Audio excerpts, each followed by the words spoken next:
A humble instant noodle entangles itself with a golden-haired goddess unless she possesses an angelic visage paired with a devilish physique. She ought not to present herself before me. Chapter 1. Leave the ladies to me. Zhou Qingfeng's fortunes, both fortunate and unfortunate, stem from a film. After much anticipation, he finally secured a holiday to rest at home and chose to indulge in a cinematic masterpiece titled Wasteland, envisioning a languorous afternoon of relaxation. This cinematic venture, steeped in the realm of science fiction, is set in New York City in the year 2030.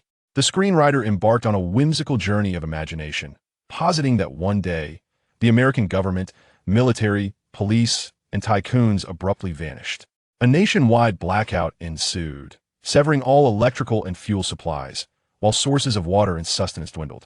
The scarcity of essential goods led to a collapse of societal morals, with marauders and criminals rampant, plunging society into a chaotic state of anarchy.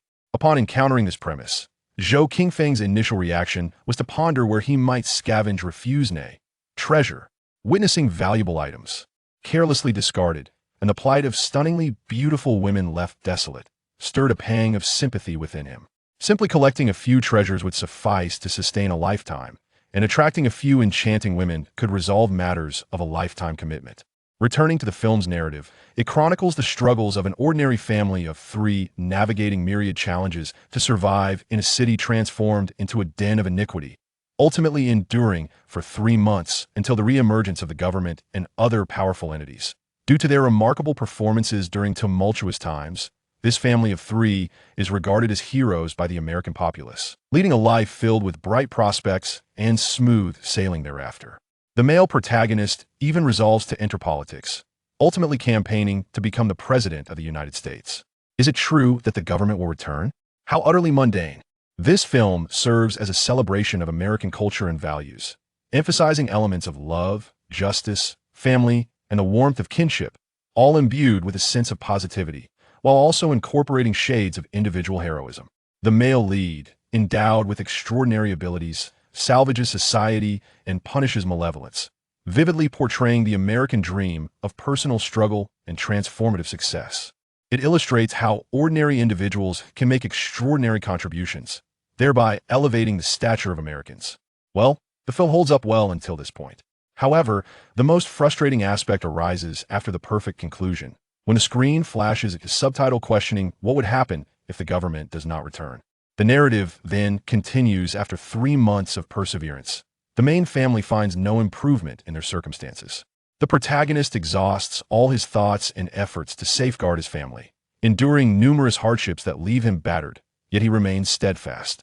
The female lead provides various comforts to her family members, vowing never to succumb to despair, regardless of their suffering. The daughter's character is also portrayed as clever and courageous, assisting her parents in navigating various crises. Yet, as winter descends, the survivors see no glimmer of hope. The collection of resources becomes increasingly arduous. Incidents of societal violence escalate, and the ugliness of humanity is magnified, rendering personal integrity trivial and laughable.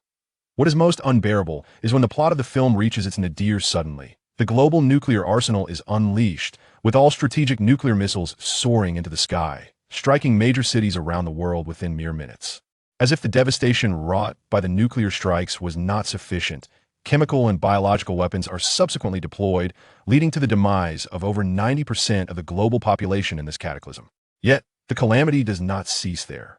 The Earth's biosphere undergoes grotesque mutations due to genetic weaponry, resulting in mutated flora and fauna that exhibit extreme aggression, rendering the efforts of humanity to rebuild civilization even more arduous. A family of three, fortunate to escape from New York, finds their existence fraught with hardship. The male protagonist meets a tragic end, shot while foraging for sustenance in a small town, while the female lead is captured by human traffickers as she attempts to protect her daughter. The final scene of the film portrays the forlorn little girl, standing alone in a desolate wilderness, weeping. Oh, what a dreadful film, an abomination of cinema. The sight of the little girl in tears deeply unsettles Zhou Qingfeng. Zhou Qingfeng perceives the two leading ladies, one young and one mature, to be remarkably beautiful. The mother, portrayed as both sophisticated and alluring, and the daughter, a vibrant embodiment of youth. He initially believed that a perfect conclusion would allow him to indulge in a moment of respite, yet the subsequent descent into despair inflicts upon him an overwhelming emotional toll. What has become of the promised love and justice? Where is the cherished familial bond and happiness? What happened to the joyous beginnings of a new life together? How could reality shift so brutally? Who is the creator of this film? Step forward. I assure you, I will not spare you. Zhou Qingfeng, remarkably, did not immediately shut off the player after watching the film, but instead patiently awaited the end credits to roll. He was curious to uncover the identity of the imbecilic director responsible for this abominable film. To his astonishment, he discovered that the producer, director, screenwriter, and even the costume and prop designers all bore the same name: God. Who is God? Does one not fear divine retribution when adopting such a name? Unconvinced, Zhou Qingfeng took to the internet in search of this so-called deity. Baidu unequivocally informed him that the name translates to God in English. What in the world? He is this highest. If this director is God, then I must be the Jade Emperor. Zhou Qingfeng then sought information about the film titled Wasteland, only to discover that there was no mention of it online. He was left in the dark regarding its production company and cast. There were no production credits, no distribution details, and not a single review, nothing at all. Heavens! Am I encountering a ghost? Wait a moment, from where did I procure this film? Zhou Qingfeng recalled that he had inadvertently stumbled upon a certain website and, after clicking around, found himself watching this movie. The film began with a family of three, whose modest life, despite its struggles, radiated warmth and happiness, compelling him to sit down and watch for a full 5 hours. 5 hours! He had never heard a film lasting that long. From the afternoon meal until dusk, Zhou Qingfeng was left seething with frustration. Annoyed, he navigated to the comment section of the playback page and unreservedly vented his grievances. Such a wretched film. A complete travesty. It is nothing short of an affront to humanity and society. I long for a joyous comedic conclusion, not a dissection of human suffering in a post-apocalyptic world. With a decisive keystroke, the comment was submitted. Just as Zhou Qingfeng intended to close the webpage, the comment section refreshed unexpectedly, revealing a new message. You believe this film is poor? Yet, this is the reality of our world. The user ID was God, and upon seeing it, Zhou Qingfeng felt a surge of irritation. He replied, "Do you truly fancy yourself a deity? You are merely a director. Filmmaking exists to entertain the masses and to generate profit." With such a dismal conclusion, who would dare purchase a ticket? This is utterly intolerable, and no one would find it appealing. God responded swiftly, "I care little for whether humanity appreciates this film, nor do I concern myself with wealth. To me, it is merely a game." What a farce. The realm of pretentiousness indeed witnesses a new generation. After years of absence, I find someone who outshines me in arrogance, self-proclaiming as a god and weaving tales that seem almost credible. Is it truly the case that without government, the world would descend into chaos? How absurd. Governments are merely composed of individuals. When the current ones vanish, others will inevitably rise to take their place. Even if I were to traverse the wasteland, I would assuredly surpass the protagonist by 1,000-fold. I could undoubtedly endure. Zhou Qingfeng spoke with fervent conviction, listing various perceived errors made by the protagonist in the film, while also proposing his own solutions. As he spoke, he suddenly found this hypothetical scenario quite amusing. After a brief silence, the entity known as God replied, "Do you believe you could thrive better in a desolate wasteland? If I were to offer you that opportunity, would you accept?" I would rather not. Zhou Qingfeng thought to himself. It would be madness to venture into a world destined for destruction. A place devoid of sustenance, fraught with monstrous beings masquerading as humans. In a world where one could kill for a mere morsel of bread, I have no desire to go. Engaging in idle banter and actual execution are entirely disparate matters. Yet, your current existence is hardly enviable. After years of toil, you have amassed no savings despite numerous blind dates. No woman has chosen to be with you. Just a few days ago, you were reprimanded by your superior for a trivial mistake, one that was, in fact, the fault of your superior. You possess neither a home nor a vehicle, lack savings and companionship. You have effectively nothing that one should have. Do you truly believe there is hope for your life? Good grief. God's word struck Zhou Qingfeng like a thunderclap, leaving him momentarily stunned. After a considerable pause, he apprehensively replied in the comments section, "Who exactly are you? How do you know so much about me?" Yet, God did not address the question, continuing instead, "I am now presenting you with an opportunity to transform your life, to strive and forge your path in another realm. Just appear 3 days before the disaster strikes. For every 10 days you spend in the wasteland, I shall grant you 3 days to recuperate, allowing you to take some spoils as a reward. Furthermore, I can offer you certain benefits for traversing time if you manage to endure the 3 months leading up to the cataclysm. I shall consider you victorious. At that juncture, I will open the portal of time and space, granting you the freedom to traverse. If you're willing, simply press the enter key. Upon finishing this passage from God, Zhou Qingfeng felt utterly bewildered, his mind swirling with chaotic thoughts. Ultimately, they coalesced into a singular question. Do I truly have the opportunity to alter the trajectory of my life? Can I rise anew? Should I endeavor to rescue that enchanting mother and daughter? Regardless, pressing the enter key carries no peril. Chapter 002. There really are 2 girls, one big and one small. Is there truly a God in this world? As Zhou Qingfeng pressed the return key, the computer screen instantly transformed into a vortex of time and space, enveloping him completely. When he finally regained his footing, he found himself standing on a tranquil street. The signs and markers along the road were all in English, yet, despite his lackluster command of the language, he found himself inexplicably able to comprehend them. Murdoch Avenue. 200th Street. Zhou Qingfeng cast a skeptical glance around, pondering, is this New York? It certainly does not seem like it.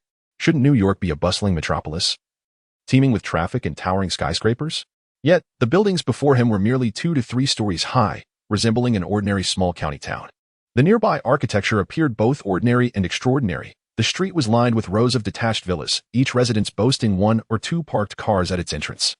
The time was roughly around 6 or 7 in the evening, and if this were indeed the beginning of a post-apocalyptic film, it should be August. Remain calm, remain calm. Now that I am here, I must adapt. Zhou Qingfeng took several deep breaths in succession, yet a sense of unease lingered in his heart. Being inexplicably thrust into a completely unfamiliar environment would leave anyone astounded. Biting his lip to regain some clarity, Zhou Qingfeng suddenly noticed a note in his hand. The note read, "Young man, here are the benefits for your existence in the wasteland world. Firstly, you have been endowed with proficiency in language. You can effortlessly listen, speak, read, and write in various contemporary languages. Secondly, you have reverted to the age of 18. I have bestowed upon you a robust and healthy physique, endowed with boundless potential, enabling you to navigate the myriad adversities that may arise. Ultimately, the evolution of this world shall mirror the dystopian films you have witnessed. However, I implore you to comprehend that cinema does not equate to reality. As you instigate transformations within this realm, events, whether depicted or omitted in films, shall undoubtedly be altered by your influence. Allow me to offer a subtle reminder. To thrive in a world destined for destruction, one must incessantly augment their strength. This world harbors numerous artifacts capable of enhancing your abilities. Seek them out." Upon reading these words, Zhou Qingfeng watched as the note metamorphosed into a swirling cloud of radiant golden dust, coalescing into an exquisitely stylized signature of a benevolent deity. The golden particles then disintegrated once more, dispersing with the breeze. Zhou Qingfeng wore a wry smile, contemplating inwardly, "It seems I have entangled myself in a significant predicament." Despite the current tranquility that blankets the streets, in merely 3 days, when all governmental entities tasked with maintaining societal order vanish, New York will swiftly descend into a hellish metropolis rife with bloodshed and brutality. And this is merely the precursor. 3 months into winter, acts of violence will escalate dramatically. In the scramble for essential resources, the denizens of the city will descend into utter madness. Ultimately, humanity's nuclear and biochemical weapons will bring about the annihilation of this world. It is then that true despair will prevail. What am I to do now? I must find a route to escape swiftly. I shall retreat to some remote, impoverished locale to survive. But first, I need to gather provisions. Otherwise, perishing from hunger en route would be a most tragic fate. Moreover, mere sustenance is insufficient. I must also acquire a vehicle. How far can one flee on foot alone? Wait a moment longer. One must have provisions and a means of transport. Not to mention a weapon for self-defense. In a society devoid of restraint, where thugs and scoundrels abound, lacking some form of protection could lead to dire consequences. Furthermore, even when resources are fully stocked, reliable companions are essential. Even a tiger must rest. How can one hope to survive alone in a chaotic world? Not to mention the loneliness of the night, where stepping just half a mile could lead to an ambush. I must pause once more. I am here to alter my fate, not to dwell and escape. Hiding away as a coward holds no significance. Zhou Qingfeng, in a moment of turmoil, realized that his best course of action would be to join a powerful and orderly group, thereby maximizing his chances of survival and minimizing the challenges faced. While he furrowed his brow in contemplation, he suddenly heard a voice greeting him. "Hi, Victor. What are you doing here daydreaming? A beautiful girl approached Zhou Qingfeng, cradling a large paper bag. Judging by the food and daily necessities spilling from it, she had just returned from the supermarket. Angelina Lawrence, a prodigious young talent, affectionately known as Angie, was 15 years old, standing at 1 meter 67, weighing 57 kilograms, with chestnut hair and blue eyes, a C-cup. Indeed, Western girls develop splendidly. She was the daughter in a cinematic family of three, exuding vivacity and enthusiasm, imbued with an insatiable curiosity for all things. She attended a public high school, excelling academically as a self-reliant student and a paragon for American youth. Constrained by her family's financial situation, Angie was unable to indulge in shopping, travel, or extravagant spending like the young women of high society. Consequently, she devoted her efforts to crafting an array of peculiar equipment, which proved invaluable in assisting her father navigate numerous challenges following the cataclysm. "Good evening, Angie," Zhou Qifeng ventured a greeting. However, after initiating the conversation, he found himself at a loss for words and improvised. Why do you call me Victor? Is that my name?" Upon hearing Zhou Qingfeng's inquiry, Angie's beautiful eyes instantly transformed into crescent moons as she smiled. Her laughter was bright and melodious, evoking a sense of warmth. "Victor, we have known each other for many years. Of course, I know your name. Is that so? Have we known each other for that long?" "So, my current name is Victor." Zhou Qifeng scratched his head, pondering the notion of having an alternate identity. He awkwardly chuckled. "I apologize. I was a bit confused just now. To be precise, I seem to have lost my way. I can't find my home." "Ha." Angie's laughter grew even more exuberant, filling the air with joy. Just then, a graceful woman approached from behind, also greeting Zhou Qifeng. "Hi, Victor, what are you and Angie chatting about that has her laughing so heartily?" Rachel Connor, who had adopted the surname Lawrence upon marriage, was 32 years old, standing at 175 centimeters tall and weighing 62 kilograms, with golden hair and blue eyes. She possessed an F-cup figure. She was the devoted wife and mother within the Lawrence family and a pious Catholic. The devoted housewife excels in culinary arts and delights in cultivating flowers and plants, embodying a gentle yet resilient spirit. However, when angered, she wields a shotgun with fierce determination, having rescued her husband on multiple occasions from perilous situations. "Ah, Mrs. Lawrence," Zhou Qifeng mused, feeling as though he were in the presence of a significant character from a film. He found himself at a loss for words to explain his current ridiculous state, which felt exceedingly embarrassing. Yet, the housewife smiled serenely and said, "You may call me Rachel. Referring to me as Mrs. Lawrence would make me seem too old." A self-deprecating chuckle escaped Zhou Qifeng in response. Meanwhile, Angie seized the opportunity to tease him, exclaiming, "Mom, Victor says he's lost." "Goodness. I can't believe he actually claims to be lost," Rachel Connor remarked with amusement, her expression playful as she regarded Zhou Qifeng, as though witnessing a performance. "Lost at my own doorstep?" Zhou Qifeng scanned his surroundings, utterly bewildered as to the location of his home.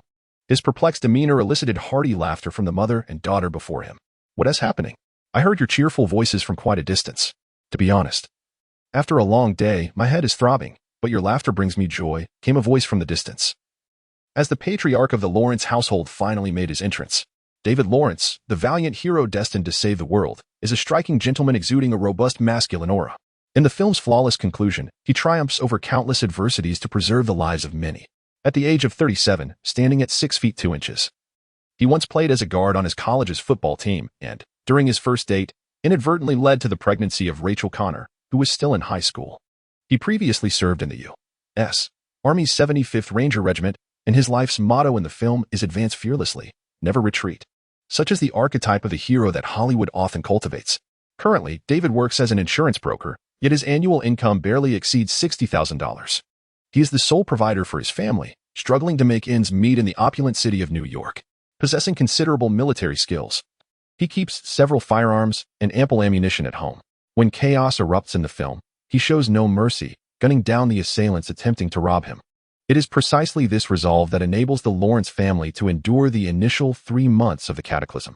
In his presence, Zhou Qingfeng feels like a mere novice. Indeed, the task of saving the world is not one that just anyone can undertake. As the family's central trio emerges, the wheels of history begin to turn. Yet, an unsettling thought lingers in Zhou Qingfeng's mind. In 3 days, New York will transform into a living hell. The march of history may commence, but he silently prays not to be crushed beneath its weight. Chapter 003. Arrival appears so soon. "Hello, Mr. Victor Hugo. Could you enlighten me on the nature of your conversation with my wife and daughter?" David Lawrence quips as he approaches. "Ah, in truth, I am merely partaking in a theatrical performance. You see, I have successfully amused you all, remarked Zhou Qingfeng. Internally, he scoffed at his own name, Victor Hugo, pondering how he could possibly share a name with the illustrious French literary giant. Ah, it appears your performance was indeed quite triumphant. David Lawrence then graciously invited, would you care to join us for dinner? I would rather not witness you incinerate your home once more while attempting to cook. Incinerate my home? What could that possibly mean? Following David Lawrence's gaze, Zhou Qingfeng turned to look behind him. There stood a grim, soot-stained house, or rather, a residence that appeared to have suffered immensely from fire and smoke. The windows had been reduced to gaping holes, and portions of the roof had turned to char. Peering inside, one could discern that the furniture lay in disarray, the floor blackened as if it were a haunted abode. Is this dilapidated structure truly my home? Jehovah, have you erred? It would have sufficed if you had not granted me a mansion, but could you at least provide me with a habitable dwelling? Bestowing upon me this meager place is rather miserly. Zhou Qingfeng gazed at his derelict house, letting out a disgruntled sigh. David Lawrence approached, patting his shoulder in a gesture of comfort. Do not fret. I shall assist you in restoring your home. Just grant me a little time. Come now. Rachel must have dinner prepared. What need is there for time? In 3 days, all of New York shall descend into chaos, and in 3 months, a nuclear bomb will cleanse the earth. I have no desire to remain in this place. Zhou Qingfeng comprehended that his primary objective at present was not to amass a plethora of resources, but rather to cultivate a cordial relationship with the Lawrence family, thereby laying the groundwork for the impending cataclysm. David Lawrence, the male protagonist, was destined to flourish over the next 3 months, ensuring his survival was unequivocal. Thank you all. I am truly at a loss for how to express my gratitude. Zhou Qingfeng obediently stepped into the residence of the Lawrence family, taking a seat in the living room as he awaited dinner.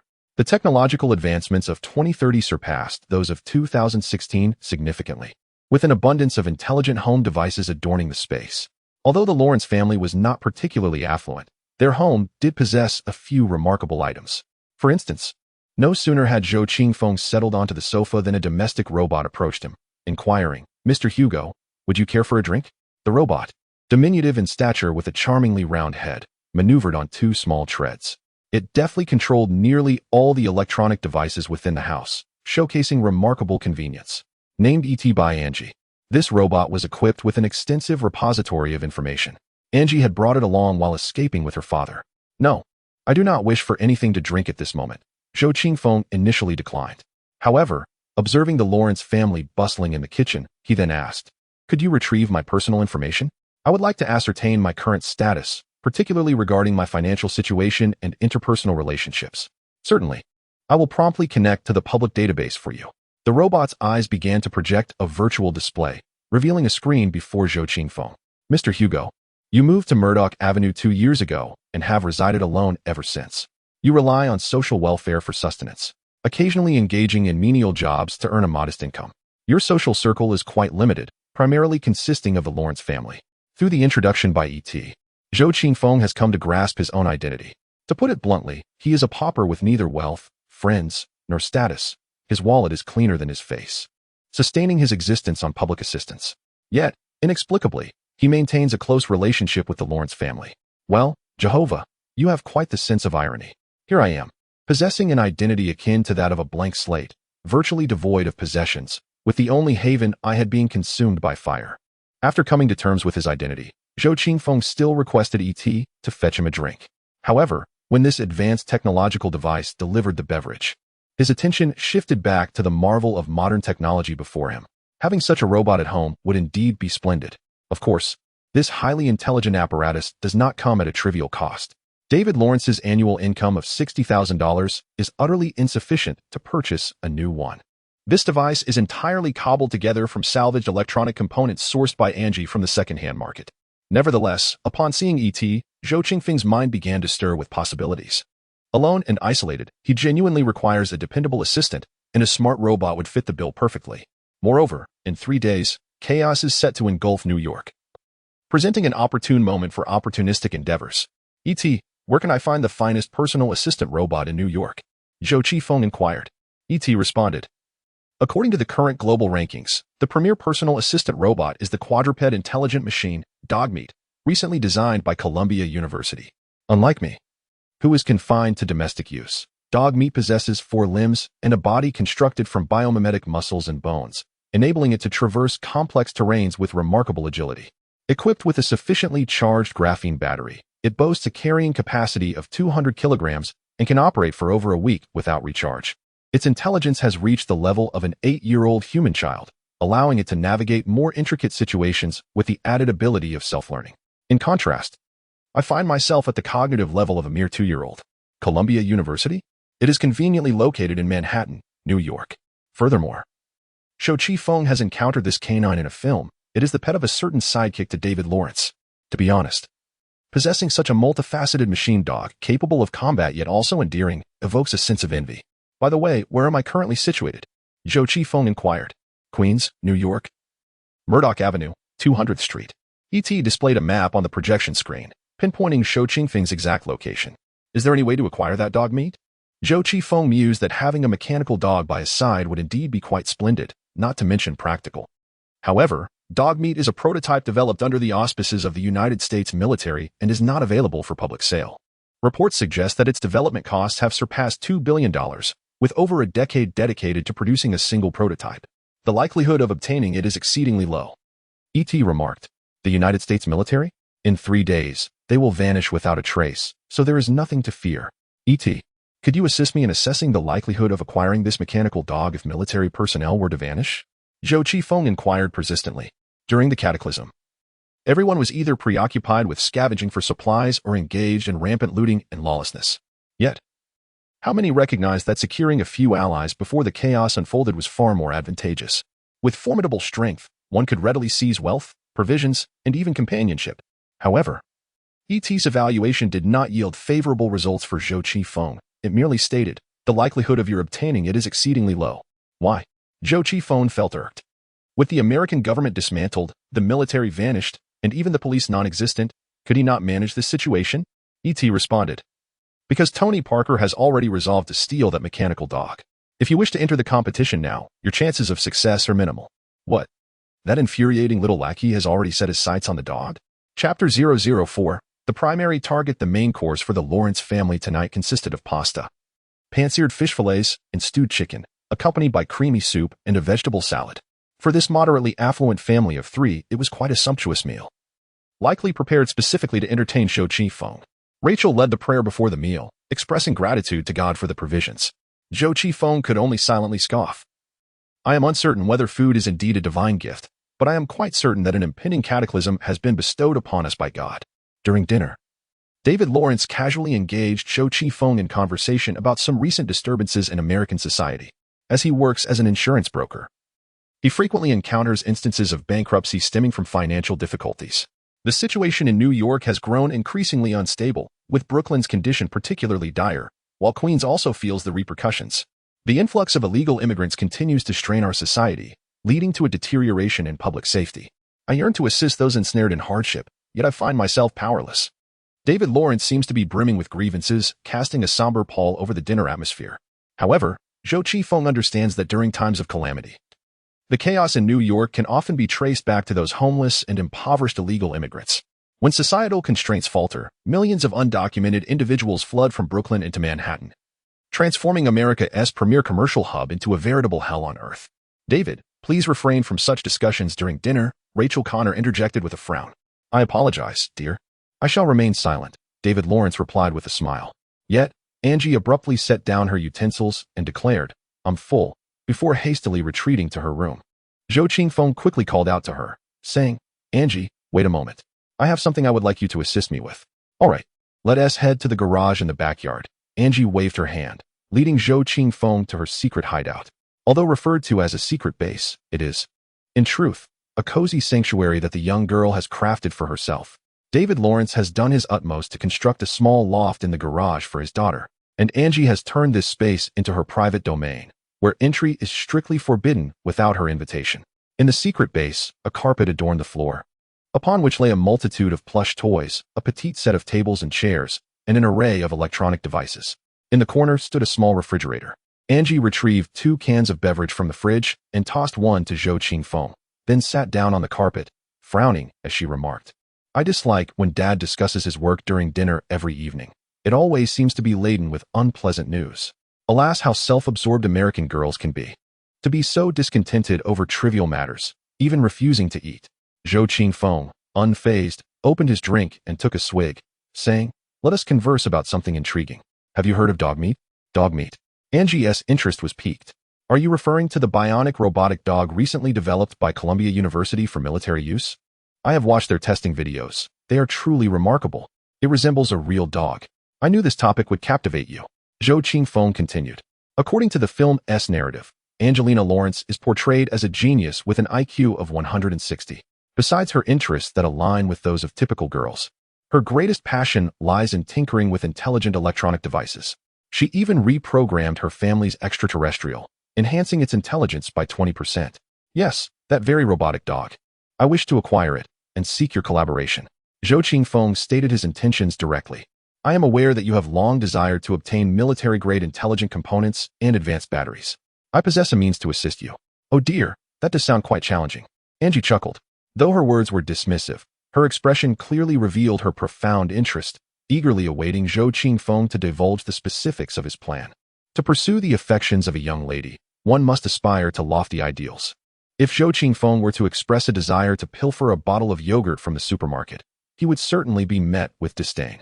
However, should he declare an ambition to abscond with a robotic canine from a highly guarded military laboratory, regardless of the feasibility of such an endeavor, she would undoubtedly find it rather impressive. Can you assist me in locating that robotic dog? Zhou Qingfeng inquired. In the Babylon Intelligence Laboratory at Columbia University, replied Angie, her fingers gently tapping the tabletop, causing a virtual screen to rise from its surface. She entered a series of characters on the illuminated keyboard to conduct a search. And soon the desired information appeared on the screen. 2 months ago, I visited the Babylon Intelligence Laboratory and even met the team responsible for developing that robotic dog. Although I regret not having seen the dog itself, I did observe the biological brain design for it. Angie proudly displayed several photographs, whispering, these were taken clandestinely. The virtual screen revealed a bright, pristine laboratory where several mechanical arms were manipulating an artificially created canine brain, the control center of the dog meat. Is it possible to retrieve the precise location and internal schematics of the Babylon Intelligence Laboratory? Zhou Qingfeng pressed on. Surely you do not intend to steal that dog? Angie asked, concern etched on her face. You are one of my few friends, and I would rather not see you imprisoned. The news has been rife with rampant violent crimes lately, which I find quite distasteful. I assure you that I will not resort to violence. It would merely be theft. He responded, at worst, once I acquire the dog, I shall return it. Zhou Qingfeng shrugged, contemplating. With my current frail limbs, whom could I possibly intimidate with brute force? It would be far more prudent to resort to cunning and quietly seize the opportunity. As for the ensuing chaos in New York upon successfully acquiring that dog, I doubt anyone would demand my return. For the American youth, who perceive indulging in substances as mere recreation, pilfering something is hardly a significant transgression. Once Angie assured herself that Zhou Qingfeng would not act recklessly, she promptly clicked a few times on her computer's virtual screen. The Babylon Intelligent Laboratory, situated within the School of Engineering and Applied Science at Columbia University, initially collaborated with NASA on the development of intelligent robotic dogs. As the project progressed, the military also expressed interest and joined the endeavor. I can point you to the general location of this laboratory and even guide you on how to bypass the electronic locks and activate the robotic dog. But the security system will be solely your responsibility. Angie's gaze was intense as she looked at Zhou Qingfeng, eagerly anticipating a miracle from him.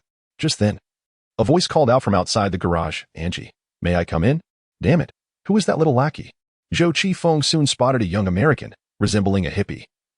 With fluorescent-dyed hair, earrings, and tattered clothing, striving for fashion and bouncing about with an exuberant self-expression. Tony Parker, 19 years old, standing at 5 feet 7 inches, was quite the clever one. It is said that he is the son of David Lawrence's comrade, a figure who assumes the roles of comic relief, troublemaker, and assistant in the aftermath of the cataclysm. He is a suitor of Angelina Lawrence, and it appears that they eventually became lovers.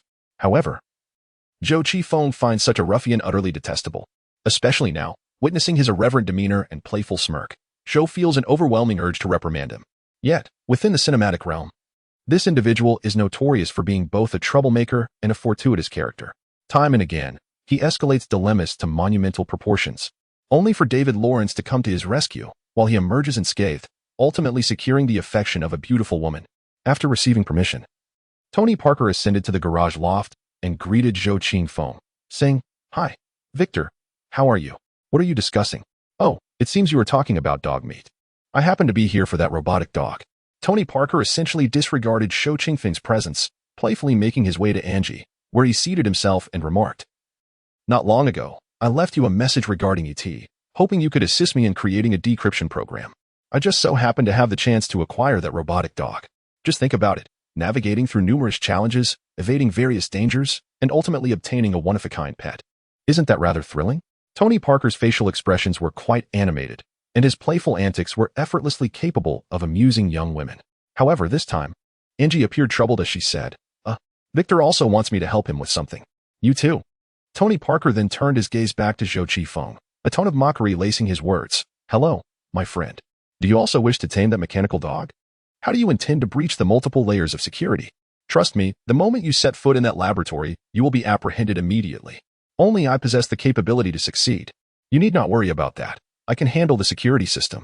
Zhou Qifeng replied with a stern demeanor. The security forces he faced comprised three main components: the campus police of Columbia University, the military guards stationed at the laboratory, and the security personnel employed by the laboratory itself. The police and military presence would vanish in 3 days, leaving Zhou to contend solely with the laboratory's own security staff, whose numbers would be relatively few. However, Tony Parker erupted in derisive laughter. "You must be jesting. That is impossible. That place forbids any outsiders, especially someone with your Asian features. Just last week, military security apprehended an Asian spy attempting to infiltrate the laboratory to steal information. They would never allow you to approach. Since you are so confident, why not engage in a competition?" Zhou Qifeng proposed, his gaze fixed on the 3D model of dog meat on the computer screen. Taking several deep breaths, he then looked intently into Tony Parker's eyes and declared, "Let us see who will prevail." Zhou Qifeng silently vowed, "I must obtain that dog." Chapter 005. Hidden plot. The conversation with Tony Parker was far from pleasant. It was evident that the carefree youth had already deemed him an adversary. The other party must surely perceive that Zhou Qifeng is issuing a challenge, intending to embarrass him before Angelina Lawrence. Well, indeed, that young lady is quite stunning, worthy of Zhou Qingfeng's pursuit.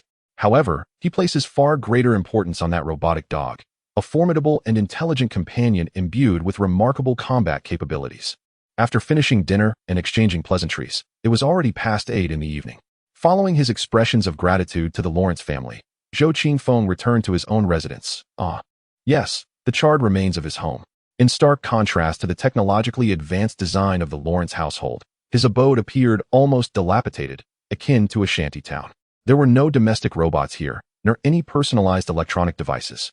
The first floor, having been ravaged by a recent fire, was in such disarray that he had no inclination to linger. He ascended directly to the second floor. In the bathroom mirror, Zhou Qifeng beheld his 18-year-old self. Albeit with a refined appearance, standing at a height of 6 feet, he possessed a certain charm. Yet, upon disrobing, he realized he was rather slender, likely weighing less than 70 kilograms. This indeed instilled a sense of inadequacy. He must devise a means to strengthen, enhance, and fortify himself. The bedroom was rather Spartan, containing merely a bed, a desk, a wardrobe, and a few stools. However, what left Zhou Qifeng utterly astounded was the walls of the bedroom, which were adorned with a plethora of photographs, all surreptitiously taken from his rooftop, capturing the Lawrence family across the way from various angles. The object of the clandestine photography was certainly not David Lawrence, nor was it the amicably associated Angelina Lawrence. Instead, it was the mature, alluring, and gracious Rachel Connor. There existed photographs of Rachel in formal attire tending to the garden, as well as images of her hanging laundry on the windowsill, cooking dinner in the kitchen, and reading on the balcony. These were all quite ordinary. However, how on earth did one manage to capture images of Rachel in her nightwear through the bedroom window? There were even photographs of her emerging from the bathroom wrapped in a towel, and shockingly, images of her basking in the sun on a lounge chair in the backyard clad in a bikini. My goodness, who is this perverse individual behind the camera? This pervert. Could it possibly be me? Jehovah, reveal yourself. Is this the depraved and shamelessly lewd persona you have crafted for me? Let it not be said that I am the one responsible. I would never stoop so low. Then again, to say never might be a tad excessive. Zhou Qifeng pondered. Perhaps one should approach this matter from an artistic perspective. Were I in such a scenario, it would be perfectly natural for a young man to steal a few glances at a woman with such a splendid physique. After all, at 18, one is bound to err, and even God would forgive. However, to store these photographs on a computer and subsequently display them on the bedroom wall is undeniably lascivious. Should David Lawrence discover that I have surreptitiously captured alluring images of his wife, it would surely jeopardize my delightful courtship with his daughter. Zhou Qifeng carefully removed the incriminating photographs one by one, contemplating that burning them would be a waste. So he found a box to stow them away and tossed it beneath his bed. After finishing Rachel's alluring photographs, Zhou Qifeng sat at his bedroom desk and powered on his computer. Compared to the latest model with a virtual screen brought by Angie, his device was a relic from over a decade ago, complete with a mouse, keyboard, chassis, and monitor. This antiquated machine was hardly more advanced than those from 2016, and by 2030 it would undoubtedly be relegated to the trash heap. The operating system remained the familiar Windows, and Zhou Qifeng opened a notepad to begin drafting the essentials needed to prepare for the impending cataclysm. First and foremost, he required a means of transportation. Though his small stature held great potential, it was clear that potential did not equate to capability. A suitable vehicle would ensure that during the early stages of the disaster, he would not seek to gain much but rather prioritize swift escape. Once the situation turned dire, he would need to depart immediately.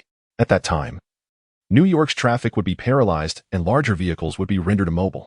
Therefore, acquiring a moderately sized, highly capable off-road motorcycle was essential.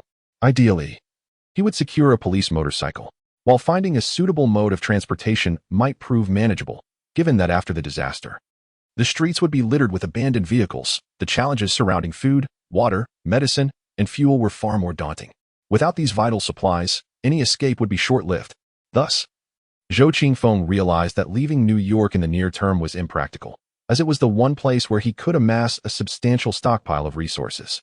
However, to accomplish these tasks before the catastrophe struck, he would require a significant sum of money. Unfortunately, Zhou Qifeng found himself in a precarious position, living on government aid as a member of society's underclass, with little more than food stamps in his pocket. In the United States, approximately 40 to 50 million individuals rely on food stamps for their sustenance. These food stamps are distributed via government-issued cards, which can only be redeemed at select local restaurants and grocery stores. Thus, it is utterly implausible for Zhou Qifeng to procure supplies solely through his own savings.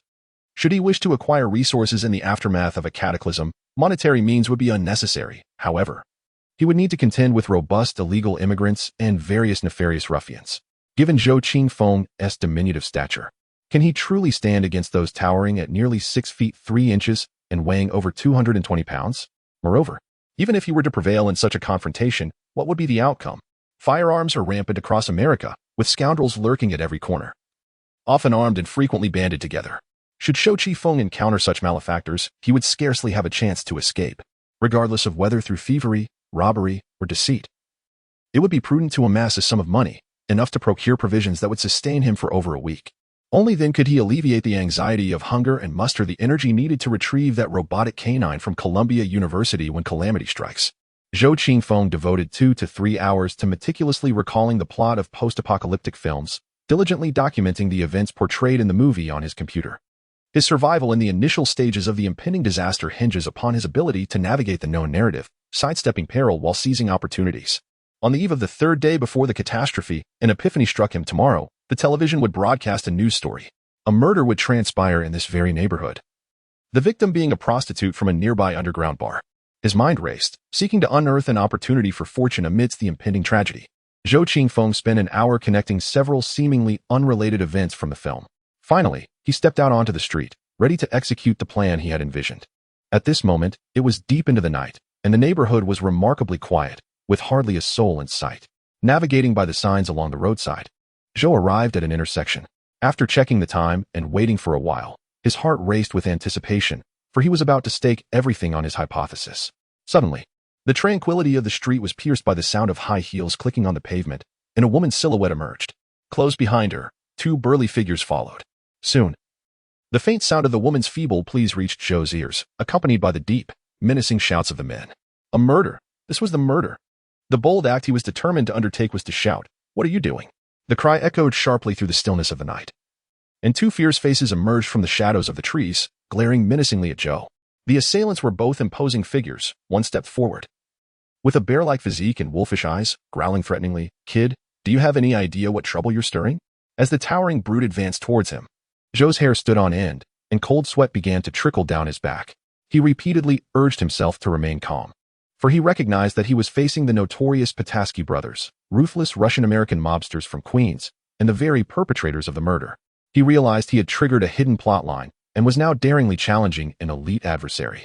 He hoped that upon completing this mission, a grand reward would await him.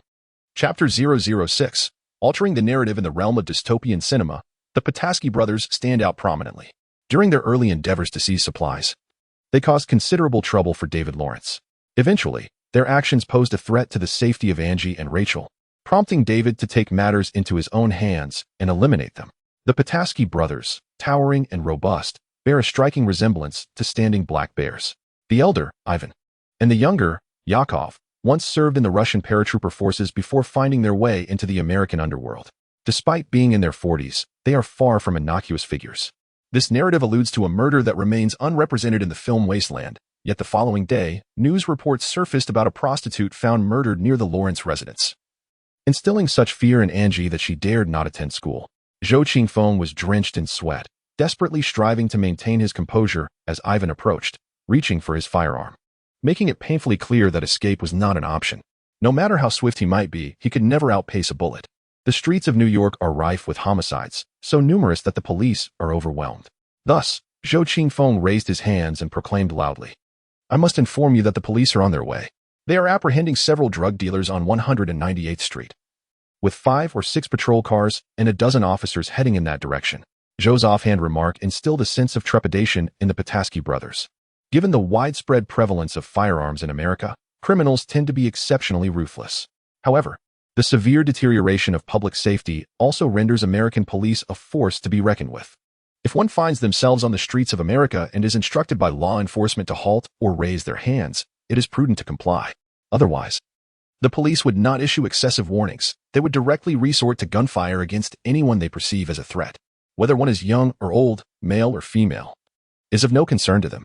Each year, numerous innocent lives are tragically lost at the hands of law enforcement in the United States, including children who have been shot for merely brandishing toy guns in public. Thus, even the most ruthless criminals must exercise caution when encountering the police. Upon hearing Zhou Qingfeng's alarm, Ivan, the leader, though he detected no immediate sounds, refrained from any further actions. His robust figure obstructed Zhou Qingfeng's path as he seized the collar of his shirt and menacingly declared, "You, boy, I know you. Your name is Victor Hugo, residing on this street. Should you dare deceive me, rest assured I will hunt you down." With that, Ivan gestured to his brother Yakov, and they swiftly departed. Watching the shadows of the two figures recede, Zhou Qingfeng could not help but breathe a sigh of relief. In less than a minute, he felt his back drenched in cold sweat. The situation had been perilously close. Beneath the shade of the trees, a woman sat softly on the ground, quietly sobbing. Her fate had originally been to face robbery, assault, and ultimately death, yet now she had survived. "Wonderful. I have succeeded. Altering a branch of the narrative can be this simple. I truly possess the power to change the storyline, and surely, I can reap the benefits from it." Elated, Zhou Qingfeng's steps felt somewhat unsteady as he approached the woman, observing her disheveled hair, open clothing, tattered skirt, and her underwear pulled down to her thighs. Merely observing the heavy makeup and revealing attire adorning the woman's face, one could ascertain that she was engaged in the nightlife, either as a streetwalker or something more unsavory. Zhou Qingfeng felt a pang of sympathy for her and gently inquired, "Are you injured?" The woman shook her head, rising from the ground, adjusting her underwear and tidying her clothing nonchalantly, offering a wry smile as she introduced herself. "Thank you. I am Lena. I am a prostitute. My wallet was stolen, and I have no means to repay you. If you desire, I could." "Oh, no. It's a relief that you are unharmed." Zhou Qingfeng regarded the woman with pity, feeling no inclination to take advantage of her plight. He observed that Lena resembled an Eastern European immigrant. Individuals like her would struggle to find even menial jobs in America, while men were relegated to backbreaking labor and women had no choice but to sell themselves. Lena nodded, a self-deprecating smile gracing her lips as she waved her hand awkwardly, stating, "I understand, my current appearance is not suitable for your needs. However, I will remember your kindness. If you ever require my services, you can find me at the Cat's Claw Bar anytime." Zhou Qingfeng contemplated, knowing full well of her whereabouts at the Cat's Claw Bar. His act of saving her was precisely for this reason. Under normal circumstances, Zhou Qingfeng would not have acquired money without cause, unless he shattered the existing narrative, leveraging his foreknowledge of certain matters, such as a sum hidden within the Cat's Claw Bar. The Cat's Claw Bar was infamous for its underground dealings, with the Pulaski brothers serving as enforcers there. David Lawrence had also eliminated this notorious duo within the confines of that very establishment. Zhou Qingfeng vividly recalled a detail from the film where David Lawrence, after eliminating the Pulaski brothers, rummaged through their residence and discovered a hidden safe containing stacks of dollar bills, amounting to tens of thousands of dollars. However, due to the cataclysm that had already unfolded, those bills had become worthless scraps of paper. David Lawrence uttered a line about the currency, remarking that it was too coarse even for wiping. Yet, as the disaster had not yet transpired, Zhou Qingfeng found himself in need of resources. The formidable Russian brothers resembled bears, and confronting them directly would lead to certain doom. To acquire the funds, Zhou Qingfeng devised an alternative approach, rescuing a prostitute on the verge of being murdered and enlisting her aid. "Hey, Lena, would you like to earn some money?" $10,000. Zhou Qingfeng understood that a low-tier prostitute like Lena hardly made any substantial income, and $10,000 would be an enticing sum to risk for. "Are you joking?" Lena responded skeptically, yet her interest was piqued. "What is your plan? Are you offering a better job?" Zhou Qingfeng continued, "I know that the Pataski brothers have a significant stash hidden in a room at the Cat's Paw Bar. If you assist me, I can reward you with $10,000 once I retrieve the money." He refrained from detailing his strategy but made the dangers clear. For Lena, $10,000 was no trifling amount, yet upon hearing about the plan to steal from the Pataski brothers, her expression soured, and she indignantly exclaimed, "You're insane." Before turning to leave, she hadn't even considered how Zhou Qingfeng intended to proceed. "Wait, don't go. Hey, why don't you think it over?" Zhou Qingfeng called out several times, initially believing that Lena would easily sway the Pataski brothers, considering their deep-seated enmity. However, to his dismay, the latter simply turned and walked away. This was certainly not in accordance with the script he had envisioned. Without Lena's assistance, Zhou Qingfeng dared not venture into the chaotic den of iniquity known as the Cat's Paw Bar, where the likelihood of peril was exceedingly high. He stood there, sighing, pondering whether he had made some grave error. Yet, before he could dwell on it further, the sound of approaching footsteps caught his attention. Upon looking up, he saw Lena returning. This courtesan had a cigarette dangling from her lips, taking several deep puffs before regarding Zhou Qingfeng with a mixture of suspicion and contemplation. After a lengthy pause, she remarked, "I suppose you do not intend to harm me, but you are truly reckless. If the Pataski brothers capture you, they will kill you and dispose of your body in a dumpster. Do not think for a moment that they would hesitate to do so. I have witnessed their murderous deeds firsthand." While her initial words seemed to caution Zhou Qingfeng, her concluding statement took a different turn. "Tell me your plan. If it is feasible, I shall assist you. This is certainly preferable to your solitary endeavor. However, I require 20,000 as compensation, for the risks I undertake are considerable. Regardless of the outcome, I will have to flee Chapter 007. The urgency of time to achieve success. One must inevitably embrace risk." The thought of stealing money from two gangsters left Zhou Qingfeng feeling somewhat anxious. "I see you're quite tense. Would you like to take a puff?" "I don't smoke. This isn't tobacco, it's marijuana. It can elevate your spirits." "Marijuana? No thanks. I feel sufficiently exhilarated already."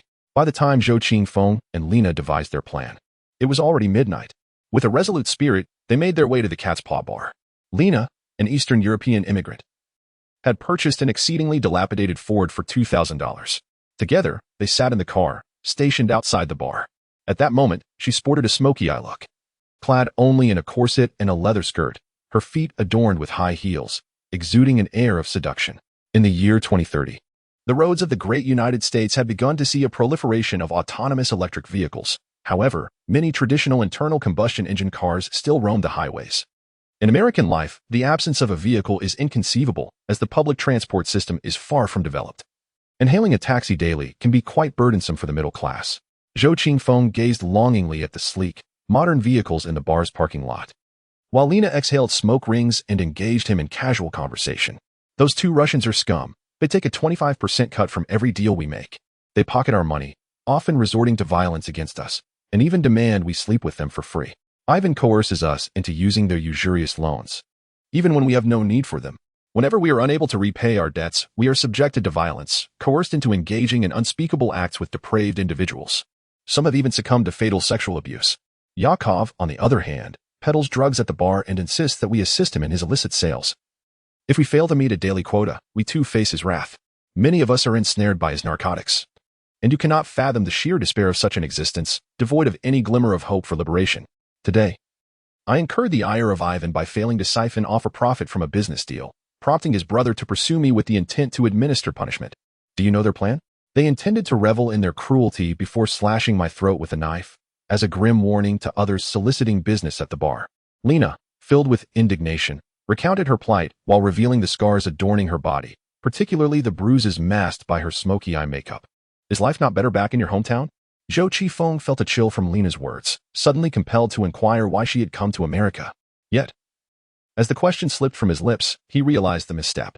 My hometown, Lena faltered, falling into an immediate silence. She inhaled cannabis repeatedly, her gaze lost on the road outside. After a prolonged moment, she irritably replied, I do not wish to answer that question.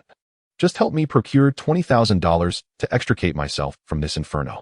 The car fell into a profound silence, both occupants devoid of the desire to converse, their attention fixated on the entrance of the bar. The Pataski brothers, the enforcers of the establishment, routinely escort inebriated patrons home each night. Zhou Qifeng and his companion awaited the Pataski brothers' emergence from the bar, after which they intended to infiltrate the establishment to pilfer funds.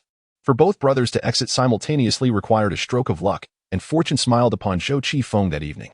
Upon witnessing Ivan assisting a drunken man from the premises, Lena promptly tapped Zhou Qifeng on the shoulder, a hint of reckless determination in her voice as she declared, I do not comprehend how you discern the location of the Pataski brothers' hidden wealth, but I have resolved to place my trust in you. We have a mere 15 minutes. We must act swiftly. As Zhou Qifeng disembarked from the vehicle, Lena immediately entwined her arm with his, and they proceeded closely together to the entrance of the Cat's Claw bar.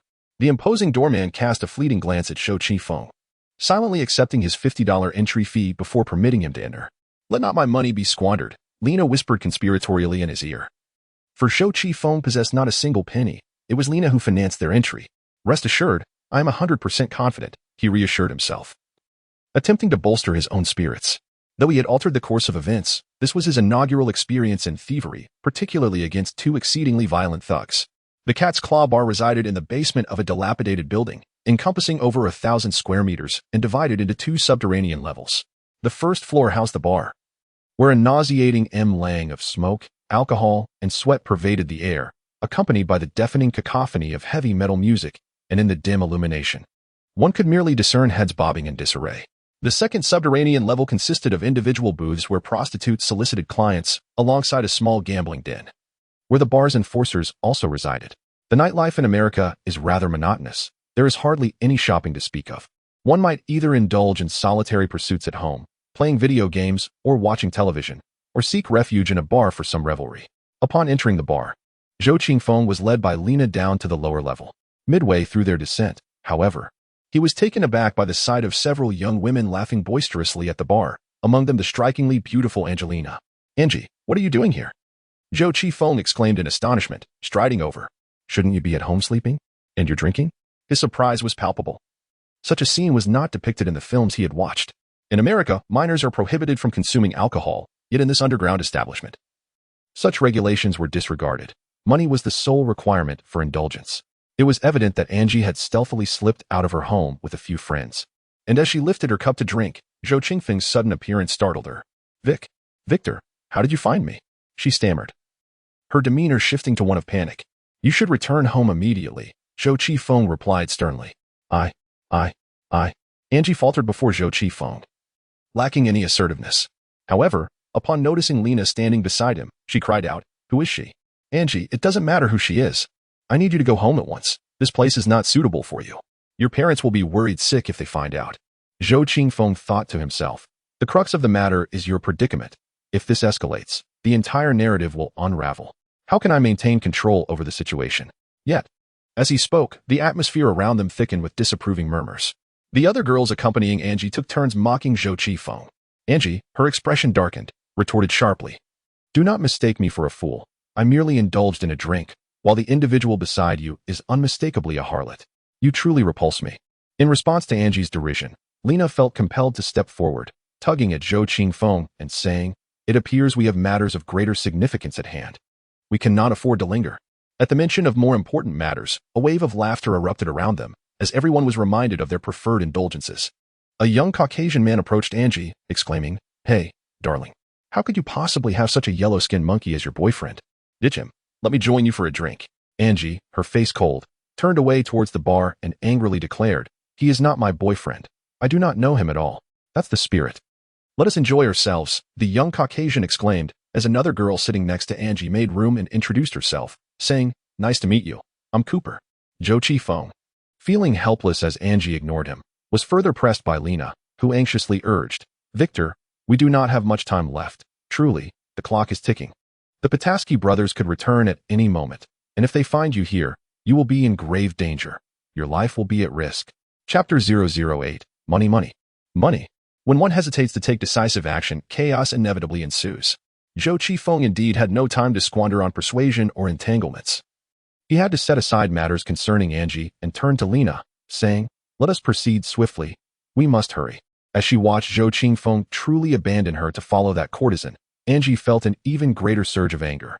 She took a fierce gulp of whiskey, the fiery liquid causing her to cough violently. Beside her, Cooper immediately signaled the bartender at the bar, indicating to prepare a stronger concoction for the young woman. Zhou Qifeng momentarily discarded Angie, descending to the second underground level with Lena. This floor lacked the cacophony of music. Yet the raucous shouts from the casino continued to assault the eardrums. The rooms for the bar's bouncers and those for the courtesans were aligned along a single corridor. As Zhou Qifeng walked an arm in arm with Lena, he observed numerous rooms engaged in the flesh trade, many of which remained unshut, reveling in the attention. In the corridor stood a lean Jamaican bouncer tasked with overseeing the courtesans. Leaning against the wall, he yawned in boredom until he noticed Zhou Qingfeng's entrance. Smirking as he remarked, "Room 6 is vacant. You may indulge there." Zhou Qingfeng sought a more novel experience, wishing to access Room 8. Lena grasped Zhou Qingfeng's hand, continuing deeper into the corridor. Room 8 was designated for BDSM activities, containing peculiar implements favored by certain enthusiasts. Upon hearing Zhou Qingfeng's desire for such games, the slender Jamaican bouncer scrutinized him more closely, jesting, "Do be careful not to endanger that girl. Otherwise, our boss will be quite displeased." "Rest assured," Zhou Qingfeng replied nonchalantly, leading Lena into Room 8, swiftly closing and locking the door behind them. Once inside, Lena shed her previously sultry demeanor. She hastily dashed to the bedside and said to Zhou Qingfeng, "Come, move the bed." When David Lawrence confronted the Petoskey brothers, he barged in wielding a handgun. However, Zhou Qifeng lacked such prowess. He couldn't even unlock the door to the Petoskey brothers' room. Yet, there were alternative methods to breach the door. The rooms in this underground speakeasy were merely separated by wooden partitions. Room 8 was adjacent to the Petoskey brothers' quarters, and if he could dismantle the wooden wall, he could gain direct access. With a swift motion, Zhou Qifeng pushed aside the bed that obstructed the wall, retrieving a crowbar from his clothing. He thrust it forcefully against the wooden wall, producing a muffled thud as it penetrated the crevice of the wooden planks. With a vigorous pry, he dislodged the plank along with the nails.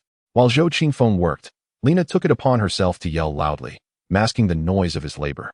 Watching him effortlessly create a gaping hole in the wooden wall made her jubilant. She bounced on the bed, exclaiming even louder, "Oh dear God, please, do not do this. Do not punish me any longer. You are my master, and I shall forever obey you." Amidst her screams, she clapped her hands incessantly, the sound resembling that of a whip cracking, yet her spirit was unusually elated. Observing Zhou Qingfeng breach the wooden barrier in less than a minute, she encouraged him with whispers, "Hurry, hurry, splendid." In ordinary American homes, wooden boards are commonly utilized as building materials, making construction and demolition a relatively simple endeavor. After breaking through 2 layers of wood, Zhou Qingfeng shifted slightly and slipped into the adjoining room. The room was shrouded in darkness, and Zhou Qingfeng dared not turn on the lights. Utilizing Lena's phone as a makeshift flashlight, he carefully observed the layout of the room, striving to recollect the scenes he had witnessed in films. There should be a wooden wall behind which he could easily find an opening. Approaching a wardrobe, Zhou Qingfeng exerted considerable effort to move the heavy wooden cabinet aside, revealing a clearly patterned movable wall panel behind it. Upon opening the panel, everything was precisely as depicted in the movie, revealing a safe within. David Lawrence had previously interrogated the Petoskey brothers to unlock this very safe. Zhou Qifeng distinctly remembered the code. After opening the safe, he reached inside, but instead of money, he first retrieved a handgun, the Colt M1911A1. A classic designed by the firearms master Browning over a century ago. Due to its large caliber and formidable power, it was colloquially referred to as the Big Eye by the Chinese during the war. Although the U.S. military has begun experimenting with electromagnetic firearms, gunpowder weapons remain quite popular. The Colt M1911A1 felt somewhat heavy in his hands, and Zhou Qingfeng secured it onto his belt, then fished out a magazine and a box of .45 caliber ammunition from the container. Finally, he unearthed bundles of cash. With money in hand, his heart felt at ease. The larger bundles amounted to $10,000 each, while the smaller ones contained $1,000. After rummaging through the safe a dozen times, he estimated there was approximately 70 to 80,000 in cash. This was splendid. Absolutely splendid. Zhou Qingfeng felt an overwhelming urge to exclaim with joy. Gratitude is owed to the Pataski brothers for their commendable habits. They have amassed a considerable sum of cash for various illicit transactions, which now conveniently falls into the hands of Zhou Qingfeng. With this newfound wealth, Zhou can now execute his plans with ease, significantly enhancing his chances of survival in the impending catastrophe. Placing the money into a small bag, Zhou turned and retraced his steps through the gaping hole back to room 8. Lena was still fervently shouting, but upon seeing the smile on Zhou's face, she couldn't help but join him in laughter, filled with anticipation. Here are your 20,000. Thank you for your assistance. Zhou presented her with 2 large rolls of dollars, adding, I also found this inside. You may find it useful. As Lena received the $20,000, she kissed the green bills repeatedly, exclaiming softly, I love Franklin. I adore Franklin. However, when she beheld the subsequent item Zhou offered, she was left utterly speechless. This is my passport. Upon opening it, tears of joy streamed down her face. She looked up at Zhou, and in an instant, she launched herself into a tight embrace, murmuring, Thank you, thank you. You've saved my life. You can scarcely imagine how desperately I wish to escape this place. With my passport, I can finally go home. Lena, a Bulgarian, had clandestinely crossed into the United States with the help of smugglers. Her passport had long been hidden away by the Pataski brothers, leaving her entirely without identity. Even her desire to return home was futile, forcing her to endure a life shrouded in darkness. There are some other girls' belongings here. Perhaps you could return them to their rightful owners. All right, let's not get too jubilant. We must first find a way to escape. Our plan has not yet reached fruition. Zhou Qingfeng gently patted Lena's back, endeavoring to soothe her emotions. Yes, we must depart immediately.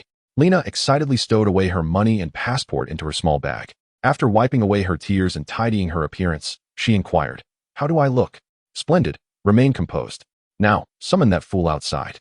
Zhou Qingfeng retrieved a handgun from his waist, chambered a round, disengaged the safety, and then nodded subtly while standing behind the door.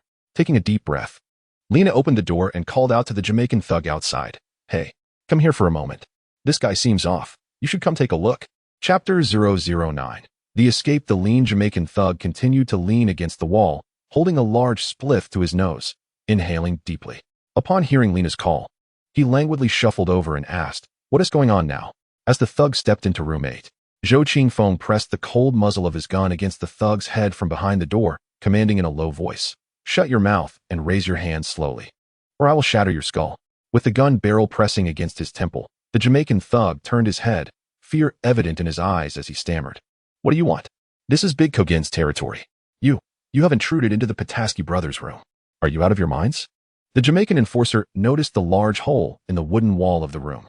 He felt an urge to erupt in anger, but found himself unable to move, as he was held at gunpoint by Zhou Qingfeng while seated in a chair of dubious comfort.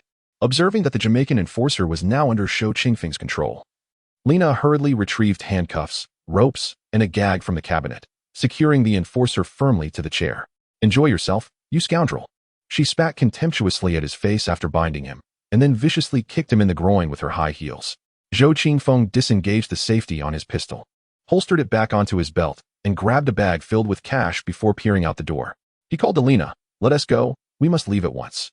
Unsatisfied after delivering several kicks, Lena followed Zhou Qingfeng, cursing, That bastard frequently plays pranks on us, steals our belongings, takes advantage of us, and even urinates in our coffee. I loathe everyone here. Exiting the corridor on the second basement level, Zhou Qingfeng returned to the bar on the first basement level. He intended to fetch Angie from the bar counter, but upon glancing over, he found that Angie, who had just been sitting there, had vanished, along with the young Caucasian man who had attempted to approach her. Where is Angie? Zhou Qingfeng inquired of a girl who had been seated beside her. This freckled, plump girl appeared to be a classmate of Angie's. Who are you? Let go of me, or I will summon someone to deal with you, she protested, her inebriation evident as she attempted to shake off Zhou Qingfeng's grip. Having secured the funds, Lena's reliance on Zhou Qingfeng significantly diminished. She urged him to depart swiftly, insisting, We must leave at once. You wait for me outside. If I am not out in 5 minutes, you are free to go. Zhou Qingfeng commanded Lena, for he was determined to locate Angie. Otherwise, should anything befall the girl, the entire narrative would unravel, and his hopes of acquiring the mechanical dog would be dashed. Without hesitation, Lena turned and strode away, while Zhou Qingfeng pivoted back to intimidate the freckled plump girl, declaring, "Listen closely, you had better divulge Angie's whereabouts, or it will cost you your life." With that, Zhou Qingfeng subtly revealed the pistol tucked at his waist, prompting an immediate reaction from the freckled girl, who trembled and stammered, "Angie left with that boy named Cooper." "They left the bar?" Zhou Qingfeng inquired. "No, Cooper had given Angie a drink, leaving her in a daze. Then, he, along with several other boys, dragged Angie down to the basement level, claiming they were seeking a room for some fun. Damn it, that scoundrel is courting disaster," Zhou Qingfeng exclaimed, immediately racing towards the basement. The small casino on the second floor remained a cacophony of voices, with scantily clad waitresses weaving through the throngs, carrying trays of drinks. Upon descending, Zhou Qingfeng dashed towards the row of rooms where the transactions with the women were taking place. Some doors stood ajar, revealing the sordid exchanges within, while others were tightly shut, the sounds of moans and cries echoing from behind them. With a sudden crash, Zhou Qingfeng forcefully burst open the door of the room, filled with the loudest shouts. The two individuals inside, engaged in their activities, were startled, but to his dismay, Angie was not present. "My apologies, please continue," he said with a stern expression before he moved on to assault another door. Upon crashing through the third door, he beheld 4 or 5 young men gathered around the bed, laughing and joking, while the inebriated Angie lay sprawled upon it. The girl had been stripped of her outer clothing, clad only in a bra and panties, twisting about on the bed. "Hey!" Zhou Qingfeng bellowed, drawing his pistol from his waistband and aiming it at the group of youths. "Stop right there." The 5 young men turned to him, some in shock, others in disbelief, while one, filled with rage, shouted, "Yellow-skinned monkey, do you know who I am? Don't you dare interfere here. I suggest you leave quickly, or I will have someone make you regret it." Bang! Consumed by fury and without time for contemplation, Zhou Qingfeng fired his M1911A1, hitting the belligerent youth squarely in the shoulder, causing him to scream and collapse. The remaining young men, witnessing the seriousness of the situation, hastily raised their hands and retreated in terror. "Angie! Angie!"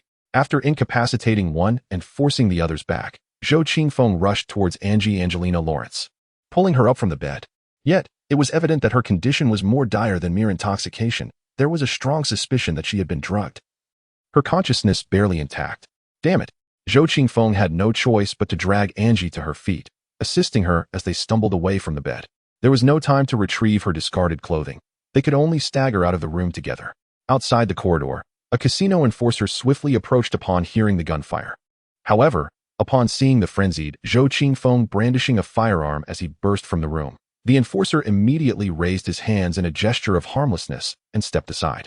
Zhou Qingfeng hurriedly vacated the corridor, descending the staircase back to the basement level. At that moment, the bar on the first floor remained packed with a throng of inebriated revelers and those intoxicated by marijuana, their bodies twisting in rhythm to the frenetic heavy metal music. Zhou Qingfeng was desperate to escape the wretched bar, dragging Angie as he sought to carve a path through the crowd. Yet, upon reaching the bar's entrance, he was confronted by the towering and robust Pataski brothers, who were unsteadily descending the stairs from the ground level. Simultaneously, the casino enforcer from the second basement level rushed upwards, calling out to the Pataski brothers, "Hey, Ivan, grab that kid. He injured Cooper." Although the cacophony of the bar muffled the enforcer's shout, his raised hands and anxious expression caught the attention of the Pataski brothers, particularly when they followed the enforcer's direction and spotted Zhou Qingfeng pushing through the crowd. They immediately recognized that something was amiss. "Hey, kid, I've been looking for you. You deceived us. There are no police apprehending drug dealers on 198th Street. Ivan, with his burly hands, forcefully parted the throng, his face contorted with fury as he cleared a path toward Zhou Qingfeng. Faced with imminent danger and cornered with no way out, Zhou Qingfeng showed no hesitation. He swiftly drew his weapon, aiming it at the Russian, who was merely a few meters away, and pulled the trigger. Ivan, with a menacing visage, instinctively yelped and dropped to the ground upon the sight of the gun's muzzle, cursing himself for having cleared the path so thoroughly, leaving scant few to shield him from the impending bullets. The sharp reports of gunfire echoed through the establishment as Zhou Qingfeng relentlessly squeezed the trigger, the recoil numbing his entire arm. The cacophony of gunshots eclipsed the music within the bar, causing hundreds of patrons to shriek in terror, their eyes darting about in a desperate attempt to discern the unfolding chaos. A tumultuous uproar was inevitable. Chapter 010. Misunderstanding. At the moment the shots rang out, the burly Ivan felt the searing heat of a bullet grazing his scalp. His immediate instinct was to hunker down, simultaneously calling for his brother, Yakov, to lend assistance. However, The gunfire incited a frenzy among the bar's patrons. In America, gun violence is a daily occurrence, and the loss of a few lives is tragically commonplace. This has rendered Americans acutely sensitive to the sound of gunfire, with their instinctive reaction being to flee. The Cat's Claw bar had but a single entrance, forcing everyone to surge in one direction. In the midst of the chaos, Yakov had just drawn his own firearm when he was confronted by a throng of people surging toward him. Realizing the gravity of the situation, even the imposing Yakov dared not stand in their path. He was keenly aware that Zhou Qifeng would inevitably attempt to blend into the crowd and escape. Yet he had no choice but to turn and run, seeking to avoid being trampled.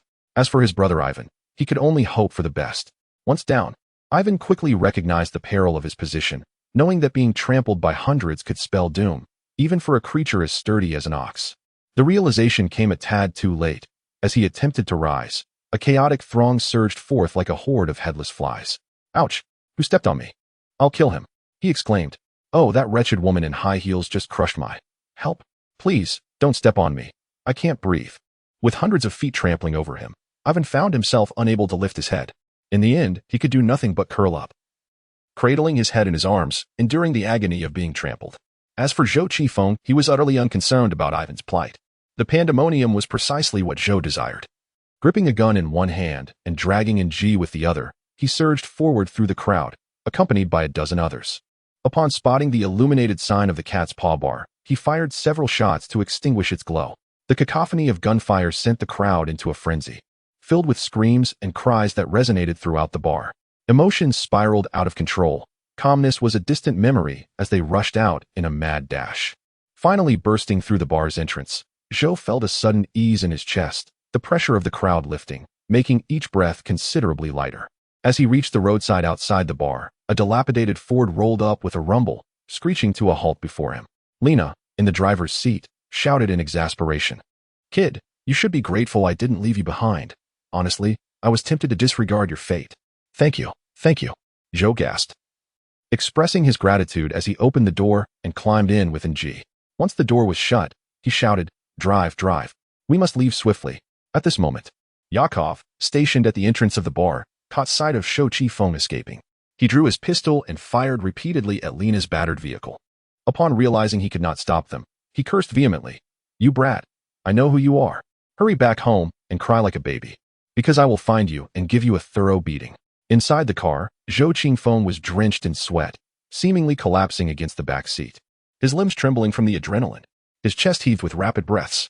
However, just a few blocks later, he turned to inspect the items he had pilfered from the Pataski brothers' room, glancing at the half-clad but unharmed Angie, and burst into hearty laughter.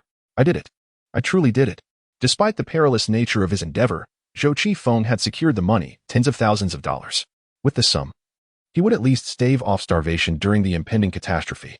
His laughter was infused with a sense of relief and exhilaration, brimming with visions and hopes for the future. Having arrived in this desolate world less than 12 hours ago, Zhou Qifeng had already taken his first step toward surviving the impending disaster. This, indeed, was an excellent beginning. It was a flawless first step, even though he had offended the Pataski brothers and injured someone. Such matters paled in comparison to the numerous challenges posed by the catastrophe. Amidst societal chaos, with food, drink, and companionship, this life was utterly delightful. Zhou Qifeng's laughter was infectious. After his hearty guffaws, Lena, who was driving, joined in the joyous laughter. The woman, who had been wandering through the tumultuous world, turned back and delivered a punch to Zhou Qifeng's chest, inquiring, "Young man, just how much did you manage to steal?" "I acquired over 50,000, merely double what you have," Zhou Qifeng responded with a hearty laugh. "Damn, the Pataski brothers will be furious." Lena, upon hearing this figure, erupted into even louder laughter, largely amused by the misfortune of the Pataski brothers. She then asked, "Where will you go next?" "Back to Murdoch Avenue, 200th Street. I must return this girl to her parents," Zhou Qifeng replied. "I envy this girl. When I was in distress, there was hardly anyone to come to my aid," Lena lamented, quickly steering the car back to Angie's home. Zhou Qifeng assisted Angie out of the back seat, intending to ring the doorbell of the Lawrence family. However, at that moment, a dazed Angie suddenly awoke, pushed Zhou Qifeng aside, and rushed to the trash can at the entrance, bowing her head and retching uncontrollably. Lena exited the driver's seat, rummaging through her small bag to retrieve a tissue, which she handed to Zhou Qifeng, saying she could use this. After taking the tissue, Zhou Qingfeng approached Angie and asked, "Hey, are you all right?" Once she finished vomiting, Angie lifted her head to survey her surroundings, snatched the tissue from Zhou Qingfeng's hand to wipe her mouth, and bluntly retorted, "Get away, you repulsive creep. I don't need your concern. I think you may have misunderstood. Things are not as you imagine." Zhou Qingfeng found the currently irate Angie rather endearing. At the very least, it indicated that the girl cared for him. "I suppose I could offer an explanation." "Explanation? Are you attempting to concoct a ludicrous tale to persuade me of your deceit? Do you take me for a fool?" Angie remained seething with resentment, exclaiming, "I always regarded you as my closest friend, yet I never anticipated that you would resort to such disgraceful behavior. You were truly, utterly disappointing. Hey, the only one who erred tonight is you, not me. You are merely 15. You should not be consuming alcohol, much less frequenting perilous establishments like Cat's Claw Bar.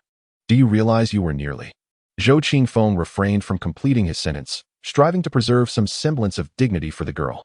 However, Angie continued to scoff derisively, wholly disbelieving Zhou Qingfeng's words. She even waved her hand dismissively, declaring, "I do not wish to hear your fabrications. You are forbidden from approaching me in the future, and you are certainly not welcome in my home." With that, Angie strode purposefully towards the door. But before she could grasp the handle, it swung open of its own accord. Hearing the commotion outside, a bewildered Rachel Connor was the first to step out, followed closely by the grave-faced David Lawrence. "Oh my God, darling, what are you arguing about with Victor? I thought you had long since gone to bed." Rachel Connor, evidently having just risen, wore only a robe over her nightclothes. She grasped her daughter's shoulders in astonishment, exclaiming, "Angie, you actually drank alcohol? Victor, what on earth is going on?"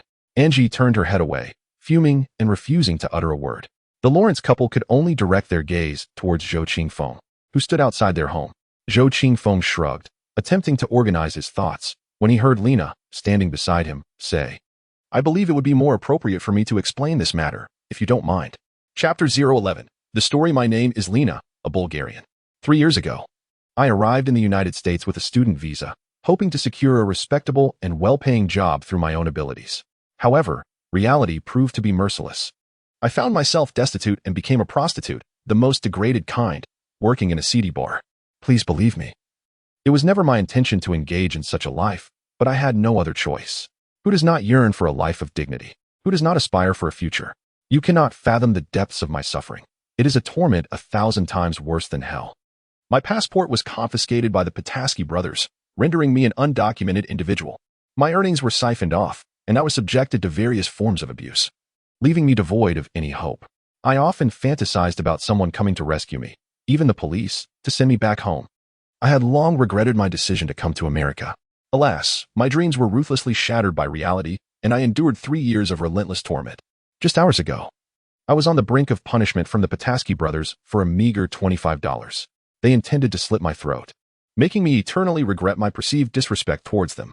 At that moment, I had surrendered all resistance. I truly had given up, believing that death might be preferable to this wretched existence. Yet, in my direst hour, a young man named Victor Hugo came to my rescue. He concocted a ruse, claiming that the police were nearby, which frightened the Pataski brothers away. Lena's tale has reached a poignant juncture, as she finds herself overwhelmed with emotion, tears cascading down her cheeks. The Lawrence family listens intently, their expressions solemn. Even the perpetually pouting Angie, who had been sulking, turns in astonishment, her bright eyes reflecting both fear and confusion. Lena's plight is beyond her comprehension. Continuing, Lena confesses, "Initially, I merely escaped a fate of torment. However, my life remains unchanged. I am still impoverished and a stateless individual. To survive, I will inevitably return to the Cat's Claw Bar. There is no evading it." In gratitude towards Victor, I offered him the chance to share my bed without charge, but he declined. Instead, he proposed an audacious scheme that left me astounded: to pilfer the cash hoarded by the Pataski brothers. I thought Victor had lost his mind. The Pataski brothers are notoriously ruthless. To steal from them is to court death. Yet, upon rejecting his proposal, regret washed over me. What more do I have to fear? My existence is already shrouded in darkness. Returning to the Cat's Claw Bar will hardly improve my circumstances. Why not take a chance? After all, I have nothing left to lose. If it fails, what remains but death? Subsequently, I drove Victor to the Cat's Claw Bar, and while the Pataski brothers were away, we successfully took their money. The only misfortune encountered was the appearance of a young girl named Angie. Now, she stands there, dazed, and timidly inquires of Lena, "My heavens, Victor saved you, and then you asked him to help steal from 2 wicked brutes?" I had always assumed that he sought you for illicit transactions. Lena smiled faintly and remarked, I am indifferent, but Victor refused. You are undoubtedly aware of the events that followed. Victor wished for you to leave the bar immediately. Yet not only did you remain, but you were also drugged and taken to a room. When Victor attempted to rescue you, I deemed him mad, for the Petoskey brothers were soon to return, and every second was precious. However, had it not been for Victor's unwavering determination to save you, your current fate would not be as splendid. In truth, I harbor a sense of jealousy towards you. My past is not inferior to yours. I too possess beauty, intelligence, and confidence. Yet, when I was persecuted by the Petoskey brothers, no one came forth to rescue me. Thus, you witness a wretched and despicable version of myself, one who could only barter her dignity in the shadows. I misjudged you, and I sincerely apologize. Lena's words profoundly impacted Angie, leaving her somewhat flustered as she glanced at Zhou Qingfeng, her expression laden with sorrow. Victor, will you forgive me? I just berated you so harshly. In truth, I was somewhat irate, but if you grant me a hug, I shall forgive you. Zhou Qingfeng initially wore a stern countenance, but he soon opened his arms with a smile. Angie, whose mind still resembled that of a 15-year-old girl, was clear in her affections. Overwhelmed by guilt, she immediately leaped into Zhou Qingfeng's embrace, bestowing upon him a heartfelt hug. As Rachel Connor listened to Lena recount the initial part of her tale, a pang of sorrow gripped her heart. When she learned that her daughter had narrowly escaped a horrific fate, a surge of anger and indignation welled within her. Ultimately, upon discovering that Zhou Qingfeng had risked his own safety to rescue her precious daughter, she was so profoundly moved that tears threatened to spill from her eyes. The mother stepped forward, enveloping her daughter in a warm embrace, while simultaneously pulling Zhou Qingfeng into her fold, exclaiming, Thank you, Victor. You have displayed the valor of a true hero, an extraordinary hero. I truly do not know how to express my gratitude. Zhou Qingfeng smiled and replied, Angie is a friend of mine. When she is in danger, it is only natural that I should come to her aid. Yet, within the recesses of his mind, he mused, Truth be told, I was also quite frightened. Do you know that my legs are still trembling? But the importance of this family was paramount. Preserving their safety was essential to ensure that the unfolding narrative would not descend into chaos. David Lawrence, attempting to regain his composure, furrowed his brow and inquired, Victor, how did you ascertain the location of the Petoskey brothers' hidden funds? I once chanced upon those nefarious brothers and eavesdropped, Zhou Qingfeng fabricated. So, you risked your life to pilfer from two notorious gangsters? Are you aware that either of them could easily eliminate you? David Lawrence found the situation hard to fathom. Turning to gaze at his charred and desolate home, Zhou Qingfeng sighed deeply and remarked, Do you think I take pleasure in residing in such a wretched place? Do you believe I would relish a lifetime of destitution? Have you ever found yourself in a state of utter despair, yearning to take a desperate gamble? This is the eruption born from dire straits.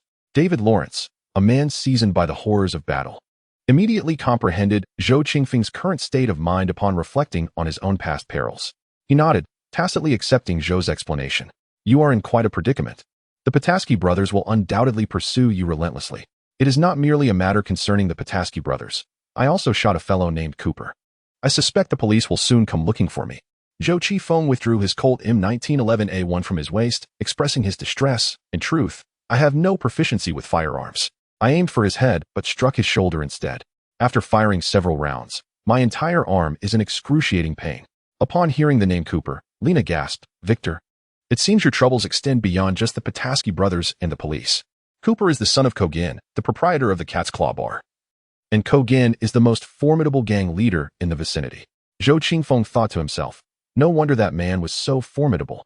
It appears I must temporarily vacate this place. Otherwise, facing the gang would pose a significant dilemma.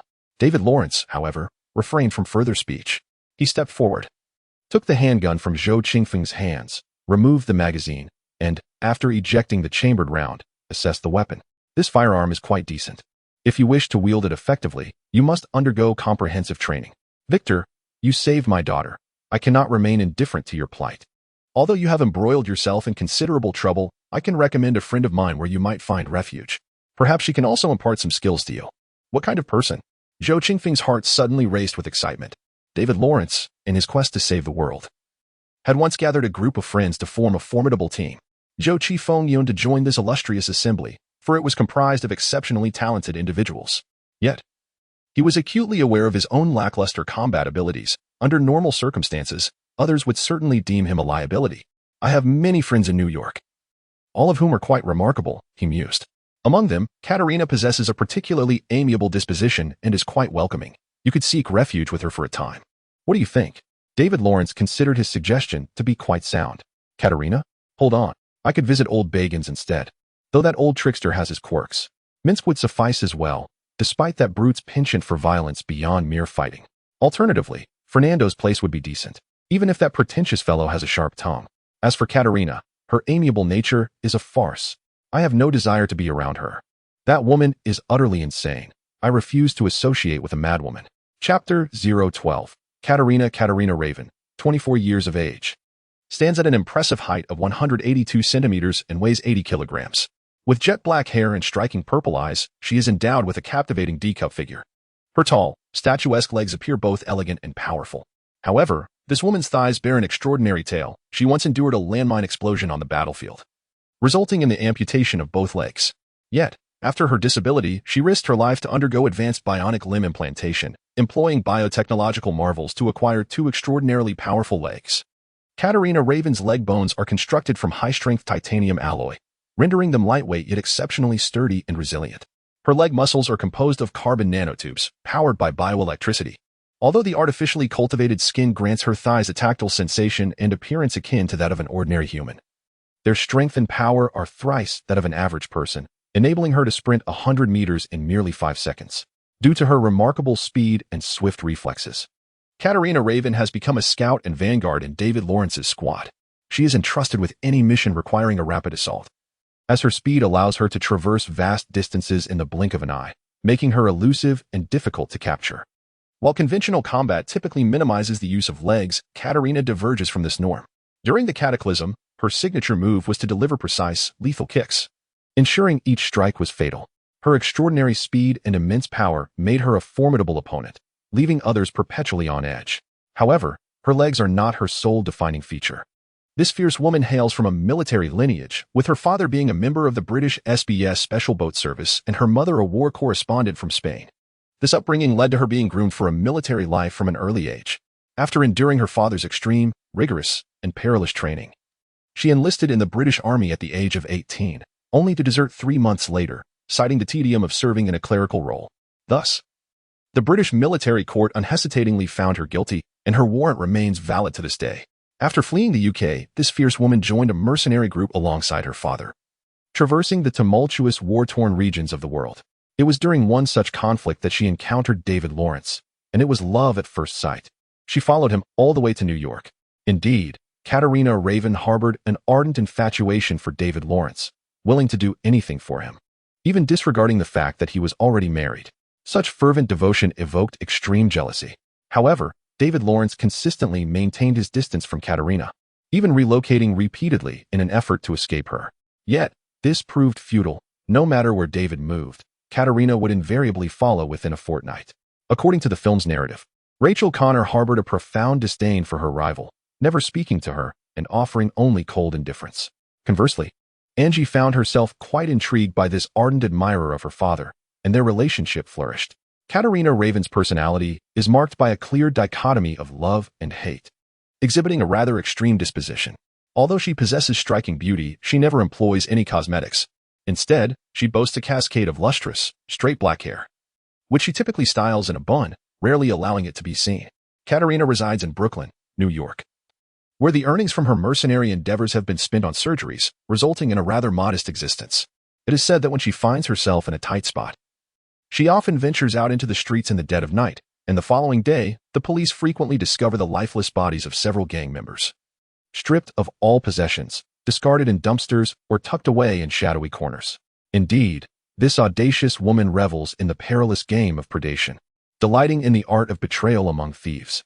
In the film, her entrance is nothing short of mesmerizing. A fully armed, fiercely imposing femme fatale bursts into a stronghold occupied by a gang, wielding an assault rifle with deadly elegance. As the gang's sentry spots her from a distance of 100 meters, he believes himself to be in control. Yet, in the blink of an eye, she closes the gap, delivering a brutal kick that sends him reeling, blood spilling from his mouth. In a whirlwind of movement, she dashes into the building, unleashing a hail of gunfire. Within mere seconds, the lives of 7 or 8 gangsters are extinguished. In her interactions with others, Katerina Raven displays a warm smile only toward David Lawrence, With everyone else, her demeanor is frigid, her social skills abysmally poor. Engaging with her leaves one with two choices: adhere to her demands or simply disregard her entirely. Ultimately, after persuading Lena to return to her hometown, Zhou Qingfeng finds himself thrust before Katerina Raven, escorted by David Lawrence in the dead of night. The prospect of serving under such a fierce woman nearly shatters his spirit. Who knows what mischief she might conjure? When Katerina sees David Lawrence appearing at her doorstep just past 3 in the morning, her surprise is palpable. Clad in a military green short-sleeved t-shirt and fatigues, the sway of her attire hints that she is devoid of undergarments. David, ha ha ha, I was just dreaming of you. And here you are? Are you here to take me on a date? The infatuated woman displayed an exaggerated demeanor upon seeing her beloved, her words and expressions reaching the utmost extremes. David Lawrence offered an awkward smile, resolutely deciding to cut through the confusion and resolve matters swiftly. He shoved Zhou Qingfeng forward and said, Katerina, I would like my friend to stay with you for a while, if that is acceptable. Upon seeing Zhou Qingfeng being pushed forward, Katerina's expression darkened instantly, her disappointment evident and unmasked. She coldly replied, David, you know I cannot refuse any of your requests. This fellow may stay as long as he wishes. I apologize for any inconvenience caused, but I must thank you. So, good night. I will return to fetch him in due time. Perhaps Katerina's gaze was too melancholic. David Lawrence found it somewhat overwhelming. He hardly introduced Zhou Qingfeng properly, leaving behind a few words before departing. After watching David Lawrence's figure fade away, Katerina let out a long sigh and beckoned Zhou Qingfeng with a cold, come in. Out of politeness, Zhou Qingfeng intended to introduce himself. Hello, Miss Raven. My name is. However, before he could finish, Katerina waved her hand dismissively, saying, You needn't tell me who you are. I have no interest in knowing your name.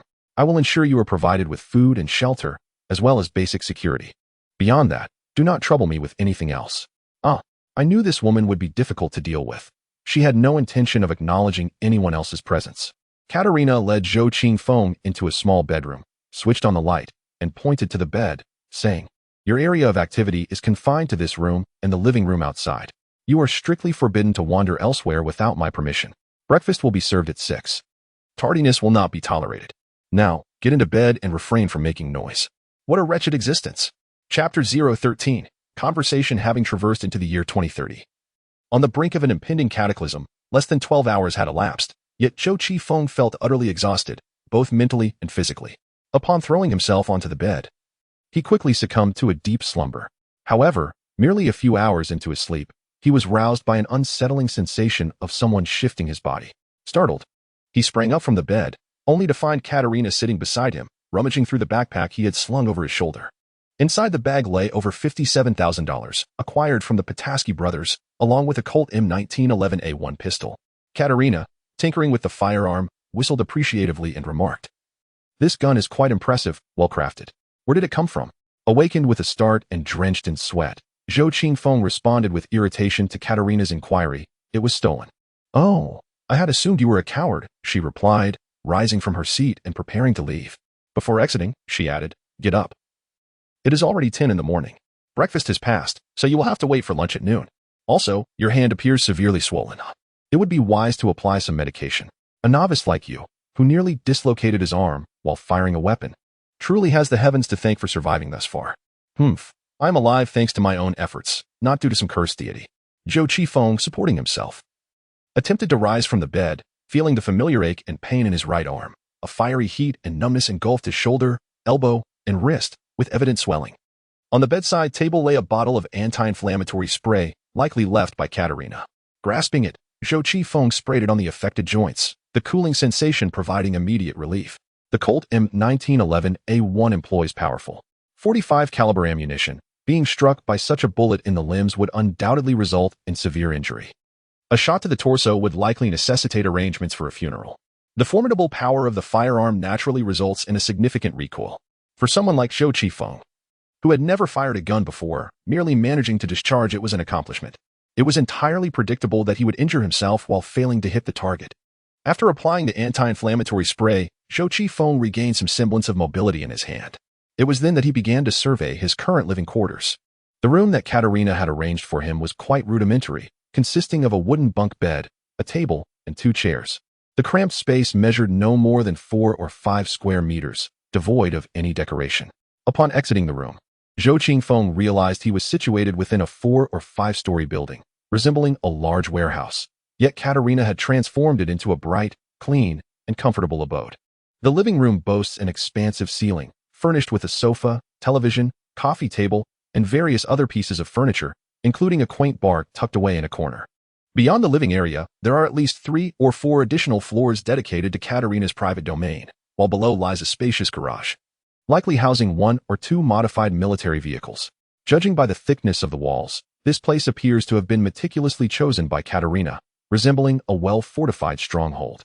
This place is quite impressive, Zhou Qingfeng remarked. Although Katerina's home was not featured in any films from the perspective of disaster preparedness, it is far more suitable as a refuge than David Lawrence's residence. At that moment, Katerina reclined on the sofa, a firearms magazine in hand. She merely cast a fleeting glance at Zhou Qingfeng's admiration, responding with a dismissive snort that seemed to convey, "At least you have some taste." However, given Katerina's financial circumstances, it is unlikely that she rented or purchased this property. It is more probable that she acquired it through the elimination of a certain gang. This fierce woman is certainly capable of such actions. Standing in the living room, Zhou Qingfeng could not help but steal appreciative glances at Katerina's physique. The long-haired warrior wore only a sports tank top, which clung to her formidable curves while leaving the rest of her body exposed to the air. Her lower half was clad in athletic shorts, with her long, mechanically enhanced legs resting on the coffee table. Those unaware of her prowess would undoubtedly marvel at the straightness and tautness of her thighs, while leg enthusiasts would be utterly captivated. However, Zhou Qingfeng averted his gaze after a brief glance, fully aware that Katerina detested anyone staring at her legs. Such attention made her exceedingly uncomfortable. For her real leg had been severed by a landmine, a traumatic event that nearly drove her to suicide.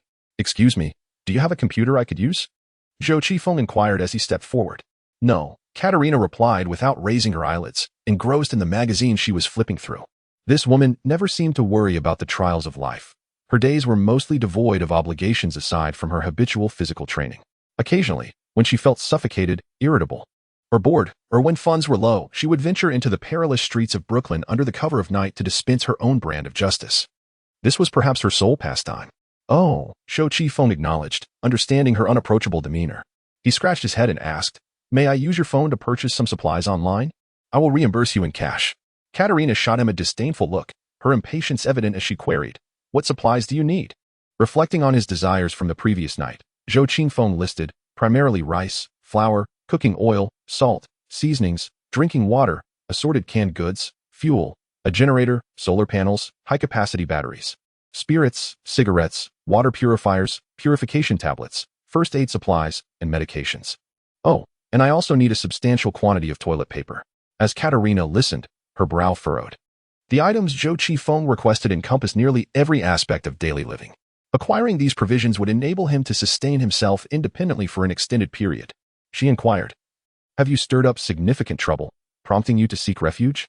"Ah, indeed," Zhou Qingfeng mused. "If this fierce woman perceives it that way, so be it. There is no need for you to prepare these supplies. My basement is stocked with enough provisions to sustain 2 individuals for a month. I possess everything you could possibly imagine and more." Katrina extended her hand and remarked, "Hand over your money. I can grant you access to my reserves." Zhou Qingfeng smirked, fully aware that Katrina was a mercenary. Unlike regular military forces, mercenaries inherently lack logistical support, which has cultivated in this fierce woman a habit of amassing substantial supplies. However, the stockpile she maintained would suffice only for a limited number of individuals in the short term.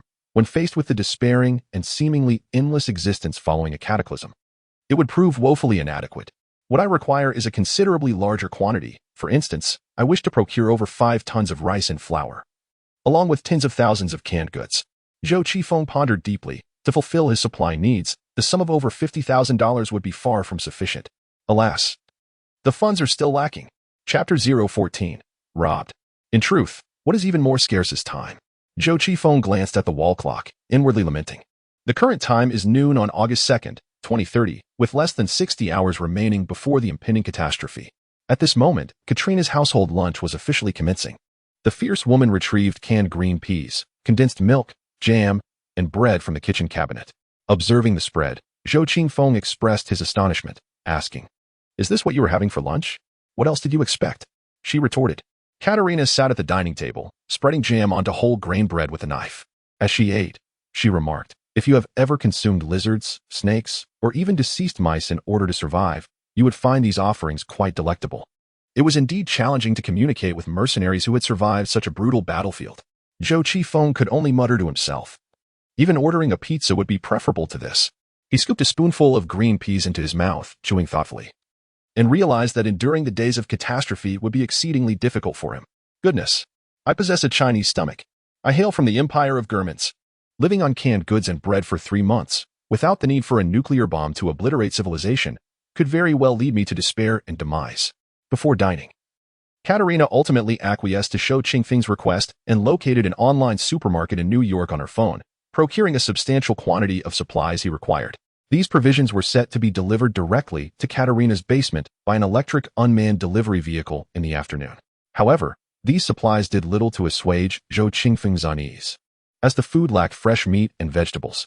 Furthermore, even if such items were obtained, they would necessitate specialized cold storage. Otherwise, they would spoil rapidly. This indicated that once the catastrophe struck, Zhou Qifeng would be relegated to a diet of canned food. How frustrating. Reflecting on how American soldiers grew nauseated from consuming Spam daily on the battlefield, Zhou Qifeng foresaw that his future would not be particularly bright. He needed to devise a plan. Observing Zhou Qifeng's furrowed brow, Katerina took the initiative to inquire, "Hi, why have you included sanitary napkins in your procurement?" "Oh, sanitary napkins.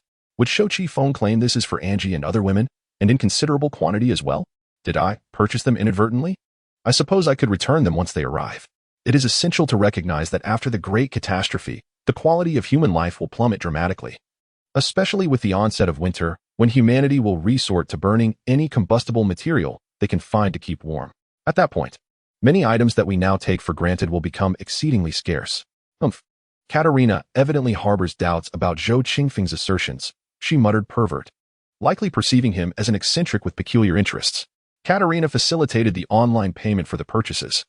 While Zhou Qifeng's cash sum of over $57,000 lay upon the dining table, essentially entrusted to her. Reflecting upon how, post-catastrophe, the dollar would turn to mere waste paper, Zhou Qifeng couldn't help but advise, "Katerina, you ought to spend that money in the next few days." "Why?" Katerina, having swiftly finished her meal, promptly cleared her dishes to the kitchen, while Zhou Qifeng had barely taken a few bites. "I ponder your supplies seem rather insufficient." This is contrary to the survivalist ethos. Zhou Qifeng could only resort to this excuse. In America, numerous survivalists constantly fret over their ability to endure natural disasters or man-made calamities. During the 1960s and 1970s, the specter of nuclear war loomed over the globe, prompting many Americans to excavate shelters in their backyards and stockpile provisions in preparation for a nuclear winter. "I am not a survivalist," Katerina denied it. Yet it was evident that she was somewhat swayed by Zhou Qingfeng's words. She added, "Perhaps I should stock up on some weaponry and ammunition. I have expended quite a bit during my recent training. Purchasing ammunition seems like a reasonable choice." Zhou Qifeng contemplated that as long as he spent all his money before 6 o'clock on August 4th, it would suffice. He continued, "In fact, you might consider acquiring additional weapons. They tend to retain their value." Katerina could not dismiss this notion. She swiftly finished her lunch, tidied the table, and said, "Follow me. There's a supermarket nearby where I can procure the ammunition I require." Zhou Qifeng was equally dissatisfied with lunch, pondering the prospect of indulging in McDonald's or Subway, which would be 100 times better than eating green peas. Before stepping out, he pocketed a few coins, though he hesitated about his handgun. The Colt M1911A1 was too large and heavy, and he had no idea how to use it, making it cumbersome to carry. However, observing Katerina, who was impeccably dressed with at least 3 firearms, he resolved to take the handgun with him. "You need a proper holster, otherwise, you'll look like a fool," Katerina remarked, noticing Zhou Qifeng awkwardly stuffing the M1911A1 into his waistband. She was in the process of securing a USP handgun into her side holster, which was both convenient to carry and to use. "Could you lend me a holster?" Zhou Qifeng indeed appeared quite inexperienced. Katerina rolled her eyes and said, "In truth, I would advise you not to carry that gun at all. Someone like you, a novice, wielding a firearm is of little use. I could effortlessly take down 100 like you." What a sharp-tongued woman. Can't she articulate her thoughts more graciously? Zhou Qifeng had no choice but to draw his weapon once more, as he found the appearance of a gun strapped to his belt rather foolish. Only those with a fighting capacity of less than 5, like the African uncle, would engage in such antics. Katerina emerged from the underground parking lot in a robust Range Rover, its powerful electric drive enabling a smooth, silent, yet exhilarating ride. as she traversed several streets. She soon arrived at a nearby Target department store. Acquiring firearms in America can be somewhat cumbersome, requiring an application and thorough background checks. However, purchasing ammunition is considerably simpler, readily available in any supermarket. In truth, Katerina could have easily procured her supplies online, but after spending the entire morning at home, she opted to venture out. Upon reaching the parking lot of Target, Katerina intended to buy bullets, while Zhou Qifeng, feeling famished, spotted a nearby McDonald's. He informed Katerina, "I shall go fetch something to eat," before striding away. As he approached the fast food establishment, Zhou Qifeng quickly realized that this McDonald's bore little resemblance to those back home. There was no spacious and bright service counter, no tidy and comfortable seating, nor any cheerful staff members, only 2 windows fortified with iron bars and bulletproof glass. One window for payment and another for food, simple and straightforward. It was indeed Zhou Qifeng's first encounter with such a McDonald's. Was this a New York specialty? "Hey there, young man, what would you like?" A rather rotund Caucasian woman seated behind the cash register greeted him, her demeanor far from pleasant. "I'll have a Big Mac meal." "Please," Zhou Qifeng replied, as he slid cash through the window. Soon, another window presented his meal. However, before he could take more than a few bites, a voice suddenly approached from behind, saying, "Hey, kid, mind giving me some cash?" Startled, Zhou Qifeng turned slightly to glance back, only to see a menacing figure with a gun pressed against his waist, the dark skin glimmering with a fierce light. Indeed, he found himself in Brooklyn, New York, a place notorious for its crime and violence. Here he was, in broad daylight, robbed while simply trying to enjoy a hamburger. Was there any justice left in the world? Any semblance of law? The most troubling part was that this was entirely outside of his plans. Chapter 015. Counterattack. Astonishment, panic, fear, helplessness. As Zhou Qifeng faced the armed assailant, he realized how utterly powerless he was. His grand ambitions felt laughably naive. Thoughts of conquering wastelands and ruling the world faded into insignificance. At this moment, a single bullet could extinguish his life. Gazing into the predator's eyes, Zhou Qifeng understood that he was completely unequipped to handle such a dire situation. Having been born under the red flag and raised in a new society, he was a true heir of the proletariat, having never encountered true malice throughout his upbringing. Even in his past skirmishes, his opponents were merely delinquent youths from school, armed with nothing more than bricks as makeshift weapons. Yet here he was, in America for less than 24 hours, confronted with a gun pressed against his side. The passers-by around him seemed unperturbed by the scene, merely sidestepping hurriedly without any inclination to intervene. Zhou Qifeng found himself completely immobilized, his mind a blank canvas devoid of thoughts or actions. The dark figure before him, seemingly anticipating his reaction, grinned maliciously as he pressed down hard on Zhou's shoulder, saying, "Relax, kid, I appreciate your cooperative spirit." A wave of profound humiliation washed over Zhou, flushing his face with heat as anger and resentment clashed violently within him. "Zhou Qifeng, open your eyes and behold. This dark figure mocks you, ridiculing your impotence and timidity. Do you still harbor the audacity to believe you can navigate this world with confidence? How can you expect to survive in the chaotic aftermath of a cataclysm when you cannot even contend with a mere street thug? Face the truth, Zhou Qifeng. No matter how much you stockpile, it is futile. You are utterly ill-suited for this reality. Your efforts will merely determine whether you perish a few days sooner or later. This world is not meant for you." The weight of these negative emotions bore down on Zhou, instilling an overwhelming urge to scream and struggle. Yet, it felt as if he were ensnared in a nightmare, his entire being trapped in a state of inertia. "No, wait. It is not that I cannot move. It is as if the entire world has come to a standstill." Zhou Qifeng discovered that the world before him resembled a film frozen in time. The once vibrant and colorful scene had morphed into shades of black and white. Before him, as it flashed on a screen, appeared a line of text. "Your life is in peril. Your intense feelings of resistance have activated a hidden gift for transcending realms. Amidst the random bestowal of abilities, you have acquired the attribute of unmatched agility in response to your current predicament.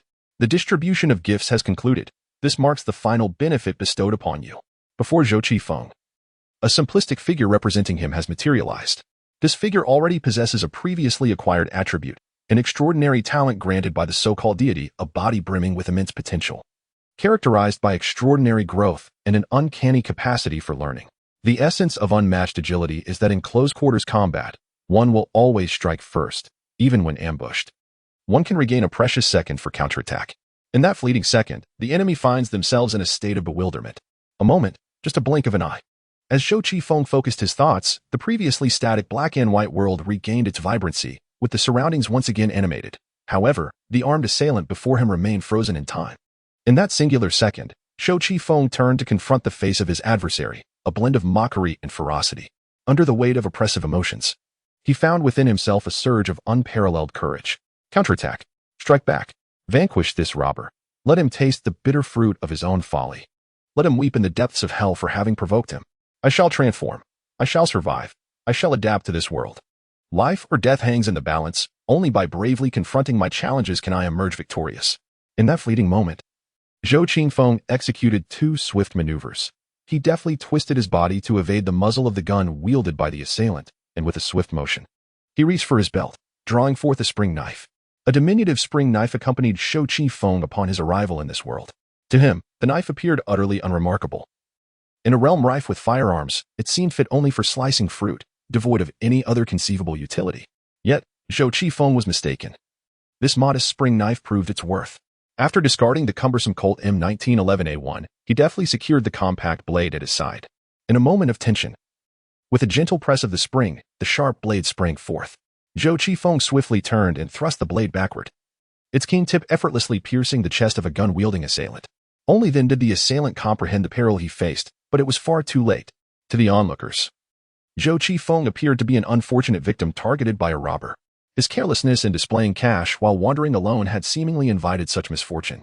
However, as the armed assailant prepared to search him, Zhou Qifeng's reaction was a dazzling spectacle. Witnesses observed him nimbly evade the robber's gun, retrieving his knife with remarkable agility. With a swift thrust, he plunged the blade into the assailant, and as he withdrew it, blood erupted in a vivid spray. A scene of unexpected counterattack was unfolding.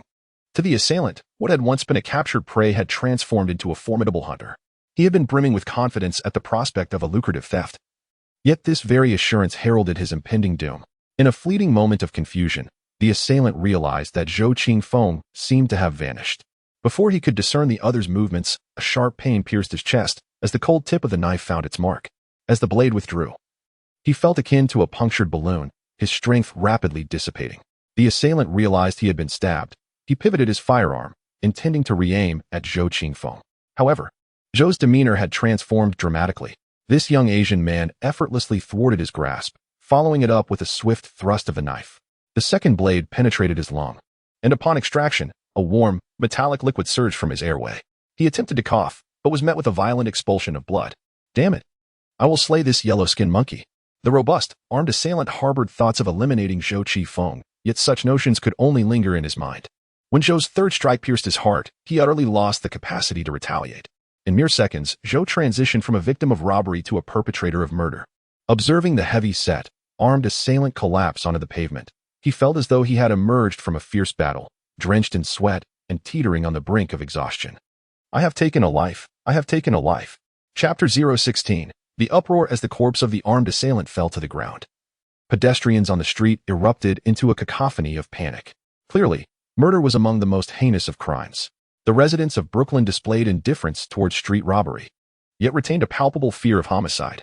Gazing at his bloodstained self, Zhou Qifeng finally regained his senses, overwhelmed by a wave of nausea and revulsion. He had contemplated the prospect of taking a life in a post-apocalyptic world, but never envisioned such a grim and troublesome scenario. The cataclysm is merely 2 days away, and the police will not vanish until then. If apprehended within these 2 days, it would be an immense misfortune. Once imprisoned, one may never emerge again, destined to perish from hunger within those walls. Zhou Qifeng discarded his spring knife and removed his bloodstained shirt. As he attempted to wipe the blood from his palms with the fabric, he sprinted towards the direction where Katerina had parked. Upon arriving at the parking lot, he chanced upon the spirited Miss Raven exiting Target. All right, I've ordered 200,000 rounds of SS-109, along with 10,000 rounds of 45 ACP and another 10,000 of 9mm Parabellum. Additionally, I require the gun shop to deliver the latest electromagnetic rifle. Fortunately, the payment can be made in installments, otherwise I would be rendered utterly destitute. Katerina, with her characteristic nonchalance, opened the car door, but her demeanor shifted as she wrinkled her brow and addressed Zhou Qifeng. Weren't you supposed to buy a hamburger? Why do you reek of blood? I killed someone, Zhou Qifeng confessed unabashedly. He was overwhelmed by the thrill of his first kill, his body trembling uncontrollably, his limbs and muscles quaking in agitation. What? Katerina exclaimed in disbelief, quickly glancing towards the McDonald's, where the lifeless body and the flowing blood painted a horrifying scene. Fuck. What have you done? Can we leave this place swiftly? Zhou Qifeng shouted, his anxiety palpable. I do not wish to be apprehended by the police. Are you a murderer? Katerina retorted angrily. I merely stepped into Target for a few minutes. And you've taken a life? You wish to avoid capture by the authorities, and so do I. Our relationship has yet to reach a level where we must jointly confront the prospect of police apprehension. I insist that you exit my vehicle immediately.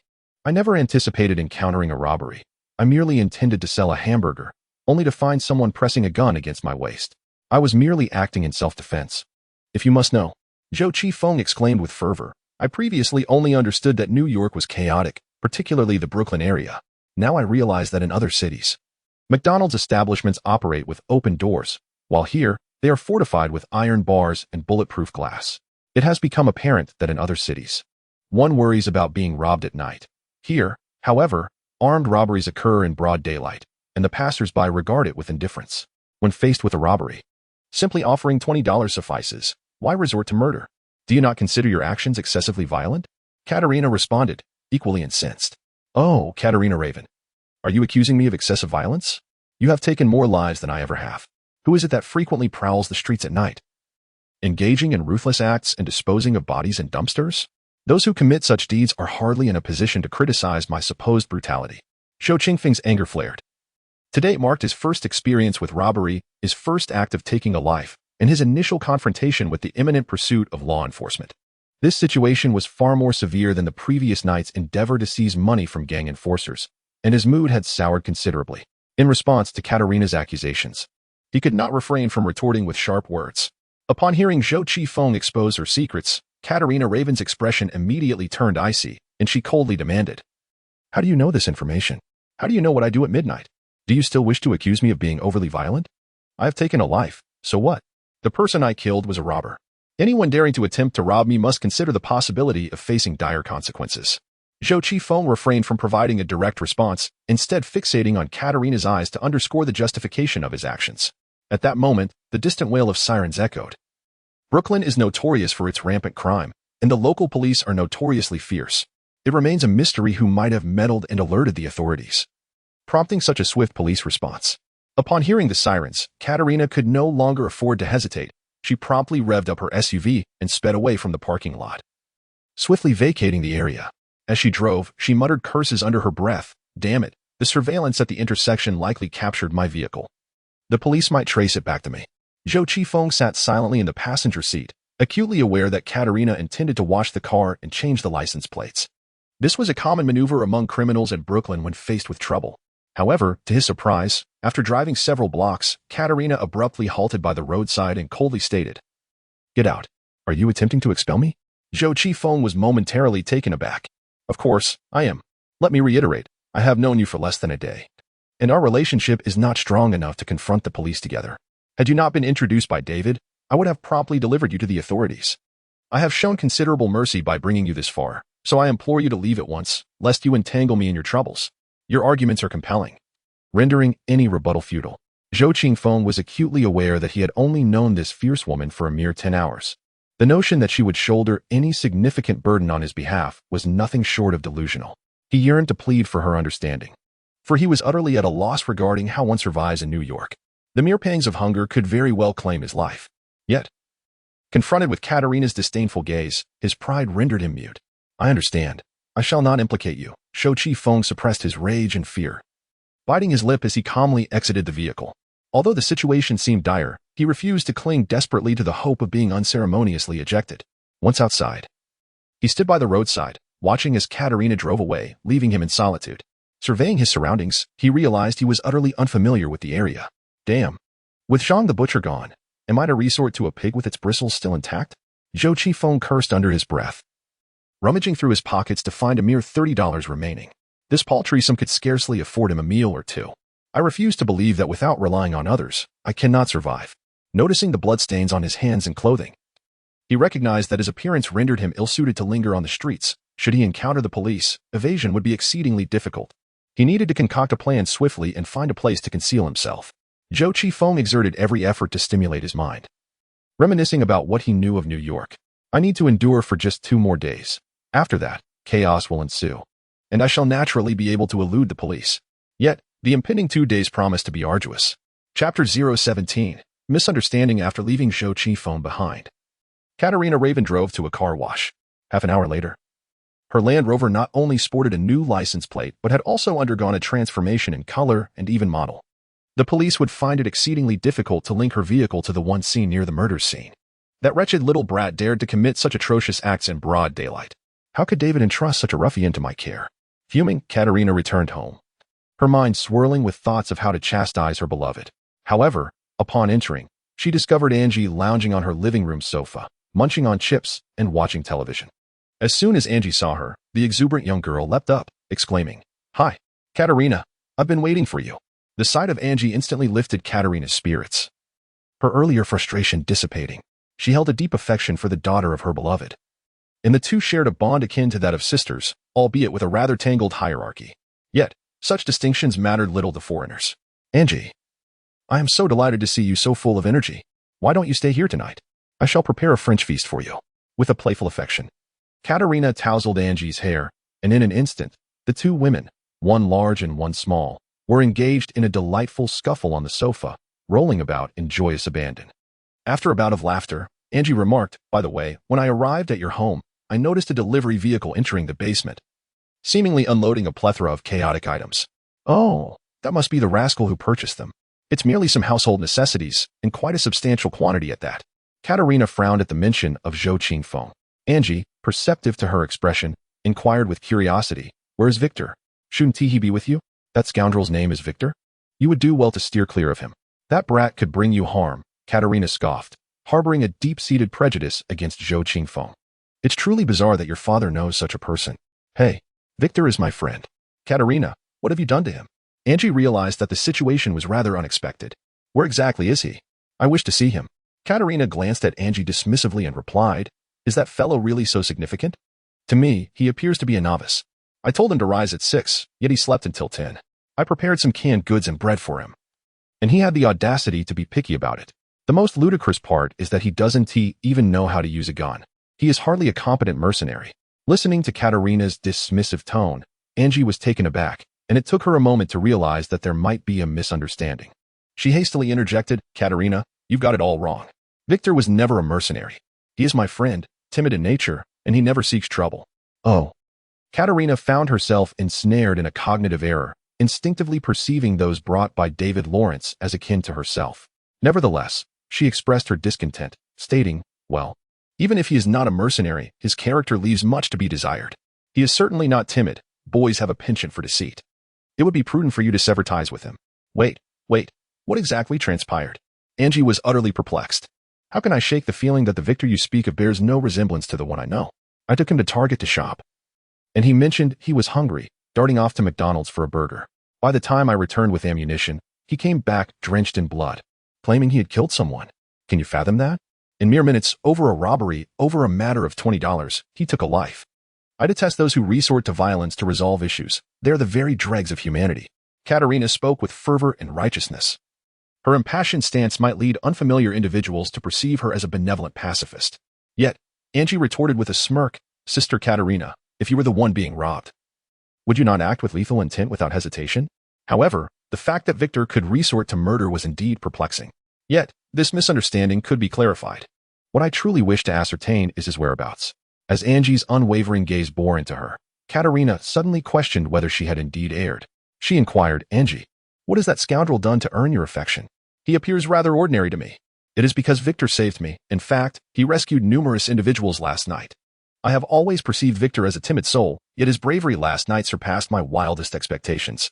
Angie recounted the impressive feats of Zhou Qingfeng from the previous evening, embellishing the narrative to render Zhou's character remarkably grand. "Do you know who his adversaries were? They were two Russian gangsters, towering and robust, far more formidable than my father, exuding an aura of sheer menace. At that moment, those ruffians sought to torment and slay a hapless woman, and the situation was dire. Had I found myself in such a predicament, I would undoubtedly have screamed in terror and fled, perhaps unable even to escape. Yet, Victor courageously stepped forward. He saved a life, an act that undoubtedly requires extraordinary valor. The subsequent events were even more harrowing. In his quest to assist that unfortunate woman, Victor willingly offered to retrieve her stolen passport. Do you know where those women's passports are concealed? In the henchman's quarters of the Cat's Claw Bar, a perilous location indeed. Nevertheless, Victor ventured there fearlessly, disregarding his own safety, driven solely by the desire to aid that unfortunate woman. I believe, at that moment, even God would commend his bravery and selflessness. However, complications arose. I happened to be clandestinely drinking at that bar with a few classmates when I encountered Victor. I misjudged him, and I feel truly ashamed. After my quarrel with Victor, I was drugged by the scoundrels at the bar and hazily taken away by them. Victor, upon obtaining his passport, could have easily escaped.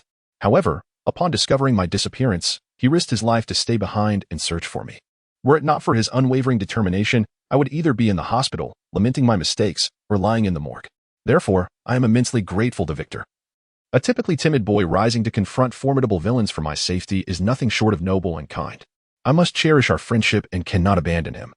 Just as he has not abandoned me. Katerina, do you understand what I mean? Can you tell me where Victor has gone? I need to bring him back.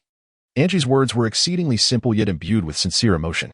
Zhou Qifeng was initially just an ordinary friend, but the events of last night had significantly deepened their bond, rendering him a close companion. She grasped Katerina's hand, nearly pleading, "If Victor has offended you, I apologize on his behalf. He is certainly not a petty thug. He is a brave and upright person." Katerina was taken aback, realizing that someone she had carelessly dismissed held such importance to Angie.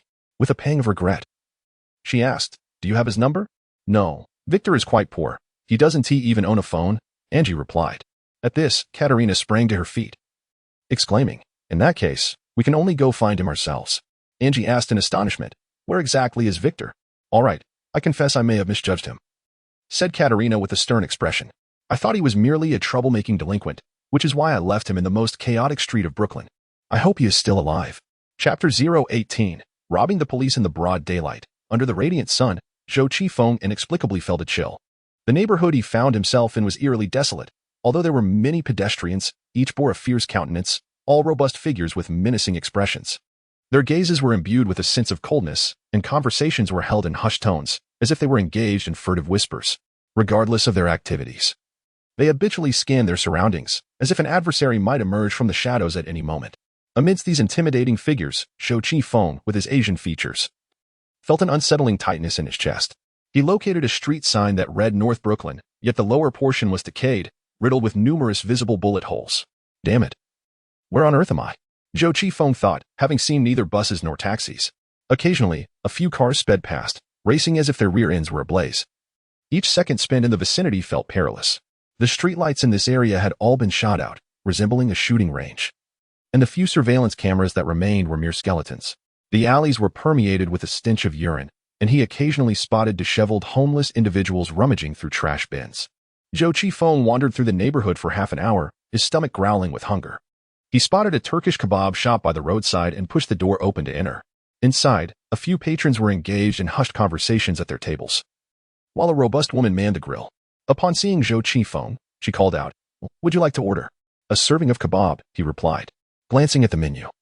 He opted for the most affordable dish. The woman seized a carving knife and sliced several pieces of beef from the skewer, adding some leafy greens and salad dressing before presenting the plate to Zhou Qifeng, stating $6. Having gone nearly the entire day without food, Zhou Qifeng paid and eagerly grabbed his knife and fork, devouring the meal with fervor.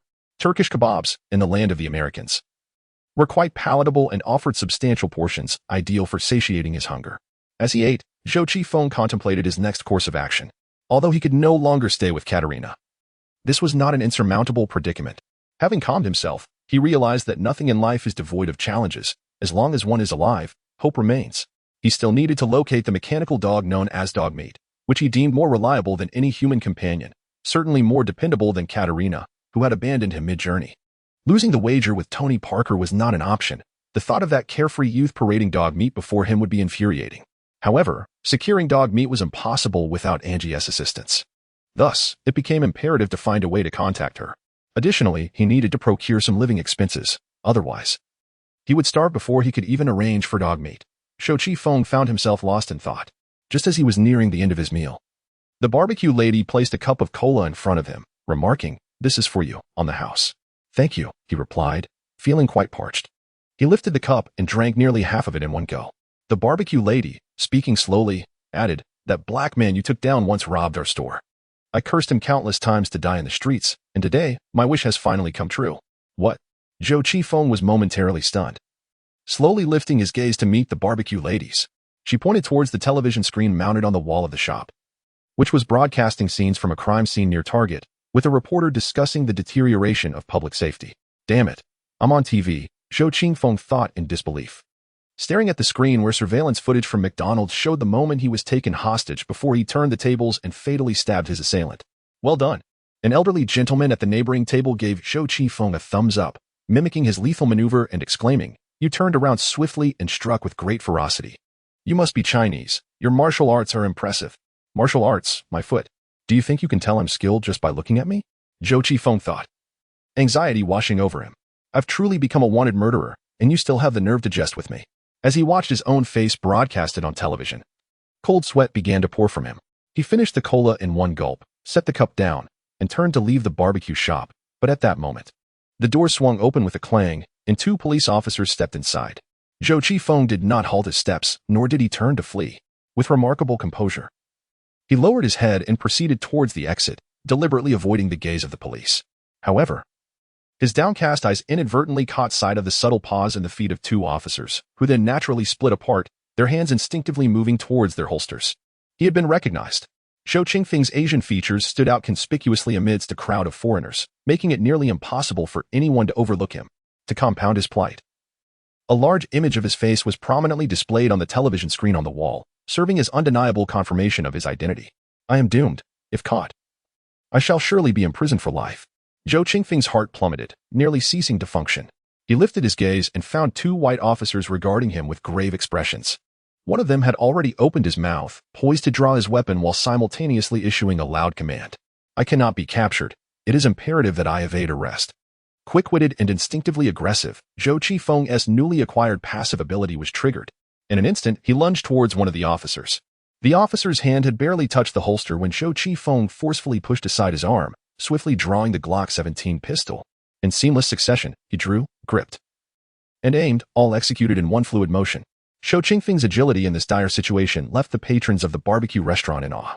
Upon seeing the police arrive, everyone had presumed that this young man was beyond salvation. No one could have anticipated his astonishing speed, as he deftly subdued both officers in return. The elderly man who had just expressed his admiration could not help but exclaim once more, "Martial arts." To which Zhou Qingfeng might have thought, "Old man, you've watched too many movies." At this moment, Zhou Qingfeng's breath was heavy. The explosive movement he had just executed required immense power, and his heart raced like a drum, pounding furiously while beads of sweat formed on his forehead. 2 police officers stood before him. The gun of the first had been seized, while the second held his hand firmly on his holster, both in a state of frozen shock. Their reaction to Zhou Qingfeng's presence was swift and remarkably synchronized. Yet they could hardly comprehend the sudden and dramatic shift in their circumstances. They had never witnessed such speed in a person's actions, as if confronted by a specter. Zhou Qingfeng aimed his weapon at the officer with his hand on the holster and barked, "Place your gun and walkie-talkie on the table. And cuff yourself and your partner to the table leg. Hurry, do as I say, or I will fire." The 2 officers complied, carefully placing their firearms before him and handcuffing themselves to the table, tossing the key outside the shop. The entire process unfolded with startling calmness. After witnessing Zhou Qingfeng's ghostly swiftness, no one dared to make a move. With the police officers now rendered harmless, Zhou Qingfeng felt a wave of relief wash over him. He disengaged the safety on his pistol, intending to tuck it into his belt. However, upon noticing the quick-draw holster of the officer, he demanded, "Remove your clothes." What? Both officers thought simultaneously, "Are we dealing with a lunatic? Being apprehended and now ordered to strip?" Zhou Qingfeng's blood-stained attire was too conspicuous, so he swiftly took off the clothes of one officer, slipping into them. Though somewhat baggy, they sufficed for the moment. As Zhou Qingfeng emerged from the Turkish kebab shop, adorned with a holster, a walkie-talkie, handcuffs, and even pepper spray, a stun gun, and a powerful flashlight, he bore the unmistakable appearance of a street cop from Brooklyn, New York. Damn it, I just robbed 2 police officers, he thought, realizing the enormity of the trouble he had invited upon himself. Now, the entire police force of New York would be on his tail. Chapter 19. Heightened alert. Less than 5 minutes after the incident, Catalina drove through the affected street. Inside the car, 2 stunning women, one tall and the other petite, were scanning the surroundings intently for any sign of Zhou Qingfeng. They happened upon the Turkish kebab shop, where 4 or 5 police cars were parked outside. Several officers shouted as they rushed into the establishment, only to emerge shortly after carrying 2 unfortunate policemen. stripped down to their bare skin. Bound hand and foot, their faces pressed against each other, they presented an utterly indecorous sight. In Brooklyn, the misfortunes of the police have always been a source of amusement for the local residents. A crowd quickly gathered outside the kebab shop, smartphones in hand, capturing the spectacle and broadcasting it online within moments. As the New York police found themselves in this embarrassing predicament, the minor incident of assaulting an officer rapidly gained traction. Within 3 minutes, it had spread throughout Brooklyn. In 10 minutes, it reached all corners of New York. And in 20 minutes, CNN had begun its coverage of the unfolding event. Half an hour later, Zhou Qingfeng's face was plastered all over the globe. It seems your friend is on the verge of fame, Catalina mused, having scoured the neighborhood without locating Zhou Qingfeng. Yet her phone was already filled with detailed reports of his misdeeds. She not only witnessed the report of Zhou Qingfeng subduing 2 police officers, but also the video of him committing murder outside a McDonald's, particularly the moment he swiftly evaded and lunged with his knife. Anyone who witnessed that lethal strike in that fleeting instant would surely be awestruck by Zhou Qingfeng's agility and swiftness. Katerina was no exception, feeling profoundly impressed. As a mercenary, she possessed a keen sensitivity to both killing and being killed, naturally envisioning herself in the role of resisting that counterattack. However, the outcome startled her. She realized that even if she were in the position of the mugged victim, no amount of vigilance could withstand Zhou Qingfeng's strike. It was astonishingly quick, so rapid that there was no time to react. This young man possessed remarkable skills. He did not appear weak at all. I must find him. My interest has been piqued. Katerina, known for her swift actions, felt both threatened and challenged by Zhou Qingfeng's performance. She turned to Angie and asked, "Your friend is wanted. Where do you think he might hide?" Angie struggled to recall, but ultimately shrugged, replying, "Victor doesn't seem to enjoy going out. He always stays at home." A recluse? Katerina gazed at her phone screen, replaying the scene of Zhou Qingfeng's murder, shaking her head as she said, No, your friend is certainly not a recluse. He is far more formidable than you can imagine." Angie also observed Zhou Qingfeng's actions. Even a fool could see how effortlessly he carried out the killing. His movements swift and ruthless, delivering a fatal blow with precision. The young girl found it difficult to accept the reality. She gazed at the video in confusion and remarked, "I never imagined Victor would resort to murder. He assured me he would never harm anyone. Regardless, our priority is to locate him first." Katerina activated the police channel decryption device in the car, simultaneously driving and listening to the communications from the New York Police Department. At that moment, however, it was not just Katerina and Angie searching for Zhou Qingfeng. The entire Brooklyn Police Department was incensed by him. Criminals in New York may deceive, assault, or even shoot police officers, but never had anyone dared to steal their equipment and strip them of their clothing. Such an act was akin to a resounding slap in the face of the NYPD, particularly after the media sensationalized the incident, prompting an explosive reaction from the police chief. "Investigate this suspect. Ascertain his connections. Order all patrol officers to hit the streets immediately. We must apprehend that scoundrel. I authorize any officer to take lethal action upon sighting him. We cannot tolerate such blatant acts of defiance against the police." The chief's orders reverberated throughout Brooklyn, mobilizing the entire police force. This was especially true in the most chaotic areas of North Brooklyn, where numerous riot police teams appeared on the streets. These heavily armed officers instilled fear in the local thugs. The combat prowess of the New York police ranks among the highest in the nation, and in response to the escalating violence, the officers here were exceptionally fierce, even ruthless, and thoroughly armed to the teeth. Due to Zhou Qingfeng's alarming propensity for violence, the affluent New York Police Department even deployed 5 or 6 helicopters, manned by fully armed special forces, hovering low in the sky, ever ready to deliver a decisive blow to Zhou. "Where is the scoundrel? Go find him. I demand to see his corpse or witness him weeping profusely in court." The chief of the Brooklyn precinct even personally announced to the media that no one could humiliate the police in such a manner. "We must ensure he pays for his transgressions. Should anyone provide a lead, we would be more than willing to offer a bounty of $50,000. The adage holds true. Great rewards attract brave souls, and the prospect of a $50,000 reward stirred considerable interest among those who saw the report. Various bars, shops, markets, and even pedestrians began to scrutinize their surroundings, hoping to locate the Chinese youth worth $50,000. Zhou Qingfeng's identity was swiftly uncovered, and the media promptly disseminated the information online. However, the details regarding him were astonishingly sparse. Aside from his name and age, only a basic home address was provided. There were no records of parents, educational background, relatives, or friends. Apart from a registration for social welfare, Zhou Qingfeng's identity remained largely blank. He is a violent criminal with an impulsive personality disorder, appearing benign and harmless on the surface, yet akin to a ticking time bomb. One cannot predict when he might inflict harm. The New York City Police Department urges the public to remain vigilant regarding this violent offender. From the investigation conducted at the scene, it is evident that he possesses exceedingly formidable skills in the art of killing, capable of extinguishing a victim's life in the blink of an eye. This young man, known as Victor Hugo, is likely a terrorist, probably having undergone professional training before infiltrating New York City. We must remain vigilant regarding the potential attacks he may orchestrate in the future. It is my fervent hope that the police will apprehend him swiftly. As time progresses, media coverage intensifies, while incidents of violence occur daily in New York. This series of crimes, coupled with an extraordinarily high level of murderous proficiency, has undeniably captured the attention of the city's populace. The image of Zhou Qifeng has been drastically demonized in the eyes of the public. What remains most perplexing is that, despite the increasing number of police mobilizations, with intersections and streets nearly barricaded, Zhou Qifeng has yet to be captured. Questions abound as to the whereabouts of this exceedingly menacing violent suspect. Chapter 20. I am not a police officer. Zhou Qifeng departed from the Turkish kebab shop in a police vehicle.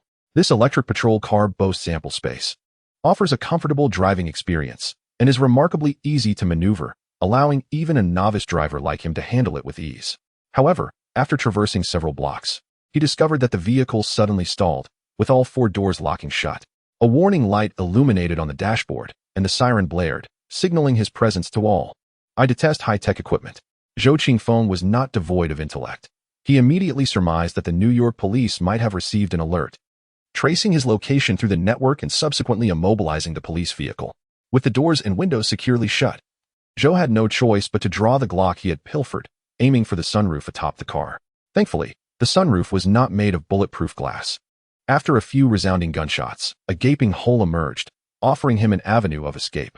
Before vacating the police car, Zhou glanced at the smart display inside to ascertain his current location. He had just been in the notoriously crime-ridden area of North Brooklyn. But now he found himself near the East River, with the Manhattan Bridge leading towards Manhattan directly ahead. Zhou adjusted his police uniform, steadied his emotions, and adopted the most natural demeanor as he traversed several intersections. His appearance as a patrol officer was deceptively convincing at that moment. The New York Police Department had yet to place a bounty on his head, and passers-by occasionally smiled at him. As he continued his journey, Zhou contemplated visiting a store to procure a change of clothes. However, at that moment, a Chevrolet careened around a nearby bend, hurtling directly towards him. The suddenness of the scene startled Zhou immensely. He swiftly leapt aside, narrowly avoiding the erratic vehicle, which subsequently crashed into a building on the roadside. With a resounding "Why do misfortunes seem to come in waves?" Zhou Qifeng attempted to walk away, but the window of a car in the back lowered, and a young woman cried out to him, "Officer, please help us. Someone is trying to kidnap me." "Sir, I am not a police officer," he replied. "You have mistaken me for someone else. I merely wear the guise of a policeman. Seek help elsewhere." Zhou Qifeng had no intention of getting involved in this troublesome affair. He already had enough burdens of his own. Yet, despite his reluctance, trouble found him nonetheless. After the Chevrolet met with an accident, a Ford approached the intersection and came to a halt directly behind it.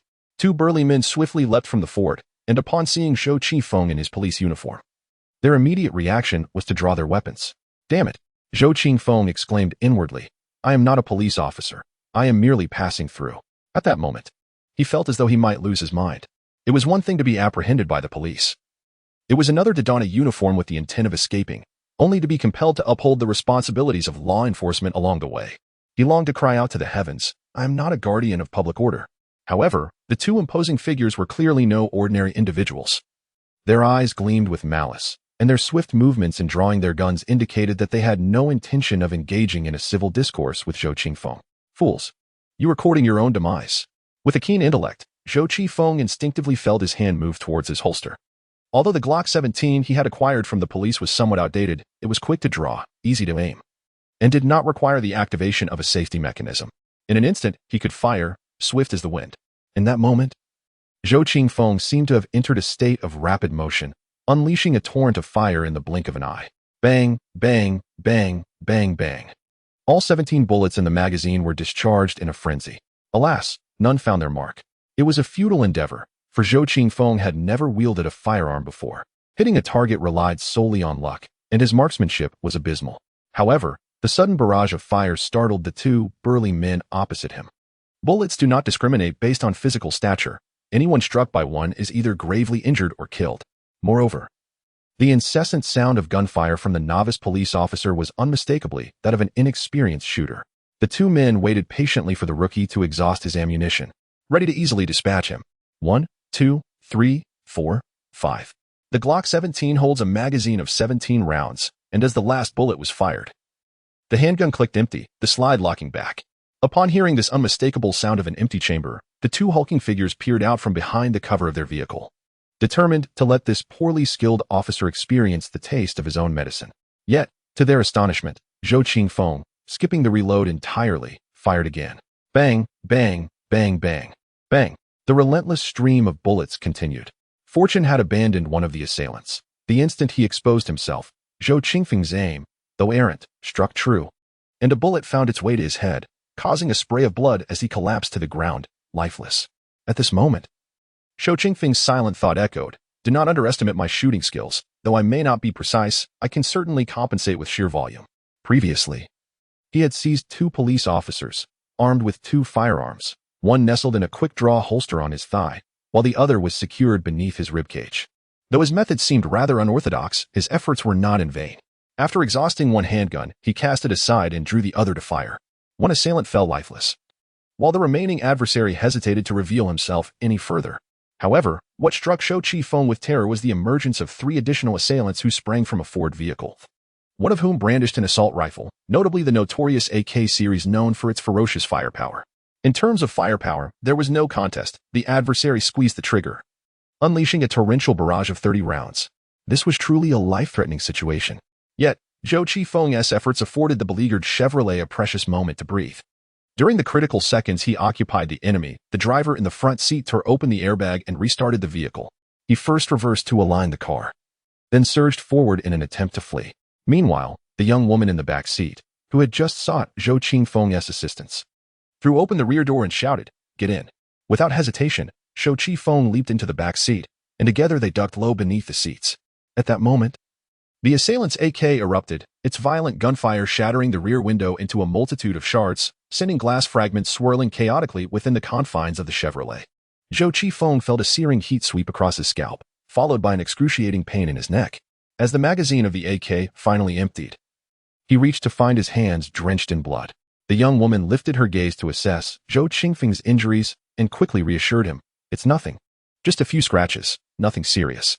From the moment the Chevrolet crashed to Zhou Qingfeng firing his weapon and leaping into the car, less than 30 seconds had elapsed, and he had once again danced perilously close to the brink of death. Observing Zhou Qingfeng gasping for breath, the equally disheveled young woman smiled at him and extended her hand, introducing herself. "I am Lena Fox, pleased to meet you, brave officer." Amidst the brief yet intense gunfire, the adrenaline surged through Zhou Qingfeng, causing his heart to race wildly. He did not reciprocate the handshake but stared blankly at her, internally lamenting, "I am not a police officer at all." Chapter 021. The kidnapping case on the afternoon of August 2nd, 2030, around 3 or 4 o'clock. With approximately 48 hours remaining until the impending catastrophe, Zhou Qingfeng found himself inexplicably jostling in a Chevrolet riddled with bullet holes. He was traversing the East River, with Manhattan, the commercial epicenter of New York and indeed America, looming ahead. Through the shattered windows, he could glimpse the towering skyscrapers of Manhattan. Here lay Wall Street, the United Nations headquarters, the Empire State Building, Times Square, and Broadway. This was a source of pride for Americans, once the center of the world. However, he truly wished to avoid entering this world-renowned district under the current circumstances. "Can someone please explain to me what is happening?" Zhou Qingfeng leaned against the backseat cushion, pressed the magazine release button to detach the empty magazine, and, after retrieving a fresh one, loaded it into the firearm, the mechanism clicking back into place with a decisive sound. Zhou Qingfeng found himself in a state of disbelief as he reflected on the absurdity of being a murderer and robber in Brooklyn, having stripped 2 New York police officers of their clothes. However, the scene unfolding before him shattered his perception of public safety in New York. In one of the world's most bustling centers, a dramatic car chase erupted, with a large Ford truck relentlessly pursuing him, firing indiscriminately at his Chevrolet. He exclaimed in frustration, "Have all the police in New York perished? In the face of such egregious violence, how can no one intervene?" Observing Zhou Qingfeng's escalating agitation, the young woman beside him maintained an air of composure, even smiling amidst the chaos. "Aren't you a New York police officer?" I am truly grateful for your commendable performance in this dire situation. Once this matter concludes, I shall personally convey my gratitude to the chief of police. In the midst of the gunfire, the young woman exuded an air of superiority and confidence. Yet, Zhou Qingfeng silently scoffed. The chief of police is currently hunting for me. Your expression of gratitude will only infuriate him. First, enlighten me about the current circumstances. Zhou Qingfeng perceived the situation deteriorating rapidly. The young woman was in close proximity, their breaths intermingling. She cast a glance at the lifeless body in the passenger seat and remarked, "Someone attempted to abduct me. My assistant was shot dead on the spot. And the one driving is my bodyguard, Raj. I am Lena Fox. I believe you ought to know me." Without hesitation, Zhou Qingfeng shook his head and replied, "Apologies. I do not." The young woman's expression was one of mild surprise as she reiterated, "I am Lena Fox. You may be a bit flustered, but please take a good look at my face. I frequently appear in the media. Do not be shy. It is your fortune to know me. Or perhaps not," replied Zhou Qingfeng, his face devoid of emotion. Having only arrived in this world a mere day prior, he was utterly unfamiliar with anyone named Lena Fox. However, the young woman dismissed Zhou Qingfeng's words, believing the Asian police officer was merely attempting to jest. She shrugged and tilted her head, saying, "Very well. You do not know me. However, I am quite eager to become acquainted with you. May I know your name?" "Victor Hugo." "Oh, really? Are you serious?" "Indeed." "Okay. It is a pleasure to meet you, esteemed literary figure. Allow us to reintroduce ourselves. I am Lena Fox, the current CEO of the Fox Foundation in New York, the sole heiress to a fortune of $5 billion. For reasons yet unclear, there are those who wish to kidnap me. I am deeply grateful for your timely intervention, and I assure you a generous reward. With such a statement, you make me contemplate kidnapping you myself," Zhou Qingfeng quipped. "I appreciate your sense of humor." Lena Fox's pride radiated from her very essence as she once again extended her hand to Zhou Qingfeng, exhibiting an extraordinary degree of friendliness. She epitomized the archetype of an American socialite, a quintessential representation of wealth and beauty, young, attractive, intelligent, elegant, and immensely affluent. The number of men vying for her attention could surely encircle the globe. Yet, none of this held any significance for Zhou Qingfeng. In just 48 hours, all the conglomerates in America will vanish, and the affluent beauty before him shall be no exception. However, as they find themselves together in the same vehicle, confronting an equally dire predicament, he is compelled to extend his hand and clasp hers. "Have you called the police?" Zhou Qingfeng inquired. "Of course. So do not fret about the fools trailing us. We merely need to bide our time. The New York SWAT team should soon arrive to our rescue. I am indeed a person of significance, and the police must be anxiously eager to save me," Lena Fox replied with unwavering confidence. Just then, a police helicopter carrying the New York SWAT team soared overhead, its thunderous rotor blades resonating with immense authority, perfectly underscoring Lena Fox's assertion. Yet, Zhou Qingfeng cast a glance skyward, silently mused. This could very well be a pursuit for me, rather than a rescue for some American damsel. He knew he must devise a means of escape. Being apprehended by the police at this juncture was simply not an option. The Chevrolet navigated across the East River and into the heart of Manhattan, when suddenly the relentless Ford pickup that had been in pursuit vanished, retreating down an unknown side street. From the moment the Chevrolet was attacked to the ensuing car crash, and then to Zhou Qingfeng's encounter before fleeing to Manhattan, the entire kidnapping ordeal spanned no more than 5 minutes. In a sprawling metropolis like New York, teeming with law enforcement, the kidnappers lacked the audacity to pursue their prey for long. Upon failure, they would swiftly retreat. With the Ford pickup now gone, both Zhou Qingfeng and Lena Fox exhaled in relief. As the driver and bodyguard Raj remarked, "Miss Fox, we should be safe now. I recommend we return to the headquarters where our security personnel are stationed." "No, we must go to the hospital first. Mr. Hugo is injured. Inform my father. He will dispatch someone to protect us," Lena Fox replied. Through the rearview mirror, bodyguard Raj cast a glance at Zhou Qingfeng and nodded slightly, saying, "Very well. The injuries sustained by this officer are not too severe, but he requires immediate attention to staunch the bleeding." Ultimately, Zhou Qingfeng was taken to a public hospital in downtown Manhattan, where the attending emergency physician merely glanced at him before instructing a nurse to cleanse and dress his wounds. Throughout this time, Lena Fox remained by his side, continually expressing her admiration for his bravery. "Meeting you today must be a sign of divine favor. Had you not created that precious 10 seconds for Raj, I surely would have been captured by those kidnappers. May I record your badge number?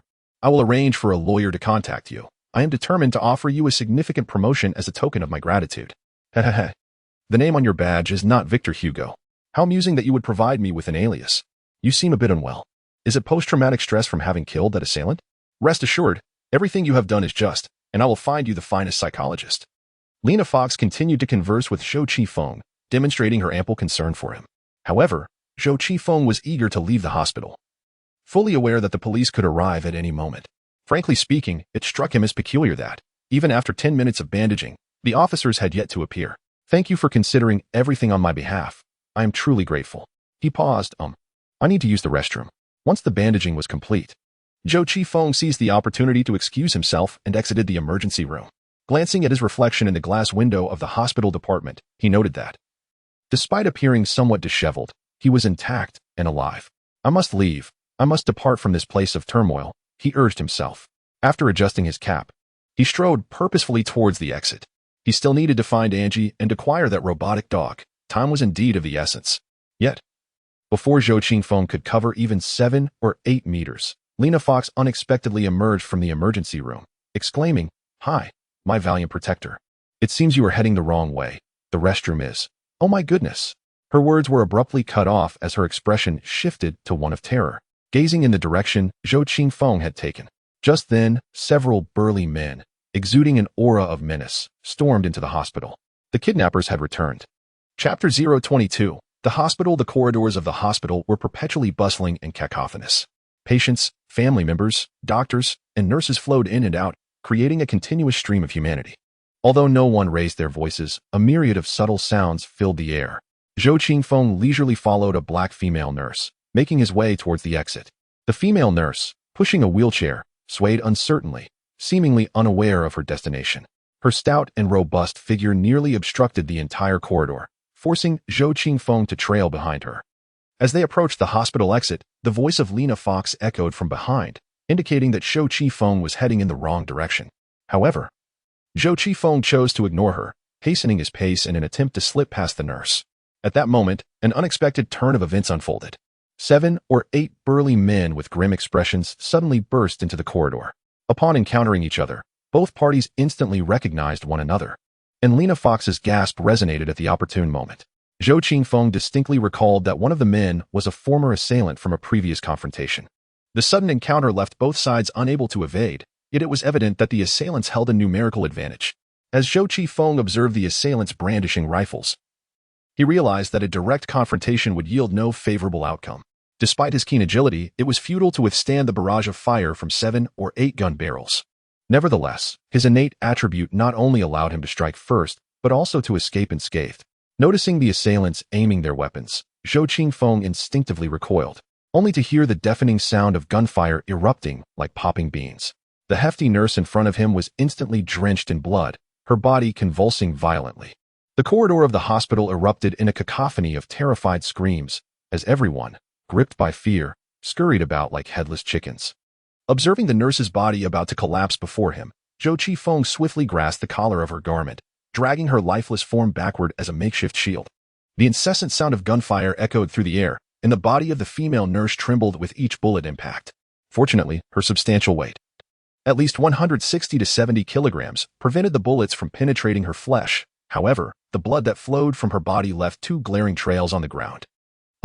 Lena Fox, standing at the entrance of the emergency room, could not help but cover her mouth with her hands and scream upon witnessing the scene. Her bodyguard, Raj, urgently urged, "Miss Fox, we must leave this place immediately." "But what about Officer Hugo?" Lena Fox protested as Raj dragged her away from the emergency room, shouting, "Shouldn't we help him?" "We cannot assist him," Raj replied, shielding Lena as they ran over 10 meters before slipping into a fire escape. Regarding Lena's concerns, he could only regretfully exclaim, "Officer Hugo has his duties. We must trust in his capabilities." Trust in Zhou Qifeng's abilities? With his remarkably poor marksmanship? Even Lena Fox recognized that Zhou Qifeng's previous display of shooting skills was utterly dismal, far from that of a well-trained officer. Dragging over 100 kilograms of human bulletproof armor, Zhou Qifeng felt utterly exhausted. He noticed the kidnappers shooting recklessly and drew his Glock from its holster, aiming from the shoulder of the corpse, firing repeatedly at the assailants across from him. The return fire at least deterred the kidnappers from advancing too close, allowing Zhou Qifeng to grit his teeth and retreat. At that moment, the elevator in the corridor suddenly opened beside him, and a doctor was about to step out. Come in, come in. A shooting has occurred," Zhou Qifeng bellowed, using the bodies as a shield as he dashed into the elevator, fervently pressing the close button. In that fleeting moment before the doors shut, the assailant's bullets nearly shattered the frame. The elevator doors sealed, and it began its descent. Several kidnappers rushed forward, relentlessly pounding on the already bullet-riddled doors. The cold-eyed leader approached from the rear, gripping an assault rifle with one hand. Observing the negative floor indicator, he spoke in a low tone. "Do not worry. We have seized control of the entire hospital. We will capture that girl and the damned police officer as well. John, take your team to the underground parking lot and eliminate the officer. Bob, gather the hostages and barricade the hospital entrance. Inform the police outside that if they dare to approach, we will kill the hostages. The rest of you, follow me. Miss Fox is awaiting us." Outside the emergency room, the corridor was strewn with lifeless bodies, while numerous patients and medical staff either hid or crouched on the floor, clutching their heads in fear. Several kidnappers shouted, kicking the hostages and demanding their compliance, herding them towards the hospital's main lobby. Meanwhile, Zhou Qifeng gasped for air within the elevator as a doctor raised his hands in terror, asking, "What is happening?" "A group has invaded the hospital, attempting to kidnap Lena Fox. They have already taken many lives," Zhou Qifeng replied. "We must find a way to escape, otherwise we are doomed." "Kidnap the heiress worth 50 billion? The doctor inquired, gesturing towards the radio on Zhou Qifeng. "Officer, have you called for backup?"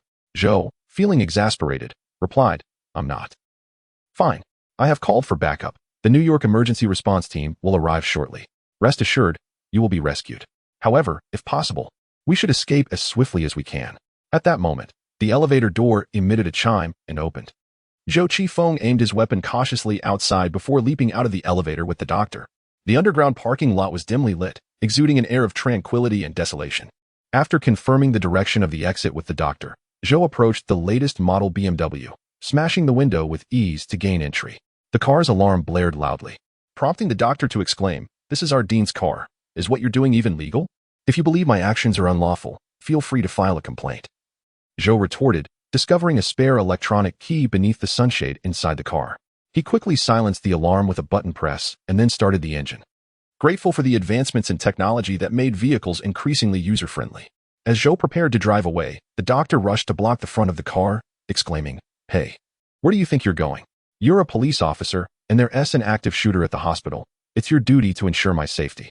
Zhou, frustrated by the constant misidentification as a police officer, could only shout back, "All right, get in quickly. I don't have much time." The doctor hastily opened the car door and took his seat in the passenger's side, while Zhou Qifeng pressed down hard on the accelerator, propelling the BMW forward towards the exit of the underground parking garage. Eager to escape this cursed place, Zhou Qifeng's eyes quickly caught sight of a security guard, bloodied and lying motionless in the booth as they neared the exit gate. "Get down," Zhou Qifeng shouted urgently. A hailstorm of bullets erupted from behind the booth, riddling the BMW with countless holes. Chapter 023. Captured the moment Zhou Qifeng laid eyes on the guard's lifeless body, his first instinct was to reverse the vehicle. However, he swiftly realized that retreating would leave the flimsy car body utterly defenseless against the bullet's penetrating force. The notion that a mere car door could shield one from gunfire belonged solely to the realm of subpar films. If bullets were so feeble, the designers of firearms over the centuries would surely have hung themselves in despair. With no option to retreat, he could only surge forward. Having already been traveling at a considerable speed, Zhou Qifeng accelerated once more as he approached the parking lot's exit. At that moment, two armed kidnappers emerged from behind the booth, unleashing a torrent of gunfire from their assault rifles. Rather than opting to crash through the parking barrier to escape, he directed the vehicle towards the booth itself. With a resounding crash, the aluminum frame and glass windows of the security booth shattered and collapsed, sending shards of glass flying, prompting instinctive evasions. The two gunmen, who had been firing from behind the booth, were forced to retreat. The opportunity had arrived. It was time to charge forth. Zhou Qifeng skillfully maneuvered his vehicle in reverse to align its front, and just as he accelerated outward, an armored pickup resembling a cash transport vehicle barreled into the parking lot, directly colliding with the front of his car. With a resounding crash, the two vehicles collided violently. Zhou Qifeng felt a crushing blow to his chest, agony radiating throughout his body. The airbag deployed with a loud pop, striking his face as if he had received a heavy punch, leaving him bloodied. Damn it, it was the kidnapper's Ford pickup. As he tore away the airbag, he glimpsed the driver of the Ford leaning out of the window, brandishing a handgun and firing repeatedly at him. The sound of gunfire echoed relentlessly, shattering the already fractured windshield of the BMW into a flurry of glass shards.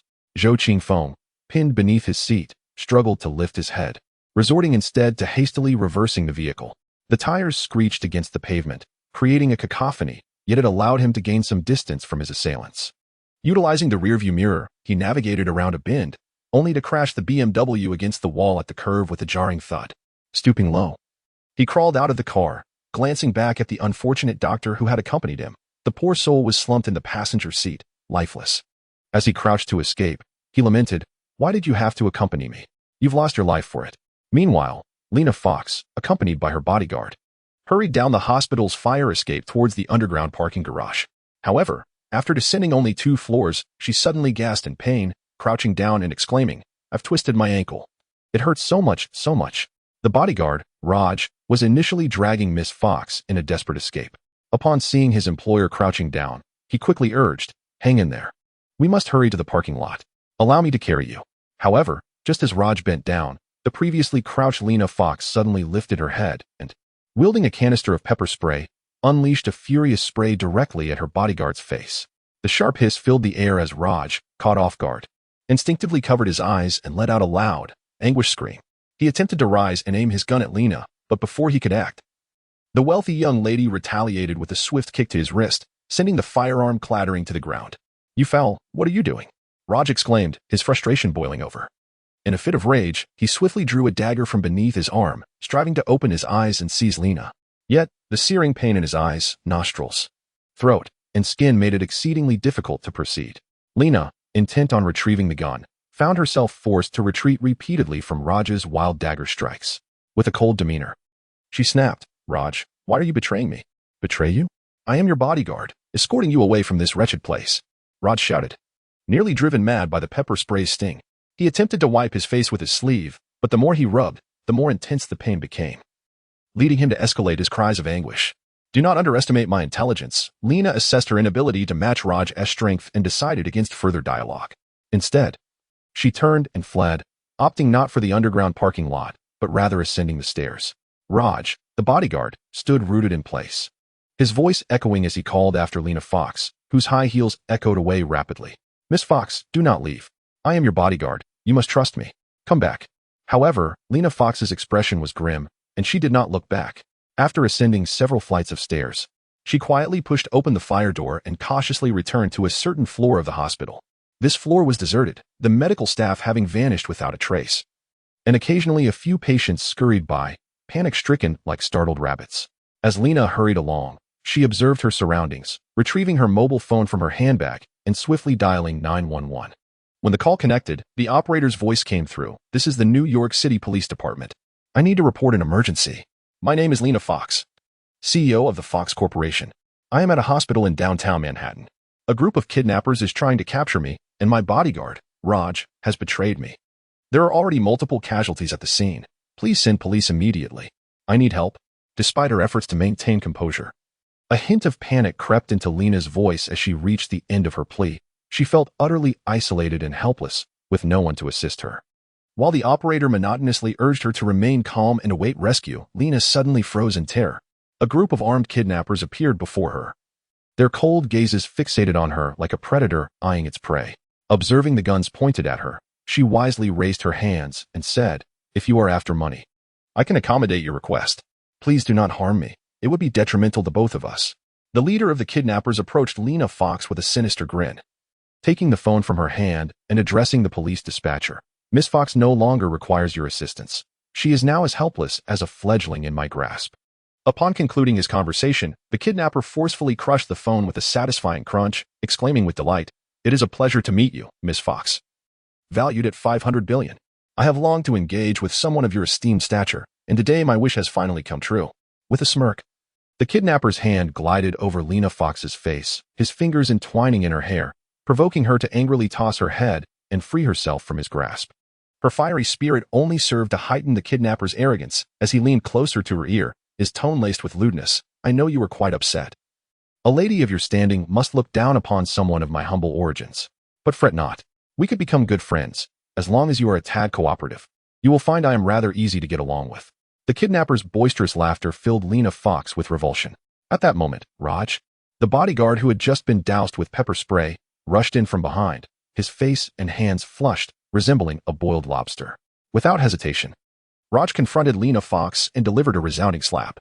With a resounding crack, he menacingly confronted his former employer, demanding, "You vile wretch, how did you uncover my transgressions?" Chapter 024. The reason behind the abduction. Could you enlighten me as to why you have decided to abduct me? I find it utterly perplexing that you would take such immense risks to carry out this act.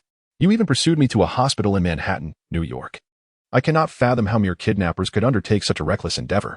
At this moment, Lena Fox was bound hand and foot, restrained in a reclining chair. She found herself in the hospital surveillance room, surrounded by a cadre of kidnappers, each displaying a range of emotions. Some were exuberant, others irate, a few lewd, and some downright menacing. Among them, the most striking figure was the leader of the kidnappers alongside her former bodyguard, Raj. In response to Miss Fox's inquiry, the leader, brimming with arrogance, shook his head with glee. He was a burly man sporting a full beard, with a notably large head. Unlike his cohorts, he was not clad in full battle gear and wore attire that appeared rather outdated. Meanwhile, Raj sat nearby, applying an ice pack to his face, still reeling from the burning pain that would linger for several hours. Allow me to introduce myself. My name is Locke, and I am Raj's brother.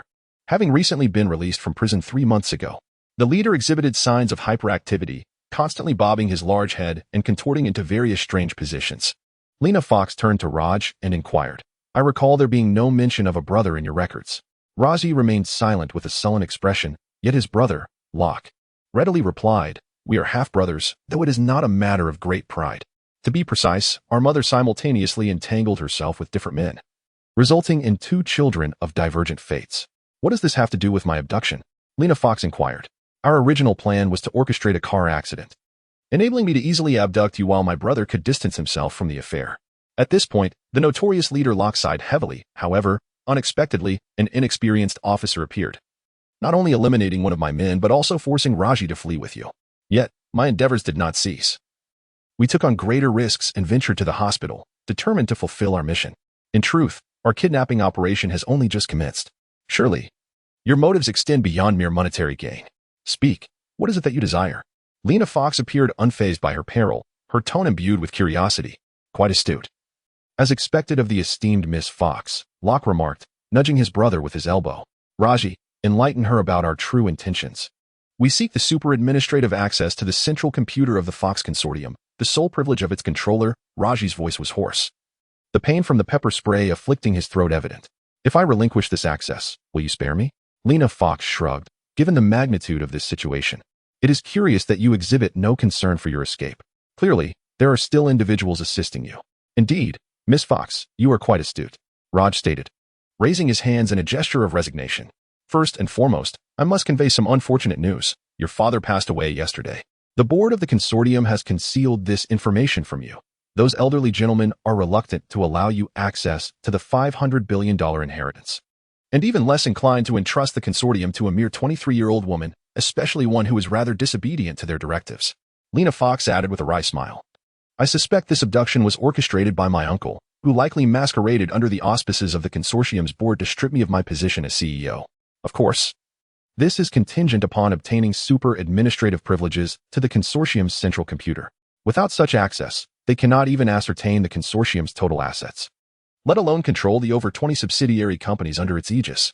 Moreover, to maintain secrecy, even if I relinquish my permissions, you would not spare me. At best, I would meet a swift demise. As for your escape route, I trust my uncle has already prepared one for you. Am I correct?" Raj nodded in agreement, while Locke clapped fervently, and the other captors observed this renowned beauty, celebrated for her intellect, charm, and wealth, with keen interest. "Very well. I am willing to surrender the permissions. You will need to collect my fingerprint, iris pattern, and voice print, as well as utilize a login method of my own design. I can provide all of this." Lena Fox appeared exceedingly cooperative. The refreshing demeanor was truly astonishing, even leaving the somewhat unhinged bandit leader, Locke, perplexed as he remarked, "I had anticipated that I would need to engage in a thorough dialogue with Miss Fox to procure what I desire." He continued, "I have no wish to endure torture, nor do I desire to be drenched in blood. If I must meet my end, I prefer to do so with elegance." Lena Fox spoke with an air of nonchalance, as if discussing a matter entirely detached from her own existence.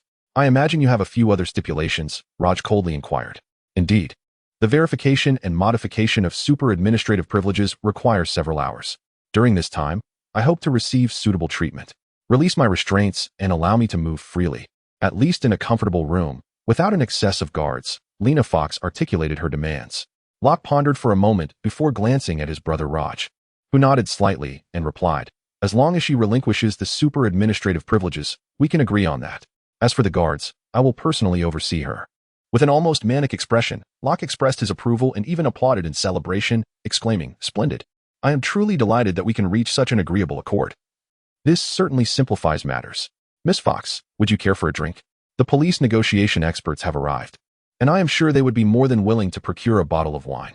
A single bottle of wine is far too meager. I require a sumptuous feast to commemorate my existence. Inform the police that I wish for the renowned Jean-Georges restaurant in New York to prepare my final supper. After all, I am a super VIP there." As Lena Fox spoke, she slightly tilted her head, embodying an air of elegance that suggested she was unflappable in the face of adversity. However, Locke felt utterly indifferent towards the Jean-Georges restaurant.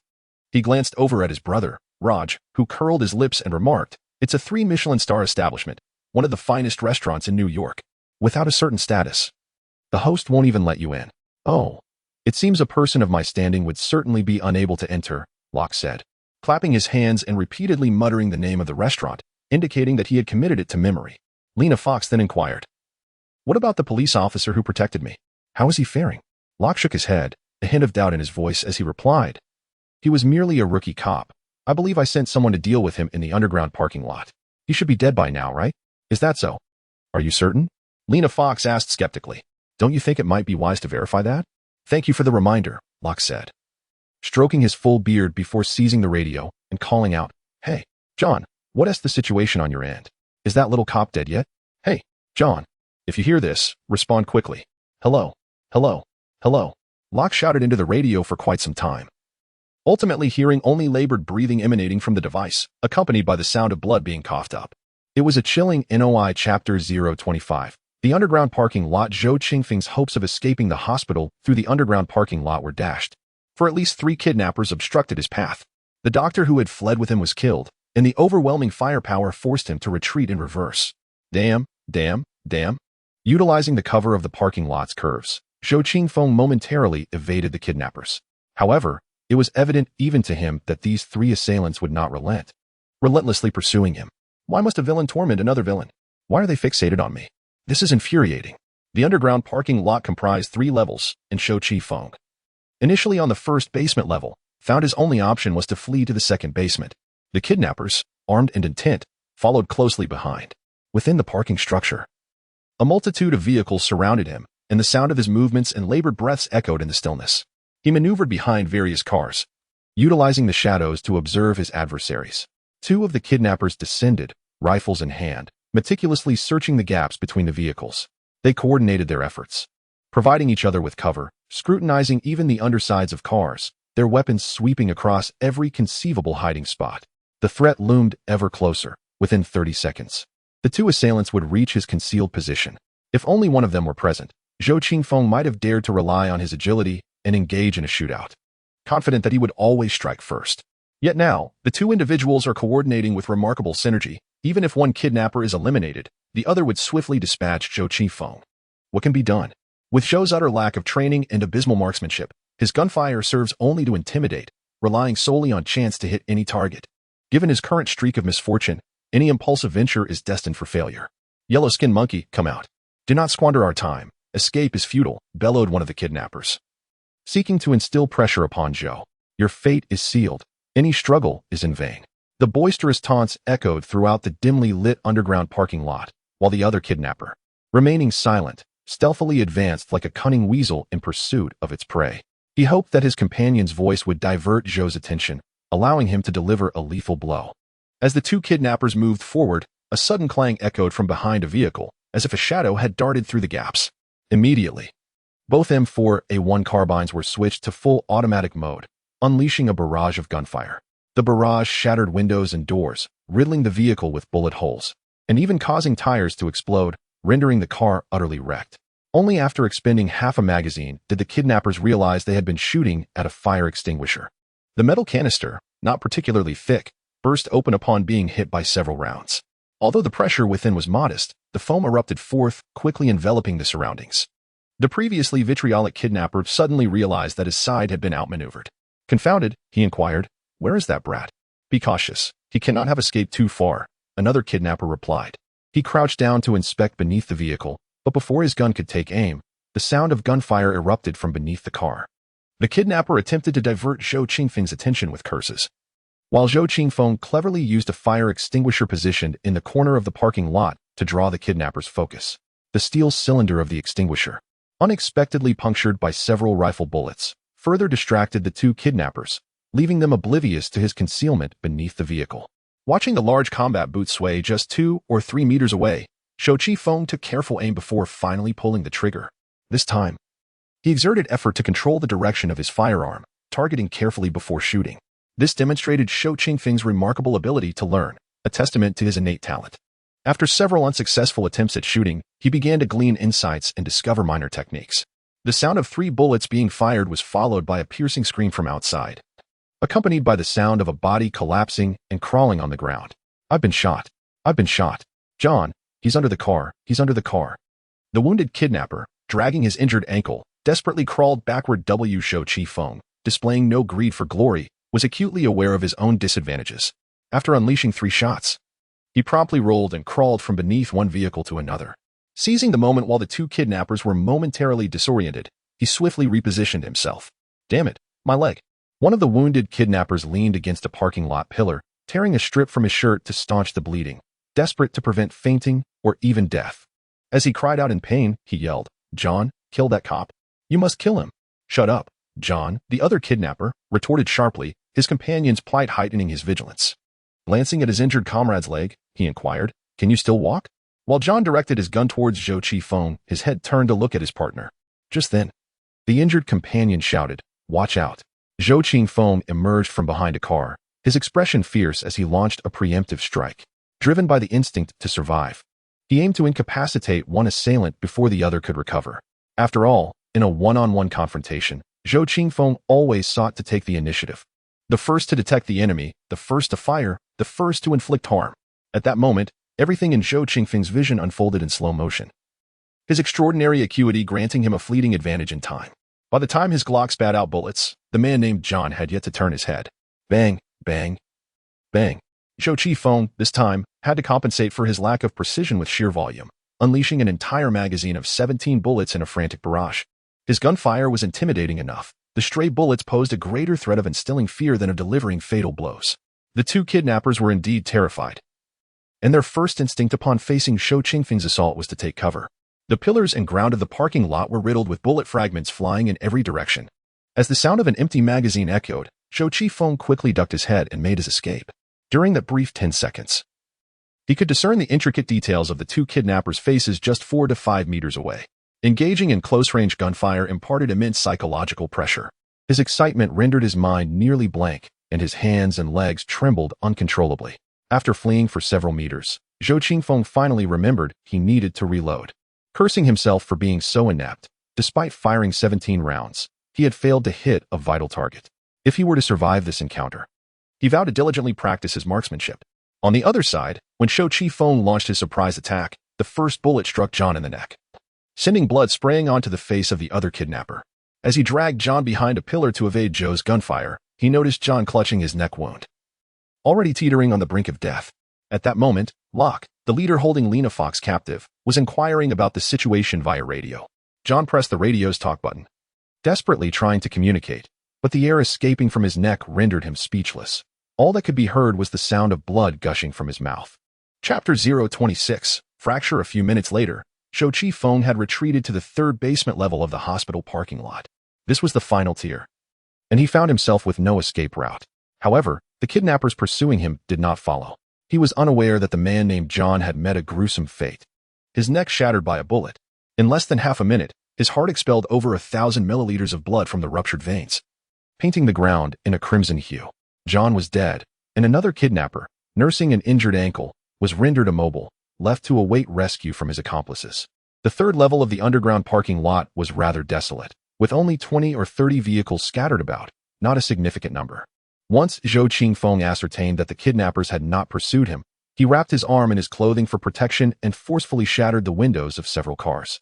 The sound of crashing glass echoed as Zhou Qingfeng transformed into a fierce and avaricious scavenger, rummaging through each vehicle in search of usable items. He was famished. His extraordinary ability allowed him to unleash his strength and speed in a remarkably brief period, a feat demanding immense physical exertion and placing substantial strain on his body.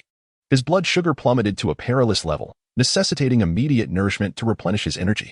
Fortunately, New York in this era still brimmed with resources. A remnant of the time before the Great Catastrophe. After smashing open a few cars, he discovered an abundance of water and food, including specialized energy drinks. Once he had finally satiated his hunger, Zhou Qifeng stumbled upon a smartphone within one of the vehicles. The phones of 2030 had evolved to an ultra-thin, completely transparent design. With high-end models featuring virtual projection capabilities, Zhou Qifeng instantly sought to contact Angie, as he was in urgent need of information regarding the situation outside the hospital. Given the commotion caused by the kidnappers, it was reasonable to assume that the area surrounding the hospital was now enveloped by law enforcement. However, Zhou Qifeng did not possess Angie's phone number. He could only resort to a cumbersome method, locating Murdoch Avenue and 200th Street on the electronic map. Then finding the publicly listed family phone number of the Lawrences and dialing it. After a few rings, the call was answered by David Lawrence, the great hero of the world. "Hello, David." Zhou Qifeng greeted, his heart sinking as he saw the expressionless face of David Lawrence appear in the phone's virtual projection. It struck him that this was not a good sign. Indeed, the usually warm-hearted David Lawrence took his time before coldly inquiring, "Victor, the media reports indicate that you have committed murder. Is that correct?" "Yes, but I killed a robber. It was self-defense. That man had a gun pressed against my waist. And I was terrified." Zhou Qifeng struggled to explain, but was abruptly interrupted.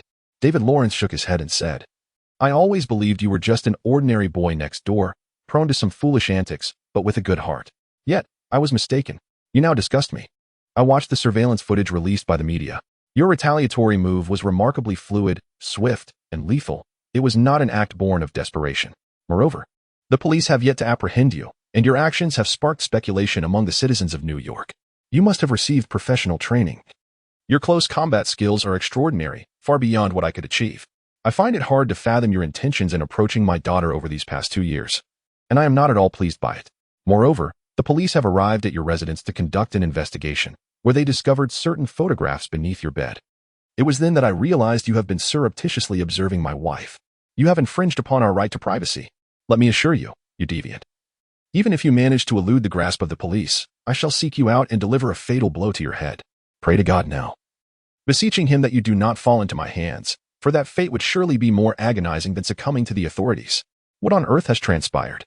Gazing upon David Lawrence's contorted face, twisted with rage, Zhou Qifeng realized he had stumbled into grave peril. He had offended the savior of this world. Should he prepare himself for slaughter? How could he possibly continue living like this? The call ended, and Zhou Qifeng felt as though his spine had been wrenched from his body, collapsing weakly against a vehicle. His mind was a tumultuous whirlpool, buzzing incessantly, and he was utterly incapable of regaining composure. It was over. Truly, it was over. In this desolate cinematic landscape, David Lawrence was akin to a deity, annihilating any foe that dared to confront him. Before the nuclear fallout could cleanse the earth, he mercilessly dispatched all adversaries to the depths of hell. His wife and daughter were his Achilles heel. Anyone who dared to touch them would meet their demise. In the wake of societal chaos, many ruffians had been eliminated simply for verbally harassing Angie or Rachel, courtesy of this Lord Savior. And now, Zhou Qifeng had unwittingly crossed paths with him, and not in a trivial manner. Contemplating the impending retribution, Zhou Qifeng was engulfed by a profound sense of helplessness and defeat. In just 48 hours, chaos is set to ensue. I had every intention of aligning myself with this extraordinary man of fate. Yet, how have I found myself on the opposing side? What has led to this unfortunate turn of events? Is it because I should not have taken the life of that robber? Is it because I sought refuge with Katerina? Is it because I attempted to save that doomed prostitute and subsequently provoked a myriad of troubles by robbing the Petoskey brothers? Damn it, what have I done wrong? What should I do? Should I simply resign myself to fate? Zhou Qifeng began searching for Angie's number. Their relationship was relatively amicable, and he hoped to persuade the young girl to intercede with David Lawrence on his behalf. Zhou Qifeng would rather incur the wrath of the police than that of David Lawrence, for the former would vanish in a matter of days, while the latter might ascend to the presidency in a perfect resolution. However, Angie's number proved elusive. While he was fortunate enough to locate Katerina's, he hastily dialed the number, and after an eternity of ringing, a rather brash voice answered. "Hello, who were you looking for?" The cocky tone sounded vaguely familiar. Zhou Qifeng paused, testing the waters with a question. Tony Parker? Haha. The brash voice erupted with laughter, clearly recognizing Zhou Qifeng, the sidekick of David Lawrence, the troublemaker and Lucky Charm from the film, that infuriating street punk. Tony Parker exclaimed loudly, Victor Hugo, you've become quite the public figure. Can you tell me where you're hiding now? Let me claim the $50,000 bounty issued by the police. It is better for my friend to benefit than for someone else to do so. Upon hearing the arrogant voice of Tony Parker, Zhou Qifeng felt a heavy sinking in his heart, as the flicker of hope that had just ignited was immediately extinguished. He furrowed his brows and inquired, how did you end up with Catalina? I came to find Angie. She initially intended to seek you out, but Mr. Lawrence insisted that Catalina bring her back. I just happened to ask her to assist me in acquiring a decryption program so that I could retrieve that mechanical dog in the coming days. Tony Parker chuckled heartily. Victor, I recall you challenged me to a bet regarding who could get dog meat first. It seems you have no chance now. His laughter was so infuriating that it made one want to strangle him. Chapter 27, The World's Attention. Zhou Qifeng was the one to end the call with Tony Parker. Listening to that slick voice filled him with indignation.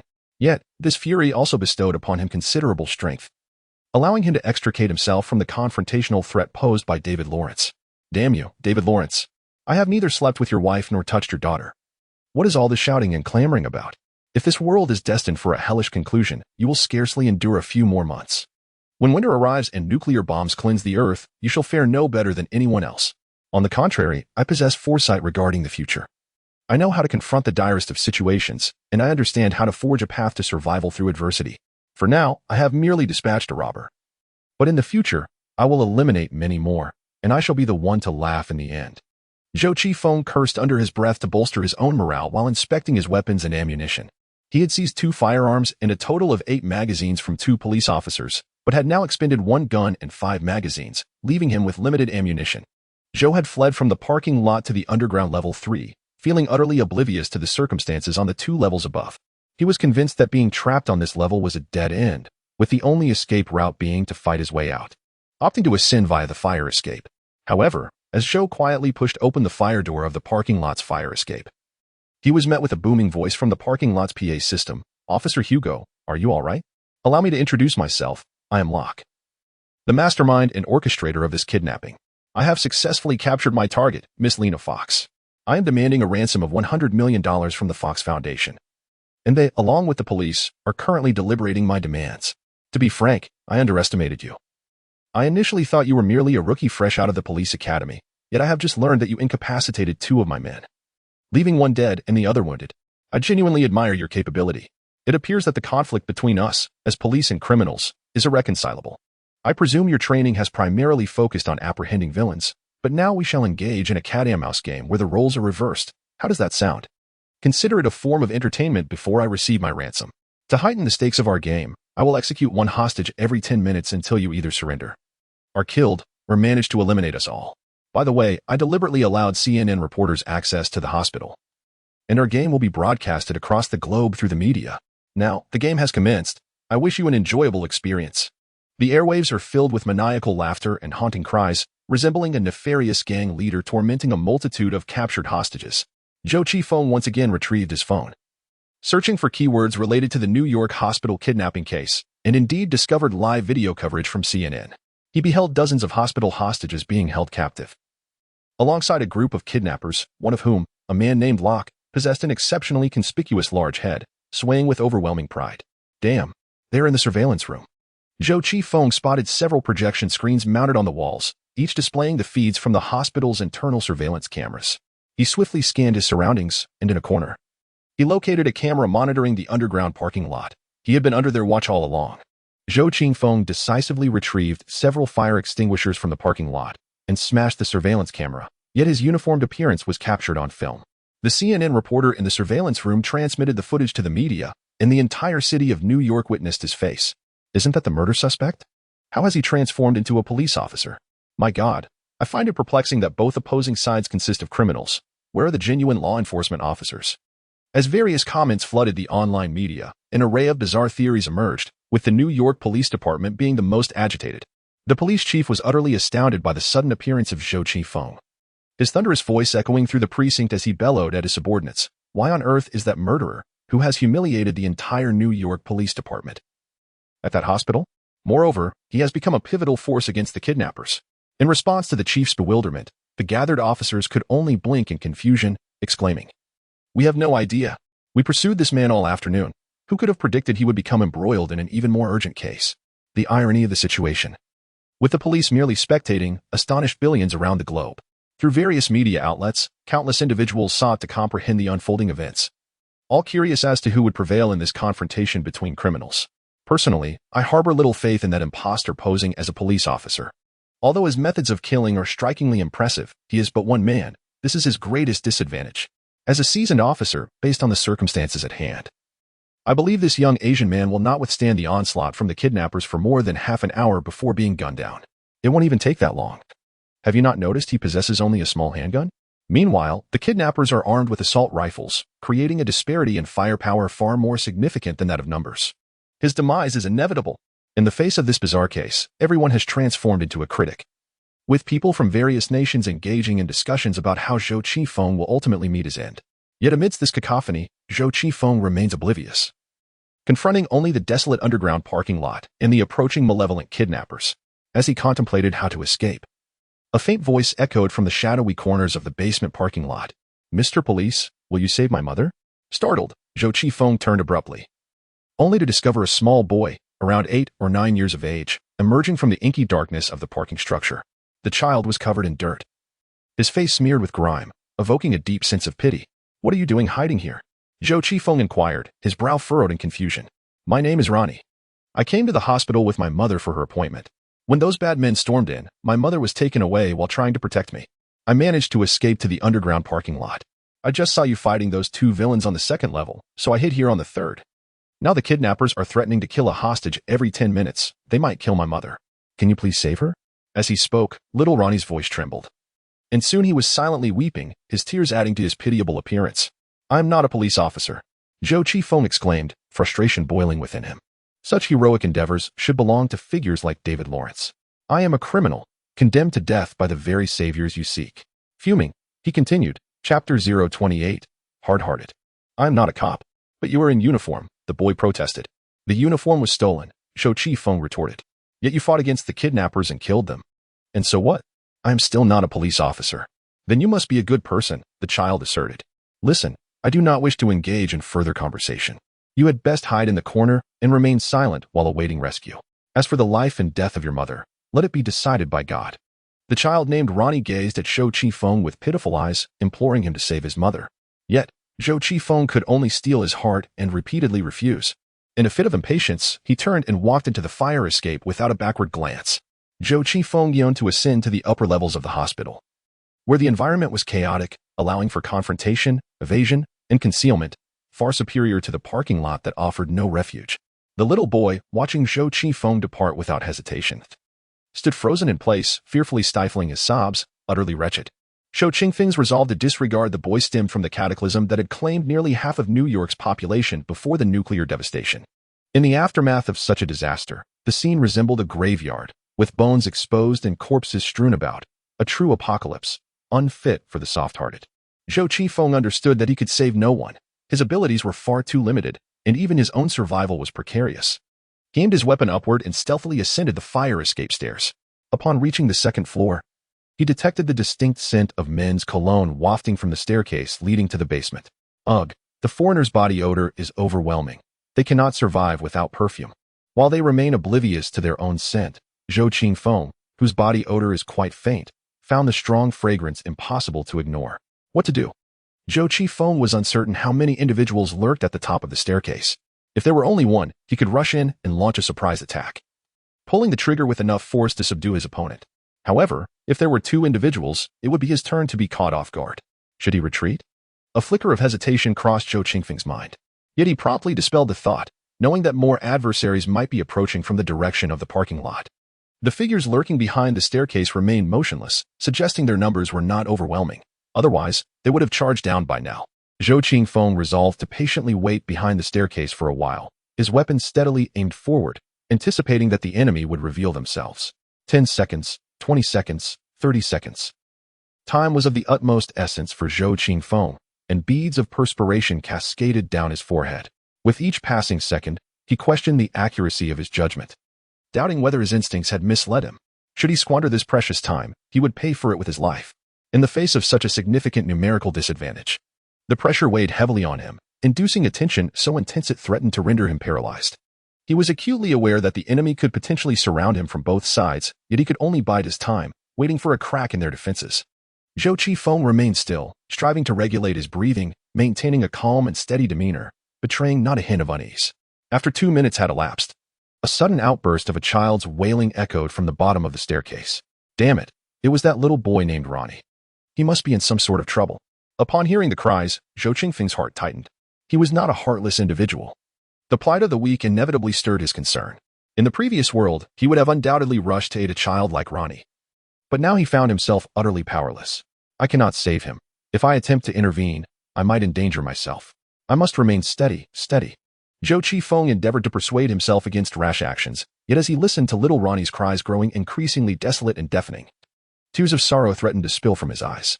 I truly cannot save him. I cannot. Zhou Qifeng fought to master his emotions, resolutely determining to remain undisturbed by the child's wails. I must prioritize my own safety. A degree of selfishness is imperative at this juncture. Just as Zhou Qifeng felt his thoughts spiraling into chaos, a gunshot rang out, abruptly severing his tumultuous introspection, and little Ronnie's cries ceased in an instant. It felt as though that shot had pierced his very heart, inflicting a pain akin to a gaping wound. With the child's cries silenced, Zhou Qifeng could hear the sudden creaking of the fire door being thrust open, indicating that someone was ascending from below. His heart raced like a drum, thumping erratically. Someone is coming. I am surrounded. Should I charge forward or hold back? Charge or hold back? Sweat poured from Zhou Qingfeng's brow, the intensity of his apprehension turning his eyes a shade of crimson, his entire being drenched in perspiration. Just as his resolve began to waver, he suddenly caught the faint crackle of a radio transmission echoing from the staircase, suggesting that the kidnappers were communicating with one another. Upon hearing this, Zhou Qifeng instantly regained his composure. His hands ceased to tremble, his heartache subsided, and his gaze sharpened with newfound clarity. He distinctly heard the kidnappers below instructing their counterparts above to descend, coordinating a simultaneous search and assault. Indeed, there were individuals lurking at the foot of the staircase. Thank goodness for the patience of waiting. It was fortuitous that I did not recklessly rush out, for that would have rendered me a sitting target. Come forth, grandson, and face me. The scoundrel has indeed emerged, and to my astonishment, he is but a lone individual, clutching an assault rifle. He has astonishingly appeared without an ounce of vigilance. Upon turning the corner of the staircase, he was met with the sight of Zhou Qifeng, who had been lying in wait for quite some time. The sudden encounter sent him trembling in fear. At last, I have awaited your arrival, Zhou Qifeng mused. The fool, upon noticing Zhou Qifeng steadily positioned with his firearm, must have cursed under his breath. Oh God, how could someone have been lurking here in silence for so long? In such dire circumstances, Zhou Qifeng became an unwitting target. The distance was too close, less than half a meter, allowing him to pull the trigger and hit the adversary squarely in the chest. The unfortunate soul collapsed lifelessly on the spot, meeting his demise in utter injustice. With the unfortunate wretch now deceased, Zhou Qifeng dragged the body over to use as a shield and swiftly turned his aim towards the rear. As gunfire erupted, the radio transmitter on the corpse crackled to life, prompting the assailants below to inquire about the unfolding events. After several unanswered calls, the kidnappers downstairs resorted to questioning their comrades, only to receive the disheartening news that no trace of Zhou Qifeng had been found.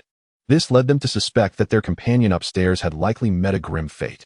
Shit, with so many of us surrounding him, how could that damned police officer have escaped? One of the assailants leaned against the corner of the fire escape, gripping his assault rifle tightly.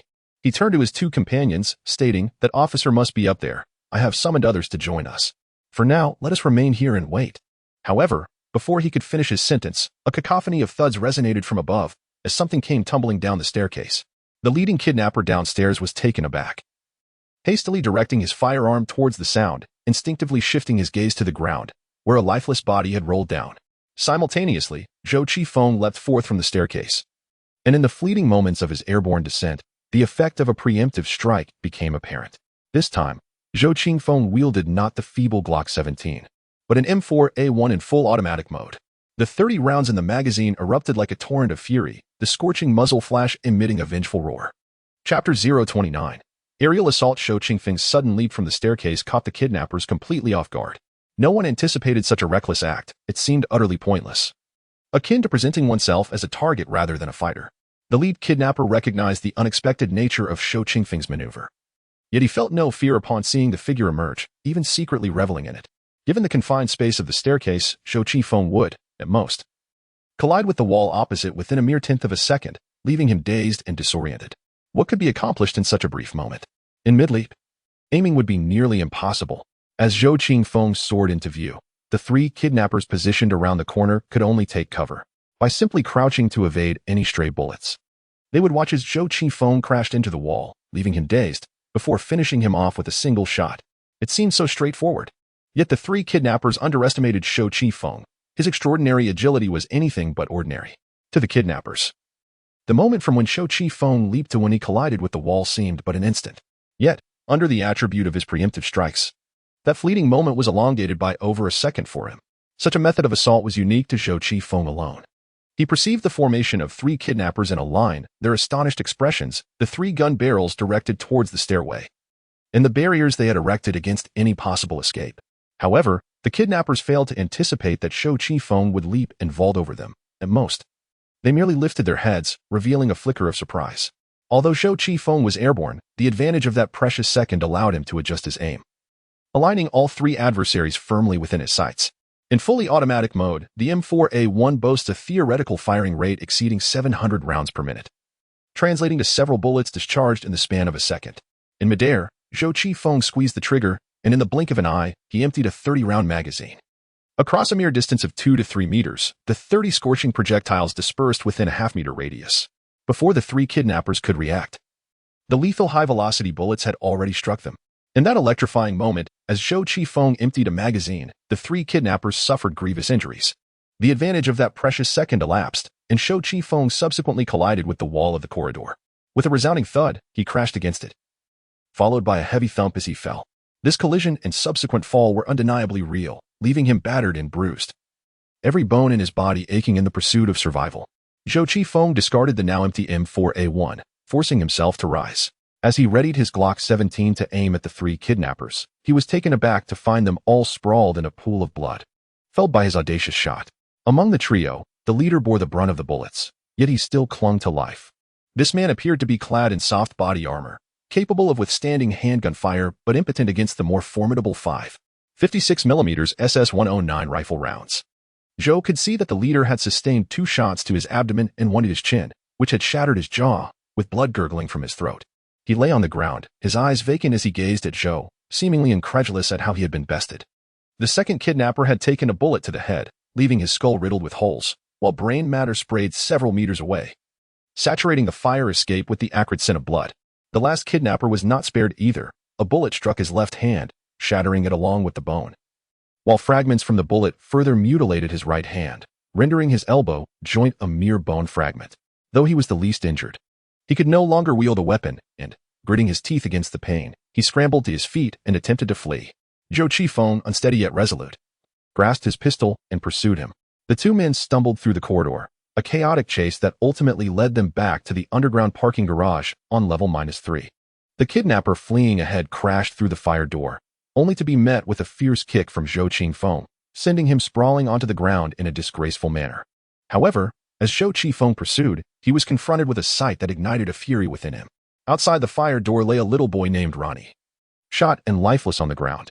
The child's innocent eyes were wide open. His cherubic face still wore the pitiful expression of tears, exactly as it had been when Zhou left him. Upon witnessing the child's lifeless body, an uncontrollable rage surged within Zhou Qifeng, erupting violently from his chest. He charged at the fallen kidnapper, ruthlessly stomping down on his mangled right hand, while hurling accusations. Why did you kill this child?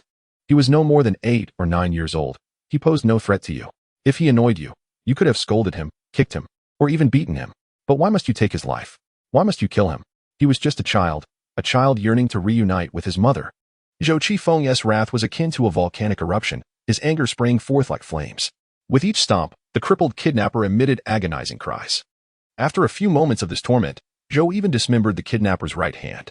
Overwhelmed by excruciating pain, the wretched kidnapper pleaded for a swift end. Rolling on the ground as he lamented, the child's cries were unbearable, so he hastily ended his life. If you seek vengeance for him, then kill me. Just kill me. Desiring death? It would not come so easily. At this moment, Zhou Qifeng harbored an intense hatred for the group of kidnappers. He raised his hand and aimed at the knee joints of the incapacitated thug, firing several shots in quick succession until both of the man's thighs were reduced to a bloody mess, bleeding profusely. Scum, savor the taste of your impending demise, he thought, leaving the crippled kidnapper behind on the third underground level to await his fate. After rifling through the man's belongings and retrieving several magazines, Zhou turned to leave. He returned to the corridor where the earlier confrontation had occurred, managing to procure additional magazines, firearms, and a sheathed military knife from the other two kidnappers. The thug who had been struck in the jaw was still clinging to life, watching Zhou abscond with useful items from his person, yet he remained utterly unresponsive. Zhou, disinclined to waste ammunition on him, simply cleared the area and departed. However, as he was about to exit, a radio on the remaining kidnapper crackled to life. Zhou hesitated for a moment before he heard the voice of a man named Locke, inquiring why his subordinates had yet to eliminate Zhou Qifeng. Slowly, he picked up the walkie-talkie and pressed the talk button, stating, "Locke, I remember your name. Your subordinates can no longer answer you. I have just dispatched 4 of them. And with the 2 I took down earlier, one severely injured, you have lost 7 men to my hand. I wonder, how many more do you have left to send to their deaths?" Zhou's voice was icy and indifferent, yet it brimmed with an unmistakable aura of menace. A surge of righteous indignation coursed through his chest, overshadowing any fear he might have had of the kidnappers and death itself, emboldening him to confront his adversaries directly. "Locke, did you not wish to engage in a game of cat and mouse? Despite everything, I now find myself greatly intrigued by your oversized head. I shall seek you out and remove your head from your neck to use it as a ball." Chapter 030, Retribution. I shall seek you out and remove your head from your neck to use it as a ball. In the surveillance room of the hospital, the leader of the kidnappers, Locke, clearly heard this statement through the radio intercom. Likewise, the CNN reporter on the scene broadcasted this line to the entire world. Hundreds of millions of individuals across the globe were fixated on this kidnapping case in New York, as the central figure was none other than the renowned socialite, Lena Fox, an heiress to a multi-billion-dollar fortune, celebrated for her extraordinary charm. What astonished everyone, however, was that amidst such a high-profile case, a mere murder suspect began to desperately seize the spotlight at a critical juncture, eliminating one robber and leaving 2 police officers utterly humiliated. While this incited immense anger from the New York police, it was still somewhat understandable. Yet, later, he somehow managed to entangle himself in the kidnapping of Lena Fox, creating significant trouble for the kidnappers. Just as the world speculated on how long Zhou Qifeng could possibly survive, not only was he thriving and exuberant, but he also eliminated 7 of the leader Locke's henchmen. This astonishing ability was utterly perplexing. 7, a full 7. Locke's crew was clearly seasoned criminals, not a single one easy to handle, and even the experienced and formidable New York police found them to be a considerable challenge. Yet, they repeatedly faced setbacks at the hands of an obscure young man. It is indeed a perplexing situation that defies easy evaluation. The New York Police Department was compelled to convene an immediate press conference to assert that they had indeed taken action regarding this kidnapping case, countering any claims of being helpless or squandering taxpayers' money. "We have identified the ringleader, one George Locke, who previously served a 12-year sentence in a federal prison in New York State and was only released this past June. Furthermore, through the 911 emergency call, we learned that Miss Fox's bodyguard, Raj, was also complicit in this abduction. Investigations revealed that Raj and Locke are half-brothers. We have now confirmed that they amassed a total of 24 accomplices with 5 vehicles at their disposal. We have reason to believe that bodyguard Raj temporarily substituted Miss Fox's armored vehicle and deceitfully lured her to a gathering in Brooklyn, thus presenting Locke with an opportune moment for the kidnapping. However, as the police spokesperson continued, they found themselves at a loss for how to proceed with the details of the investigation, for the ensuing developments were rather convoluted. According to various surveillance footage and eyewitness accounts, just as Miss Fox was on the verge of being abducted by Locke's gang, she was rescued by the imposter police officer, Victor Hugo. Subsequently, they rushed into a downtown Manhattan hospital, where accounts from individuals who escaped the hospital indicated that Miss Fox evidently mistook Victor Hugo for a genuine officer of the law. Moreover, this impersonating officer would once again find himself pitted against Locke's gang. In the downtown hospital, a fierce confrontation was unfolding, and it appeared that Victor Hugo, alone, had gained a slight advantage. After the convoluted details of the case were recounted, the spokesperson for the New York Police Department felt as though the individual tasked with drafting his speech had deliberately set him up for failure. How could he elucidate such a bewildering series of events to the media? As anticipated by the spokesperson, once he disclosed the current findings of the investigation, a throng of reporters raised their hands, eager to pose their inquiries. A journalist from the Wall Street Journal inquired, "What plans does the police have regarding the current situation?" Will you merely acquiesce to the demands of the kidnappers? Or will the New York Emergency Services Unit launch an assault? The police spokesperson shook his head and replied, "We have no intentions of executing a forceful operation, as it is estimated that over 500 hostages remain trapped within the hospital. Furthermore, the Lock gang has already placed explosives within the premises, and any aggressive action would likely result in considerable casualties among the hostages. Our current approach is to pursue negotiation as a means of resolution." A reporter from the New York Times then asked, "Can the police establish contact with Victor Hugo? Have you considered collaborating with him to confront the kidnappers, the Lock gang?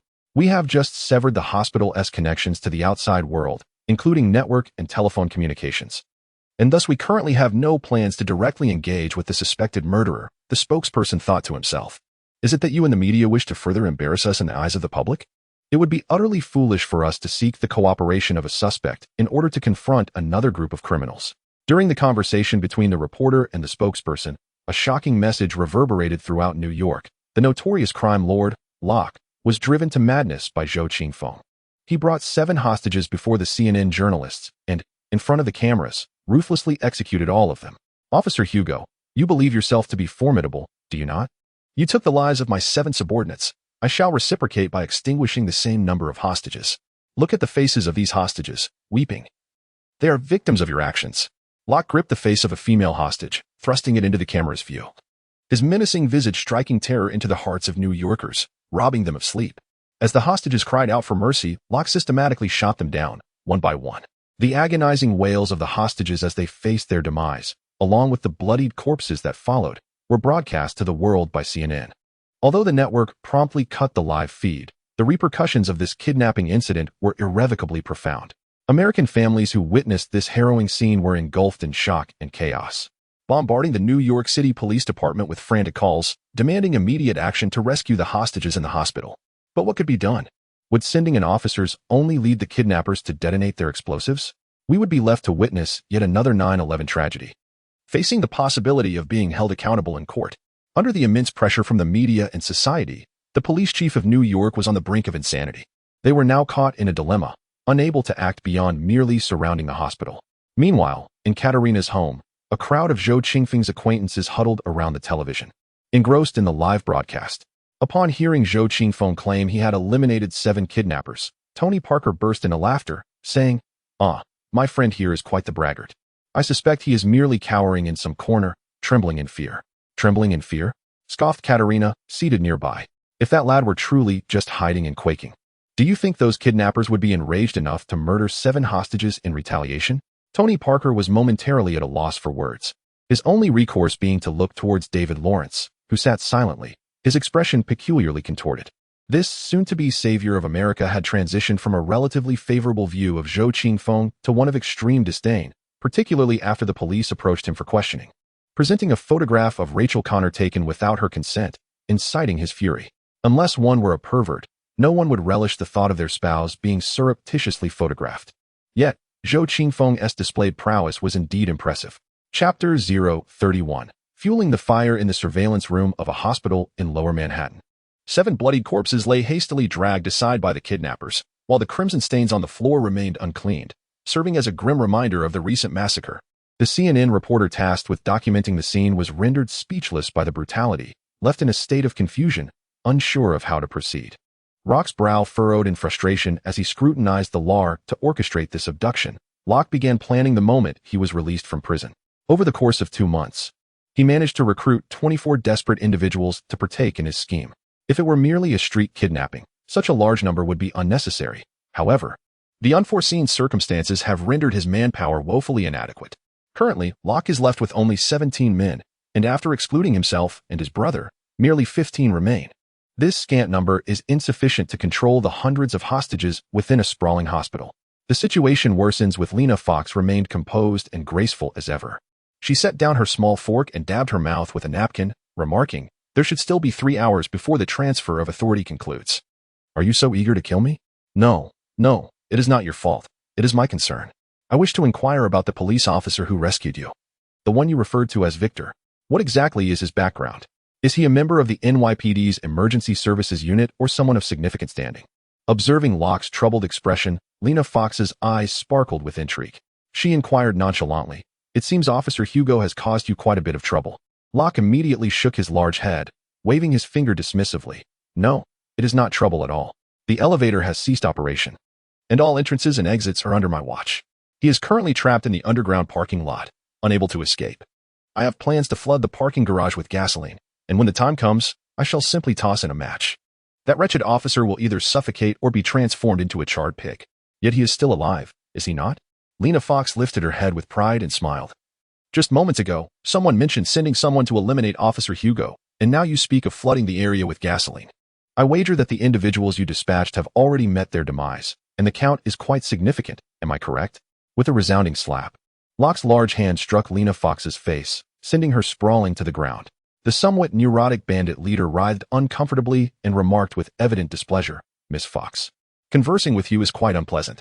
Very well, I concede that damned officer has eliminated 7 of my men, and he has incensed me, infuriated me. Therefore, this game is concluded. I intend to alter the rules and incinerate him with gasoline. Let us see how he manages this time. He is as good as dead, absolutely doomed. After his outburst, Locke turned to depart. Raj, the former bodyguard assigned to watch over them, sat nearby, gripping a handgun, and snickered, Miss Fox. I am aware of your inherent pride, but you ought not to provoke my brother. His temper is quite volatile.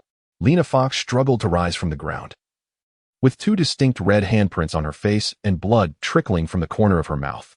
Unfazed, she casually brushed her disheveled hair back and smiled, stating, one cannot demand too much from a man on the brink of death. Moreover, even if I were to die, I would never bow to anyone. Raj found himself at a loss against Lena Fox, while the beautiful Miss Fox continued to savor her final meal. She relished each dish before her, maintaining a composed demeanor. It was not until she bit into a particularly hard cherry from her decorative dish that a flicker of hope for her escape stirred within her. It now hinged on that little officer. Only if he incited further destruction and chaos would her chances of fleeing increase. Lena Fox held the hard cherry in the corner of her mouth, continuing to leisurely enjoy her dinner, all the while praying that Zhou Qingfeng would cooperate in her escape. At this moment, in the underground parking lot, Zhou Qingfeng had undergone a significant transformation. He had discarded his police cap, although he still wore his uniform. It was now covered by a tactical vest he had scavenged from a corpse. The vest bore a pungent scent of blood, yet he paid it no heed.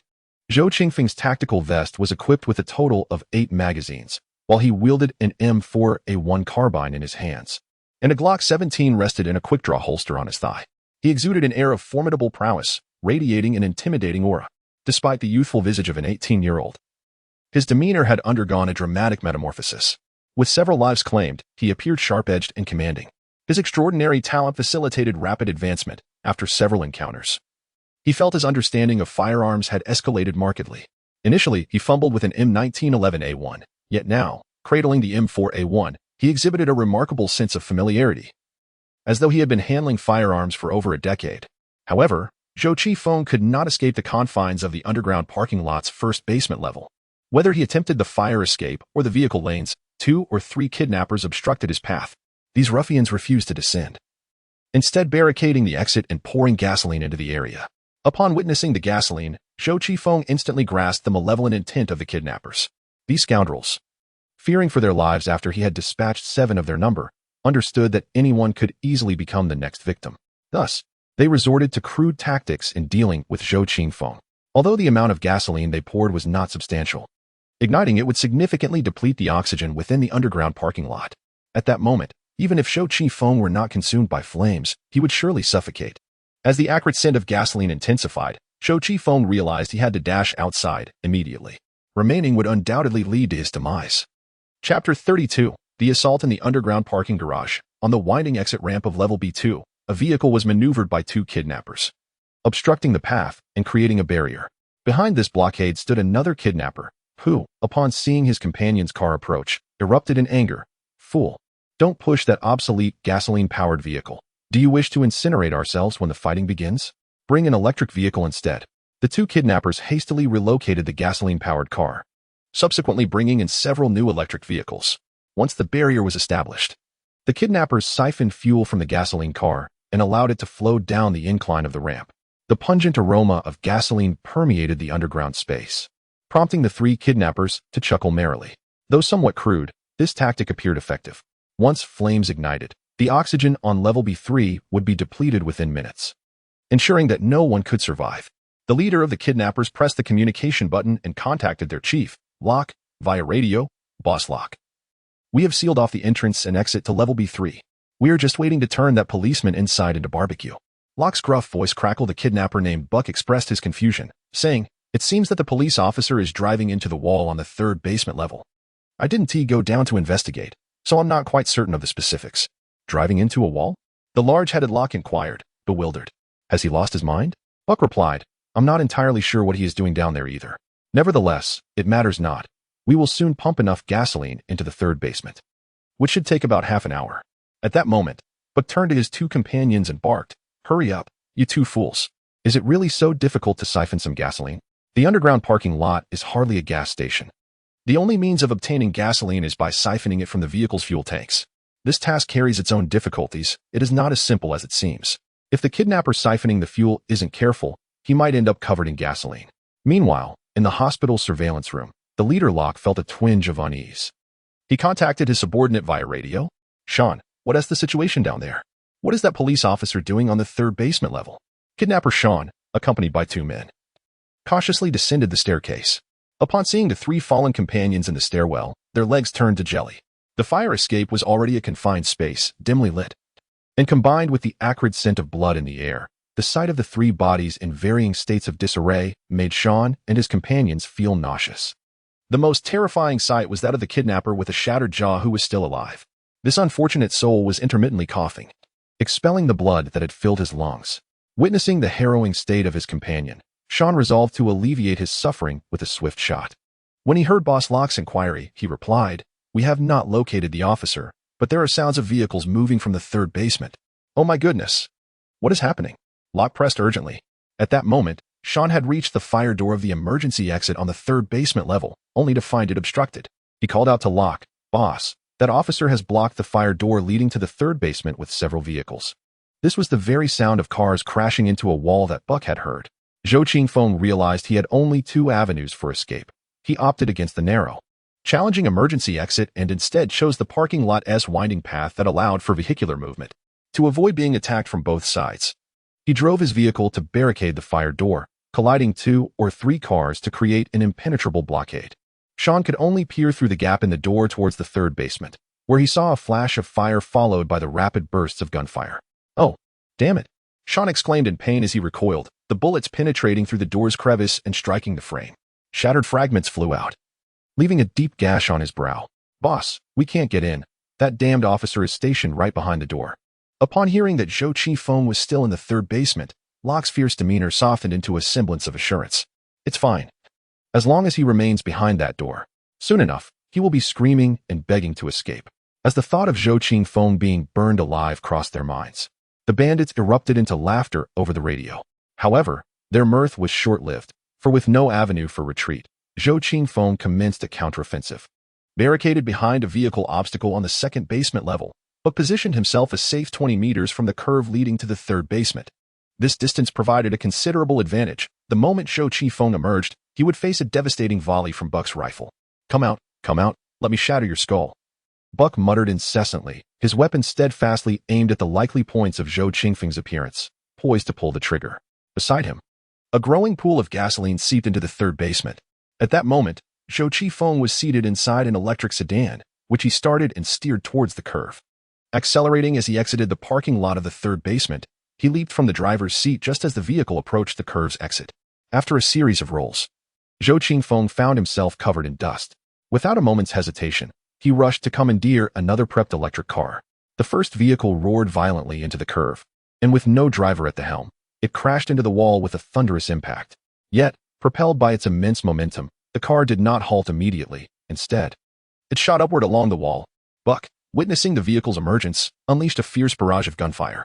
In his mind, it was evident that Zhou Qifeng intended to use the car as cover to make his escape.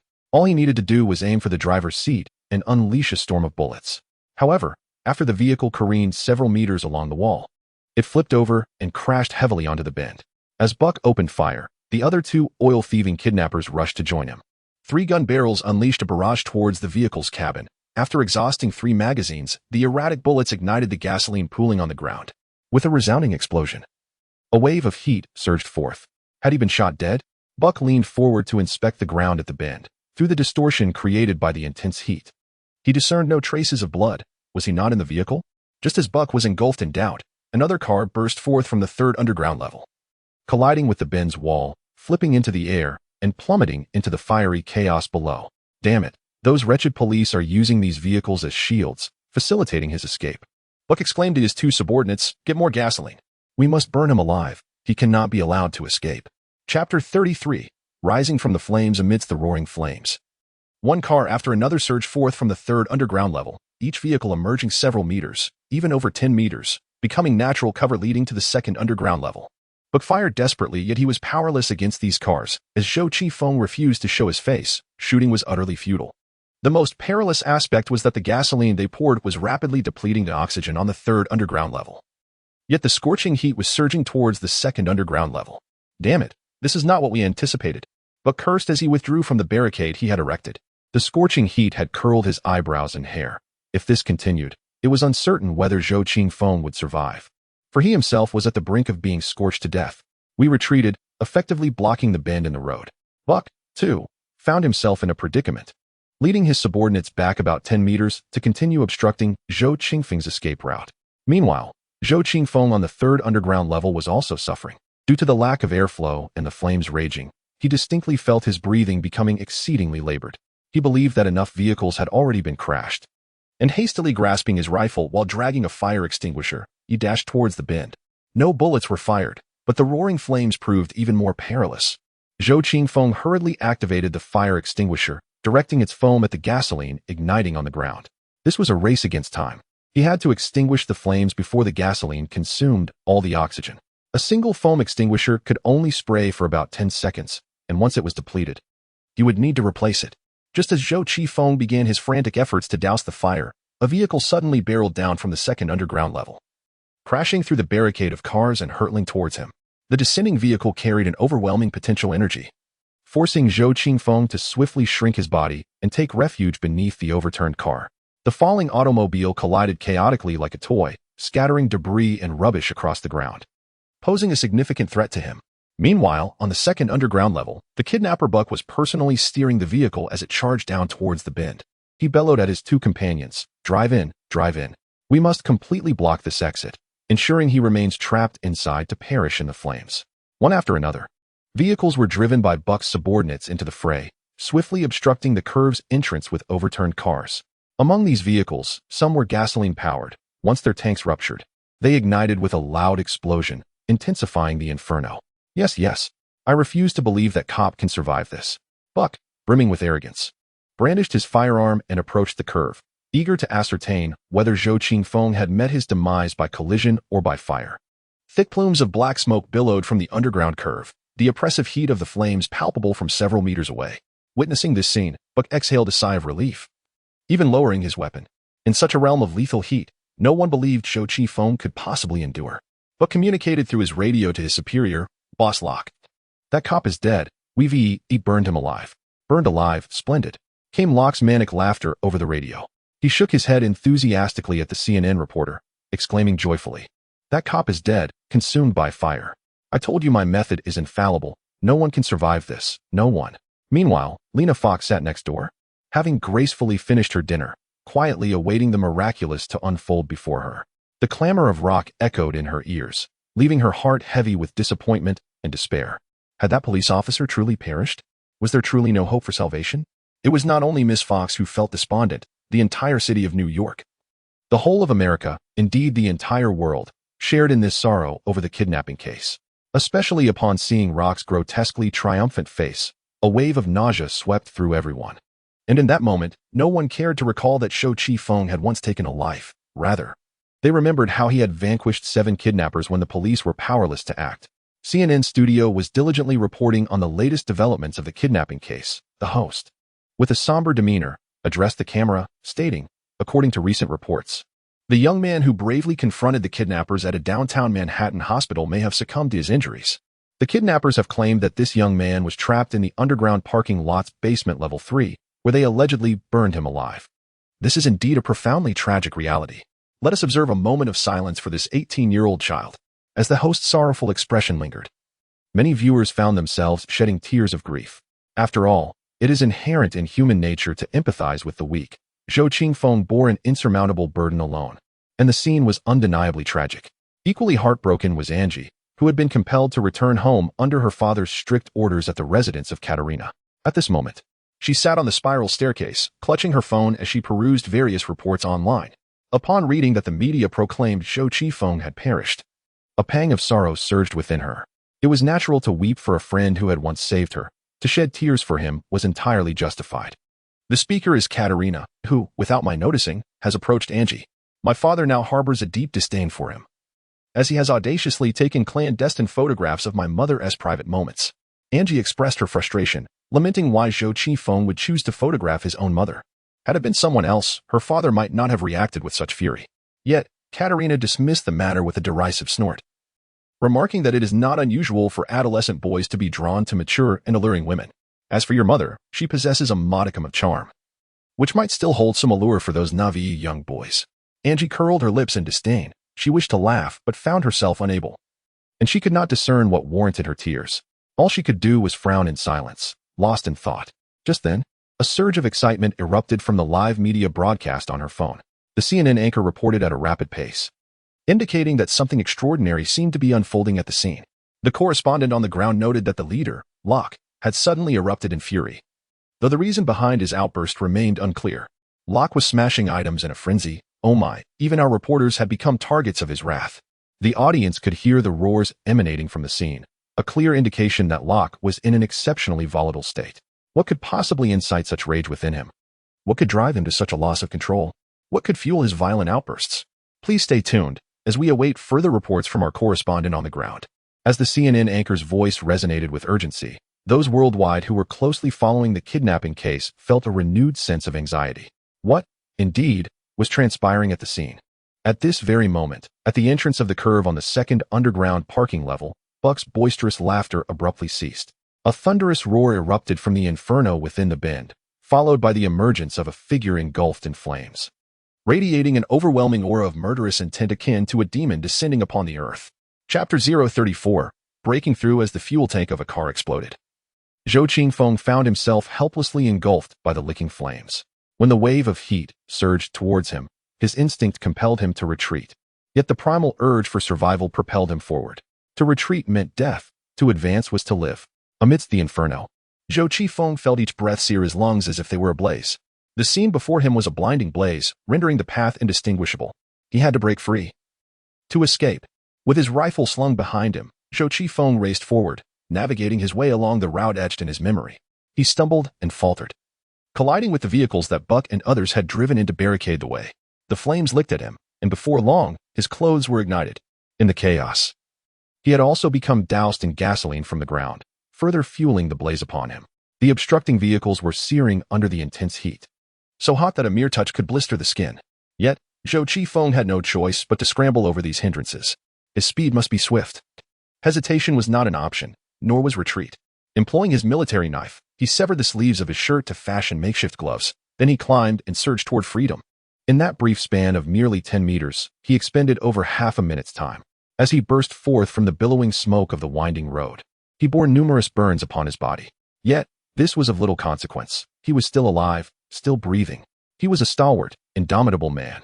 The smoke and flames had not claimed his life, nor had the speeding truck. He had emerged from the jaws of death. As he inhaled fresh air once more, a surge of morale surged within him. Having endured the most harrowing and arduous moments, what could possibly hinder him now? The moment Zhou Qingfeng leapt from the inferno of the curve, he spotted Buck standing a few meters away. Enmity ignited within him. He yearned to pounce upon this scoundrel and exact revenge. Had it not been for this wretch blocking his path, he would not have found himself in such dire straits. Hence, Zhou Qingfeng resolved to flee first. Good grief, he was still ablaze. Indeed, it was a moment of fiery urgency. Who had the presence of mind to engage in battle?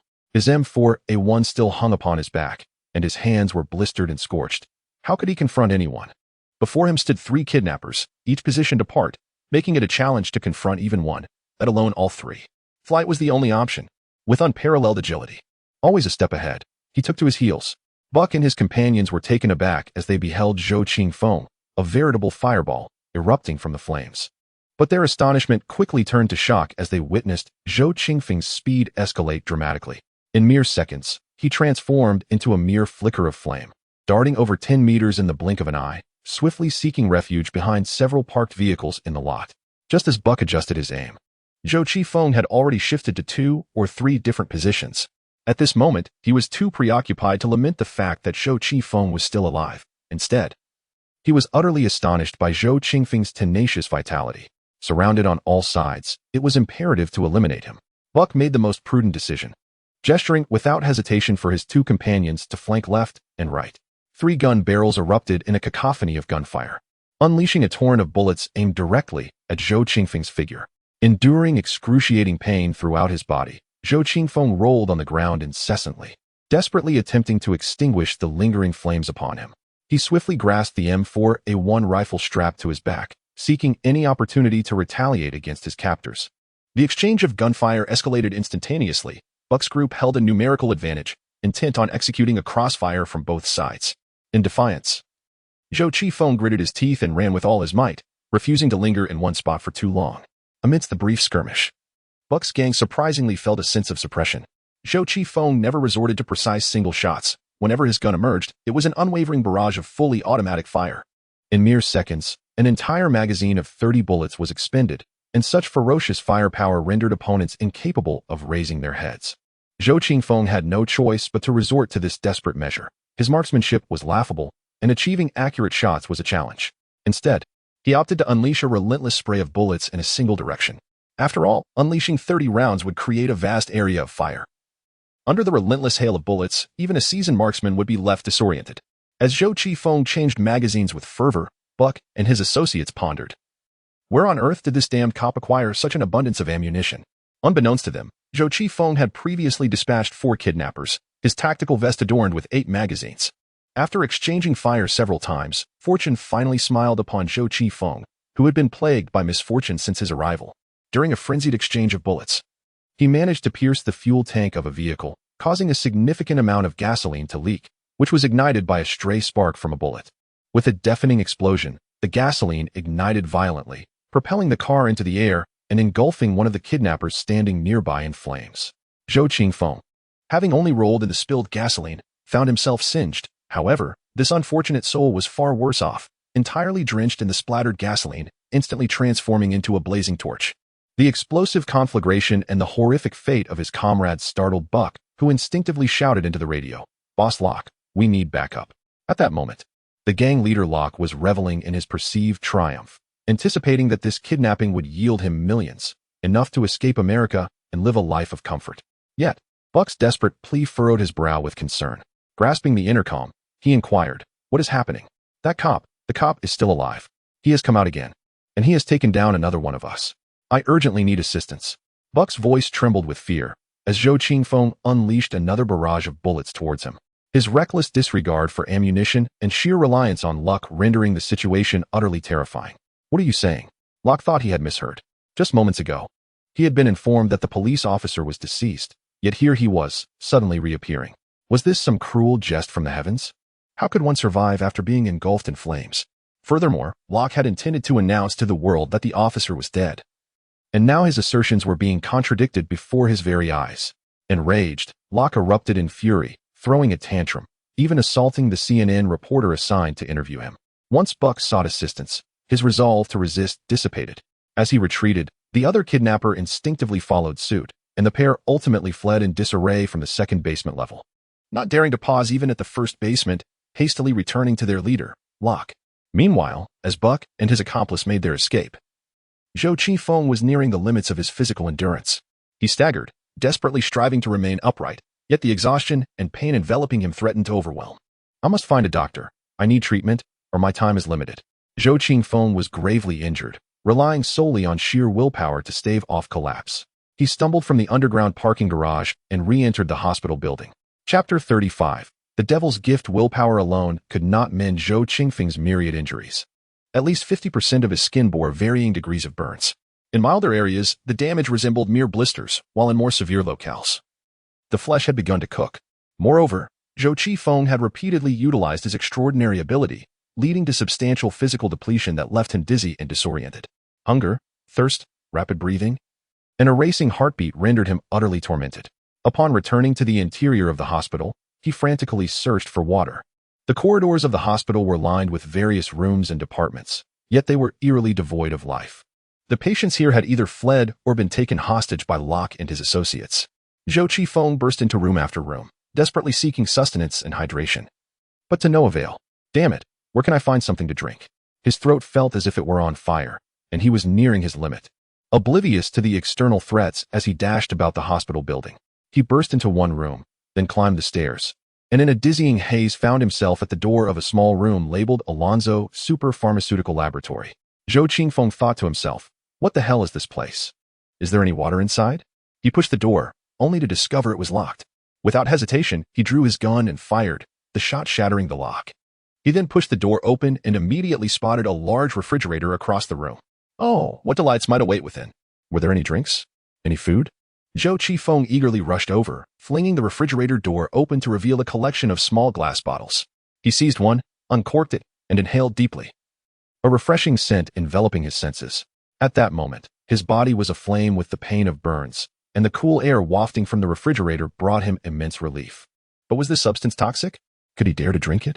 Zhou Qifeng was on the brink of dehydration, his severely injured state rendering his mind somewhat muddled. Without much contemplation regarding the nature of the room or the contents within the refrigerator, he took a sip from the liquid in the glass bottle.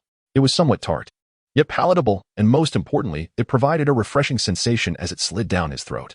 Encouraged, he took another sip, and then another, until he had consumed the entire contents of the bottle. In the corner of the room, there was another individual who, upon witnessing Zhou Qifeng burst in with his firearm, hesitated to speak. Nevertheless, the disheveled police uniform Zhou wore instilled a sense of trust in this person. Observing Zhou drink from the refrigerator, he could not help but interject. You shouldn't drink that. It hasn't been tested. What? Zhou Qifeng, upon hearing the voice, instinctively aimed his gun in that direction, revealing a person hiding beneath a table. Who are you? Come out. However, before the words had fully escaped his lips, Zhou felt his limbs grow weak and his mind increasingly foggy. Within mere seconds, his body succumbed, collapsing onto the floor. The individual beneath the table sprang forth, rushing to Zhou's side, exclaiming in a panic, "This is bad. This police officer has ingested NTZ-49. What are we going to do?" Time swiftly elapsed.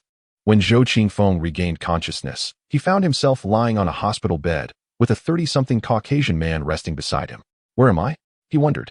Zhou Qifeng rose to a seated position, reflecting on the misfortunes of his entire day spent with Katerina procuring ammunition, only to encounter robbers and murder, subsequently. He faced a kidnapping, yet again leading to murder. After being admitted to a hospital, the cycle of violence persisted, culminating in his escape from a fiery inferno. Parched and desperate for water. What followed? It seems I fainted. Zhou Qifeng glanced at his arm, noticing that someone was administering intravenous fluids. As he cast his gaze upon the bag, he discerned that it contained saline solution, glucose, and anti-inflammatory medication, quite ordinary pharmaceuticals. However, what astonished him most was the remarkable recovery of his body. Despite suffering from various burns and scalds, particularly on his exposed arms, his skin was now forming scabs, with certain areas tingling as they healed. How has my body's recovery accelerated so dramatically? Zhou Qifeng nudged the white man beside him awake and inquired, "Hey, wake up. What is happening here?"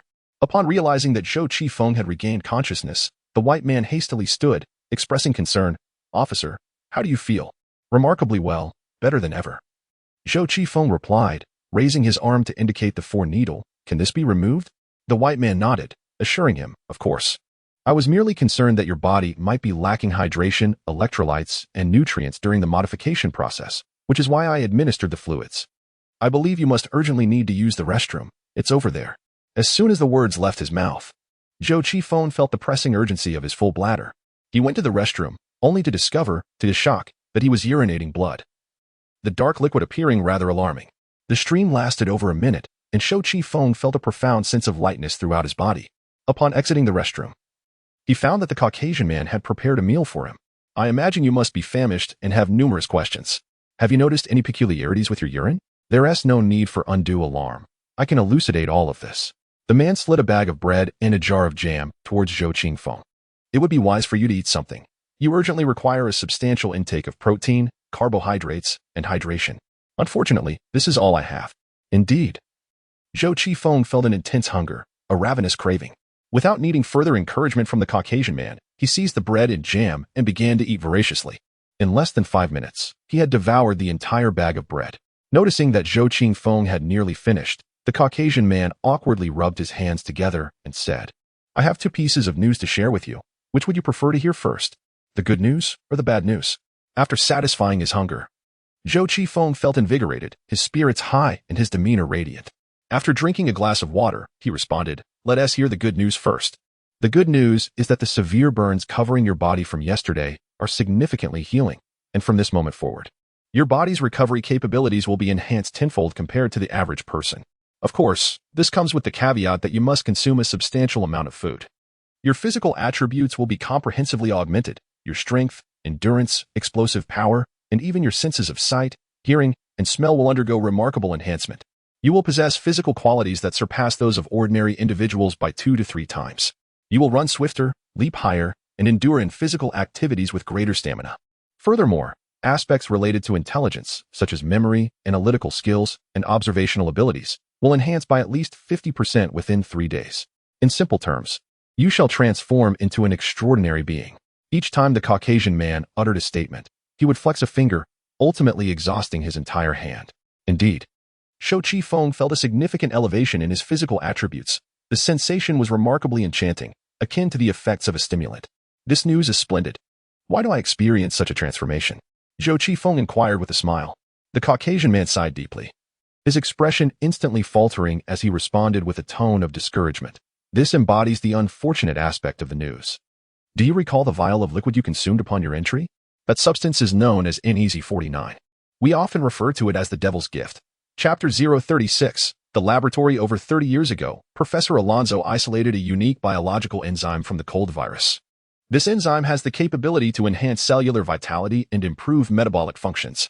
Through experiments conducted on laboratory mice, Professor Alonso observed that this enzyme significantly ameliorated their physical capabilities. He believed it could potentially serve as a new medication in the fight against cancer, thus naming the enzyme NEZ-1 and embarking on an extensive research journey. Over the course of 3 decades, from the initial NEZ-1 to the current NEZ-49, Professor Alonso has devoted his entire being to this endeavor. His discoveries once created a global sensation, but he also faced scorn and derision, ultimately relegated to the role of a virus treatment physician in this hospital. In exchange for a diminutive laboratory, misunderstood and ridiculed for years, Professor Alonso's demeanor became exceedingly eccentric. Although his talents were indisputable, he found it increasingly difficult to trust others. He harbored a persistent fear that someone might appropriate his research, which led him to avoid hiring any assistants. "As for me, I am neither a biologist nor a medical doctor. I merely tend to the laboratory mice and assist Professor Alonso in maintaining the lab. You have likely experienced the beneficial effects of NEZ-49. Should it be deemed safe for use, humanity's advancement would leap forward significantly. However, the side effects of this substance are equally pronounced as its advantages. According to the experimental results on the mice, its efficacy lasts only a month. After this period, the effects diminish, necessitating a subsequent dosage. Should the administration cease, the mice's muscles will begin to spasm within 24 hours, and their brains will commence atrophy within 36 hours. After 48 hours, the mice will suffer organ failure, leading to cerebral death. Within the modest confines of Alonso's superpharmaceutical laboratory, the words of the white man sent a chill down Zhou Qingfeng's spine. It dawned on him that the immense benefits he had gained were accompanied by grave risks. He hastily inquired, "You mentioned the experimental results on the mice. What would happen if a normal person were to consume it?" A white man shrugged, his expression laden with regret as he remarked, "This substance has failed even animal trials, thus it will never progress to clinical validation. Therefore, the outcome of your situation remains a mystery to everyone." "What? Am I to become a fool in a month?" Zhou Qingfeng pressed urgently. "How much of this drug remains?" The man replied with a sorrowful countenance, "There is but 1 vial in the refrigerator, and you fortunate enough to have selected it." Zhou Qingfeng insisted, "I distinctly saw numerous vials in there." The man explained, "The other vials are either empty or contain different substances. In truth, your luck is rather favorable. That refrigerator is designed for the storage of biological agents, and some contents are exceedingly toxic. What a stroke of bad luck. All I sought was a drink of water. And instead I stumbled into a biopharmaceutical laboratory, discovering a vial I should not consume. Could Professor Alonso not have prepared a bit more of this concoction? I regret to inform you, Professor Alonso has always been apprehensive about others stealing his research, thus he prepares and utilizes it on-site." Zhou Qingfeng lamented his misfortune. Pondering how he had found himself entangled in such a predicament, he inquired further, "Where is Professor Alonso now?" The white man sighed once more, stating, "This is yet another piece of unfortunate news. Professor Alonso is over 80 years old and has been striving to formulate a flawless version of Easy 50 without side effects. Yet he has met with no success. Overwhelmed by profound despair and sensing the brevity of his existence, Professor Alonso prepared his final dose of Easy 49 3 days ago and consumed a small portion himself. Yet, the professor, advanced in years, was unable to endure the physical transformation period. Yesterday, he awoke one last time, exclaiming with exhilaration, 'I have found the solution.' However, shortly thereafter, he passed away. In fact, the very vial you hold was left behind by him." The white man shrugged repeatedly, conveying, "I have recounted the tale. It is as it is, sir. You may handle it as you see fit. Am I to perish within a month?" Zhou Qifeng inquired, his expression devoid of emotion, deeply affected by the grim tidings. The white man shook his head, stating, "You are the first individual to have ingested Easy 49 and yet remain alive. I cannot ascertain the effects. Good heavens. You are intent on my demise, are you not? Not only have you brought me to this wretched hospital, but now you proclaim my days are numbered." Observing Zhou Qifeng's exceedingly somber visage, the white man felt a pang of trepidation, fearing that this Asian officer might erupt in fury. After a moment of contemplation, he suddenly suggested, "Perhaps you might devise a means to synthesize the substance yourself. I can assist you in locating the computer left by Professor Alonso. All his research data should be contained within." "Are you jesting? I, a hapless fool with no understanding of biopharmaceuticals, am to embark on such a venture?" Nevertheless, with no alternative at hand, Zhou Qifeng steeled himself and asked, "Very well, lead me to Professor Alonso's computer." The professor's private laboratory was modest in size, merely divided into two simple rooms. The external chamber featured a Caucasian man feeding white mice, while the interior room served as a clandestine research facility for Professor Alonso. After forcefully breaking the lock of the inner door with a firearm, Zhou Qifeng discovered the professor's personal computer within. It appeared that the professor had devoted his entire life savings to this modest laboratory, approximately 30 square meters in size, which was equipped with remarkably advanced apparatus. The computer itself was a top-of-the-line portable model. The Caucasian man gestured towards a somewhat disheveled desk, stating that the arm ring on it was Professor Alonso's personal computer. Upon donning the arm ring, a virtual operating system screen was projected automatically. The man remarked, "The password is Professor Alonso's birthday." Once Zhou Qifeng acquired the password, he gently tapped on the virtual screen, accessing the computer's control interface. However, he found himself at a loss for how to proceed. Noticing Zhou Qifeng's confusion, the Caucasian man promptly assumed the role of an instructor, patiently guiding him on how to navigate this customized personal computer, crafted with the latest technology from 2030. After perusing the professor's astonishing collection of biological and medical texts and materials, Zhou Qifeng sighed once more, expressing his belief that it would be impossible for him to learn so much within a month's time. "No matter," the man replied. "You only need to learn how to manufacture an Easy 49 for now." He then accessed the experimental video records on the computer, explaining, "According to the experiments conducted on the white mice, your intelligence will surpass 150 within a week, an absolute brilliance. Moreover, all the apparatus for the preparation of Easy 49, as orchestrated by Professor Alonso, resides within this very laboratory. Perhaps you might negotiate with the hospital to ascertain if you could utilize them free of charge." A Caucasian gentleman gestured towards the myriad of biopharmaceutical devices scattered throughout the laboratory, as if he had resolved Zhou Qifeng's dilemma. Yet, within Zhou Qifeng's mind, a frantic cry echoed, "The world is on the brink of catastrophe, and I have no time to engage in pharmaceutical endeavors." Wait, a critical question arises. How long have I been unconscious after taking the medication, and what time is it now? Chapter 037, Execution Officer. You have likely been in a state of unconsciousness for approximately 36 hours. The Caucasian man's statement provided Zhou Qifeng with a modicum of relief. By calculation, the current time was approximately 6 o'clock in the morning on August 4th, 2030, leaving a mere 12 hours until the impending disaster. What is the situation outside? Zhou Qifeng recalled that he still had unresolved matters with both the police and the kidnappers. "I am unaware. I dare not venture outside. I witnessed those kidnappers commit murder. Thus I could only hide and await rescue from the police. However, aside from you, I have seen no one in the past 2 days," the Caucasian man confessed, revealing his ignorance of the external circumstances.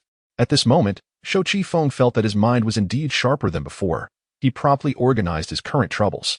Aside from retrieving the mechanical hound dog meat, this laboratory had become an indispensable asset. However, Manhattan would soon transform into a chaotic epicenter of devastation in post-catastrophe New York City, as all illegal immigrants and the downtrodden would converge here, striving to extract wealth from this opulent locale.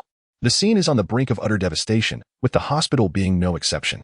I must expedite the relocation of all laboratory equipment to a secure location. Zhou Qifeng devised a rough plan in his mind, but it hinged on his ability to extricate himself from the immediate predicament. He gathered some components of the wristband computer, including a charging device and a voice-controlled earpiece. Once everything was in order, he instructed the Caucasian man on how to escape the hospital.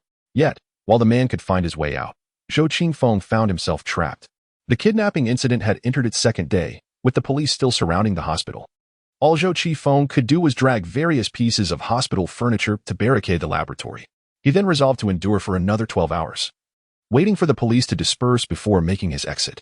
12 hours, Tony Parker, that scoundrel, was likely already on his way to procure that mechanical dog. While I languished here, wasting precious time, Zhou Qifeng glanced at his newly acquired wristband computer, which offered little more than the materials left by Professor Alonso to occupy his time. However, he wished for a moment of tranquility. Yet new developments emerged from the kidnappers under Locke's command. After a tense standoff lasting 36 hours, the Fox Corporation expressed a willingness to pay the ransom, and the police consented to allow Locke and his accomplices to leave safely, provided they did not harm Miss Lena Fox.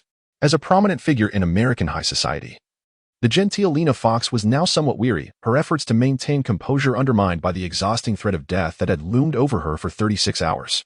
Since the commotion caused by Zhou Qifeng a day ago, no further incidents had transpired within the hospital, leaving this young lady in deep suspicion of her own chances for survival.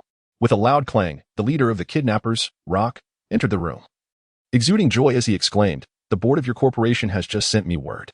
They have not only obtained control over the central computer of the consortium, but have also spent the entire day ensuring the integrity of all financial records. The Fox Consortium is now willing to pay the ransom, and soon I shall be able to retire to a beautiful island in the Caribbean with the money."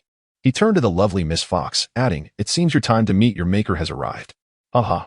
Lena Fox replied coldly, striving to breathe deeply in an attempt to confront her impending demise with composure. Rock tilted his head and instructed his brother Raj, who was stationed nearby, "Kill her. Dispose of the body, and stage the scene. We must make it appear as though Miss Fox is still alive to buy us time for our escape." Having given his orders, Rock cheerfully departed, leaving only Lena Fox and Raj in the room. The former bodyguard rose, producing a length of rope, intent on strangling his former employer. "Miss Fox, I am truly sorry. When you meet your maker, do remember to repent," he said with a sinister grin as he approached her, hands raised to tighten around her neck. Suddenly, Lena Fox interjected, "Weren't you curious about how I recognized your treachery?" Raj was taken aback, instinctively halting his actions, and inquired, "How did you know I had a problem?" "Because you are foolish," Lena Fox retorted, her words laced with disdain, as she bit down on the hard kernel she had been concealing at the corner of her mouth. The kernel, as hard as a pinky finger, cracked audibly beneath her teeth, and suddenly a slender spike shot forth from it. The spike's range was a mere meter, yet it was more than adequate for the close proximity of Raj. The former bodyguard felt a sudden numbness in his neck, as if stung by an unseen force. "What is this?" Raj exclaimed, reaching to touch his neck, only to find it had become inexplicably stiff and profoundly numb in an instant.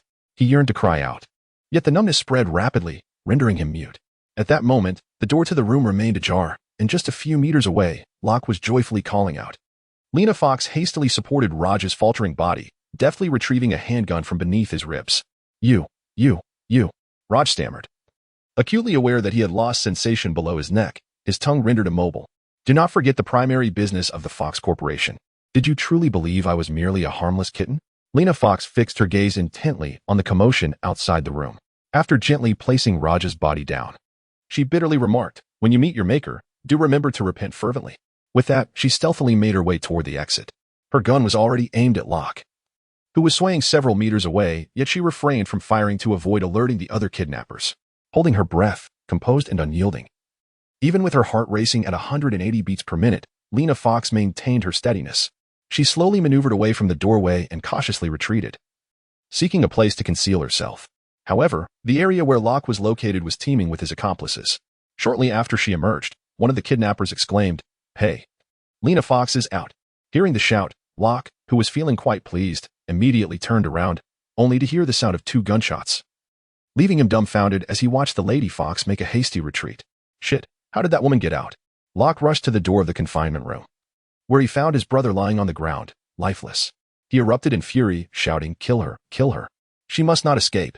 At Locke's command, the kidnappers surged forward, desperately pursuing Lena Fox in the direction of her flight, firing indiscriminately along the way. In her frantic escape, Lena Fox failed to hit any targets with her erratic shots. She could only run for her life, sprinting relentlessly. To increase her speed, she even discarded her gun. Run. Run. Run. Lena Fox dashed from the hallway of her confinement to the far end, only to find the fire exit locked when she attempted to push it open. Damn it. Lena Fox kicked the door in despair. A hurried sound of footsteps approached, and 7 or 8 kidnappers cornered Lena Fox at the fire exit. Breathless, Locke stepped forward with palpable resentment and exclaimed, "Miss Fox, you have the audacity to slay my brother. This is utterly unforgivable. Did you not wish to die gracefully? Allow me to inform you that your demise will be most gruesome." As he spoke, Locke raised his pistol toward Lena Fox, who, renowned as an American socialite, could only cry out in a pale voice, "No." Suddenly, a rapid and intense barrage of gunfire erupted. Chapter 038, Turning Point. Facing the ominous barrel directed at her, Lena Fox experienced an unprecedented surge of panic. She envisioned death, hell, and an abyss of darkness. Yet, all she could muster was a desperate cry of no, rendered powerless to respond. The vehement gunfire echoed before Miss Fox, causing her to scream in terror and collapse to the ground, cradling her head in her arms. However, after a prolonged moment of gunfire, she realized that she appeared to be unharmed. Slowly raising her head, Lena Fox beheld the once menacing Locke and his gang sprawled lifeless on the floor. A group of heavily armed SWAT officers burst through the window from the corridor. They were members of New York City's emergency response team, who swiftly neutralized all the kidnappers. The leader, Locke, lay in a pool of his own blood, attempting to lift his iconic head to utter something. But a SWAT officer stepped forward and fired 2 as the Area B has been cleared, and safety is ensured. In Area C, gunfire is ongoing and assistance is requested. The special police officers communicate their current situations over the radio, with several members rushing to support their comrades, leaving 2 behind to attend to Miss Lena Fox. At this moment, Miss Fox finally exhales in relief, aided by the officers as she rises to her feet. She repeatedly expresses her gratitude, insisting on an immediate meeting with the media. The control of the Fox Foundation has been relinquished, and the young lady must reclaim her assets. However, the 2 remaining officers assert, "Miss Fox, you will need to wait a moment. Our chief is on his way to see you." The chief? The chief of the New York Police Department? Lena Fox inquired suspiciously, "Shouldn't I first see a doctor? I have just been rescued. Shouldn't I be allowed to make a public appearance? On what grounds are you detaining me here? I demand to see my lawyer." Regardless of Lena Fox's furious protests, the 2 New York Special Police officers, clad in helmets and goggles obscuring their faces, refused to allow her to leave. This instilled a profound sense of unease within her. After approximately 5 minutes, the tall and imposing Chief Bratton appeared before Lena Fox. The chief, with a serious demeanor and solemn expression, waved his hand slightly, prompting the 2 officers to step back. "Lena, I am pleased to see you safe," Chief Bratton commenced, struggling for conversation. Yet, Lena Fox coldly retorted, "There is no need for disingenuous words. Uncle Bratton, you were a dear friend of my father. If you truly feel happiness, you should allow me to depart from here immediately." Director Bratton pursed his lips, yet spoke with a tone of genuine regret. "Lena, you are correct. I was indeed a friend of your father. However, he has passed away, and my relationship with your uncle is rather amicable. He has promised to support my bid for the mayorship of New York City if I assist him with a certain task, which piques my interest. This is one of the reasons I took the risk of sending my men in here. I must eliminate the Locke faction and ensure that no information escapes. Moreover, your demise would be advantageous. The media would only mourn the loss of a business prodigy, and before long, you would be forgotten." The director concluded, raising his hands in a gesture of sincere apology. The fleeting joy that Lena Fox had just experienced evaporated in an instant. Gritting her teeth, she seethed, "You scoundrel! Your position as the chief of the New York Police Department was secured through my father's support, and now you seek to end my life?" "I have already expressed my regrets," the director countered, shaking his head as though to dispel the guilt festering within him. "This is politics. Much like the lessons your father imparted, it is cold and ruthless. Very well, I shall deliver your final farewell. Farewell." As Director Bratton prepared to summon his elite officers to execute her, Lena Fox suddenly interjected with a chilling tone, "I believe you ought to take a glance behind you. There lies a witness who could pose a significant threat to your prosecution." Laughter erupted. "Lena, even at this moment, you still choose to jest. Since childhood, you have reveled in your cleverness, earning the moniker of Miss Fox. But what do you wish for me to glance back at? Do you truly believe you can escape? Even if I were to turn, to look back?" Director Bratton did not for a moment consider that Lena Fox could flee. He casually turned his head and was taken aback. Indeed, a figure stood behind him, brandishing a firearm. The two special officers guarding Director Bratton, noticing their superior's unusual demeanor, swiftly altered their aim and pivoted. Yet, pulling the trigger proved far simpler than merely turning around. In a frenzied barrage of bullets, the two officers were ruthlessly gunned down within a mere 4 or 5 meters. With a crisp sound, Zhou Qifeng released the empty magazine and affixed the last full one to his weapon. He advanced slowly, surveying the lifeless bodies of the captors and officers strewn on the ground, then glanced at the stunned police chief and the socialite present. With a gentle whistle, he remarked, "Had these two fools not reacted so impulsively, I would not have fired. I had intended to take a brief respite, perhaps read a book. However, upon hearing the violent exchange of gunfire, I grew concerned that the captors were up to something nefarious, prompting me to investigate. As it turns out, I merely happened to pass by. Yet, it appears the situation is now under my control." While Director Bratton pondered his words, Lena Fox boldly cried out, "Officer Hugo, save me. I am truly the head of the Fox Consortium. I can provide you with anything you desire. All I desire is to be liberated from this place and to appear publicly before the media. I shall acquiesce to any demand you may have." Having returned from the brink of death twice, even the typically composed and stable Lena Fox has lost her poise. She incessantly promises and shouts, yearning for Zhou Qingfeng's assistance. Amidst Lena Fox's anxious entreaties, the more composed Director Bratton interjects, "Young man, let us engage in a serious discussion. This woman is no longer the sovereign of the Fox Consortium. Her promises are devoid of significance. It is I who can truly assist you. I am the chief of the New York Police Department. With my authorization, the charges of killing a black robber can be swiftly revoked. As for the firearms and uniforms you seized from the two patrol officers, those are mere trifles. You may continue to live freely, assured that no one will impede you. However, to oppose me would be exceedingly unwise. Do not be deceived by the firearm in your possession or the illusion of control. Before me, you remain nothing. I am the chief of the New York Police Department, capable of wielding dominion over your fate. It is prudent to bow when the time calls for it and to retreat when necessary. Should you choose to kill me, you will find yourself the target of a nationwide manhunt, and indeed, sought after across the globe. There will be no escape. Now, I command you to lower your weapon." Chapter 039. Shot dead. Do you take me for a fool? Zhou Qifeng, quite incensed, steps forward and, reversing the stock of his gun, delivers a forceful blow to Director Bratton's abdomen. At that moment, the director transformed into a hunchbacked shrimp, writhing in agony as his abdomen throbbed painfully, making him feel as though he might expel his very innards. Observing the director's relentless retching and the pallor overtaking his face, Zhou Qifeng lowered his head slightly and remarked, "I have been privy to your dialogue with this young lady from start to finish. What gives you the audacity to believe I would fall for your fabrications? Do I appear to be foolish? You will regret this," the director stammered, striving to maintain an air of authority and dignity. Yet, in Zhou Qingfeng's eyes, both he and Lena Fox were rendered utterly worthless. For in approximately 12 hours, the police and the members of the consortium would vanish. Witnessing Zhou Qingfeng handle Director Bratton, a visibly anxious Lena Fox finally exhaled in relief. She heard the director still attempting to assert his dominance, and her pent-up fury swiftly ignited into action. She advanced and delivered a swift kick to his groin, reducing him to a jumping shrimp. "You scoundrel! I regarded you as my savior, yet you seek my demise. Do not kill him. I still need him to escape." Zhou Qifeng replied as he bent down to retrieve the weapons of the two New York SWAT officers, immediately reaping a bountiful harvest. He acquired two 45 caliber USP-45 handguns. Emblematic of the American preference for such formidable firearms, this is their tradition. Furthermore, he obtained two short-barreled Scar assault rifles chambered in 223 caliber, equipped with an entire suite of weapon accessories on the Picatinny rail, even featuring a grenade launcher. One of the officers, in addition to wielding both a long and a short firearm, bore a Benelli M4 Super 90 combat shotgun on his back. The special police officer carrying this firearm was likely designated for assault operations, as evidenced by the presence of this formidable weapon.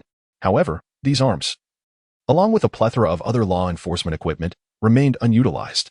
Zhou Qifeng managed to eliminate two special police officers from behind, thereby acquiring these valuable items at minimal cost. Some equipment sustained damage during the skirmish, yet he adeptly assembled two handguns, and Scar, and a shotgun, as well as an array of bulletproof vests, tactical gear, and other police apparatus. Burdened with such an extensive load, Zhou Qifeng bore over 40 kilograms. Under ordinary circumstances, this weight would have left him gasping for breath. However, he felt remarkably unencumbered now, as the NTZ-49 had significantly enhanced his physical capabilities. While this was indeed a boon, it also carried its own drawbacks. Zhou Qifeng tossed his original Glock 17 to Lena Fox and, gripping Director Bratton, said, "All right, my dear director. I hope you will cooperate and allow me to leave this hospital safely." The director glared at Zhou Qifeng with a look of resentment but remained silent, leaving his thoughts shrouded in mystery. Meanwhile, Lena Fox interjected, "I believe you need not worry excessively, as long as you help me depart from here. Once I regain control of the Fox Consortium, all the promises I made before will hold true." Zhou Qifeng mused to himself, "What good are your promises? You, the ruler of the consortium, are about to vanish. Empty assurances are of no value." However, he reconsidered. Perhaps there was a glimmer of utility after all. If she truly wished to assist, she should summon someone to this hospital to locate a room named Alonzo Super Pharmaceutical Laboratory, pack everything in the laboratory onto a heavy-duty truck, and find a secure location for storage. Remember, all tasks must be completed before nightfall today. Zhou Qifeng is still haunted by the perilous Uneasy 49. Alonzo Super Pharmaceutical Laboratory? Lena Fox had never heard of such a facility. You, a police officer, require a medical laboratory? I am not a police officer. In fact, as you have just heard, I am a fugitive. 2 days ago, I eliminated an assailant who attempted to rob me, and now I find myself in deep trouble. Speaking of this matter, Zhou Qifeng was enraged. You are not a police officer. Though Lena Fox had her suspicions, hearing Zhou Qifeng admit it outright was rather difficult to accept. I always thought you were a man of justice. Ha ha ha. Life is invariably laced with drama. Zhou Qifeng gave a self-deprecating chuckle and nudged Director Bratton's shoulder, saying, "Come on, Director, muster some spirit. I do not want your subordinates to witness you in such a disheartened state." Director Bratton grunted in response, muttering an expletive. Yet he dutifully led the way. Zhou Qifeng was now clad in a full set of New York sweat gear. Although his uniform bore some bullet holes, they were not immediately noticeable. The trio slowly exited the hospital and beheld the police cordoning off the scene, surrounded by a throng of media reporters who eagerly snapped photos upon spotting anyone emerging. Look, look, Lena Fox, she has been saved. She has been saved." The camera lens quickly focused on the world-renowned socialite, with reporters rushing past the barricades, disregarding all caution, merely to ask her, "Miss Fox, could you share your experiences and feelings regarding your abduction?" Instantly, Lena Fox found herself surrounded by a throng of individuals, including bewildered police officers, journalists, and bystanders, many of whom began to applaud. They witnessed the scene of Chief Bratton of the New York City Police Department rescuing the abducted Miss Fox, especially highlighted by the bloodied and fully armed Zhou Qifeng standing behind her, which underscored the formidable deterrent power of the New York police. "Chief, could you share your thoughts? Chief, how was Miss Fox rescued? Please grant us an interview. The entire nation is eager for details. Please tell us something." Not only were reporters encircling Lena Fox, but a multitude also surged towards the somber-faced chief. Upon seeing the approaching crowd, the chief instinctively attempted to retreat into the throng. However, Zhou Qifeng swiftly grasped his arm and whispered, "Chief, do not compel me to take drastic measures." Facing the onslaught of reporters, Zhou Qifeng proclaimed loudly, "Please clear the way. Make way. The chief is occupied with official duties and requires a moment of respite. He will not be granting interviews at this time. Those seeking interviews may contact the New York Police Department." Zhou Qifeng then escorted Chief Bratton to a police vehicle, forcefully ushering him into the passenger seat. As he was about to enter the vehicle, he discovered that Lena Fox had also followed him and slipped into the back seat. "What brings you here?" Zhou Qifeng inquired while fastening his seatbelt. "Miss Fox, you are free now. You have encountered the media you sought. You can go find your consortium. You seem to dislike my presence, which is rather peculiar." Lena Fox wore a puzzled expression, "Yet my intuition insists that I must continue to accompany you." Just as Zhou Qifeng was about to retort, "There is something amiss with your mind." The typically compliant Director Bratton abruptly pushed open the passenger door and dashed towards several SWAT team members on standby nearby. He shouted, "Help! Help! This officer is a suspect. He conspired with Lena Fox. Shoot them both, immediately." Before the director could cover even 5 meters, the sharp crack of a gunshot rang out, and with remarkable precision, Zhou Qifeng shot him in the back, causing him to collapse instantly. Lena Fox turned pale, her voice trembling as she exclaimed, "Good heavens, there are police everywhere. You shouldn't have killed him now." Chapter 040, Fifth Avenue. Struck by a .45 caliber hollow point bullet in the back, his life was effectively extinguished. As Lena Fox's cries echoed, Zhou Qifeng realized he was once again in grave peril. He hastily started the police car, flooring the accelerator, and the engine roared to life, propelling the vehicle forward with great speed. In response to the kidnapping incident at the hospital, the police had long since cordoned off several surrounding streets. Zhou Qifeng accelerated his vehicle, swiftly surpassing a speed of 100 kilometers per hour, and raced out into the open. Meanwhile, within the confines of the police perimeter outside the hospital, A throng of journalists and officers stood in astonishment at this sudden turn of events. Who could have anticipated that the previously harmonious scene would transform so dramatically in an instant? What had the chief uttered before his demise? What was the story behind the fleeing officer? And how did Miss Lena Fox manage to escape alongside him? An array of questions surged through the minds of the reporters as they crowded around the lifeless body of Chief Bratton, capturing the gruesome scene with fervent flashes of their cameras, before fervently broadcasting the unfolding drama. Nearby, the police took a moment to gather their wits. And only after a considerable delay did they begin to pursue the perpetrator responsible for the chief's death. However, Zhou Qingfeng had already traversed 2 or 3 blocks before finding a parking garage in a towering building, mindful of a previous encounter with the police. All police vehicles in New York City were equipped with electronic locks, capable of being disabled remotely. He needed to switch cars before the officers could react.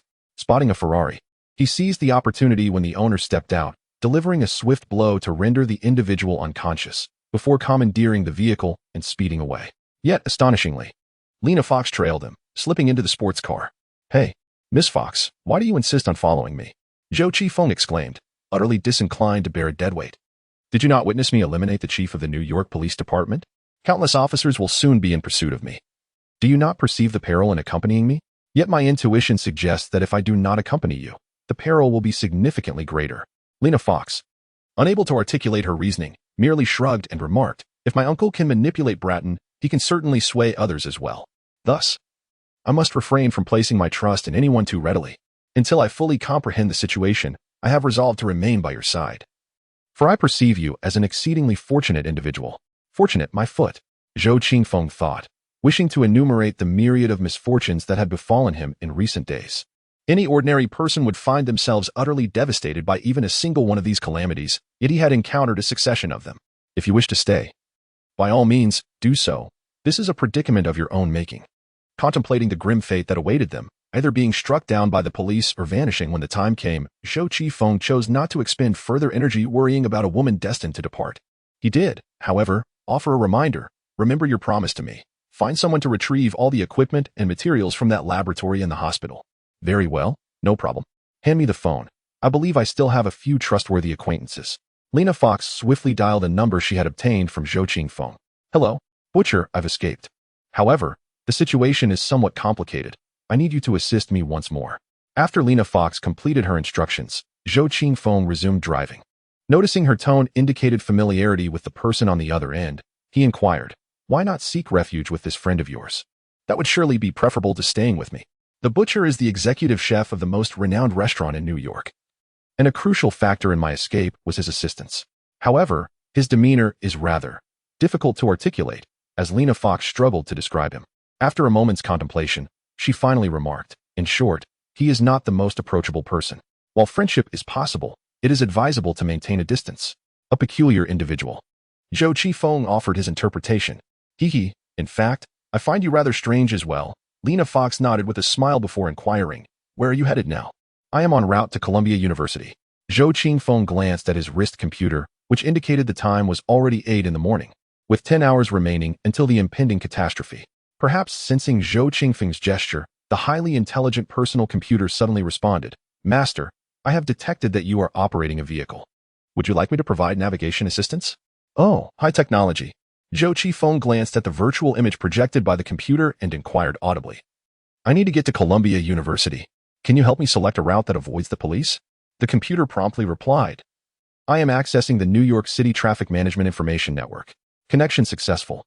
Based on traffic control data and real-time street camera analysis, I have devised the optimal route for you. Please proceed straight ahead and turn right at the 3rd intersection." "Oh, Hiki, it seems I have stumbled upon quite a bargain." Zhou Qingfeng chuckled with delight, genuinely surprised by the remarkable intelligence of the device. Not only does it possess exceptional language recognition capabilities, but it also exhibits considerable autonomy. Suddenly inspired, he commanded, "Computer, can you download as many various materials from the internet as possible, especially those from scientific libraries, with a focus on biopharmaceutical technology?" "Understood. I shall commence this task immediately," came the computer's clear and succinct response. Lena Fox, intrigued by the machine, leaned in for a closer look and remarked, "It seems to be a limited edition manufactured by IBM, with impressive performance. Where did you acquire it?" "This is a relic from Professor Alonso," Zhou Qifeng replied. What does this have to do with the laboratory you intend to clear? Lena Fox inquired, still curious. It does. But I shall share the details with you at another opportunity. Zhou Qifeng sighed deeply, wishing to avoid further discussion on the matter. So, what is your purpose for going to Columbia University? Lena Fox pressed further. I made a wager with a certain Tony Parker, a rather bothersome individual, to procure a mechanical dog known as dog meat, but I fear I may already be too late. That insufferable fellow must have some special connections to be so confident about acquiring it. Just as Zhou Qifeng contemplated the challenges awaiting him at Columbia University, his personal computer suddenly emitted an alarm. Master, all intersections ahead have been barricaded by the police. According to intercepted police communications, you are driving a stolen vehicle. The owner has reported it. Damn, I knew my endeavors would not proceed smoothly. Zhou Qifeng could only slowly bring the car to a halt by the roadside. Glancing around in contemplation of how to procure another vehicle, Lena Fox also cast a few fleeting glances toward the roadside, suddenly chuckling, no matter how many cars you change. It will be futile. The police will stop every vehicle for inspection. What am I to do now? Follow me, Lena Fox urged, stepping out of the car. Am I to accompany you in this state? Zhou Qifeng was clad in the attire of a New York police officer, stained with the blood of the deceased and armed with several firearms. Yet, Lena Fox proudly lifted her chin and smiled. Welcome to Fifth Avenue in Manhattan, New York. The most bustling street in America, bar none. This is a perfect place where identity and status can be leveraged for consumption. As long as you belong to the upper echelons of society, you can acquire anything your heart desires here. Trust me, with just my visage, I can secure the most prestigious services. Come along quickly and commence your genuine Manhattan journey. Chapter 041. A sudden turn of events. If Wall Street is the haven for American tycoons to amass wealth, then Fifth Avenue serves as the arena for them to spend it.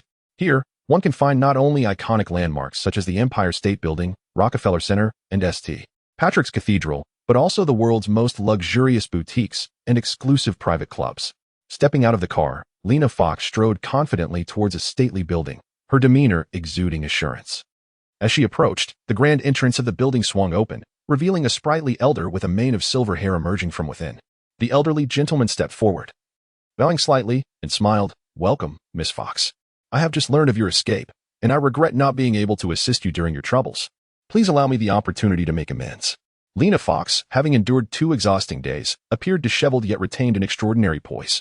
She entered the building with a smile and said, Mr. Patrick, I find myself in need of your assistance. Please arrange for my lawyer and public relations team to be contacted, as I also require a press conference. Additionally, prior to that, kindly inform my butler to bring forth my makeup artist, chef, assistant, and all my personal belongings. By the way, this Mr. Hugo is now my security consultant. He is in a bit of a predicament. Until I have sorted matters with the police, I prefer not to have any unwelcome visitors disturbing us. The elderly Mr. Patrick nodded slightly and glanced at the approaching Zhou Qifeng. With a casual gesture, he summoned a young attendant to attend to his commands, instructing them to prepare a room for Mr. Hugo, as he might need a change of attire. Zhou Qifeng, covered in blood and exuding an air of cold detachment, appeared menacing to others. The young attendant hesitated to approach him too closely, merely gesturing for him to follow. Lena Fox reassured Zhou Qifeng, relax, this is a safe place. At that moment, Zhou Qifeng could hardly muster the energy for banter. He simply addressed Mr. Patrick, be sure to take care of the car outside. It is one I acquired forcefully. The police will likely be here shortly to create trouble. The silver-haired elder appeared utterly unfazed by the situation, readily acquiescing to the request. Since we are here, let us make ourselves comfortable. Zhou Qifeng, feeling no inclination to ponder further, followed the attendant into a lift, ultimately being escorted to a spacious suite. Sir, what style of clothing would you prefer? Inquired the attendant. Outfits suitable for my activities, please prepare several sets, and also provide me with a large backpack. I require sustenance and water as well. Additionally, prepare a lavish lunch for me.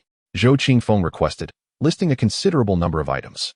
The young attendant, momentarily taken aback by the demand, nonetheless complied and went off to make the arrangements. Zhou Qifeng swiftly shed his garments and rushed to the bathroom, eager to cleanse himself of the blood and sweat that clung to him.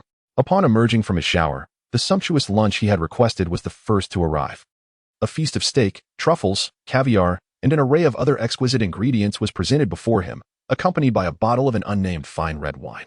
He mused silently, fearing he might not have the opportunity to indulge in such delicacies again anytime soon. He sipped a modest amount of wine, allowing his thoughts to drift. Before he heartily devoured the meal before him, his appetite having grown immensely, consuming the food with an almost gluttonous fervor. As he relished his lunch, the clothing he had requested was delivered. A complete set of urban optical camouflage combat gear, including a hydration pack, tactical vest, and weapon accessories, truly appropriate for his lethal pursuits.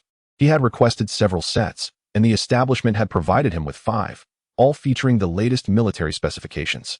While changing attire, Zhou Qingfeng inquired of the attendant, "What is Lena Fox currently engaged in?" The waiter merely stated that Miss Fox was currently occupied, her abduction having stirred a nationwide uproar. Although she had been rescued, those privy to the deeper truths understood that the matter was far from resolved. However, Zhou Qingfeng, glancing at the time, realized he could not afford to linger with Lena. The situation with Fox had escalated. He then inquired of the waiter, "Could you assist me in locating an individual? His name is Tony Parker, 19 years of age. I wish to ascertain his current whereabouts." Indeed, the establishment chosen by Lena Fox possessed considerable resources. Within 10 minutes, a dossier was delivered to Zhou Qingfeng. Upon reviewing the contents, he could not help but curse. Tony Parker's identity appeared quite ordinary. Yet this young man had secured a part-time position as an intern at the Babylon Intelligence Laboratory at Columbia University. Who knew what this unremarkable lad could possibly learn there? It was no wonder Tony Parker felt so self-assured about acquiring that mechanical dog. He must have successfully stolen it today. With the military and police conveniently absent, he had effortlessly evaded any repercussions, truly a character straight out of a film. Having satisfied his hunger and refreshed himself, Zhou Qingfeng felt his spirit and vitality restored to their peak. He was now poised to make final preparations for the impending calamity set to unfold in just a few hours. Securing the dog meat was the immediate objective. Yet Zhou Qingfeng's long-term ambition was to survive. Having parted ways with David Lawrence, he recognized the necessity of establishing a new faction. Lena Fox is, in fact, a rather commendable choice. Zhou Qingfeng pondered whether he could leverage this master of a billion-dollar consortium to secure a more favorable survival situation, such as the current club, which is rather impressive. It boasts a robust structure, a sufficient number of security personnel, a cohesive team, ample provisions of food and water, and a helicopter ready for immediate departure. Most notably, the chef here is exceptionally skilled. Although Lena Fox, as a member of the consortium, will ultimately vanish, the individuals within the club will not all disappear. They can remain as Zhou Qingfeng's formidable allies during the initial 3 months following the cataclysm. The sole complication lies in the fact that, post-catastrophe, Manhattan is destined to become the most brutal and chaotic region. Just imagine millions of rioters converging here. Possessing some formidable weaponry would be imperative. While Zhou Qingfeng contemplated how to present his requests to Lena Fox, the young lady approached him, her expression notably grim. Upon entering the suite, Lena Fox plopped down onto the sofa and, with a frosty demeanor, remarked, "The pharmaceutical laboratory you requested has been delivered by my friend, transported by a large freight truck, and is currently situated in the club's underground garage." "Such promptness? I am immensely grateful," Zhou Qingfeng replied, noting her apparent discontent, and cautiously inquired, "Has something gone awry? My lawyer informed me that I am now unable to reclaim control of the consortium. My nefarious uncle has audaciously forged my father's will, claiming that I am no longer entitled to enter the board of directors." Lena Fox's face turned a shade of deep blue with anger as she exclaimed, "My uncle has stripped me of everything, my credit cards, my villa, my landline, my employees. My assistant has just informed me that he is no longer working for me. Yet, this is not the worst of it. I have now lost all my connections, and there is no one to protect me. The New York Police Department has issued a warrant, listing both you and me as suspects. The officers are already en route to apprehend us." At this, Lena Fox fixed her piercing gaze upon Zhou Qingfeng and said, "Prepare for the worst. We must go on the run." Chapter 042, Becoming Attached. The Sacred Heart Society of New York, the preeminent private club in America. This institution, with a rich history spanning over 150 years, was originally founded by a group of disheartened Southern slave owners seeking solace in the aftermath of the Civil War. Over time, it evolved into a discreet venue for the elite of American society to mingle. To gain admission into the Sacred Heart Society, one must possess significant influence within the United States. Ordinary citizens are advised to keep their distance. Moderately famous celebrities are unwelcome, and cell-made nouveau riche individuals should also stay away. The society exclusively caters to true members of the upper echelons of society. Likewise, should one fall from grace and no longer belong to the upper class, the club will naturally cease to provide its services. Zhou Qingfeng was granted access to the century-old edifice solely due to the identity of Lena Fox.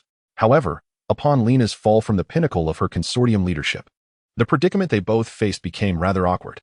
"Listen, Our current situation is somewhat troublesome. Mr. Patrick from the club won't expel us. Yet he is powerless to prevent the police from arriving to apprehend us. Nevertheless, do not despair. I possess a considerable amount of personal savings, sufficient for us to flee abroad. Our immediate objective is to depart without delay. Accompanying Lena Fox's anxiety was the expression of regret etched on the face of the silver-haired elder, Patrick. After bowing slightly in apology, he remarked, "Mr. Hugo, I am unable to impede the investigation by the American judicial authorities concerning Miss Lena Fox, nor can I avert your own capture." Within the spacious and elegantly illuminated luxury suite, Zhou Qifeng was busy stowing 2 long firearms into a weapons backpack. With only a USP-45 handgun and 3 magazines secured on his person, since his physical prowess had significantly enhanced. His proficiency with such a large-caliber firearm had swiftly improved as well, rendering it neither cumbersome nor unwieldy. "You appear rather anxious, which is quite unbecoming," Zhou Qifeng said. His appearance sharp and dapper in urban combat attire as he slung the weapons backpack over his shoulder. He chuckled lightly. "Since you have lost control of the consortium, what are your plans moving forward?"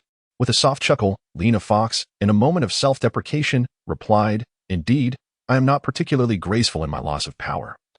Yet I shall not surrender so easily. I have appointed a lawyer to handle the subsequent litigation, while Mr. Patrick has arranged for a private jet to whisk me away to a Caribbean nation for a brief respite. However, I am lacking in security personnel. Hence my hope that you could. I shall not accompany you to the Caribbean."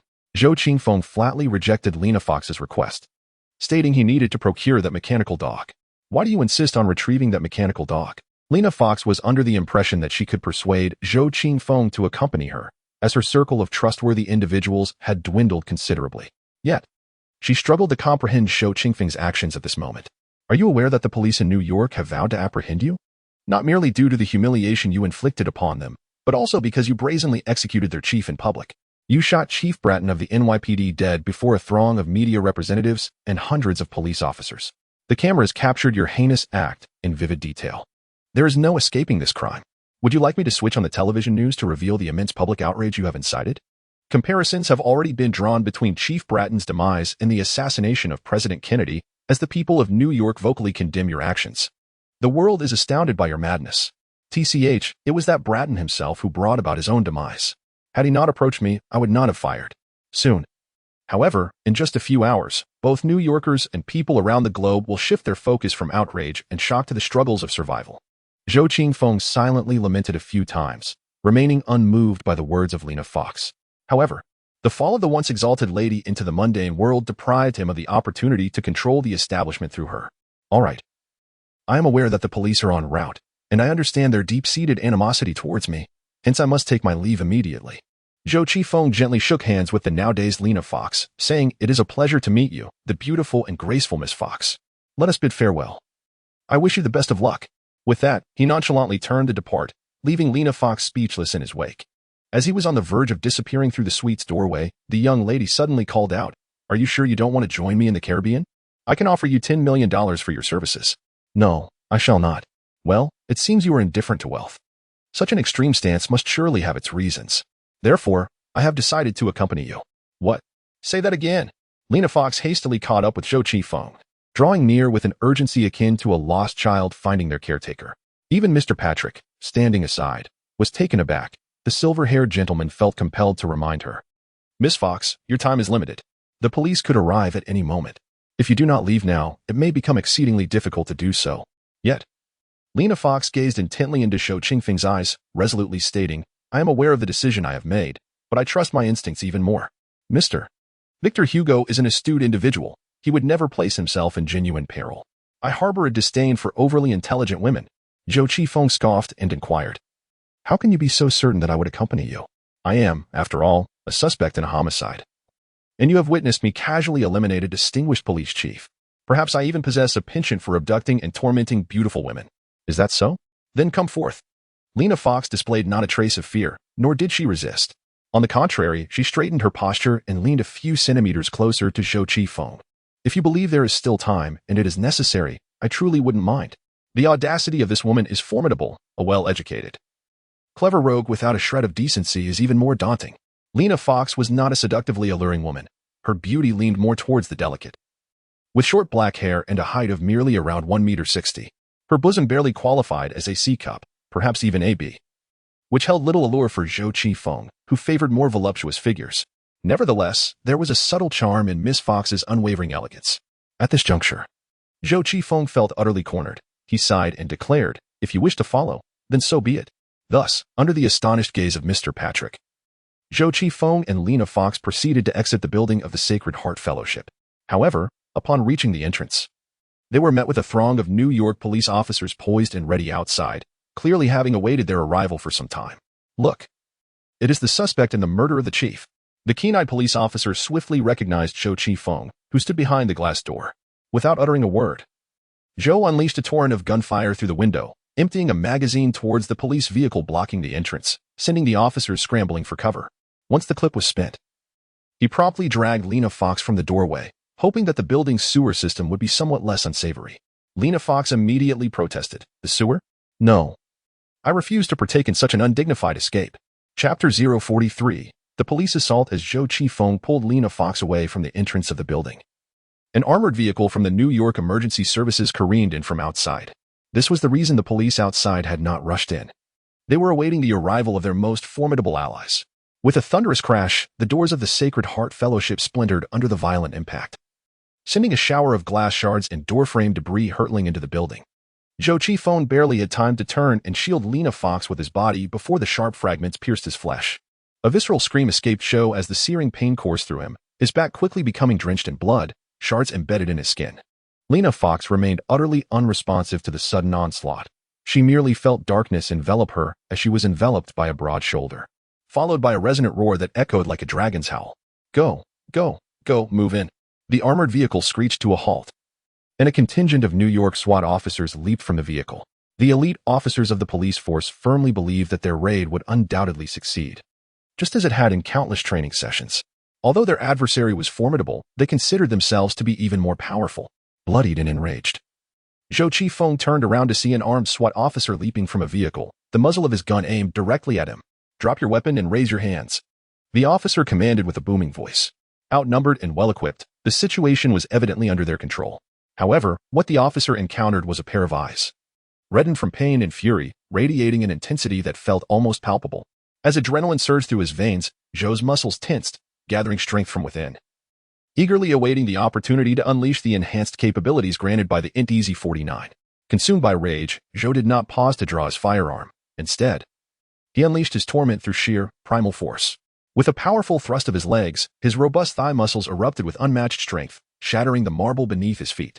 His body surged forward like a shadow, effortlessly covering over 3 meters in an instant. A fist, propelled by sheer might, struck the neck of the SWAT officer before him with a resounding crack. The sound of snapping bone was unmistakable as the fragile vertebrae twisted and shattered, causing the officer's head to snap backward, akin to a tree being felled, held only by the sinew and skin, before the lifeless body could hit the ground. Other officers from the armored vehicle surged forth. Yet, one officer soon realized that his comrade had not advanced, but had instead become an obstacle in their path. As he attempted to dash out from the side, a hefty foot suddenly struck his companion. Zhou Qifeng now possessed a strength 2 to 3 times that of an average person, with explosive power that was even more pronounced. Kicking an adult felt as effortless as kicking a child, and the ordinary individual being attacked could never hope to match his enhanced musculature and skeletal fortitude. Zhou Qifeng's kick landed squarely on the abdomen of the last special police officer, whose bulletproof vest provided perfect protection against this sledgehammer-like assault. However, the immense force could not be entirely mitigated. The officer, along with his gear weighing over 100 kilograms, was sent flying by the blow. The first special officer was knocked down by a punch, the second was sent soaring by a kick. And it was only then that the remaining officers realized the situation unfolding before them was far from their expectations. The third officer, poised to emerge from the armored vehicle, found himself trapped inside. Bent over with his weapon at the ready, he suddenly noticed the muzzle of a USP-45 protruding from outside. At such a close range, it seemed impossible to miss. With a resounding bang, the .45 caliber hollow point round was unleashed, striking the third officer squarely in the forehead. The energy of the powerful handgun round was perfectly transmitted. The officer's head erupted, his face swelling grotesquely before collapsing in on itself, ultimately splintering into a gruesome mess of shattered bone and flesh. This was what you get for attempting to breach the door. This was the consequence of your ill-fated ambush. This was the result of trying to intimidate me. 3 special officers leapt from each of the armored vehicle's 2 doors.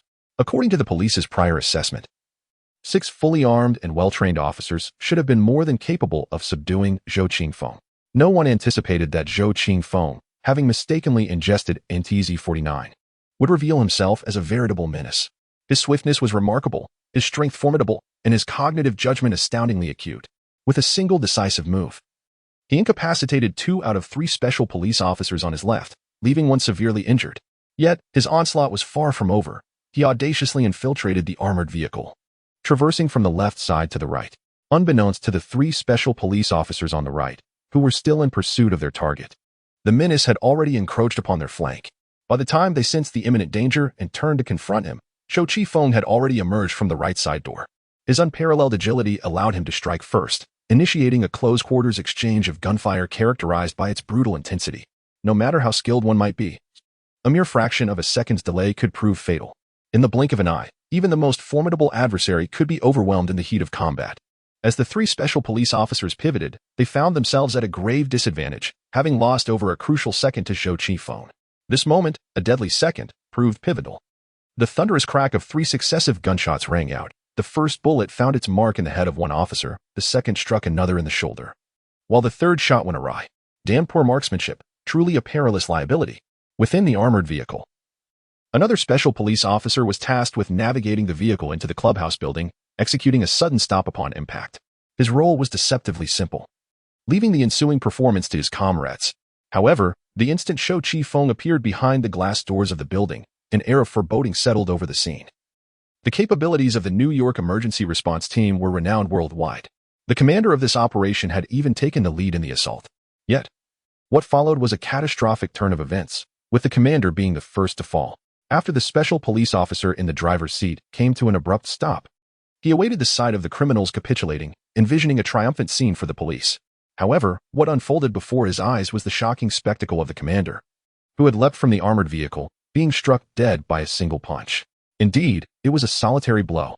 The spectral figure instilled an eerie chill, while the sheer force exhibited was beyond imagination. The scientific training and enhanced nutrition had endowed the NYPD's special forces with extraordinary physical prowess. The fallen officer stood at an imposing height of nearly 6 feet 3 inches and weighed over 220 pounds. Describing him as robust as an ox would not be an exaggeration. Yet, a single punch from this assailant contorted the commander's neck at a grotesque 90-degree angle, revealing an explosive power that seemed almost inhuman. What was even more terrifying was that after dispatching the commander, this fiend effortlessly kicked aside a second special officer who had followed closely and then shot the third officer in the head. This dizzying scene occurred so swiftly that it was nearly impossible to comprehend. When the assailant dashed into the interior of the armored vehicle, the officer responsible for driving only then realized he should draw his weapon for self-defense. Yet, the assailant chose not to attack him, instead bursting through another door. What followed was a rapid succession of gunfire, bang, bang, bang. The speed of the shots was so rapid that it sounded like a single report. The driving officer was once again a witness to his comrades being mercilessly slaughtered. One fell with a shot to the head, another was struck in the shoulder, and, oh God, the last shot went astray. But what of the assailant? Where had this brazen, cunning, and brutal fiend vanished? Chapter 044, The Calamity. Outside the club building, a group of around 20 New York police officers had gathered. The officer in charge of the external command observed as the emergency response team's armored vehicle crashed through, followed by a cacophony of gunfire, and then silence. Had they succeeded? But why had there been no triumphant announcement resonating through the radio?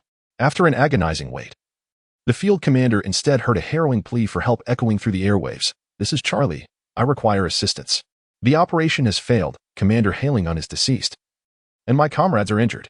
For the love of God, please hurry to my aid." The chilling cries from the radio left the field commander and the surrounding officers in a state of shock, their faces etched with disbelief. They gazed at the club's entrance, now marred by a gaping hole, grappling with the surreal nature of the situation. How could this be happening? 6 heavily armed New York SWAT officers had entered, only to vanish without a trace. That breach seemed akin to an infernal portal, plunging anyone who dared to cross its threshold into the clutches of malevolence. A group of ordinary patrol officers exchanged anxious glances, awaiting orders from their commanding officer. As the desperate pleas continued to emanate from the radio, the commanding officer steeled himself, gesturing resolutely. "Provide covering fire. We must at least attempt to rescue our own." A dozen officers began to gather, led by one wielding a formidable shotgun, prepared to unleash its lethal rounds. Upon entering the club, they were met with a scene of shattered glass strewn across the floor. The officers advanced with caution, their senses heightened, and soon spotted the police armored vehicle centrally positioned in the lobby, with several bodies and injured individuals sprawled across the ground. "This is Charlie. I am here, do not shoot," called the SWAT officer named Charlie, emerging from the front of the vehicle, dragging along a comrade who had sustained a gunshot wound to the shoulder. Another special police officer, who had been violently kicked away, was found. This individual had lost consciousness due to the severe impact and upon regaining awareness, exhibited clear signs of a concussion. Just how many assailants did he encounter? It appeared as though he had been mercilessly beaten by a mob. What on earth transpired? The commanding officer outside the scene also entered and immediately recognized the lifeless body of Officer Halingun. The corpse's head was grotesquely contorted, resembling a tragic victim from a horror film. Inside the armored vehicle, another special officer, shot in the head, was unrecognizable. The interior was splattered with fragments of his skull and brain matter, akin to butchered meat in a slaughterhouse. A patrolling officer attempted to trace the escape route of Shou Chi Feng, but upon witnessing the horrific scene, he was overwhelmed by nausea, the stench of blood prompting him to retch violently. The door of the driver's cabin of the armored vehicle swung open, and the officer behind the wheel, trembling, descended from the vehicle. In less than half a minute, he had lost 3 comrades and had 2 more injured. He had witnessed the entire ordeal, and the psychological toll had surpassed his limits. "Sir, it's terrifying. I swear to God, that individual is anything but a normal human being. Such a ferocious and terrifying person is beyond our capacity to confront." The driver, on the verge of a mental breakdown, uttered his distress. "You scoundrel!" The commanding officer rebuked fiercely. "Your colleagues have been killed, and all you can do is weep? Pull yourself together. We must still apprehend the criminal." Due to the significant decline in the morale of the on-site police officers and the lack of understanding regarding Shou Qingfen's situation, the commanding officer refrained from launching a reckless assault. After escorting the injured and the surviving special police officers out of the club building, he promptly reported the grim circumstances to the police headquarters and sought reinforcements. Meanwhile, Shou Chi Feng, having counterattacked the special police officers during the raid, departed the hall of the club with Lena Fox. He now faced the dilemma of whether to enter the sewer, as a woman beside him adamantly refused to do so.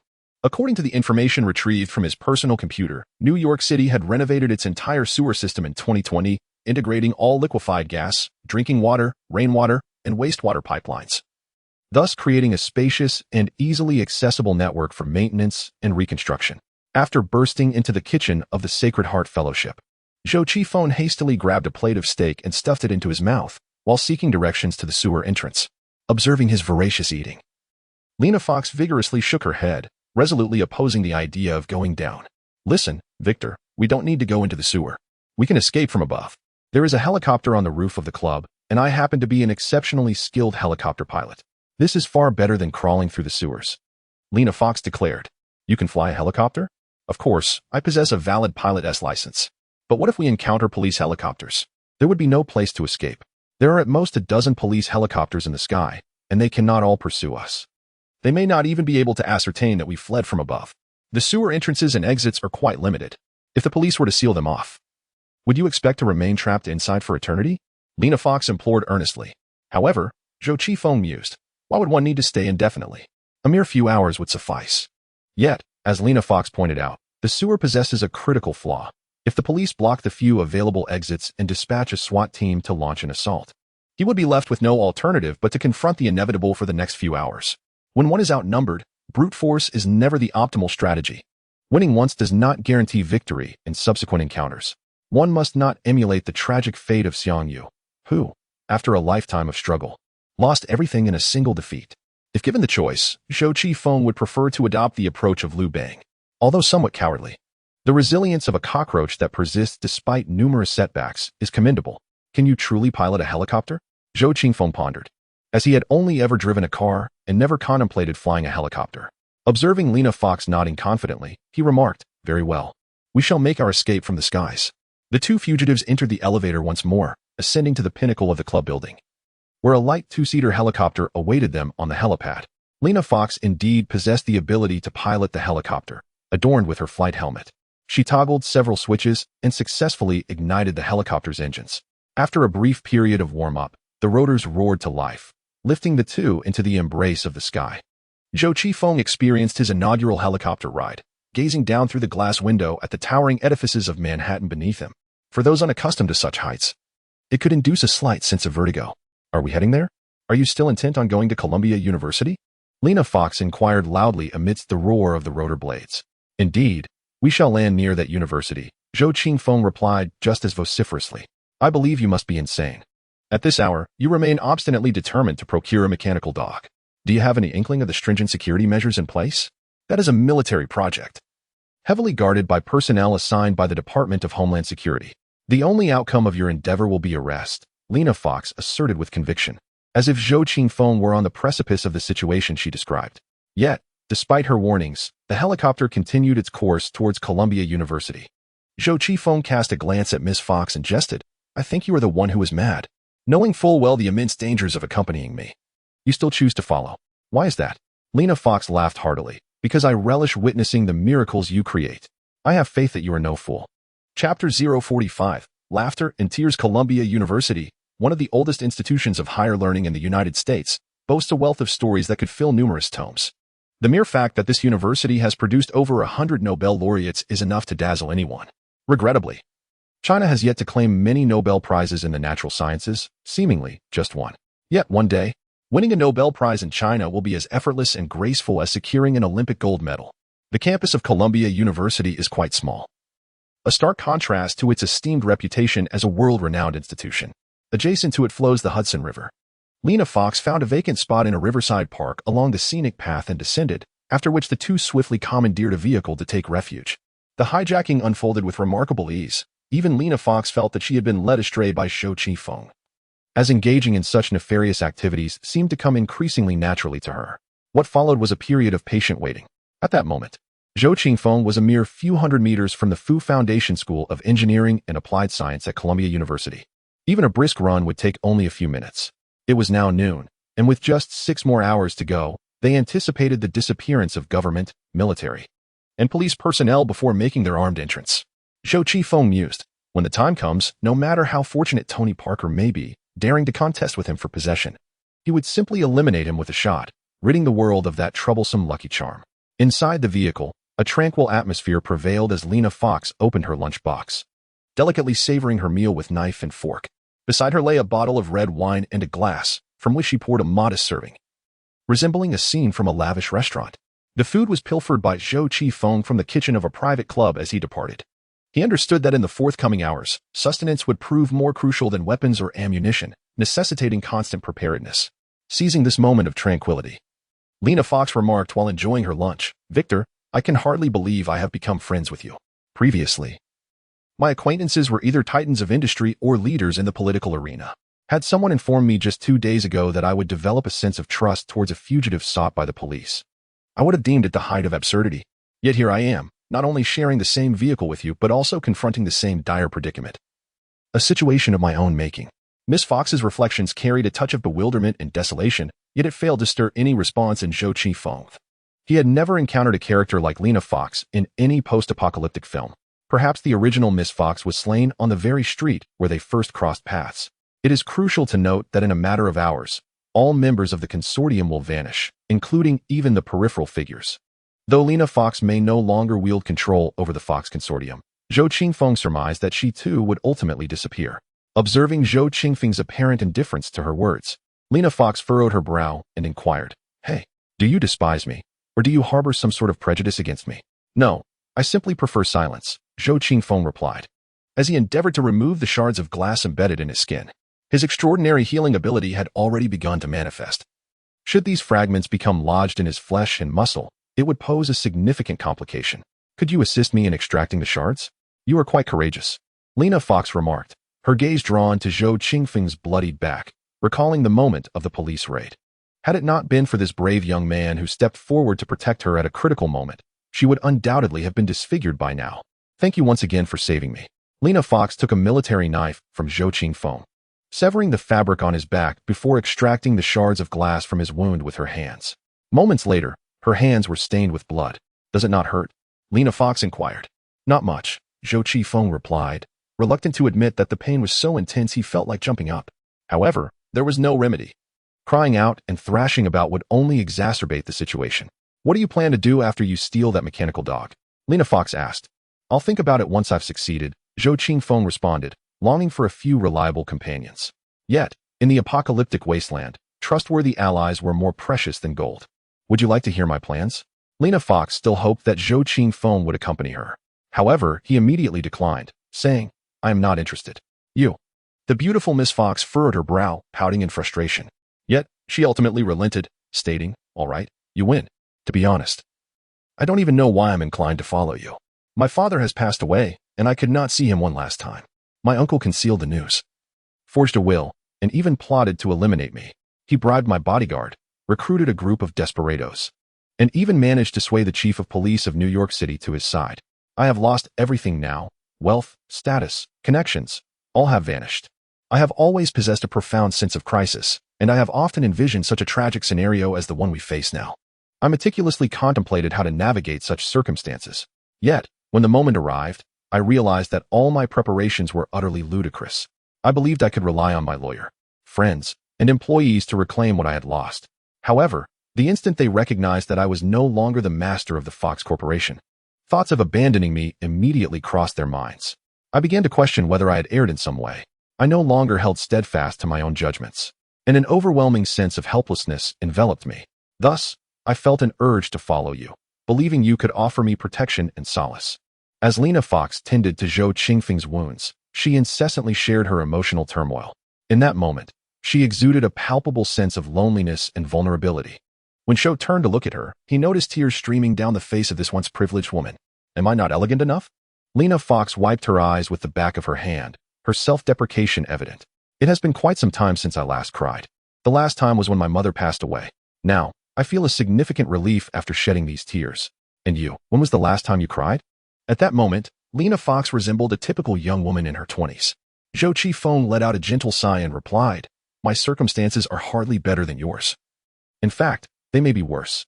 At least you comprehend the reasons behind your current state, while I remain in the dark. Perhaps it is through conversation that one can alleviate the burdens within. As Zhou Qingfeng activated his wrist-mounted computer to connect to the internet and retrieve the various news reports concerning himself from the past couple of days. Take a look, he remarked. Zhou Qingfeng had become the focal point of global headlines, having killed a robber of African descent and stripped 2 New York police officers of their uniforms, thereby ascending to infamy as America's most wanted criminal within a mere 2 days. Lena Fox scrolled through the articles, transitioning from initial shock to astonishment, confusion, and ultimately to uncontrollable laughter.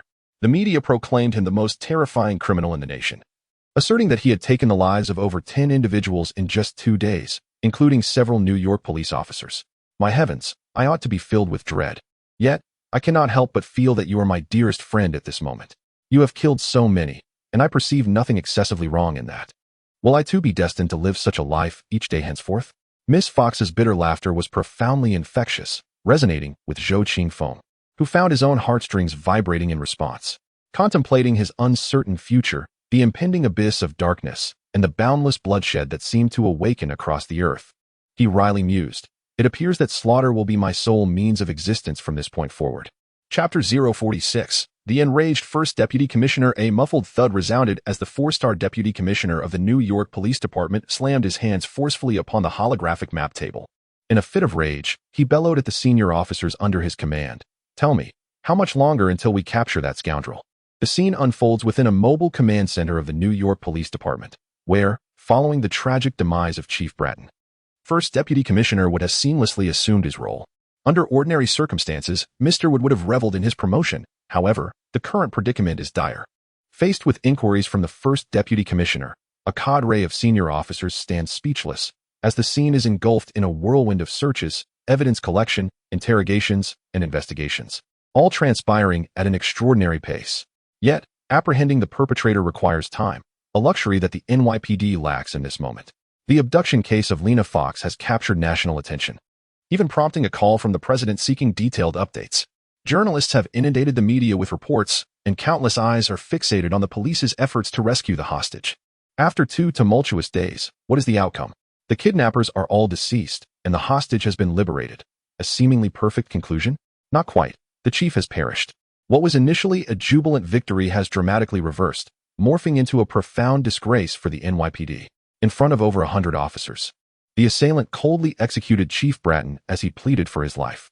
This shocking spectacle is broadcasted across the globe, igniting a media frenzy. Public outcry ensues, with demands echoing from all corners of America. urging the police to swiftly apprehend the killer and to uphold societal order and the integrity of the department. Yet, First Deputy Commissioner Wood feels as though he is perched upon a volcano, with the imminent eruption of public sentiment threatening to engulf him at any moment. Although this case appears to be ordinary, discerning individuals can sense the underlying anomalies, particularly in the escape of Director Bratton, which is fraught with suspicious elements.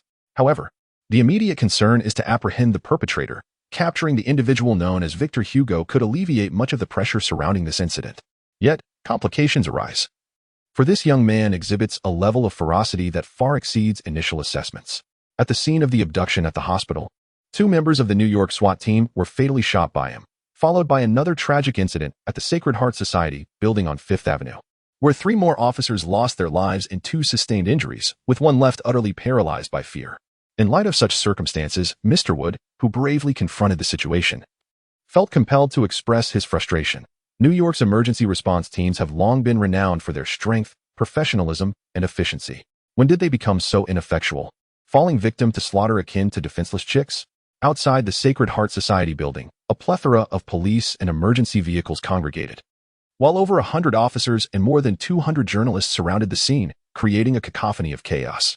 The entrance, ravaged by an armored vehicle, lay in disarray, with numerous bodies being extracted and placed into body bags. Through the bulletproof glass of the mobile command unit, Deputy Director Wood observed the reporters eagerly pushing forward, striving to capture the gruesome aftermath, while a multitude of on-site commentators clamored into their cameras, amplifying the gravity of the situation. Zhou Qingfeng has already been dubbed by the media as the most dangerous criminal of the 21st century, with his ferocity deemed off the charts. A young man of Asian descent wreaking havoc upon white individuals. One can only imagine the sensational, horrifying headlines poised to dominate major news outlets. At this moment, the investigation into Zhou Qingfeng by the police has reached a stalemate. Everyone is aware of the perpetrator's identity, yet capturing him remains elusive. In this predicament, Lena Fox has significantly aided Zhou Qingfeng. Escaping by helicopter was not only the most prudent choice, but indeed the sole viable option. Had he attempted to flee via the ground routes, the myriad surveillance cameras scattered throughout Manhattan and New York would have undoubtedly tracked his escape. Exiting through the sewers would have provoked Deputy Director Wood, already frazzled, to unleash the full might of the New York SWAT team. However, departing by air rendered the police incapable of pursuit. The sky offers countless escape routes, allowing for unrestricted flight in any direction. Moreover, no one witnessed the assailant's destination, leaving the New York police unaware of which way to pursue. With the speed of a helicopter, a mere 2 or 3 hours would suffice for Zhou Qingfeng to cover hundreds of kilometers, and with a bit more time, he could even reach Canada. Such an escape velocity poses a considerable challenge for law enforcement in subsequent apprehensions. After grappling with his frustration, Deputy Director Wood compelled himself to regain composure, still clinging to the hope that certain technological means might unveil the criminal's whereabouts, satellites, radar, or communication intercepts, for instance. He has issued a nationwide wanted notice, offering a reward of $5 million for any information that might ensnare Zhou Qingfeng in the vast sea of America's version of a people's war. Yet, this endeavor requires time. News could arrive at any moment, or it may never come at all. Amidst this anxious waiting, the clock steadily approaches 6 o'clock in the afternoon.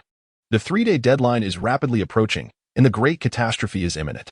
However, around 5:30 p.m., a piece of news emerged. Someone had reported finding the helicopter carrying Zhou Qingfeng and Lena Fox as they attempted to flee. Where? Deputy Director Wood inquired with palpable excitement, no longer fearing Zhou Qingfeng's potential for trouble, but rather the possibility of him vanishing without a trace. Is that scoundrel still in America? The reporting officer promptly nodded, affirming the suspect has not left the country. In fact, the revelation that he had not escaped the nation's borders was indeed momentous news, alleviating the need for diplomatic complications. Deputy Director Wood, brimming with enthusiasm, interjected, "Is he within a 500-kilometer radius of us?" The interrupted officer nodded once more, stating, "Yes, the suspect has not ventured far." Wood was nearly overcome with exhilaration, exclaiming, "Hallelujah! That helicopter must have malfunctioned, forcing that rascal to land unexpectedly. Is he in a nearby city?" The officer, with a wry smile, replied, "Sir, in truth, the suspect has not left New York at all." "What? He hasn't left New York?" The deputy director's expression shifted from elation to rigidity as he bellowed, "That scoundrel dares to remain in New York? Does he not comprehend that the police are scouring the area for him? Is he out of his mind? Where is he hiding?" In Queens? Has he returned home? It must be so. Most criminals possess a tendency to seek refuge at home after committing their misdeeds. The reporting officer was interrupted numerous times yet patiently continued. Chief, the suspect has not left Queens. He is still in Manhattan. Still in Manhattan? Deputy Chief Wood felt an overwhelming sense of humiliation, as if he had been subjected to the scorn of a criminal. He bellowed in anger. How can he still be lingering in Manhattan? Does he truly believe we, the police, are fools? After all this time, he hasn't even escaped Manhattan? In truth, the helicopter the suspect used to flee was less than 5 kilometers away, near Columbia University. We believe he remains in Manhattan, the officer concluded. The deputy chief was indeed infuriated, exclaiming vehemently, "Bastard, bastard, bastard. How dare he stay so close to me? He is mocking the capabilities of the New York police, deriding our standards. I will capture him. He will regret this. No, I command that he be shot on the spot. That damned bastard. Let him go to hell and repent." Chapter 47. The memorial. The removal of the fragments from Zhou Qingfeng's back became increasingly arduous as time progressed. Some minute fragments were beyond the capability of non-professional doctors and equipment. Lena Fox ultimately declared that she could proceed no further, urging him to find a doctor to handle these matters. There will be a doctor to expedite the healing of his wounds. Zhou Qifeng was compelled to consume copious amounts of food and water. Due to injuries on his back and thigh, he had to remove his clothing entirely. You have a commendable physique. Lena Fox was profoundly intrigued by Zhou Qingfeng's muscular physique. A flawless form invariably attracts the gaze of numerous admirers. How do you maintain such a physique? She inquired. It's not the result of exercise, Zhou replied, retrieving water and clothing from his backpack. After a brief cleansing, he donned his gear once more. I find that hard to believe. Those in high society are always eager to achieve an enviable physique, often investing substantial amounts of money and time to do so. Lena scrutinized Zhou's face, perceiving it as somewhat androgynous, not particularly imposing, yet possessing an inviting quality. Do you have a girlfriend? She asked. No, he replied. Is it a matter of social awkwardness? Due to poverty, compounded by a touch of insecurity, he admitted. You? Insecure? Huh, that's impossible. You have confronted the entirety of New York's police force, and yet consider yourself insecure? I was compelled, Zhou stated innocently. You must be jesting, Lena remarked, eager to pursue the conversation further. However, she noticed Zhou abruptly raise his hand in a gesture for silence. She promptly sealed her lips and anxiously peered outside. A rotorcraft drone was soaring past their vehicle, distinctly marked with NYPD, the emblem of the New York Police Department. Zhou and Lena found themselves at a riverside park near Columbia University, where they had landed a helicopter on the park's tennis courts, having taken a hapless player hostage and commandeered his vehicle. Zhou drove the car away from the tennis court, not venturing too far. Listen, Lena, I believe we've been discovered. The police will locate us shortly. I must express my heartfelt gratitude to you. If it weren't for your insistence on taking the helicopter, I would undoubtedly be trapped in the sewer by now, perhaps even facing death. I am quite content to have delayed time until now. However, I believe that the police will soon deploy a significant force to apprehend me. At that point, I will be unable to look after you, so I urge you to remain in the vehicle and surrender if necessary. Zhou Qingfeng spoke with a grave demeanor, prompting Lena Fox to inquire, where are you going? I could have gone to the Caribbean, but I chose to abandon everything to follow you. And now you wish to leave me behind? Consider this the will of God. I have no alternative, he replied. To be honest, I would love to befriend a beautiful girl like you, but I must say, goodbye. Zhou Qifeng took a deep breath, observing as the drone swept past overhead, then swiftly pushed open the car door and dashed outside. With only 30 minutes left on the countdown, his fate now hinged on this brief span of time. He maneuvered among the trees in the park, evading the gaze of pedestrians and drones. However, he soon realized that escape was futile, as the sound of barking dogs echoed in the distance. Damn those police dogs. In the course of his flight, Zhou Qingfeng had left behind numerous articles of clothing and personal belongings. These items served not only as evidence, but also provided the dogs with a scent trail to follow. The invisible traces left by humans could not elude the keen noses of dogs. He had considered hiding in a vehicle to endure the final 30 minutes, but it seemed he narrowly escaped being trapped like a fish in a barrel. As he carefully surveyed his surroundings, Zhou Qingfeng could faintly discern the presence of uniformed officers emerging within the park. Not wishing to be surrounded, he hastily made his way towards a building within the park, seeking refuge at the last possible moment. The Grant National Memorial, a stone edifice with over a century of history, stands nearly 50 meters tall and is remarkably sturdy. This site, in fact, serves as the final resting place of Ulysses S. Grant, a prominent figure of the American Civil War, alongside other distinguished generals and presidents. Above the entrance of the memorial, one can find Grant's poignant inscription, "Let us enjoy peace." Zhou Qifeng mused to himself, hoping that the police would not act with excessive fervor and charge in recklessly. Otherwise, a gunfight near the tomb of this esteemed general might well provoke his spirit to rise in indignation. Upon rushing past the columns at the entrance of the memorial, he entered a dome-shaped hall where the coffins of Grant and his wife lay nestled in a central recess. Inside the hall, numerous visitors and security personnel were present. Without hesitation, Zhou Qifeng discharged his weapon into the air and shouted, "Terrorist attack! Get out now!" The bullets ricocheted off the frescoed ceiling, sending plumes of dust and fragments of stone cascading down. One guard, witnessing Zhou Qifeng's actions, hastily reached for his firearm, only to be shot dead before he could react.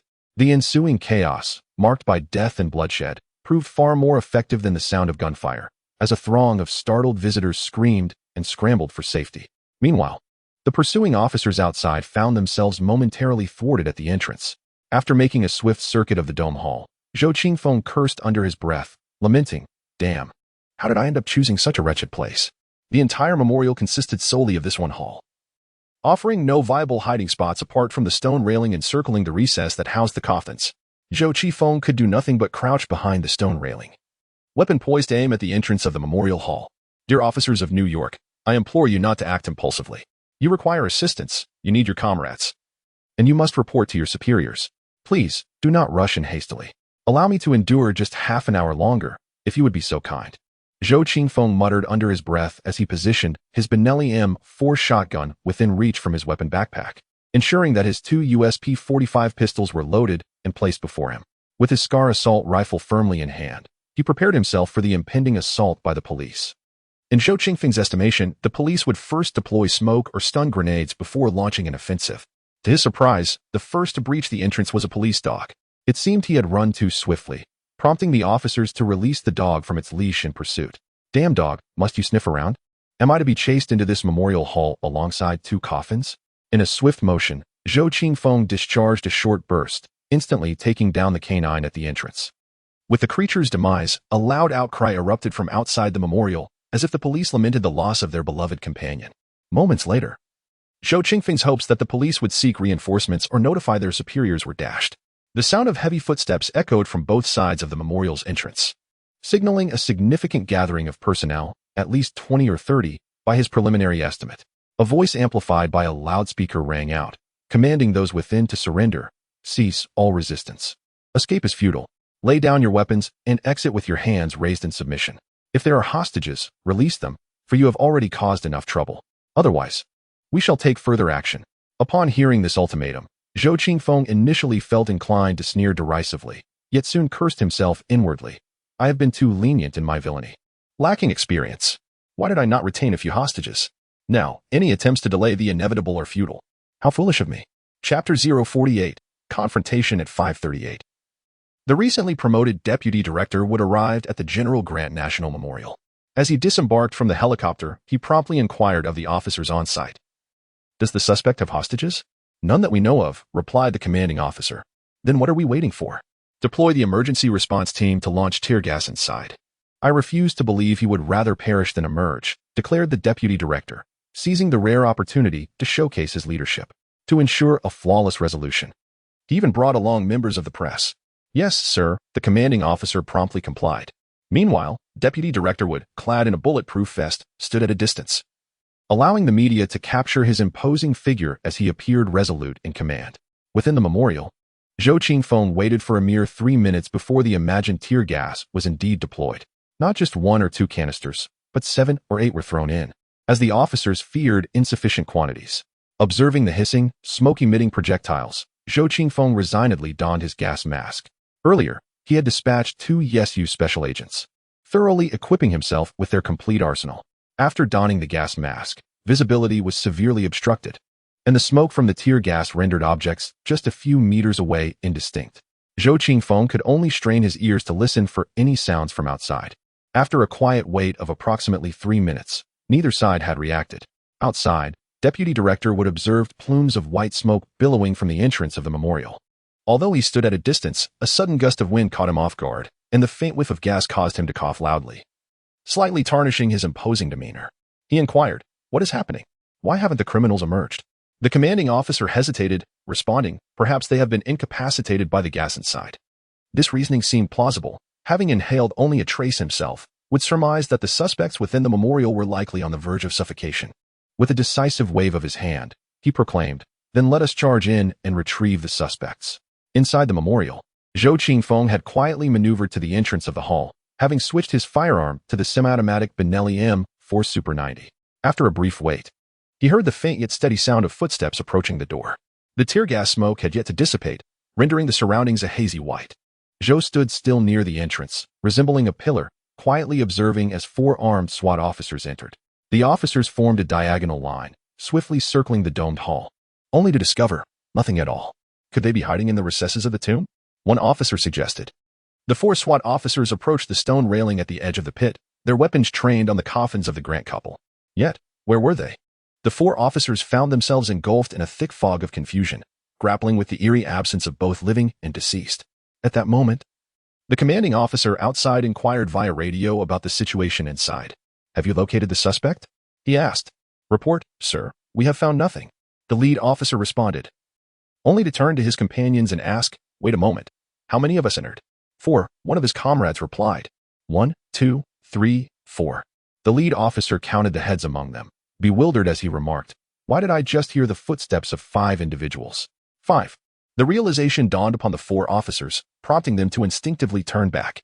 However, Zhou Qifeng, who had been trailing closely behind, seized the moment to fire first. A thunderous blast erupted as the lead shot from his 12-gauge shotgun, the semi-automatic mechanism cycling once more. Zhou Qingfeng pulled the trigger 6 times in rapid succession, expending the entire chamber of ammunition. To address the challenge of identifying targets amidst the obscuring smoke, he had deliberately chosen a shotgun capable of delivering wide spreads.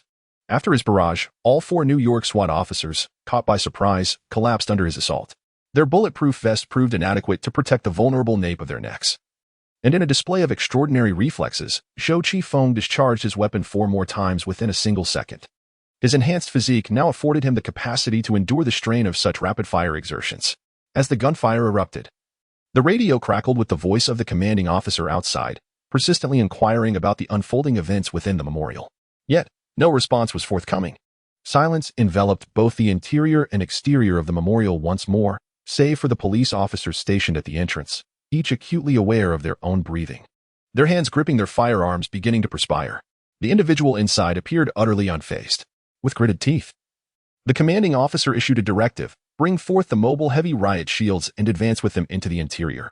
Furthermore, he commanded the emergency response team to ascend to the dome of the memorial, preparing to shatter the windows in order to launch an assault from above. "We must eliminate that individual." Within 2 to 3 minutes, 5 or 6 SWAT officers had scaled the upper levels of the memorial, cautiously approaching the glass skylight with their weapons drawn. These windows, adorned with exquisite religious stained glass, stood as a testament to craftsmanship. Yet they were poised to be shattered for entry. 2 wheeled heavy ballistic shields were carried by the officers and gradually positioned at the entrance of the memorial. Just as the commanding officer was about to initiate the assault, Deputy Chief Wood received word that his subordinates had apprehended another fugitive suspect, Lena Fox, and were bringing her forth. With a grim expression, Deputy Chief Wood proclaimed, "I do not wish for further loss among my officers. Use this loudspeaker to summon your companion out. This may also mitigate your own culpability." Lena Fox attempted to flee in her vehicle, only to be intercepted by officers conducting a search in the vicinity. Now she was being pushed by 2 policemen to the entrance of the memorial, her face stern as she shouted through a loudspeaker, "Victor, are you all right? Is this a prelude to a conversation?" Zhou Qingfeng was quite willing, as he collected weapons from the deceased special police officer while loudly responding, "I am well. How about you? Captured?" "Yes, without your protection, I was swiftly apprehended," Lena Fox remarked with a pitiful tone. "The police hope you will surrender, and you will receive a fair trial." Zhou Qifeng glanced at the time. It was already 5:54 p.m., and the final catastrophe was about to commence. Just hold on a little longer. Chatting would help him endure. Surrendering at this moment was out of the question. Would he confine himself in the iron cage of a police vehicle, watching the officers vanish, only to wait for starvation? "All right, I am willing to surrender, but I wish to have one last dinner of freedom. I hope to dine on the finest cuisine prepared by the most renowned chef in New York's most famous restaurant. If you agree to my terms, I will surrender." Zhou Qifeng calculated his strategy, biding his time. Just then, a special police officer in the domed hall unexpectedly reported to the commanding officer, "Sir, I have spotted the suspect." I am 100% certain I can eliminate him. Are you certain? The commanding officer, having already lost 4 subordinates, harbored a deep-seated hatred for Zhou Qifeng. I am certain. Through the stained glass window, the special officer raised his assault rifle. The commanding officer immediately growled, "Then take action, kill him. I do not wish to see him leave the memorial alive." Chapter 49. In the final moment above the dome. The special police had their guns trained on Zhou Qifeng's body. At that moment, Zhou Qifeng was cheerfully rifling through corpses while engaging in conversation with Lena Fox outside the memorial. The trigger was pulled, and with a resounding bang, the bullet was propelled from the chamber by the force of gunpowder. In that fleeting instant, time seemed to stand still. Zhou Qifeng, ever astute, would never fall victim to a surprise attack. Should such an event occur, he would turn back time by a second. This extraordinary ability once again saved him. Much like when he was held hostage by a group of armed robbers, with a gun pressed against his waist, yet he still managed to counterattack. This time, he executed a forward roll, narrowly evading a hail of bullets that whizzed past his head. From the perspective of the attacking officer, it appeared that the moment he squeezed the trigger, the target suddenly became alert and rolled forward, causing his meticulously aimed shot to miss. However, the officer showed no hesitation, quickly adjusting his aim to follow Zhou Qifeng's movement, unleashing a barrage of 3-round bursts. The glass of the dome's skylight shattered with a cacophony, raining down shards that littered the ground. Amidst the clattering noise, gunfire echoed louder and more insistent. Zhou Qifeng's explosive power surged to its peak as he sprinted through the grand hall beneath the dome. His heart raced, for special police officers were stationed on the skylight. And after one fired his weapon, the other 3 smashed the glass and unleashed a torrent of gunfire at the target below. Zhou Qifeng's situation became exceedingly perilous in an instant. The grand hall of the memorial was almost entirely exposed, and in a swift moment, Zhou Qifeng was compelled to leap into the central grave pit, which housed General Grant's coffin, designed specifically for the admiration of visitors. The pit offered limited space, yet it also constrained the angles of fire, allowing Zhou Qifeng to confront only one adversary at a time. At this moment, he gripped an Scar assault rifle, steadily aiming at a special police officer standing atop the skylight. The officer atop the skylight was struck with terror, for the agility with which the target darted about the grand hall far exceeded his expectations. He realized that calculating the lead time for a normal person's movement proved exceedingly difficult, as this was clearly beyond the capabilities of an ordinary individual. Yet this realization came a moment too late. With barely 10 meters separating them, Zhou Qifeng swiftly aimed, and his assault rifle unleashed a barrage of lethal bullets. The sound of gunfire echoed as the officer was struck multiple times and tumbled downwards. Lena Fox, who had been conversing with Zhou Qifeng outside the memorial, was suddenly startled by the cacophony of gunfire within. Mere seconds later, she witnessed a lifeless body plummet from above. The sight of the corpse and the blood sent her into a shriek of horror, equally shocking the police officers outside. However, the commanding officer resolutely remained intent on eliminating Zhou Qifeng.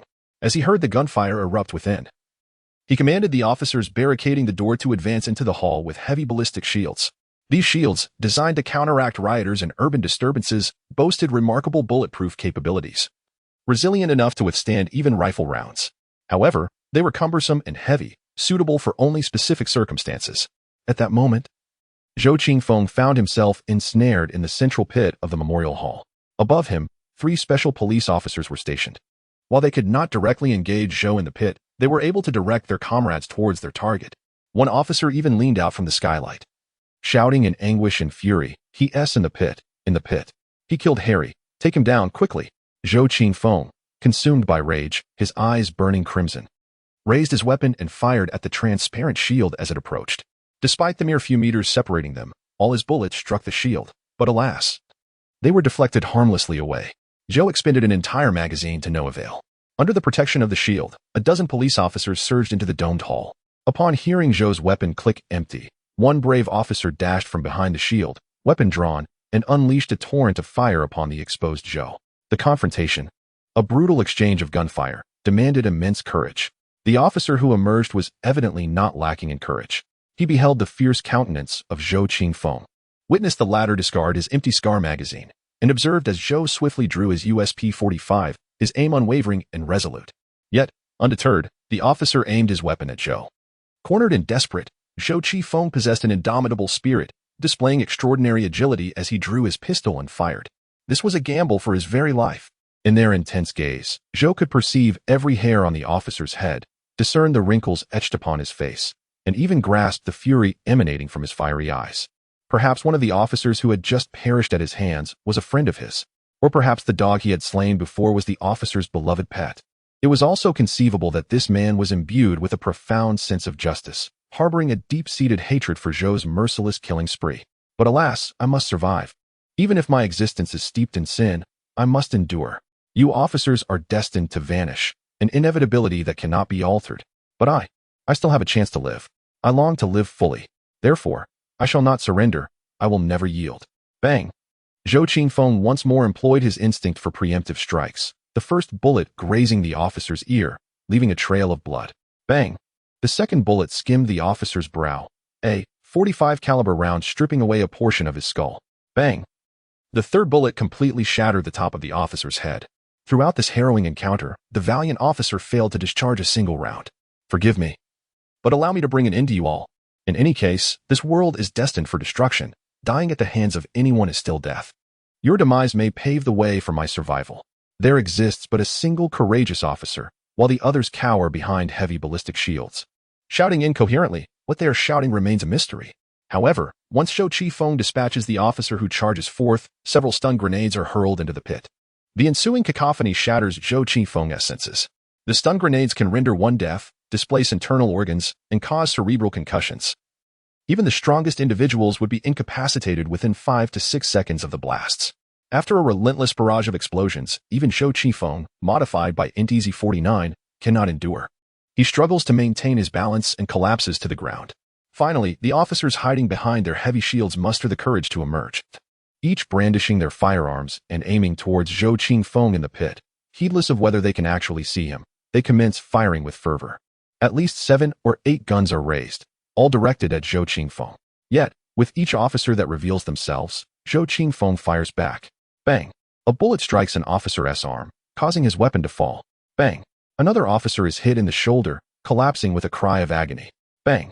Yet another officer charges forward, only to be struck in the neck, blood spraying several meters away. The relentless gunfire finds its mark time and again, as Zhou Qifeng's aim seems divinely guided. Yet the advancing officers appear inexhaustible. When 3 or 4 officers simultaneously train their sights upon him, he realizes he has reached a critical juncture. Has the time of the great catastrophe truly arrived? Chapter 050, The Advent of the Cataclysm. The sensation of impending demise is akin to a midnight nightmare, advancing slowly and inexorably. Everything before Zhou Qifeng appears to have morphed into slow motion. Despite his desperate counterattack persisting, he struggles to keep pace. After employing his extraordinary agility ability thrice, Zhou Qifeng finds himself utterly exhausted. Coupled with the barrage of several stun grenades, the fact that he has not succumbed to unconsciousness speaks to his remarkable resilience. However, he is now rendered nearly powerless. 4 police officers emerge before him, armed with 2 handguns, a shotgun, and an assault rifle. Should they unleash their firepower, they could reduce Zhou Qifeng to mere tatters, rendering his bulletproof vest futile. The flames erupting from their weapons are vividly apparent, and he can already feel the sharp pain of bullets striking the stone wall beside him, sending fragments flying. If only a fraction of a second passes, he will, whoosh, bullets and police alike vanish into thin air. Zhou Qifeng's chest heaves violently, his gun-wielding hands falling limply to his sides, his crimson eyes still dazedly fixed on his assailants, who were once 4 enraged officers firing upon him. His mind remains taut. On the brink of snapping, the jolt between life and death ensnares his thoughts in a perpetual loop, awaiting the moment of demise. Yet, after what feels like an eternity, where are the bullets? Where are the firing officers? Where is the inevitable end? Ha ha ha. Zhou Qifeng suddenly bursts into a foolish laugh. Coughing as he does so, and to his astonishment, he spits out a mouthful of blood. He lowered his gaze and discovered, to his astonishment, that his tactical vest was embedded with 2 or 3 9mm bullets.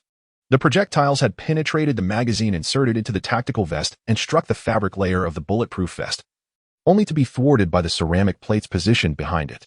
Zhou Qifeng felt a warm trickle of blood cascading down his face. Upon instinctively touching it, he unexpectedly dislodged a small fragment of shrapnel. Fortune, indeed, was on his side. Ha! This time, Zhou Qifeng erupted into hearty laughter, his joy unrestrained, exuding a sense of comfort and delight. Having narrowly escaped death, he allowed his laughter to resonate throughout the expansive hall, the sound echoing in the vast space. It was no small feat. He was still alive, still alive. In the final moments, calamity had descended, and the police had vanished. The bullet that had struck his chest had been intercepted by the ceramic plate. Although the energy of the projectile had inflicted injury upon his lungs and the shrapnel had grazed his face, he had not succumbed to death. Truly, he was alive. Zhou Qingfeng laughed maniacally, his mirth echoing through the desolate memorial hall. After releasing his pent-up emotions, he cheerfully detached the magazine from his USP-45, reloading it with fresh ammunition. Then, with an agile leap atop General Grant's coffin, he emerged from the hollow of the tomb. Inside the hall, the heavy ballistic shields remained. Yet the officers who had wielded them, along with their belongings, had vanished. The Special Forces officers who had once dashed about beneath the dome were nowhere to be seen, while the bodies of those officers who had fallen lay undisturbed. Zhou Qingfeng meticulously readied his weaponry, collecting any usable arms from the scene and stowing them in his weapon backpack. In the wake of the cataclysm, the depletion of weaponry would occur with the same rapidity as that of sustenance. He could not overlook the superior equipment of the New York Special Police. Emerging from the General Grant National Memorial with a weapon-laden backpack, Zhou Qingfeng discovered that the police outside had vanished, and there was no trace of Lena Fox either. The Riverside Park lay desolate and forlorn, as if all humanity had evaporated. The only remaining entities were a few frantic journalists, undoubtedly terrified by the abrupt turn of events. Haraha. The cataclysm is splendid. The cataclysm is marvelous. The cataclysm is truly extraordinary. From this moment, I shall traverse this world unfettered and at liberty. Now, to seek out that mechanical hound. Whoever dares to obstruct me shall meet their demise. With unwavering confidence, Zhou Qingfeng strode forth, exuding an air of formidable bravery. Though his body bore the marks of battle, his spirit soared undaunted and resolute. After only a few steps, Zhou Qingfeng was unexpectedly delighted to discover a mobile command unit belonging to the New York Police outside the memorial. What a treasure! This vehicle, fortified with robust armor, immense power, and ample space, equipped with comprehensive communication tools, is indeed a gem for survival in this post-apocalyptic realm. He dashed towards it, circling the vehicle in exhilaration, exclaiming his approval, nearly salivating in excitement. The command vehicle's doors stood ajar, leading into a spacious command center replete with an array of cutting-edge technology, exuding sophistication and grandeur. In addition to the command center, there was a designated rest area for senior officers, furnished with beds, bedding, and various practical necessities. A pot of coffee remained pleasantly warm as Zhou Qingfeng poured himself a cup, only to grimace at its bitterness, almost retching on the spot. He tossed in a few sugar cubes and added some milk, improving the taste considerably. Ah, how delightful it is to possess such a vehicle amidst the cataclysm. Zhou Qingfeng discovered a weapon cabinet within the car, stocked with an array of arms and ammunition. He stowed his own weaponry in the cabinet and hurried to the driver's seat, eager to operate this luxurious machine. The New York SWAT team must be quite affluent. As Zhou Qingfeng attempted to maneuver the vehicle, he quickly realized that its sophistication surpassed that of ordinary cars by leaps and bounds. It was fully electric, boasting formidable power, capable of traversing over 1,000 kilometers on a single charge. With its intelligent driving features and ease of maintenance, it provided unparalleled convenience for the user. If there were any drawbacks to this splendid automobile, it would be the somewhat inadequate weaponry and the meager supplies of food and water. However, there was no cause for concern. When resources were scarce, one could simply seize what was needed. With governments, police, and armies rendered obsolete worldwide, one could take whatever one desired without hesitation. The immediate objective was clear: Columbia University. Let us embark. Seated in the driver's seat, Zhou Qingfeng joyfully started the vehicle. Activating the autopilot and connecting to the electronic map, he set off towards Columbia University, located less than a kilometer away. Just as he turned the steering wheel to hit the road, a figure suddenly dashed out from the side, blocking the car's path and shouting loudly, "Victor, you're still alive?" What happened? Zhou Qingfeng was momentarily taken aback, as if he had encountered a ghost. He leaned out of the car window, bewildered, and shouted, "Lena Fox, why haven't you vanished?" The person who had suddenly appeared was none other than Miss Fox, who had persistently clung to Zhou Qingfeng since he exited the memorial hall. He had been unable to find her, believing she had disappeared without a trace as a member of the consortium. To his astonishment, she had emerged at this very moment. Initially, Lena Fox wore an expression of sheer panic, but upon hearing Zhou Qingfeng's question, her countenance shifted as she retorted, "What do you mean? Am I supposed to have disappeared?" In the mobile command vehicle, Lena Fox sat beside Zhou Qingfeng, her face etched with skepticism as she scrutinized him. "Victor Hugo, there is an air of mystery about you," she remarked with conviction. She raised her phone, pointing to a news report, and stated, "Those journalists have thoroughly investigated your background. It starkly contrasts with your current capabilities." Zhou Qingfeng glanced at the image on her phone, pondering. The great catastrophe had only just begun, and the situation remained relatively stable. The intelligent communication network was still operational. However, the rapid deterioration of public order was beyond imagination. In just 2 or 3 days, various acts of vandalism and theft would undoubtedly unfold. Observing Zhou Qingfeng's silence, Lena Fox proceeded to read aloud his profile, which contained keywords such as 18 years old, uneducated, no criminal record, and living on social assistance. It is inconceivable that an ordinary boy could transform into an exceptionally skilled warrior within mere days. The fact that you survived the onslaught of numerous New York SWAT officers is nothing short of miraculous. There must be some extraordinary reason behind this. Lena Fox stepped forward, her expression stern as she addressed Zhou Qingfeng. You have consistently maintained your distance from me. Even when I actively sought to accompany you, your impatience was palpable. My beauty, intellect, and status have always attracted the attention of various men, yet you remain utterly unresponsive. However, I believe your earlier comment upon first seeing me elucidates the entire matter. You asked, why haven't you disappeared? Clearly, in your eyes, my disappearance would be the norm. Do you have any idea of the state I was in when those officers suddenly vanished? I was rendered speechless, trembling uncontrollably. And I found myself repeatedly touching the spot where the officers had stood, questioning the reliability of my own vision. Ultimately, I realized that it was not I who was flawed, but rather the world itself. The journalists who came to cover the incident were equally terrified. They cried out in the name of God and fled in panic. To them, it was as if the apocalypse had arrived. Yet, you are the only one I encountered who is simultaneously normal and abnormal. You exhibited no fear. Instead, you appeared exhilarated. I saw you emerge from the memorial, joyfully circling the vehicle, while others were engulfed in sheer terror. In your eyes, this chaos seemed entirely natural. Moreover, you still insist on finding that mechanical dog. Your obsession with it is rather intense, wouldn't you agree? In light of this, you declined the proposal to accompany me to the Caribbean and also refused to flee from New York. You remained, risking everything, as if you were merely waiting for the police to vanish.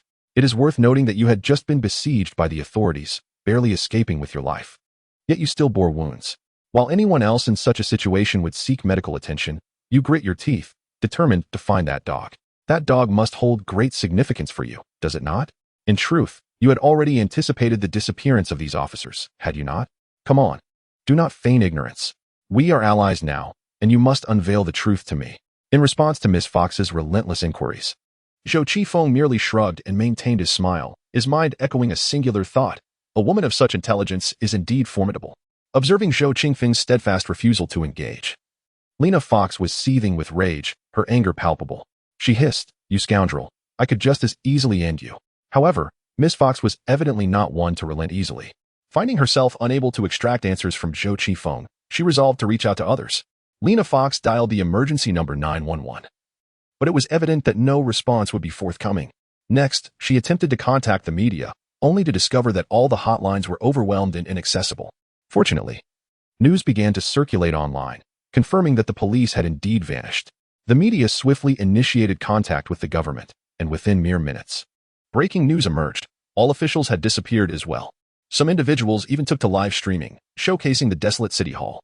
With both the government and police gone, one must wonder, who else has vanished? Lena Fox cast a glance at Zhou Qingfeng, who surprisingly dialed the number of her uncle, a man who had long harbored intentions to end her life. After discovering that the call went unanswered, she proceeded to contact the senior executives of her own conglomerate. Yet not a single individual was available to respond. Subsequently, the young heiress reached out to nearly every figure she knew within the business realm, only to exhale a sigh of resignation, remarking, "It appears that the members of the conglomerate have vanished, which leads you to believe that I too should disappear. For I am the steward of the Fox conglomerate." Zhou Qingfeng found the girl beside him to be quite intriguing. She was able to deduce a plethora of information from mere hints. Ultimately, he observed as Lena Fox scoured the internet for the contact numbers of various publicly accessible units of the U.S. military, dialing them one by one. Yet, time and again, there was no answer. As silence enveloped her, Lena's expression fluctuated before she suddenly inquired, "I recall an ancient film that depicted a robot traveling from the future to the present, solely to obliterate a certain artificial intelligence and safeguard the leader of the human resistance. That film is titled The Terminator. You possess such prowess. You must indeed be a Terminator, correct? Perhaps some of my assumptions are misguided. In reality, you have been protecting me all along. Although your demeanor suggests indifference, it is merely a tactic to capture my attention. And you have succeeded remarkably. I have indeed been captivated by you. If you were to insist on following me, it would only arouse my suspicion. In truth, you know me quite well. You were even stationed by the roadside at the very moment I was first attacked, thwarting the assailants from taking my life. So, I am the leader of the human resistance, am I not? In a world where government, military, police, and corporations have vanished, only a woman of extraordinary talent, unparalleled wisdom, and captivating charm can restore hope for humanity. Indeed, I am the finest. Haha. Observing the self-satisfied expression on Lena Fox's face, Zhou Qifeng could not help but chuckle. What a ridiculous notion. Miss Fox, you truly are quite narcissistic. However, Lena Fox's demeanor quickly shifted, and she stated, "You have saved me, but your primary task is to eliminate the artificial intelligence that poses a threat to the future world. You are not seeking out dog meat, which represents the pinnacle of current artificial intelligence. Rather, you must dismantle the supercomputer Titan housed within the Babylon Intelligence Laboratory. The future world is under the control of Titan, is it not?" Zhou Qingfeng regarded her words as mere jest, chuckling incessantly. Yet, with each laugh, the pain from his chest wound intensified, compelling him to respond, "Miss Fox, your reasoning is quite insightful. However, I believe it would be prudent for you to contemplate how to survive in the current situation." Chapter 052. Who are you? In the span of a few hundred meters, amidst Lena Fox's incessant chatter, Zhou Qifeng drove directly into the campus of Columbia University. Stay in the car. Trust me. Reflecting on how to navigate the present circumstances will enhance your chances of survival. With that, Zhou Qifeng grasped his SCAR rifle and exited the vehicle.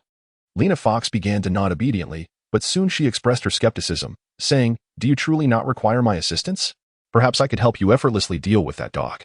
"Not necessary," replied Zhou Qifeng, descending from the mobile command vehicle with a firearm in hand.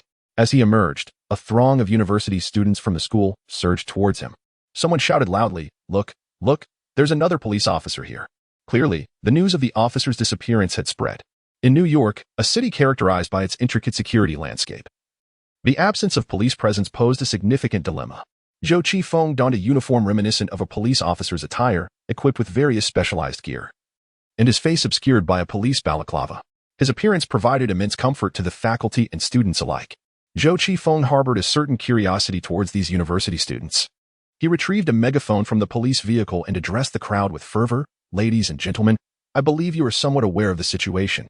For reasons unbeknownst to us, the vast majority of police officers in the downtown area have vanished, and I share in the profound anxiety of losing my comrades. Nevertheless, I have resolved to fulfill my duty. I have come to this school to safeguard the most elite members of our society. I implore you to unite with me in ensuring the stability of our community. However, my strength alone is insufficient. I require your cooperation. I need you to heed my commands. First, I urge the male students to organize themselves in gathering food, water, medical supplies, and weapons. Furthermore, we must secure the entire campus, erect barricades, and prevent any unidentified individuals from entering the premises.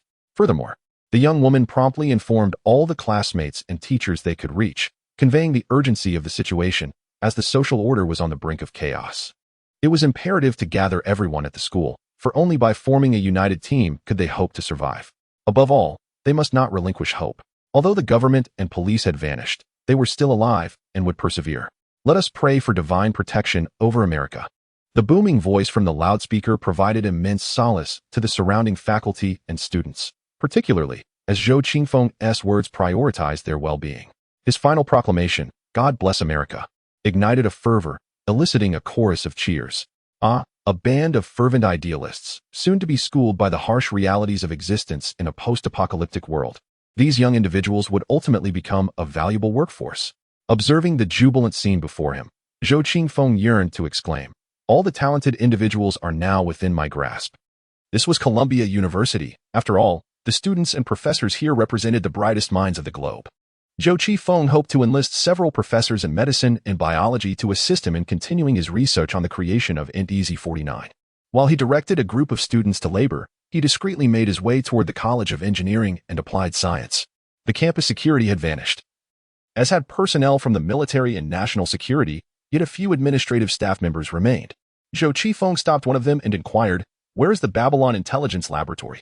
The individual, startled by the sudden interruption, responded earnestly, "On the 7th floor." As Zhou Qingfeng ascended to the 7th floor via the elevator, he emerged to behold a grand sign that read Babylon Intelligent Laboratory. Behind this sign lay a series of glass-walled workspaces. Most of these rooms appeared somewhat disordered, clearly the result of engineering students engrossed in their computer endeavors. In contrast, some rooms housed rows of meticulously organized cabinets. The laboratory was equipped with specialized security doors, typically manned by professional security personnel for thorough inspections. However, to Zhou Qingfeng's astonishment, he discovered several burly security guards bound to their chairs, struggling incessantly, their mouths sealed with duct tape. He approached one and tore the tape from the guard's mouth, inquiring, "What transpired here?" The guard exclaimed urgently, "Tony Parker is a traitor." He burst into the laboratory with 2 women, imprisoned all the staff, and attempted to seize our most confidential research findings. "We urgently require backup." "Surely not," Zhou Qingfeng mused. "Tony Parker may possess extraordinary luck, but his combat prowess scarcely exceeds that of a novice. How could he possibly subdue so many of you with merely 2 women?" He had no intention of releasing the guards. Instead, he continued onward, weapon drawn, into the depths of the laboratory. Soon, he encountered several shattered reinforced glass doors, each marked by distinct footprints. It was evident that a struggle had transpired here, and it was likely where the guards had been overpowered. Given that these bulletproof doors could withstand gunfire, Zhou Qingfeng pondered how, with his augmented strength, he would be unable to breach such an entrance. Such a grotesque scenario could only be orchestrated by one individual. Zhou Qingfeng immediately deduced the identities of the 2 women mentioned by the security guard. One was Angelina Lawrence, responsible for breaching the security protocols, and the other was Katerina Raven, known for her penchant for destruction. As Zhou Qingfeng recalled the long-legged warrior, she emerged from the corner of the laboratory. Their eyes met, and in an instant, they sprang into action. Zhou Qingfeng hastily adjusted his weapon, attempting to dissuade her from rash movements. Katerina, the madwoman, was never one for reason. She preferred to express her intentions through action. Upon spotting a figure resembling a policeman before her, her immediate reaction was to charge forward. In a mere 2 strides, she covered the 10-meter distance faster even than drawing her gun. The titanium alloy thighs powered by bioelectricity were indeed formidable, and in the blink of an eye, she stood before Zhou Qingfeng. He could only watch as the cold-faced warrior swung a punch aimed at his head. If it connected, even someone as robust as him would surely be rendered unconscious. Now he understood why the bound security guards had appeared so terrified. Encountering such a deranged woman was enough to instill fear in anyone. The punch whistled through the air, a distant assault. Yet, Zhou Qingfeng was not one to fall prey to ambushes or surprise attacks. Nothing of the sort could deter him. Astutely perceptive, he was always the first to strike. Just as her fist was about to collide with his face, he managed to reclaim a precious second. Zhou Qingfeng lowered his stance, evading Katerina's heavy blow, and retaliated with a punch to her abdomen. In that fleeting moment, they collided with tremendous force. Although Zhou Qingfeng evaded Katerina's punch, he felt an excruciating pain coursing through his arm as he struck, as if he had been struck by a locomotive, sending him hurtling through the air. This deranged woman, relying on her extraordinarily powerful legs, had the audacity to don a full suit of heavy body armor without a hint of fatigue. My fist collided with the ceramic armor plate. Oh, the agony. Meanwhile, Katerina experienced even greater discomfort, as her supposedly unerring blow was thwarted. Zhou Qingfeng's ghostly figure in the final moment startled her, causing her to shudder uncontrollably. When Zhou Qingfeng landed a punch on her abdomen, he let out a cry of pain, yet his entire body was fortified by ENTZ-49 enhancements. In contrast, Katerina Raven had only her legs augmented. She could not withstand such a fierce impact. As Zhou Qingfeng writhed on the ground, clutching his injured hand, the fierce woman, pale-faced and enduring her own pain, rose from the shattered glass door and demanded, "Who are you?" Chapter 053. How could it be him? Although Katerina Raven had lost her original legs in battle, biotechnological advancements had granted her a pair of exceptionally powerful thighs. Strong, violent, agile, and imbued with a sense of speed, these had always been her aspirations. For an average person, completing 100 meters in under 13 seconds is considered fast, while only the elite sprinters can achieve this in under 10 seconds. Remember, this is a short duration. Yet, with her supercharged legs, Katerina could maintain a speed of 5 seconds for 100 meters over an extended period, equivalent to a velocity exceeding 70 kilometers per hour. In any case, it is the bionic muscles and titanium alloy skeletons that are at work. She herself feels no fatigue whatsoever. If she were a car, her speed would be unimpressive. Yet, as a human, that velocity is indeed extraordinary. Katerina has always taken pride in her swiftness, but today she finds herself in a most precarious situation. She has encountered an opponent, someone even more agile than herself, effectively neutralizing her advantages. The speed she once regarded with pride now seems trivial in comparison. It could even be said that her misfortune lies in her ability to run at over 70 kilometers per hour. This confident warrior failed to strike her target and instead collided with her adversary. Zhou Qingfeng, having undergone comprehensive physical enhancement, felt as though he had been struck by a freight train, writhing in pain and promptly fleeing. For Katerina, the sensation was akin to crashing into a concrete wall. While her thighs were reinforced, her upper body remained in a state akin to that of an ordinary human, struggling to rise from the debris of shattered glass. She felt as though her internal organs had been displaced, gasping for breath and experiencing immense discomfort. Dazed, she shook her head, her immediate reaction being a desire to inquire, "Who are you?"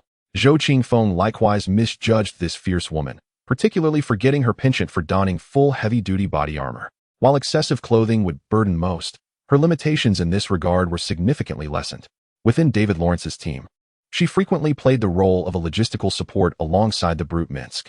Zhou Qingfeng's entire right arm had dislocated, rendering the muscles and bones devoid of sensation. Had he not been augmented by NDZ-49, he would surely have suffered a catastrophic fracture, one that would confound even the most skilled physician. Alas, this madwoman! She clearly saw the firearm in my grasp, yet recklessly charged forward. Is she not afraid of being shot dead? Zhou Qingfeng, too, was left disoriented from the impact. His right hand temporarily incapacitated, causing him to drop his scar rifle. Fearing that Katerina might open fire, he immediately scrambled to his feet and fled. However, Katerina was equally terrified of him. This fierce woman felt her legs weaken upon witnessing Zhou Qingfeng rise once more, compelling her to desperately seek cover. Thus, they found themselves at opposite ends of the corridor, each confronting the chaos wrought by their collision. Zhou Qingfeng leaned against the glass wall, breathless, clutching a USP-45 in his left hand. He grimaced as he assessed his swollen right hand, feeling a profound sorrow wash over him. What in the world was happening? That scoundrel Tony Parker was fortunate not to have crossed paths with her, yet here he was, facing the unpredictable fury of the unconventional Katerina Raven. Was he truly cornered at the entrance of the laboratory security door? At that entrance, several bound security guards observed Zhou Qingfeng, their eyes filled with mockery and derision, silently reproaching him. This is what you get for refusing to free us, for rushing in alone, for not calling for backup. Now you see the peril of confronting that fierce woman inside. Meanwhile, upon hearing the commotion, Angie hurriedly emerged. She was taken aback at the sight of Katerina, pallid and collapsed on the ground, and exclaimed in alarm, "Katerina, are you hurt? Stay back, do not approach. We have encountered a predicament. We are trapped here. Unable to escape. Call your father for assistance immediately." It was only at this moment that Katerina thought to summon support. Today, this fierce woman had initially been reluctant to follow the ruffian Tony Parker into chaos. She believed that such a laboratory would be heavily guarded. It seemed implausible to her that one could so easily infiltrate it to steal. Her only concern was for Angie's safety, which compelled her to accompany him. Yet, Tony Parker, this fortunate soul, happened to arrive at the precise moment when all military and police presence had vanished. He discovered the laboratory in complete disarray, and with remarkable ease, he led the two women inside. Katerina found it exceedingly strange that such a crucial facility was left unguarded. Was it truly reliant on a few inept security guards at the entrance? Such a notion was absurd. Then, with a surge of confidence, Zhou Qingfeng appeared. The two collided. And in that instance, Katerina regretted her decision. It was clearly a trap. Katerina even speculated whimsically whether this was a deliberate snare set by the British military tribunal, dispatching a formidable opponent to capture her, a fugitive on their global wanted list. Observing the tremor in Katerina's grip on the gun, Angie could not help but feel a rising panic. Though she had been the model student, currently navigating the tumult of adolescence, she understood the gravity of their situation. Being trapped in a national security laboratory was a dilemma that even her father might struggle to resolve. We have no means of external communication. The confidentiality level of this laboratory is exceedingly high, equipped with specialized electromagnetic shielding, rendering mobile phones inoperable, Angela remarked, her face paling. The two women found themselves at a loss, while Tony Parker, notorious for his antics and fortuitous misadventures, emerged with unrestrained joy. He cheerfully exclaimed, "I am truly fortunate. Angela has successfully completed the final ocular authentication procedure, and I have unlocked the door to the dog meat assembly room. Can you guess what I saw? A plethora of experimental brains." This corroborated Angela's suspicions. The researchers in the laboratory were attempting to utilize the living brains of various animals for dog meat. It was rumored that there were chimpanzee brains, human brains, biochemical brains, and an assortment of other peculiar specimens. Why does everyone look so pale? What's wrong? Tony Parker chattered away, only to realize that the atmosphere had shifted unfavorably. Katerina had slumped against the wall, while Angela wore an expression of sheer panic. "I should never have heeded your reckless words and come to this laboratory to steal a dog. We are in deep trouble now, Someone has launched an attack against us. Katerina stated gravely, the worst part being that this adversary was formidable. Is that so? Yet, Tony Parker, inherently immune to any negative emotions, continued to chuckle, responding, "Are there police outside?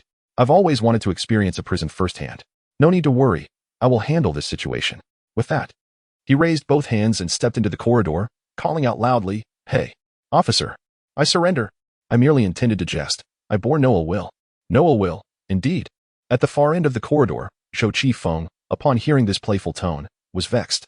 He peered at Tony Parker and raised his weapon, firing a shot. Bang. It missed. Zhou Qingfeng's marksmanship was even more abysmal with his left hand. Nevertheless, Tony Parker was startled by the gunfire. Exclaiming in alarm as he dashed back to Katerina's side, his face a mask of despair, crying out, "Good heavens! What has become of the police nowadays? I have surrendered." Yet he still fires. Katerina and Angie were compelled to reassess the situation when suddenly a voice from outside cursed, "Tony Parker, come out. I told you I want that mechanical dog." Upon recognizing the familiar voice, Angie and Katerina exclaimed in unison, "Victor Hugo, how could it be him?" Chapter 054. Selection. Weren't you supposed to be relentlessly pursued by the police? How on earth did you end up in the laboratory? Observing Zhou Qifeng, who advanced slowly with a gun in hand, Tony Parker could only raise his hands and surrender. The Zhou Qifeng he beheld now was utterly transformed from the one he had encountered 3 days prior. 3 days ago, Zhou Qifeng had just arrived in New York of 2030, a stranger in an unfamiliar land, only somewhat acquainted with the Lawrence family. He had managed to carve out a chance for survival through sheer audacity and a modicum of foresight.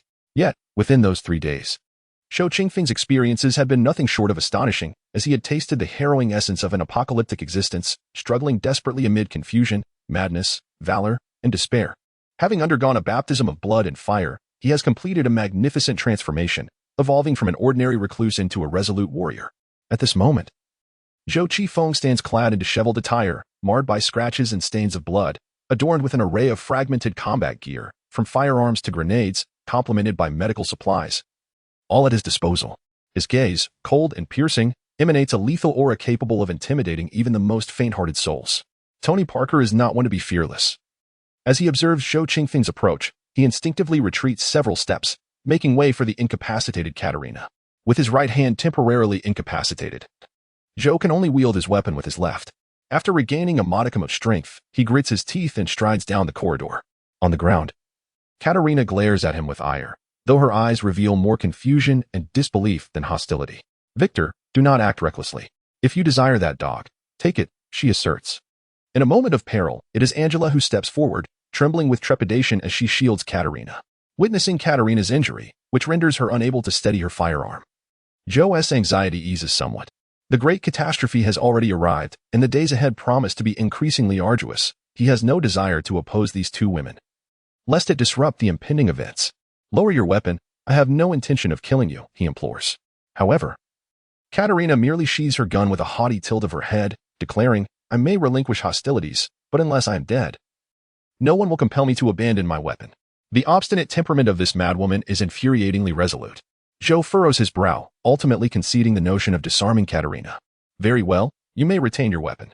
However, I would advise you against acting impulsively.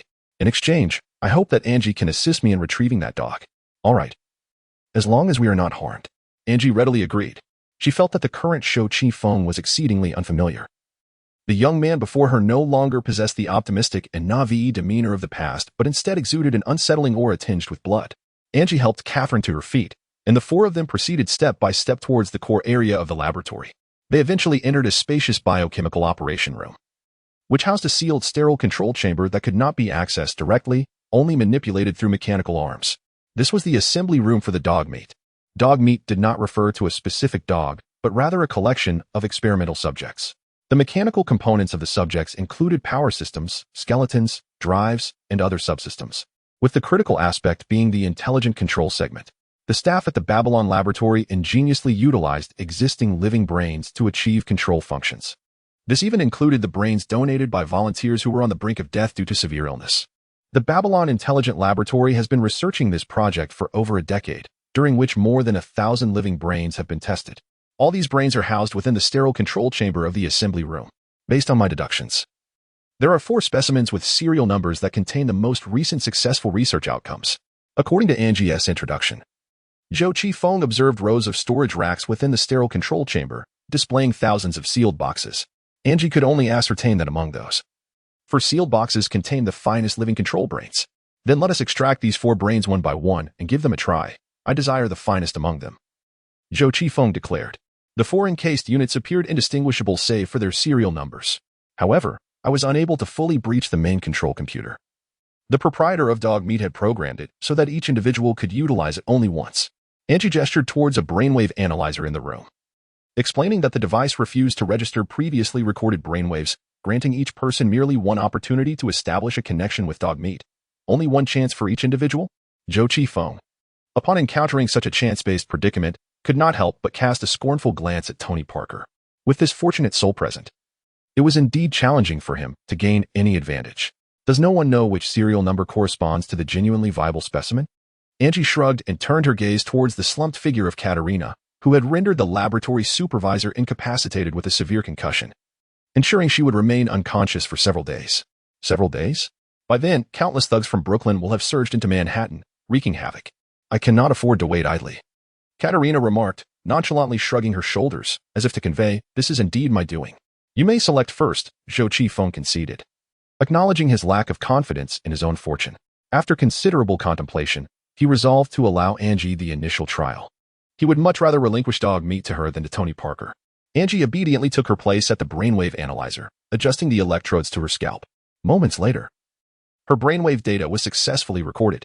The robotic arm within the sterile control room began to operate, while the laboratory's main computer commenced the selection of a viable brain. Upon extraction, the brain was identified by the computer as that of a volunteer donor. The computer inquired, should it be loaded into the Dog Meat body? Angela promptly declined and stepped away from the brainwave analyzer. Zhou Qifeng, puzzled, asked, isn't a human brain suitable? Angela replied, the human brain is far too complex to effectively synchronize with the Dog Meat body. The optimal brain is that of a biochemical nature, extracted from the skull of a police dog that met with an untimely demise. Coupled with an intelligent computer, it possesses the cognitive capacity of an 8-year-old child. While it cannot articulate speech, it comprehends human language and can execute intricate commands. After Angela's explanation, Tony Parker eagerly interjected, let me take the next turn. I wish to try it out. Zhou Qifeng promptly dismissed Tony Parker's request, asserting, the decision of who proceeds is not yours. He then turned to the recovering Katerina and said, you shall go. Katerina shot Zhou Qifeng a sidelong glance, mustered her strength, and took her place on the brainwave analyzer. A few minutes later, she descended in silence. What brain did you select? Zhou Qifeng inquired. I didn't pay attention, Katerina replied with an expression of indifference. Angela rushed over for a quick glance and announced, according to the computer's description, this is an abnormal brain. It seems quite fitting for you. Zhou Qifeng teased Katerina. Humph. Katerina glared fiercely at Zhou Qifeng. With only 2 living brains remaining, Zhou turned his gaze towards Tony Parker, who met his eyes. After a prolonged moment of silence, Zhou, with a grim expression, settled onto the neural analysis apparatus, declaring, this time, it's my turn. Chapter 055. Whose Dog Meat is it? Truly, what a predicament. Zhou's curses erupted as he realized he possessed no talent for gambling with fate. The brainwave analyzer, after recording his neural patterns, linked them to that of a chimpanzee. Observing Zhou's sullen demeanor as he stepped down from the device, both Angie and Tony Parker instinctively recoiled in trepidation. Katerina, on the other hand, mockingly remarked, it seems you are quite compatible with the chimpanzee. The chimpanzee, however, was entirely mismatched with Dog Meat, struggling even to walk. The absurdity of the experiment, conceived by a researcher at the Babylon Intelligence Laboratory, left Zhou feeling utterly disheartened after such arduous efforts yielded such a ludicrous outcome. Katerina then suggested, hey, are you leaving? Let Tony Parker have a go. If Dog Meat accompanies him, it could offer Angie some protection.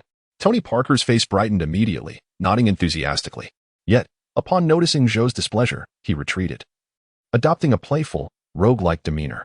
According to the original storyline, Dog Meat indeed fell into Tony Parker's hands, allowing the seemingly inconsequential character to survive the cataclysm with the fierce loyalty and bravery of Dog Meat by his side.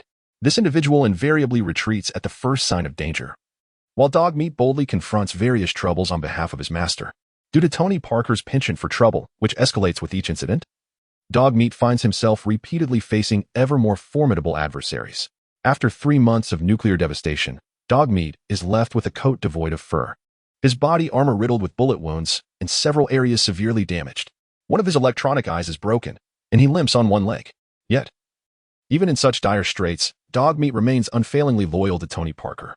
The sight of such a devoted companion being so misused by this petty rogue infuriates Zhou Qifeng immensely.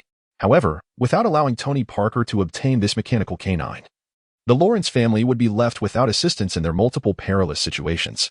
Given Tony Parker's talent for troublemaking, it is only a matter of time before he brings ruin upon the Lawrence family. If Zhou Qifeng were to acquire Dogmeat, he could devise ways to protect the Lawrence family, at least ensuring that the circumstances leading up to the great catastrophe do not deviate drastically. As for what transpires 3 months later, that would be left to fate.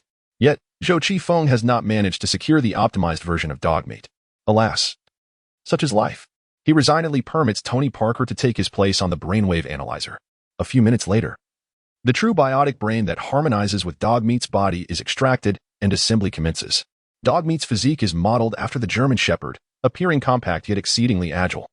Standing approximately 60 centimeters tall, with robust limbs. Weighing 50 kilograms, it possesses the ability to bear a burden of 200 kilograms with remarkable agility.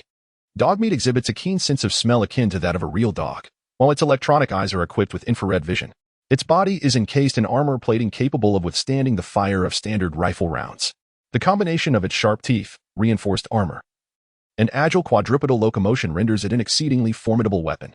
Observing the assembled Dogmeat emerge from the sterile control chamber, it immediately circled Tony Parker, wagging its tail, which stirred a sense of discomfort within Zhou Qifeng. He felt that despite his considerable efforts, he was merely facilitating the success of others. "Let us go," Zhou Qifeng said irritably. "You all need to be informed of some new developments. The media reports indicate that police officers, officials, military personnel, and members of various corporations have all vanished. I fear that chaos will soon engulf the world, and you must prepare yourselves mentally for the impending disaster." "What?"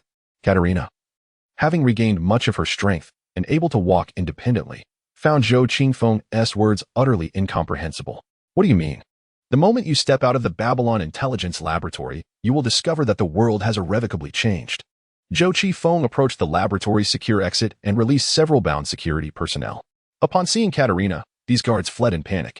Angie, even more perplexed by Zhou Qifeng's statements, stepped forward and inquired, "Victor, what do you mean? Why have the police disappeared?" "I do not know," he replied, "but once you step outside, you will witness the transformation of society. From this moment onward, be vigilant regarding your safety, for New York will become increasingly perilous." Zhou Qifeng arrived at the elevator, only to find Miss Lena Fox approaching him. Upon spotting Dogmeat trailing behind Tony Parker, Miss Fox beamed and remarked, "My dear Mr. Victor Hugo, it appears you have failed to acquire this dog. Your countenance seems rather grim." The sudden appearance of Lena Fox left Katerina and her companions momentarily taken aback. Unlike Zhou Qifeng, who was oblivious to the events of 2030, they recognized the formidable matriarch of the Fox Consortium at once. "You two truly managed to escape from the clutches of the police," Katerina exclaimed, though she couldn't resist a sharp retort, adding, "Victor, I dare say your inability to secure Dogmeat might stem from the fact that your good fortune has been exhausted during your flight." Meanwhile, Tony Parker excitedly dashed to Miss Lena Fox, exclaiming, "Miss Fox, I am your ardent admirer. I absolutely adore you and everything about you. Might I trouble you for an autograph? Perhaps on my backside? Get lost." Lena Fox swiftly dismissed the little rogue with a single statement, then gracefully approached Zhou Qifeng, turning to face Katerina and the others. Katerina cast a peculiar glance at Zhou Qifeng and Lena Fox before gesturing to Angie, saying, "Well, it seems someone is not keen on our company. Our mission is accomplished, so we may as well take our leave now." Angie seemed inclined to converse further with Zhou Qifeng, but upon noticing his lack of response, she turned and headed towards the elevator. As for Tony Parker, despite his earlier embarrassment at the hands of Lena Fox, he remained unfazed, playfully teasing the Dogmeat he had just acquired. Watching Dogmeat being taken away, Zhou Qifeng sighed in frustration. At that moment, Lena Fox mischievously blew a breath into his ear and playfully inquired, "This dog is quite significant, isn't it?" "Indeed, it is of great importance. It can ensure that a mediocre individual thrives in the apocalypse, a testament to the dog's invaluable worth. You desire it greatly, do you not?" "Yes, I yearn to possess it." Would Zhou Qifeng have engaged in such a fierce struggle against the police over these past 3 days if it were not for his desire to obtain this dog? "If I assist you in acquiring this dog, will you answer my questions honestly? I wish to uncover your secrets." Upon hearing Lena Fox's words, Zhou Qifeng's heart suddenly skipped a beat. "How do you intend to help me secure this dog?" "That depends on your willingness to comply," Lena Fox replied, gesturing towards Tony Parker. You had better make a decision swiftly, or your dog will be taken away. At that moment, Tony Parker was leading dog meat into the elevator, cheerfully waving goodbye to Zhou Qifeng as he said, "Thank you, Victor. Thank you for allowing me to win this wager. I truly appreciate your generosity. Your gratitude is meaningless." Zhou Qifeng thought, his hesitation fading. "I will accept your offer." He resolved to regard Lena Fox as an ally. Her abilities could prove beneficial, and she seemed relatively trustworthy. This was a wise decision. After her proclamation, Lena Fox whistled at dog meat and beckoned with her finger. As the elevator doors were about to close, dog meat heard the whistle and immediately turned his head, darting out from the elevator with remarkable speed. In an instant, he was by Lena Fox's side, circling around her and wagging his tail. The elevator doors closed, but soon opened again, revealing 3 individuals inside, all of whom stood frozen in astonishment, watching dog meat scamper away. Tony Parker, who had just been laughing heartily, was the most bewildered. He stupidly inquired, "What is happening? How can you command my dog?" Chapter 056. You are already dead. Tony Parker was rendered speechless. Angelina Lawrence was left stunned. Katarina Raven was equally dumbfounded. Even Zhou Qifeng himself was taken aback. It seemed that all our struggles and efforts paled in comparison to Miss Fox's simple whistle and beckoning gesture. Tony Parker, who had been basking in his own satisfaction, suddenly found himself at a loss, watching dog meat enthusiastically circle around Lena Fox, wagging his tail. Unable to contain himself, he asked, "What is going on? Why does my dog obey your commands?" Lena Fox gently lifted her head and smiled gracefully, saying, "I believe it is necessary for me to reintroduce myself. I am Lena Fox, the controller of the Fox Corporation, the youngest billionaire in America, and the recipient of this year's Most Elegant Woman Award by Time magazine. The Fox Corporation specializes in biopharmaceuticals, artificial intelligence, and biochemical weaponry. The Babylon Intelligent Laboratory was established with funding from the Fox Corporation in collaboration with NASA and Columbia University. Although the American military later exhibited considerable interest in the laboratory's research projects, the Fox Foundation has consistently maintained over 60% ownership of the laboratory. In fact, the project involving canine artificial intelligence mechanics was initiated by me, and I was the one who coined the name dog meat. The researchers at the laboratory, in a bid to curry favor with me and secure additional funding, embedded my information within the computer of the dog meat biocomputer brain, including my name, my appearance, my scent, my voice, and my identity. Therefore, this dog rightfully belongs to me." At this moment, Lena Fox resembled a cunning little fox that had just pilfered a chicken. Her enchanting eyes fixated on Zhou Qifeng as she spoke. "I am willing to present this mechanical dog, which took 12 years and over $2 billion to create, to my loyal and valiant guardian, Victor Hugo. Mr. Hugo, would you accept it?" Zhou Qifeng smirked, finding the charming lady rather self-absorbed. Nevertheless, he could only nod and respond, "I am willing." With a snap of her fingers, Lena Fox reached out to pat dog meat on the head, saying, "Good boy, this mischievous fellow is your new master. Why not greet him?" Dog meat promptly scampered over, resting its front legs on Zhou Qifeng while barking enthusiastically. Zhou Qifeng felt a mix of amusement and exasperation, realizing that this was indeed a case of finding something effortlessly after searching far and wide. At that moment, however, Tony Parker, still unwilling to concede, extended his hand in discontent and protested, "What about me? I was the one who brought this dog into existence." Lena Fox immediately adopted a stern demeanor, her face resembling a winter's chill as she coldly admonished, "As an employee of this laboratory, how dare you pilfer the assets of the Fox Consortium?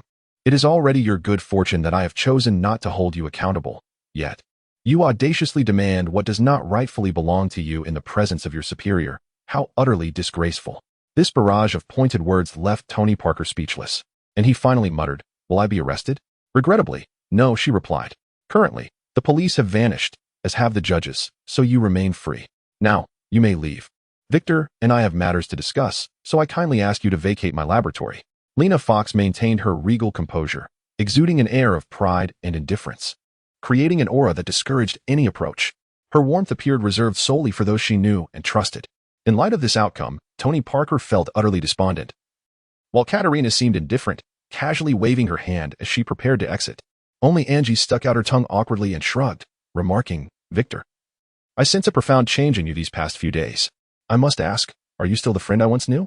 At this inquiry, a multitude of eyes turned towards Zhou Qifeng, awaiting his response. After a moment of contemplation, he sighed and replied, "No, I am no longer the Victor Hugo you once knew. However, I still hope to be your friend." Zhou Qifeng's words cast a shadow of sorrow over Angie, who lowered her head and retreated behind Katarina, choosing not to reemerge. Katerina shot a furious glare at Shou Chi Feng, then closed the elevator door, departing with Angie and Tony Parker. At that moment, the entrance to the Babylon Intelligent Laboratory was silent, leaving only Shou Chi Feng and Lena Fox. "You are quite taken with this girl?" Miss Fox inquired with keen interest. "She is significant," Shou Chi Feng replied in a low voice. "Ah, I see. It's akin to dog meat. Anything that captures your attention must hold great importance. I am all ears. I wish to know what transpires in this world. I indeed require capable companions, thus I can share some insights," Shou Chi Feng said as he dragged 2 chairs into the laboratory and poured 2 cups of coffee with milk and sugar from the coffee machine. He sat down and slowly continued, "As you have surmised, I am not from this world." Lena Fox's eyes sparkled with the delight of curiosity fulfilled. She took a gentle sip of her coffee and urged, "Proceed." "I hail from another world, the year 2016. 3 days ago, a self-proclaimed deity cast me into this world of 2030, a realm on the brink of annihilation.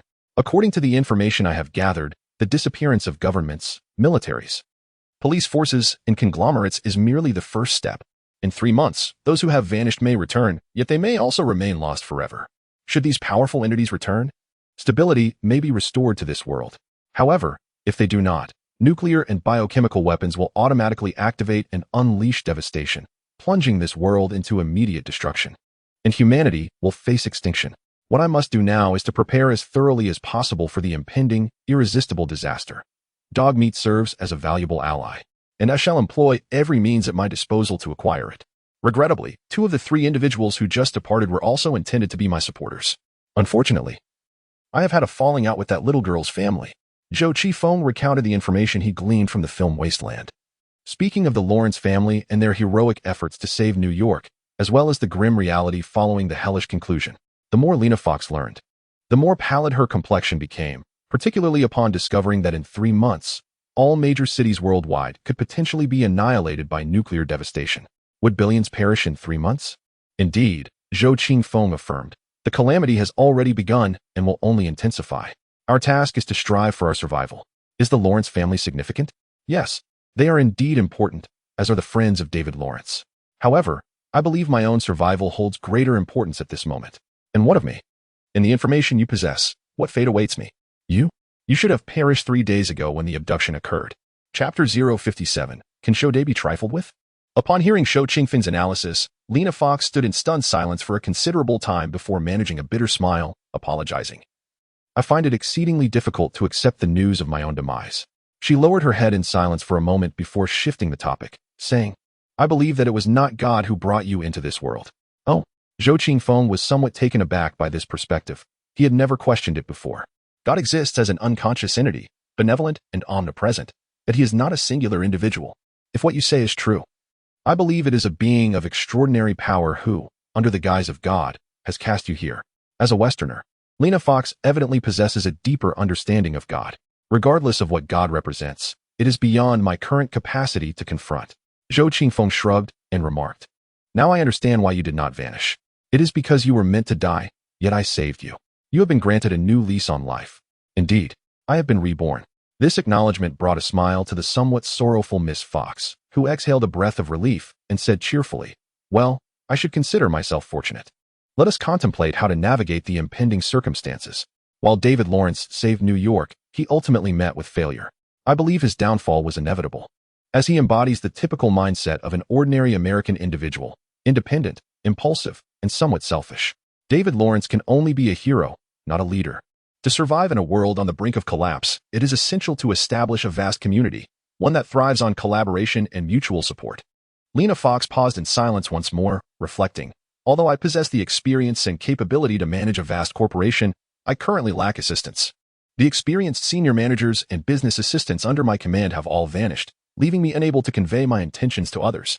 Shou Chi Feng continued, "The situation is even worse than you can imagine. Everyone is losing their sense of security and will begin hoarding various supplies. In the absence of government, currency will lose its credibility, commerce will collapse, and the intricate web of social division of labor will begin to unravel. All service systems will start to disintegrate within 3 days, encompassing banks, communications, transportation, energy, and water supply. Even street sweepers will soon find themselves troubled over securing food. Initially, after 3 months and a significant loss of life, various rudimentary power structures will emerge within the city, as society's self-repair capabilities will re-establish government, police, military, and consortiums. However, if the hellish conclusion I recall comes to pass, an assault with nuclear and biological weapons will obliterate humanity's fragile efforts. The massive loss of life will lead to the complete disintegration of social structures. Upon hearing Zhou Qingfeng's harrowing depiction of the future, Lena Fox grasped the crux of the issue. We must lead a considerable number of people out of New York within 3 months to seek refuge in a location that will not be targeted by nuclear attacks. The population cannot be too large, or it will become difficult to manage and sustain, yet it cannot be too small, lest we struggle to defend against assaults from other groups. I believe a number between 300 and 500 would be appropriate, with at least 80% being young individuals and a minimum of 1/5 being armed personnel. Furthermore, the gender ratio must be balanced. This is the fruit of Zhou Qingfeng's idle musings. He cheerfully remarked, I believe we can recruit sufficient manpower from Columbia University. There are many young individuals here, and their caliber is exceptionally high. However, Lena Fox burst into laughter and said, ha ha ha. So you came in here to incite those university students for this purpose. But I must inform you that your scheme has failed. Do you know why I came to find you? Because your mobile command vehicle has been stolen. What? Zhou Qifeng sprang to his feet, clearly distressed over the loss of the command vehicle, which held significant value for him. It was a specialized piece of equipment purchased at great expense by the New York police. Ordinary individuals could not simply acquire it. He furrowed his brow in anger and demanded, Who stole my vehicle? You think the people at the university are clever and astute, and indeed they are. After your departure, several law students stood up to question your identity and began to establish their own influence. I attempted to warn them, but they dismissed me. Lena Fox shrugged, indicating that she had done her best. Zhou Qingfeng's expression darkened as he gestured to the companion beside him, Dogmeat, and commanded, Foolish dog, let us go and deal with that trash. There are quite a few of them, and they have even taken the firearms from inside the vehicle. You alone. Lena Fox tried to offer a word of caution, but it was futile, for Zhou Qingfeng's menacing demeanor suggested he was not in a mood to heed advice. The campus of Columbia University is indeed quite compact. The mobile command vehicle is stationed prominently on the central thoroughfare of the school. As Zhou Qingfeng emerged from the School of Engineering and Applied Science, he had scarcely taken a few steps before he was enveloped by the fervent oratory extolling team ideals and developmental plans. A crowd of 1,000 or 2,000 had gathered before the mobile command unit, where a young man brandishing a megaphone stood atop the vehicle, vociferously addressing the students below. Nearby, a dozen students brandishing firearms proudly beckoned others to join their ranks. Zhou Qingfeng's attire was markedly unconventional, causing a stir among the audience gathered for the speech. Many in the crowd instinctively parted, allowing him passage to the front of the mobile command vehicle. His presence naturally caught the attention of the speaker atop the vehicle, who immediately exclaimed, Behold, the pretender in police garb has reappeared. As a lawyer from the esteemed Sherman Sterling law firm, I am here to expose the grotesque facade of this charlatan. Trust in my professional acumen, I shall address this matter with utmost impartiality. There are numerous discrepancies in his appearance, the uniform he dons, the badge he bears, and even the weapon he wields, each a testament to his fraudulent identity. Sir, the charade you have been performing has reached its conclusion. Your pitiful rhetoric cannot deceive me. If you choose to depart from our institution with your tail between your legs, I may consider relinquishing the charges against you. Alternatively, you could remove your hood and reveal your true self to us. Perhaps I might even extend a gracious invitation for you to join my team. The individual atop the vehicle possessed a remarkably eloquent tongue, his words flowing like a cascade of lotus petals, captivating the attention of the 1,000-strong audience who leaned forward to behold Zhou Qingfeng's visage. As he approached, Zhou indeed removed his helmet and mask, revealing his countenance. Following the revelation of his identity, a profound silence enveloped the crowd. Gasps of astonishment echoed as some timid young women instinctively covered their mouths, fearful of inciting the menace before them. Victor Hugo, a name not invoking the memory of the renowned French literary giant who perished over a century ago, but rather that of a younger man. After 3 consecutive days of relentless media coverage, Zhou Qingfeng's Asian features finally registered in the minds of New Yorkers. His ferocity, his violence, his ruthlessness, he was akin to a demon, especially after having slain the chief of the New York Police Department, an unprecedented act. The adage, a name brings forth a shadow, rang true. Upon Zhou removing his mask, the individual atop the vehicle stammered, at a loss for words. Eventually, he conceded. Very well, you have unmasked yourself. I acknowledge your prowess. You are now a member of my team. Zhou, however, displayed no gratitude, merely fixing a cold glare upon him. With a wave of his hand, he commanded his companion, Dogmeat, go. Eliminate all armed individuals. Chapter 058, The Fierce Hound. The U.S. Military's interest in the dog meat project stemmed from the astonishing offensive capabilities of the canines equipped with bioneural enhancements. Their primary advantage lay in their agility, making them exceedingly difficult to track and predict. The formidable power and moderate size of dog meat enable it to launch attacks with astonishing swiftness. Equipped with advanced electronic eyes, it boasts a reaction speed that is remarkably rapid, complemented by its highly intelligent computing system, which allows it to deftly select its assault trajectory, minimizing or entirely evading enemy strikes.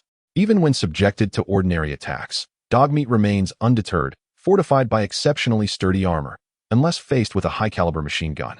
Conventional firearms pose no threat to it. Today marks the inaugural display of this highly efficient weapon of destruction. Following Shou Qingfen's command, dog meat darted forth with remarkable speed. To onlookers, it appeared merely as an ordinary wolf dog, but when it bared its sharp fangs, the true extent of its terrifying nature became evident. In fact, even Lena Fox had significantly underestimated dog meat's capabilities. Had she recognized its prowess, this clever vixen would undoubtedly have enlisted the dog as her personal guardian. The moment she witnessed dog meat leap swiftly onto the face of an armed student, she realized the magnitude of her misjudgment.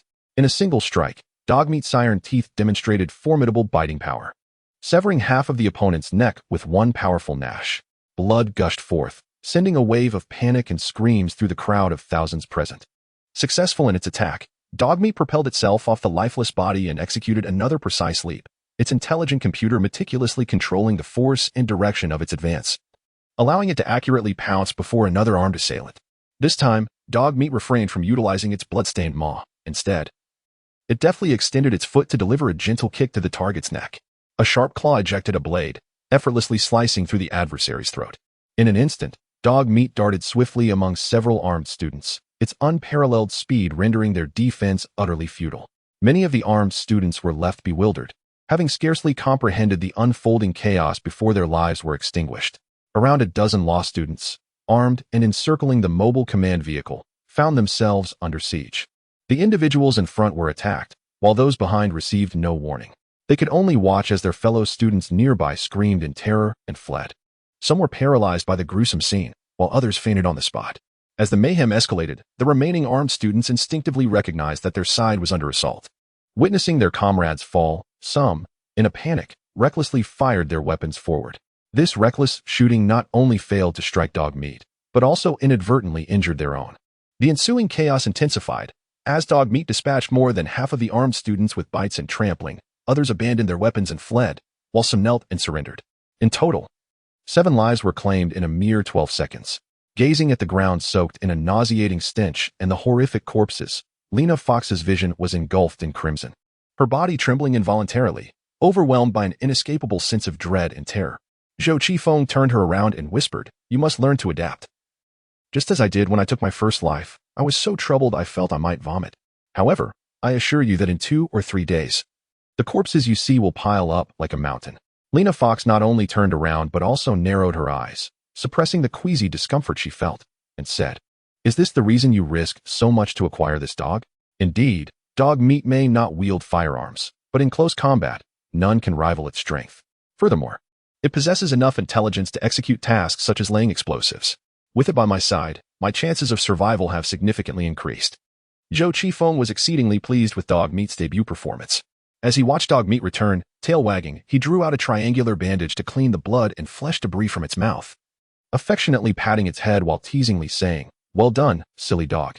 Dog meat whimpered in protest at being called silly, yet obediently circled around its master. This obedient demeanor belied the fact that it had just taken down 7 individuals.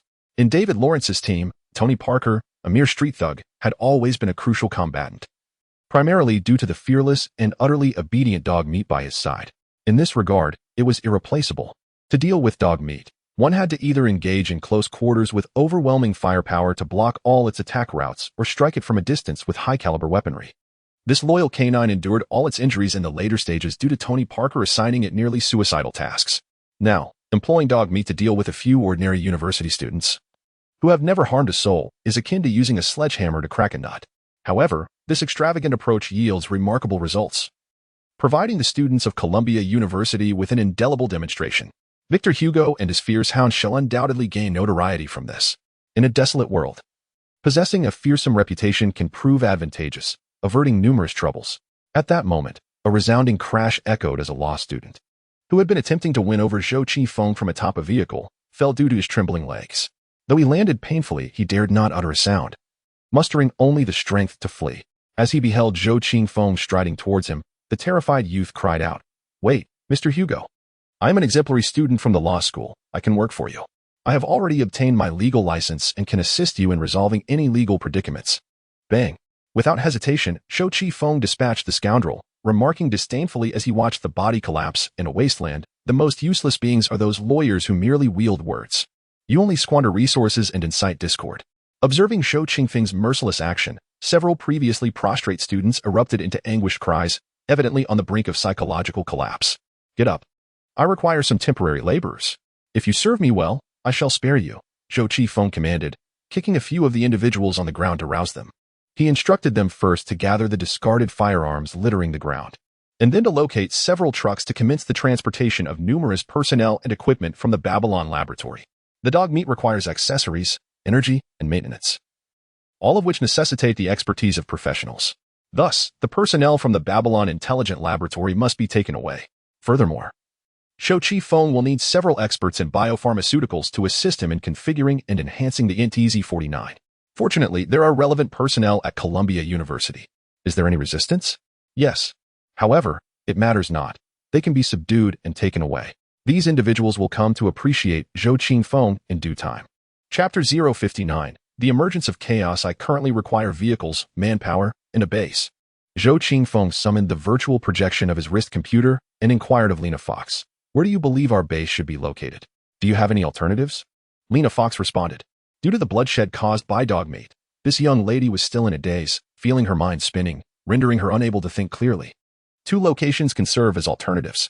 One is the New York Police Department headquarters on Cloister Street in Manhattan, known for its robust architectural structure and spaciousness, which also houses a vast array of weaponry. Most importantly, there is currently no one to contest it. However, the drawbacks of the police headquarters are apparent. It lacks food, drinking water, and fuel. Moreover, the space is excessively large, making it impossible for just the two of us to defend effectively. The other option is a prison or an island near New York. Prisons and islands are relatively isolated areas, equipped with adequate facilities, alleviating immediate concerns about essential supplies. Nevertheless, these locations are not without their own drawbacks, as they are owned by others. For instance, Rikers Island Jail houses thousands of inmates. Relying solely on the two of us is insufficient. Lena Fox pondered, perhaps we could procure a large cruise ship, one weighing over 10,000 tons. Such a vessel would be equipped with comprehensive living facilities, capable of accommodating hundreds of individuals for an extended period. However, Zhou Qifeng countered, while a long-term goal may involve acquiring a cruise ship, at present, it is beyond our means to manage one with just the two of us. You have lost all your connections, and I am utterly unfamiliar with this world. The most pressing matter now is to gather a team. Let us consider the police headquarters then. I am not particularly keen on visiting a prison. At least the police headquarters is devoid of personnel. Lena Fox instinctively felt aversion towards prisons.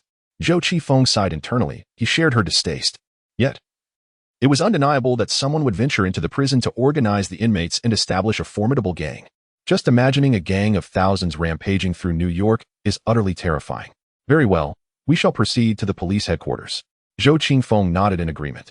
As the two discussed their next course of action, the university students, whom Zhou Qifeng had forcibly recruited as laborers, began to create disturbances. Their task was to transport various equipment and components from the Babylon Smart Laboratory to the mobile command vehicle. But after several trips, the number of workers noticeably dwindled. Where are the others? Zhou Qifeng bellowed in fury. He initially had 8 laborers, and now only 3 remained. They fled. They escaped, retreating into the building. I advised them not to leave, yet they expressed their unwillingness to be enslaved, a portly man carrying equipment stated, observing the perspiration glistening on his forehead. It was evident that he was utterly exhausted. Zhou Qifeng grimaced, while nearby, Lena Fox sighed, remarking, "It appears we cannot rely on these university students. They are far too self-absorbed." The Babylon Intelligence Laboratory originally housed over 60 individuals, among whom more than a dozen police and military personnel had vanished without a trace, leaving the remaining security staff to flee as well. During Zhou Qifeng's brief foray to reclaim the command vehicle, a significant number of the laboratory researchers also made their escape. Only the laboratory head, Rizzo, who had been rendered unconscious by Katerina, along with 2 of his assistants, were apprehended by Zhou Qifeng. However, there was a silver lining. Under the guidance of the two assistants, the spare parts for dog meat had been nearly completely assembled. All right, my corpulent friend. Do not be afraid. Kindly tell me your name. I am Rom. Ernst Rom. Very well, Mr. Rom. You are now appointed as my overseer. You possess the authority to direct the remaining personnel in their tasks. Zhou Qifeng then handed a Glock 17 pistol to Rom, adding, if anyone dares to flee, shoot them down. Rom gazed at the firearm thrust into his hands, his face a portrait of despair, nearly shedding tears. His fear had restrained him from fleeing. Yet he now found himself transformed into a foreman under the command of a demon. When he turned to glance at the other two companions who had not escaped, he indeed noticed traces of trepidation etched upon their faces.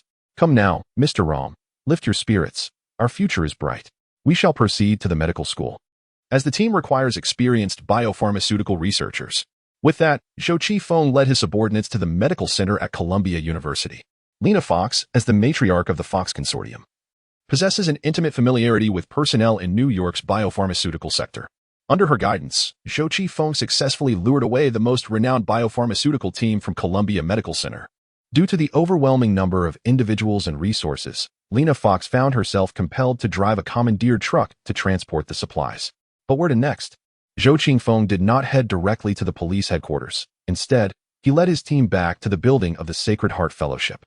With Lena Fox present, he still hoped to persuade the members of this society to accept his leadership. Within the fellowship, there existed a trained cadre of 1 to 200 individuals, comprising chefs, attendants, security personnel, and administrators, a well-equipped team ready for immediate deployment, far superior to the laborers Zhou Qifeng had recruited from the Columbia campus. As they made their way back to the fellowship building, the portly Rom stared vacantly at the increasingly chaotic scene unfolding in Manhattan. The catastrophe had commenced at 6 o'clock in the afternoon, and the time spent transporting supplies and apprehending personnel had consumed considerable hours, now well past 10 at night. With the absence of traffic officers, the signal light system had descended into disarray, rendering several streets in Manhattan nearly impassable due to an array of vehicles. A multitude of bewildered individuals wandered the streets, desperately seeking a way home. This was merely the visible reality. Many were trapped underground in the subway, unable to escape, while others, sensing the tumult, had sought refuge within the tall edifices. Yet, as time progressed, the situation was bound to deteriorate further, leaving many to remain ensnared. Gradually succumbing to despair, the mobile command vehicle bore the emblem of the New York Police Department, prompting a throng of individuals to rush to the front of Zhou Qifeng's vehicle in search of assistance. They clamored against the car, their incessant pounding producing a cacophony that startled those inside. Damn the police. What is going on? Why is no one managing the traffic? I want to go home. My wife and children are waiting for me to have dinner. I will file a complaint against you. You are wasting taxpayers' money. Provide your badge number. I demand to see your superior. Get down here. I command you to address this situation immediately. I must reach the airport. Yet I have been stranded here for 3 hours. Amidst the surging crowd, the mobile command vehicle resembled a fragile boat, teetering on the brink of capsizing. Frustrated by the inability to advance, Zhou Qifeng rolled down the window and fired his rifle into the air. The sound of gunfire echoed, and he seized a loudspeaker to bellow at the scattering crowd. Fools, I am not a police officer. Whoever dares to obstruct the road again, I will take your life. Heed my advice and vacate Manhattan immediately. Leave New York. This is your only way out. As Zhou Qifeng resumed driving, even ramming through or crushing obstructive vehicles, Rom, seated alongside him, wore a wry smile. Addressing the 20 or so individuals who had been apprehended, he remarked, I believe we are not the worst off. It is certainly better than being stranded on the street. Chapter 060. Seizing the Club. Manhattan is a commercial district where the resident population is relatively sparse, yet the workforce is substantial. Yet today, a multitude of individuals remain stranded in this place, utterly at a loss as to how to confront the predicament before them. The bustling streets are filled with men and women in a state of panic, unsure of what to do. Many of these individuals are esteemed members of American society. Yet at this moment, they seem vulnerable and isolated. Numerous churches in Manhattan have opened their doors to provide essential shelter and sustenance for those unable to leave. However, the number of people lingering here is in the millions, rendering any charitable organization incapable of meeting their needs. An atmosphere of dread is rapidly brewing, and the darker facets of human nature are on the brink of manifesting en masse. Upon returning from the Columbia University Medical Center to the Sacred Heart Society's lodge, the journey of less than 10 kilometers took Zhou Qifeng and Lena Fox's convoy a full 2 hours. The chaos along the route left the passengers, who were bound and gagged, questioning whether they were indeed witnessing the end of the world. Upon arriving outside the lodge, The remnants of the daytime confrontation between Zhou Qingfeng and the police lay scattered, still uncleaned, with several police cars lingering nearby.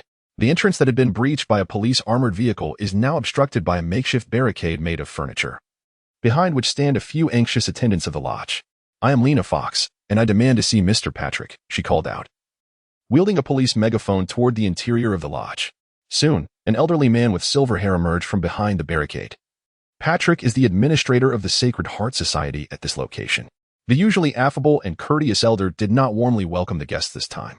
He stood behind the barricade and called out, "I apologize, Miss Fox, but due to the current exceptional circumstances, the club is temporarily closed, and we are unable to serve you." As he spoke, a shadow stealthily advanced along the wall of the club building, suddenly leaping over the barricade and darting inside. The tranquil atmosphere was abruptly shattered. "Good heavens, there's a dog!" someone exclaimed. "Don't shoot. It has knocked down Mr. Patrick. Damn feral dog, it nearly bit me." Amidst the clamor, a gunshot rang out. The previously bustling waitstaff fell silent as the patrons within the club beheld the fierce figure, who had just battled the police during the day, now standing grimly before them. "Listen, I am not here to pass through or to bargain for your mercy. I am here to save you. I possess a greater understanding of how to survive in chaotic circumstances than you do, so heed my commands. It will serve you well." Zhou Qingfeng slowly walked past the waitstaff, his icy gaze locking onto each of their eyes until they could no longer withstand his cold, unyielding stare, and averted their gaze. The resolute Zhou Qingfeng finally approached Patrick, the silver-haired elder who had just been knocked to the ground by the dog, struggling to rise. His face was etched with defiance and indignation. "This is a private club, protected by the laws of America. No one is permitted entry without an invitation."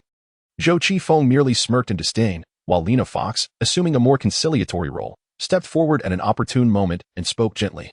"Mr. Patrick, I can empathize with your current sentiments, yet your actions lack professionalism. You must be aware that officials, police, military personnel, and corporate magnates have all vanished, and the streets are descending into chaos. You require a strong figure to guide you on how to survive in these trying times." The silver-haired elder remained seething with indignation, evidently displeased by Zhou Qingfeng's assertive intrusion. He glared at Zhou Qingfeng several times before turning his gaze to Lena Fox, finally softening his tone. "I am not a heartless individual, but I must prioritize the interests of the club. The present circumstances are utterly dire. Not everyone has endured the trials of life and death as you have, Zhou Qingfeng, nor is everyone psychologically prepared for the impending cataclysm. In the face of such despair, those at the club also require a steadfast leader." "Very well, I consent to allow both of you entry into the club," he conceded, the atmosphere of anxiety prevailing within the club compelling Patrick to relent. However, he insisted on maintaining certain boundaries, stating, "You must adhere to the club's regulations." Zhou Qingfeng was about to shake his head in response. "Put away your rules. They are meant for times of peace. But now, war is imminent. You must act according to my rules." "No, that is unacceptable. The Sacred Heart Society is a gathering place for America's elite. We have been established for over a century, and I have served here for more than 40 years. I cannot relinquish control of this place to you so easily." Patrick, the elderly gentleman, shook his head vigorously, fully aware that Zhou Qingfeng sought to usurp his absolute authority over the club, and thus he resolutely refused to acquiesce. This left Zhou Qingfeng somewhat impatient, as he pressed his hand against the holster. "Stop. Victor, do not act in this manner," Lena Fox interjected, reaching out to deter Zhou Qingfeng. She turned once more to the old man, saying, "Mr. Patrick, we have known each other for a considerable time, since I was a mere girl. I have benefited from your services. I am aware of your extensive experience in management, but now I implore you to recognize the reality of the situation. We do not seek to strip you of your power. Rather, we aim to ensure the survival of more individuals. While your steadfastness may guarantee temporary safety for the club, what will happen in a few days? Have you contemplated how long your subordinates can endure if the police never return? How long can they hold out? Look at the desperate crowds on the streets. It is evident that trouble could easily overwhelm the club's defenses." Lena Fox's words left Patrick in a prolonged state of contemplation. The septuagenarian sighed repeatedly, ultimately breaking down in tears as he lamented, "This must be divine retribution. This is our original sin." Observing Patrick's attitude soften completely, Zhou Qingfeng ceased his pressure, recognizing the necessity of this elder to stabilize the morale of the people. Thus, he inquired, "Tell me, who else remains in the club?" The elderly man, utterly drained of strength, collapsed onto a sofa in the lounge of the club, tears streaming down his face as he lamented. "Our establishment boasts over 100 rooms for dining venues and 2 bars, alongside a myriad of service offerings. We strive to ensure that every guest who steps into our club enjoys the finest experience possible. Thus, We are proud to employ more than 300 highly qualified staff members. This afternoon, numerous police officers were present, conducting investigations within the premises. However, their sudden disappearance instilled fear among all present.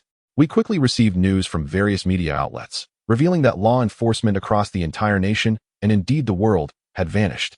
Alongside them, officials, soldiers, and affluent individuals have also mysteriously disappeared. Yes, even the wealthy.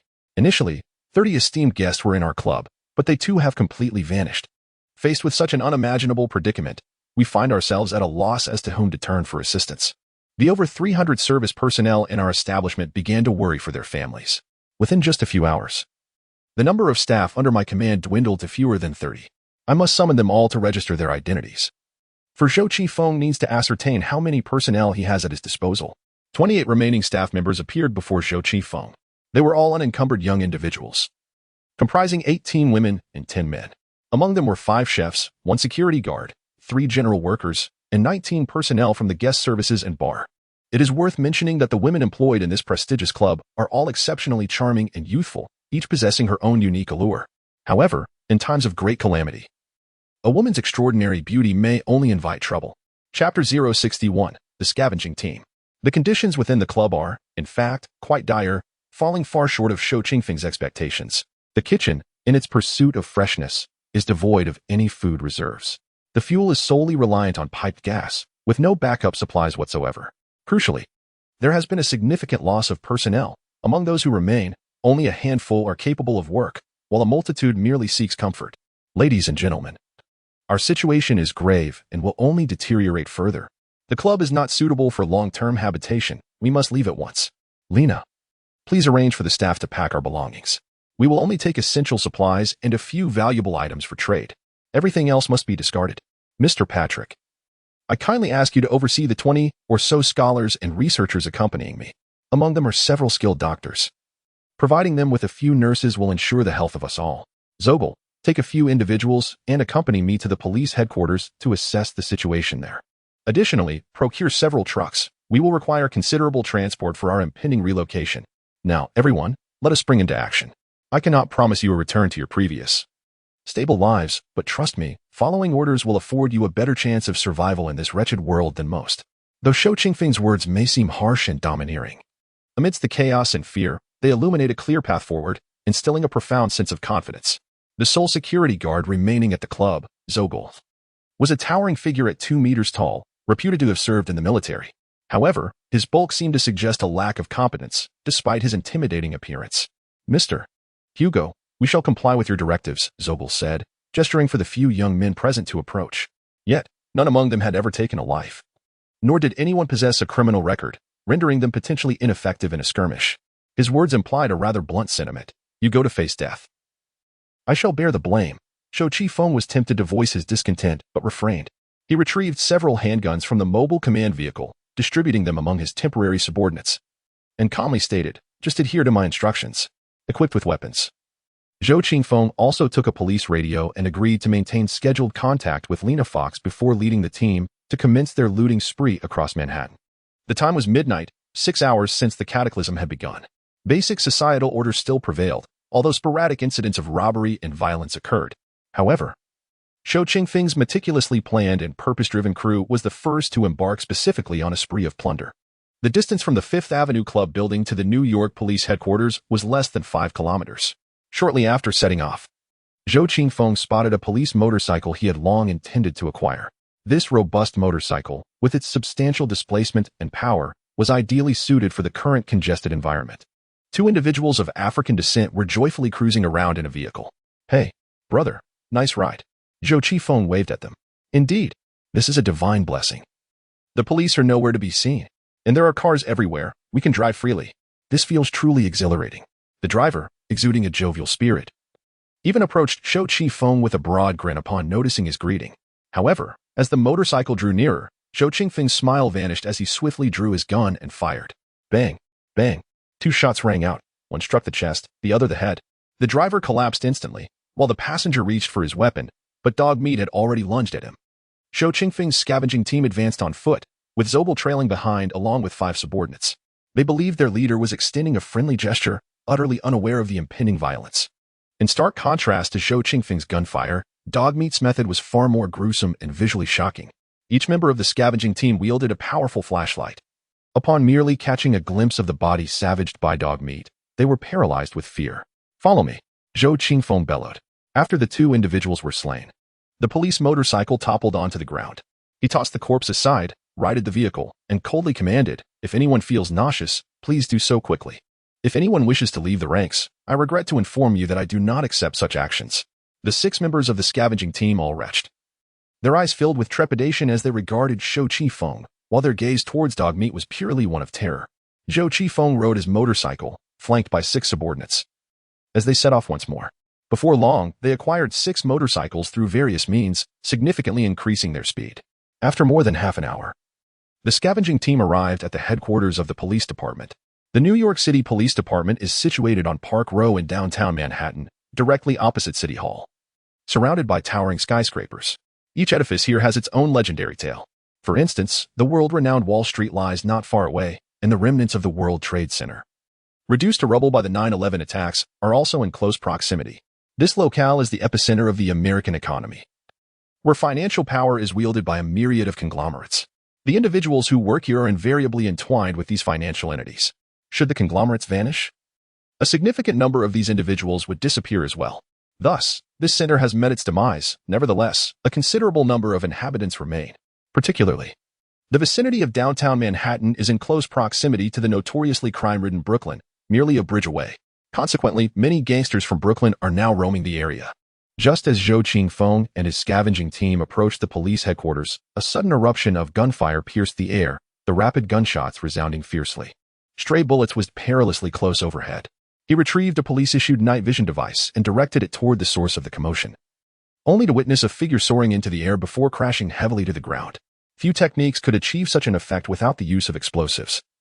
And Zhou Qifeng was acutely aware that one individual, Katerina Raven, excelled in this particular art. The fierce woman relishes the thrill of high-speed running followed by kicking her opponents, often launching them 3 to 5 meters into the air with a single strike. She delights in the exhilaration of slaughter amidst a hail of bullets. If, amidst the chaos of battle, one suddenly witnesses individuals inexplicably soaring through the air, twisting in various positions, one need not ponder further. A wildly unhinged woman is wreaking havoc nearby. However, the crux of the matter lies elsewhere. Zhou Qifeng has observed at least 20 to 30 guns firing simultaneously, which can be deemed a large-scale skirmish. Particularly, with Katerina Raven present, it is only natural that David Lawrence is also in the vicinity, along with his fiercely tenacious companions.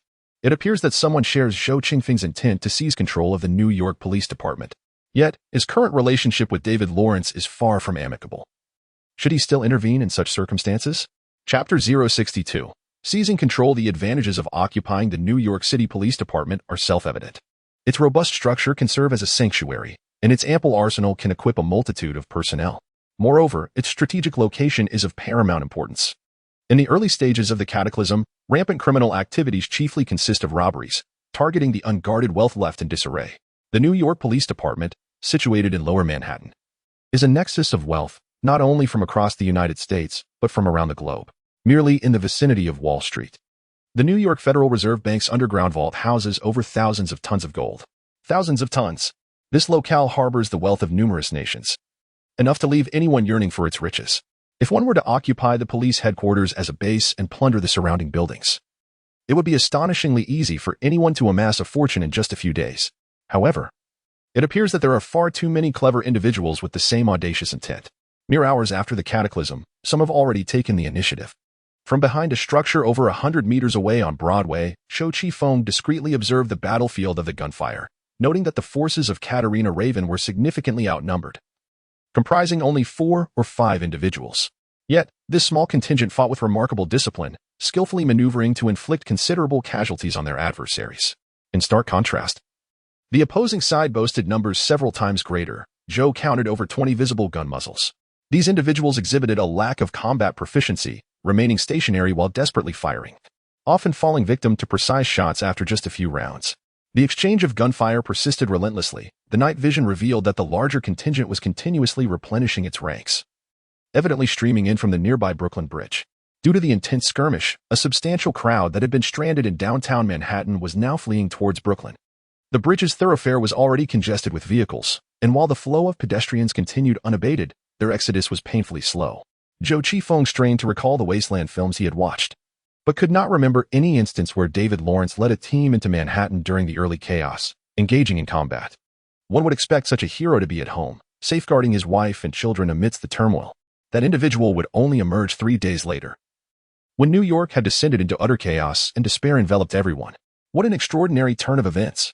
I merely seized a dog, yet the narrative has shifted so dramatically. Zhou Qifeng silently cursed within, only to find Zager and his 6 henchmen huddled in a corner, trembling with fear. Had it not been for the menacing dog meat glaring at them, they would surely have fled. Mr. Hugo, shall we still proceed to the police headquarters? I fear the timing may not be opportune, Zager, towering at 2 meters yet crouching lower than Zhou Qingfeng's 1 meter 80, nearly prostrated himself on the ground. Zhou Qifeng gazed at this useless giant, disappointment filling his heart as he sighed heavily. While others gathered loyal and fearless subordinates, each highly skilled, his own recruits seemed increasingly pathetic. Faced with such circumstances, he resolved to alter his plans, stating, "We shall not go to the police headquarters for now. Instead, we will scour the vicinity." Very well, very well. Zager and the others breathed a sigh of relief, eagerly nodding their heads. Zager even went so far as to exclaim, "Mr. Hugo, you are truly magnificent, incredibly benevolent. You are a brave warrior, and we are all eager to serve under your command." Such flattery was utterly nauseating, Zhou Qifeng retorted, tapping on his wrist computer to access a map of downtown Manhattan, searching for pharmacies and hospitals. To his surprise, he discovered that the hospital where a kidnapping had occurred just 2 days prior was nearby. Let us go. We need to procure some medical supplies and abduct a few doctors and nurses. The abduction of Lena Fox had lingered at the downtown hospital for a full 2 days. And it was at this very location that Zhou Qifeng had, at noon, shot and killed Captain Bratton of the New York City Police Department right at the hospital's entrance.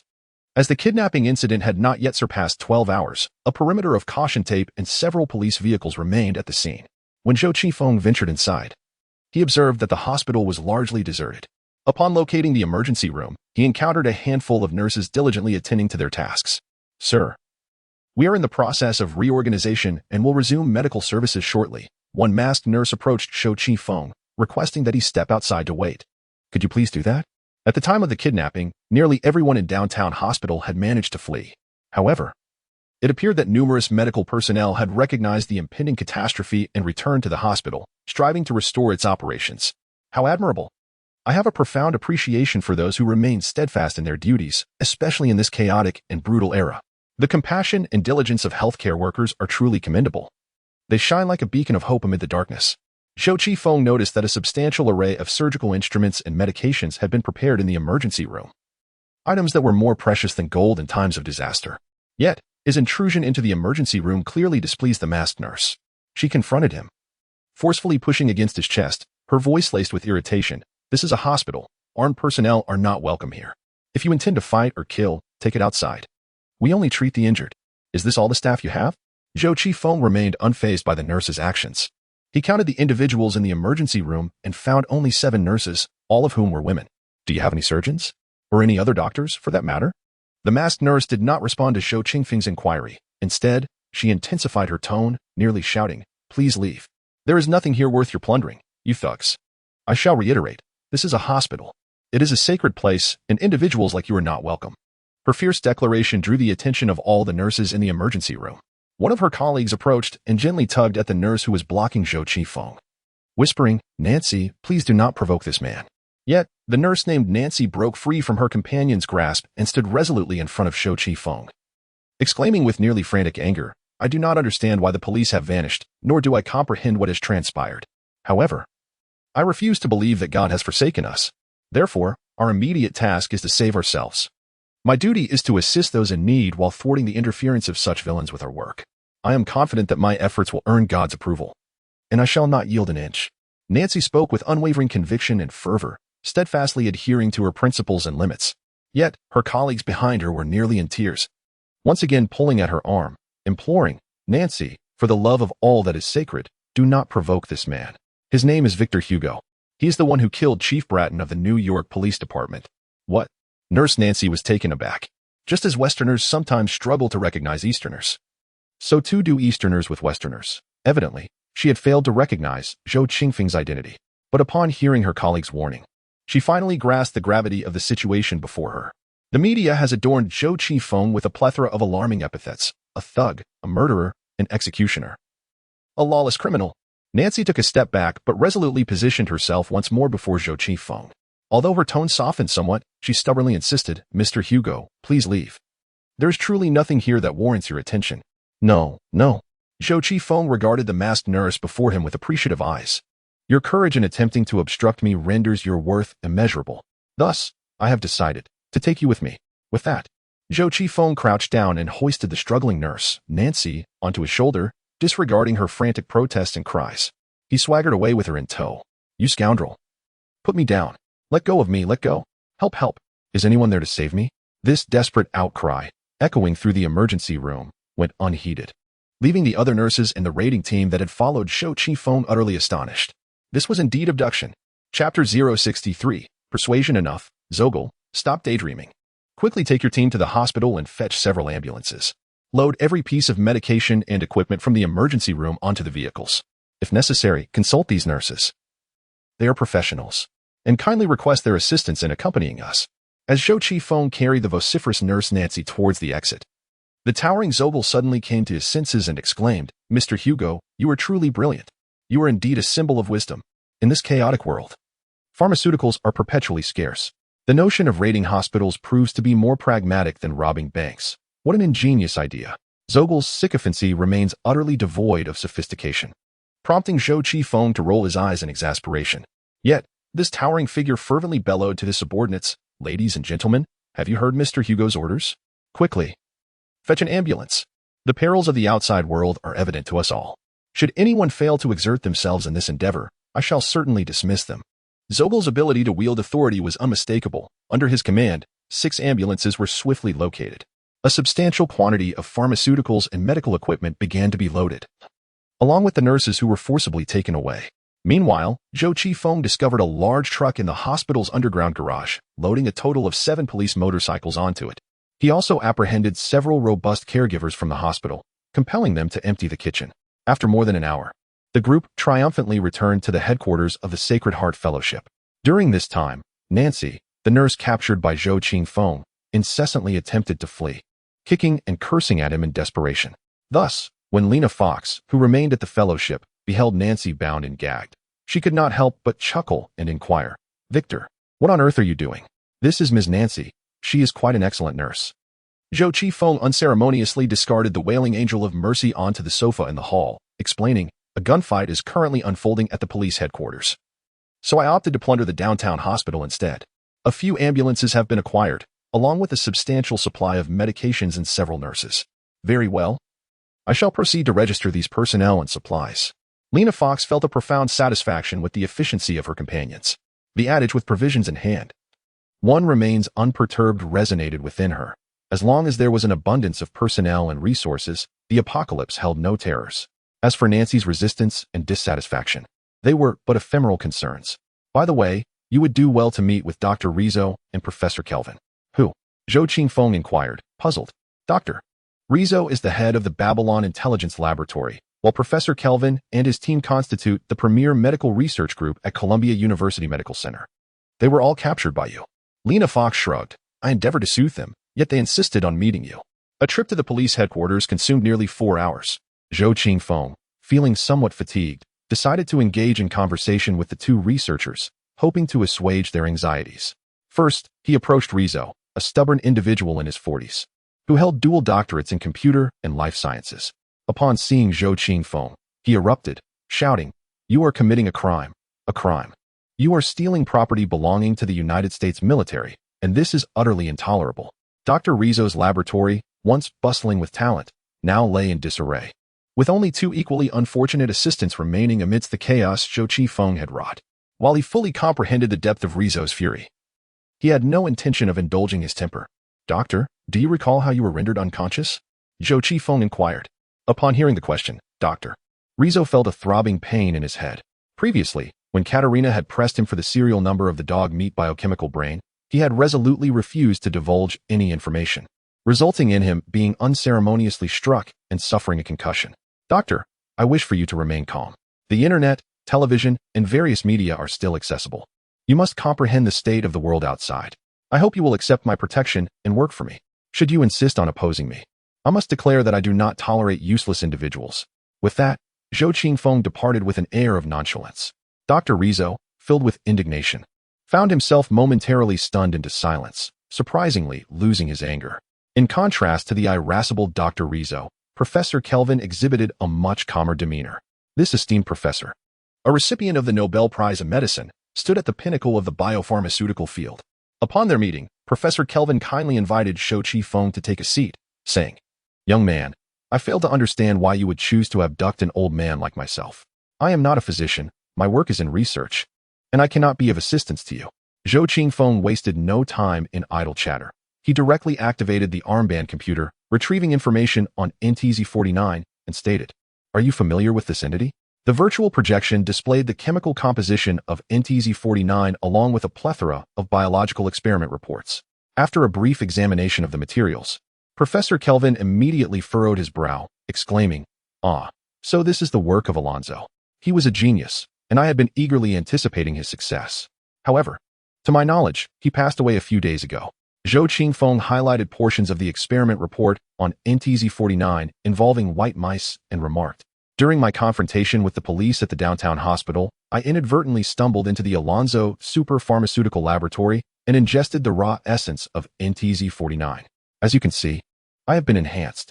However, based on the results from the mouse experiments, if I do not continue the medication, it is highly likely that I will not survive beyond a month.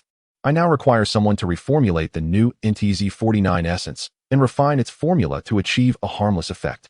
Professor Kelvin smiled gently and replied, "I can assist you in reformulating the NTZ-49 essence, but developing a harmless NTZ-50 is an impossibility." Zhou Qingfeng intended to share what he had learned, but Professor Kelvin shook his head and said, "Young man, the enhancement of the human body cannot come without consequence. If a superdrug like NTZ were truly feasible, it would undermine the very foundations of medical research. Very well, at the very least, please help me manufacture the NTZ-49 essence." Zhou Qingfeng, lacking any knowledge of medicine or pharmaceuticals, chose not to argue, merely seeking assurance of the drug's supply. "I have transported all the equipment and materials from the Alonso laboratory to the underground parking lot of this building. If you require anything, do not hesitate to ask. I will certainly fulfill your needs." Professor Kelvin nodded in agreement, and Zhou Qingfeng rose to take his leave. However, just as he was about to leave the room, the professor suddenly inquired, "Mr. Hugo, may I pose a question to you? Is the chaos outside genuine? I find it increasingly difficult to believe my own eyes." "Indeed. It is true. Many lives will be lost, will they not?" "Yes. The external transportation in New York has been severely disrupted, has it not?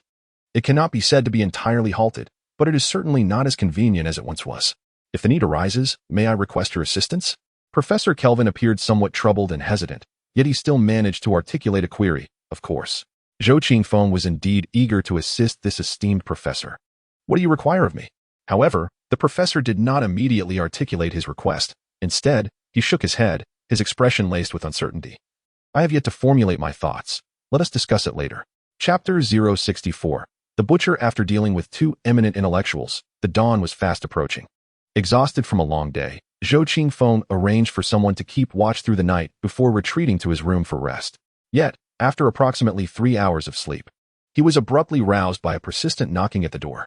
Groggily, he rose and opened the door, only to be confronted by what seemed to be an impenetrable wall. A towering, burly man stood before him. Merely standing there would have sufficed, but this brute wielded a dagger, which he thrust towards Zhou Qingfeng's chest. In an instant, the remnants of sleep vanished, and Zhou instinctively recoiled. Meanwhile, the creature known as Dogmeat, which had been lying on the floor, sprang into action, baring its sharp teeth and lunging at the assailant. The burly man exhibited astonishing reflexes, swiftly delivering a kick that struck Dogmeat squarely in the abdomen, sending him sprawling. In a flurry of rapid movements, the man boldly strode into the room, seemingly indifferent to both Zhou Qingfeng and Dogmeat. Trailing behind him was Lena, clad in her pajamas and appearing rather fatigued. Miss Fox stifled a yawn and remarked, "Butcher, don't take this too far." "Butcher?" Zhou Qingfeng recalled Lena Fox mentioning that she had managed to escape from Locke, thanks to a friend named Butcher. Furthermore, all the equipment from the Alonso laboratory had also been smuggled out with the assistance of this acquaintance. The uninvited guest was now grinning silently at Zhou Qingfeng. He wielded a sharp knife, his unkempt hair lending him an almost primal appearance. His face bore numerous scars, grotesque and terrifying, resembling someone disfigured in a fire. This man possessed a robust physique, with large knuckles and thick arms, his rough skin adorned with long hair.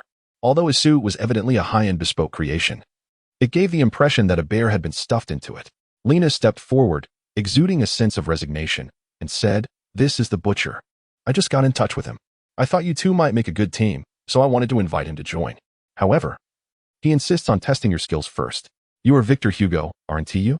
The ugly butcher chuckled. "I've seen your murder videos. Your abilities pique my interest. Yet, at present, they appear rather ordinary.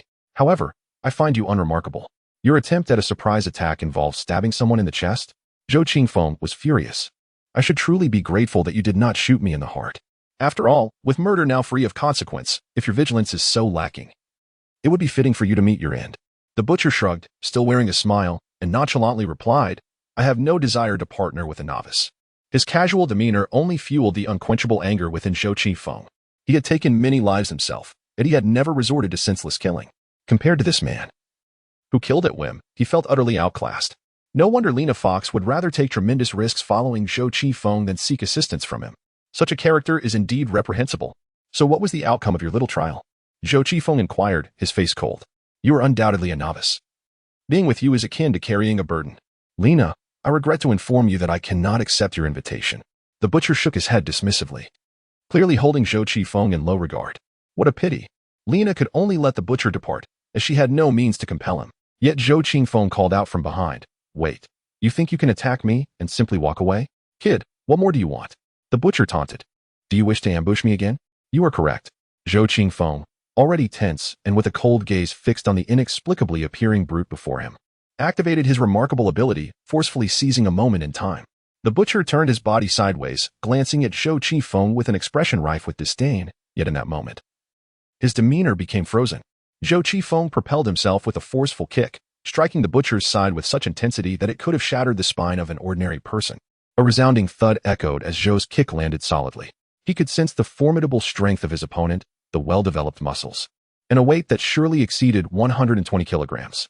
However, even this beast-like physique was sent reeling by Zhou Qingfeng's explosive power. The grotesque giant, still wearing a grin, suddenly found himself airborne, utterly oblivious to the situation as he was uncontrollably launched backward. He soared 3 to 4 meters, entering through the doorway and exiting the same way. His massive body crashed against the wall of the corridor outside, the frail structure giving way and creating a dent upon his fall. The butcher, reveling in the experience, stood up, grimacing as he twisted his waist in disbelief, exclaiming, "Your kick was impressively swift and powerful." Miss Fox, standing nearby, clapped her hands and remarked, "Well, it seems you two have become acquainted. Finally, someone who can rein in this uncontrollable bear. I'm off to catch up on some sleep, sort out your differences without bothering me." With a hint of impatience, Miss Fox turned to leave, while the butcher, brimming with excitement from a few meters away, shouted, "Yeah, kid, you've truly surprised me. I believe you possess considerable potential worthy of training and development." Zhou Qingfeng shrugged and remarked, "I am not at all surprised. I am Nikolai Ivanovich. But you may refer to me by my moniker, the butcher." The burly man extended his hand towards Zhou Qingfeng, awaiting a handshake. "Are you planning to stay?" "Of course. Shouldn't you first offer an apology?" "What is an apology? Can it be consumed? You truly are insufferable." "Well, for Lena's sake, and considering that this big bear has some utility, I shall tolerate your eccentricities. I recall Lena mentioning that you are the executive chef of some top-tier restaurant." "Ah, I possess culinary skills, though that was a vocation of peacetime. Now, the entirety of New York, indeed the entire world, is engulfed in chaos, and I believe it is time for me to return to my former profession." The butcher dragged a large canvas bag from outside the room, unzipped it, and extracted a Pekin machine gun equipped with a drum magazine. His touch on the weapon resembled that of caressing a beloved, and his face bore the rugged, hearty laughter of someone seasoned by life. Zhou Qingfeng glanced into the bag and was taken aback to discover not only several firearms of varying lengths but also military knives, bulletproof vests, helmets, combat boots, night vision goggles, over 20 grenades, and 2 RPG launchers. Among this assortment were even a few landmines and packages of plastic explosives. "Where did you acquire these items?" Zhou Qingfeng questioned, feeling a chill run down his spine. Although Americans are known for their extensive gun ownership, what lay before him undoubtedly constituted contraband of devastating power. Absolutely a target of the Bureau of Alcohol, Tobacco, Firearms, and Explosives. When I clandestinely entered the United States a decade ago, I brought these weapons with me. The butcher said this with an air of pride. Incredible. If these arms were to be discovered by the Coast Guard or Customs, they would undoubtedly regard this imposing figure as an extreme terrorist. What were you doing before you crossed the border?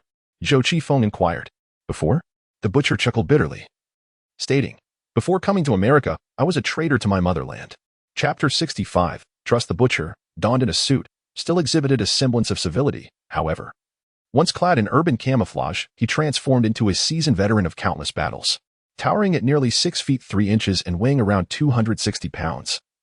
Armed with a gun and a knife, he emanated an aura of ferocity. Zhou Qifeng furrowed his brow, observing coldly as the butcher equipped himself with an array of weaponry. Once the preparations were complete, he remarked nonchalantly, these weapons seem rather antiquated. They do not keep pace with contemporary standards. Yet, the butcher burst into hearty laughter, tightening his gear, and retorted with a tone of derision, your weapons may be quite fashionable, being the finest equipment of the New York SWAT, yet practicality is paramount, particularly for those lacking vigilance. Any weapon is merely scrap metal. Zhou Qifeng's expression darkened, instinctively touching the small wound on his neck.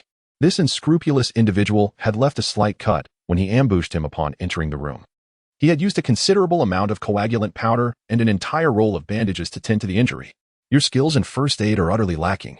The butcher continued to mock. It's astonishing that you took so long over such trivial injuries, and yet this is the best you could manage. And that pitiful sense of vigilance? You are even inferior to a novice.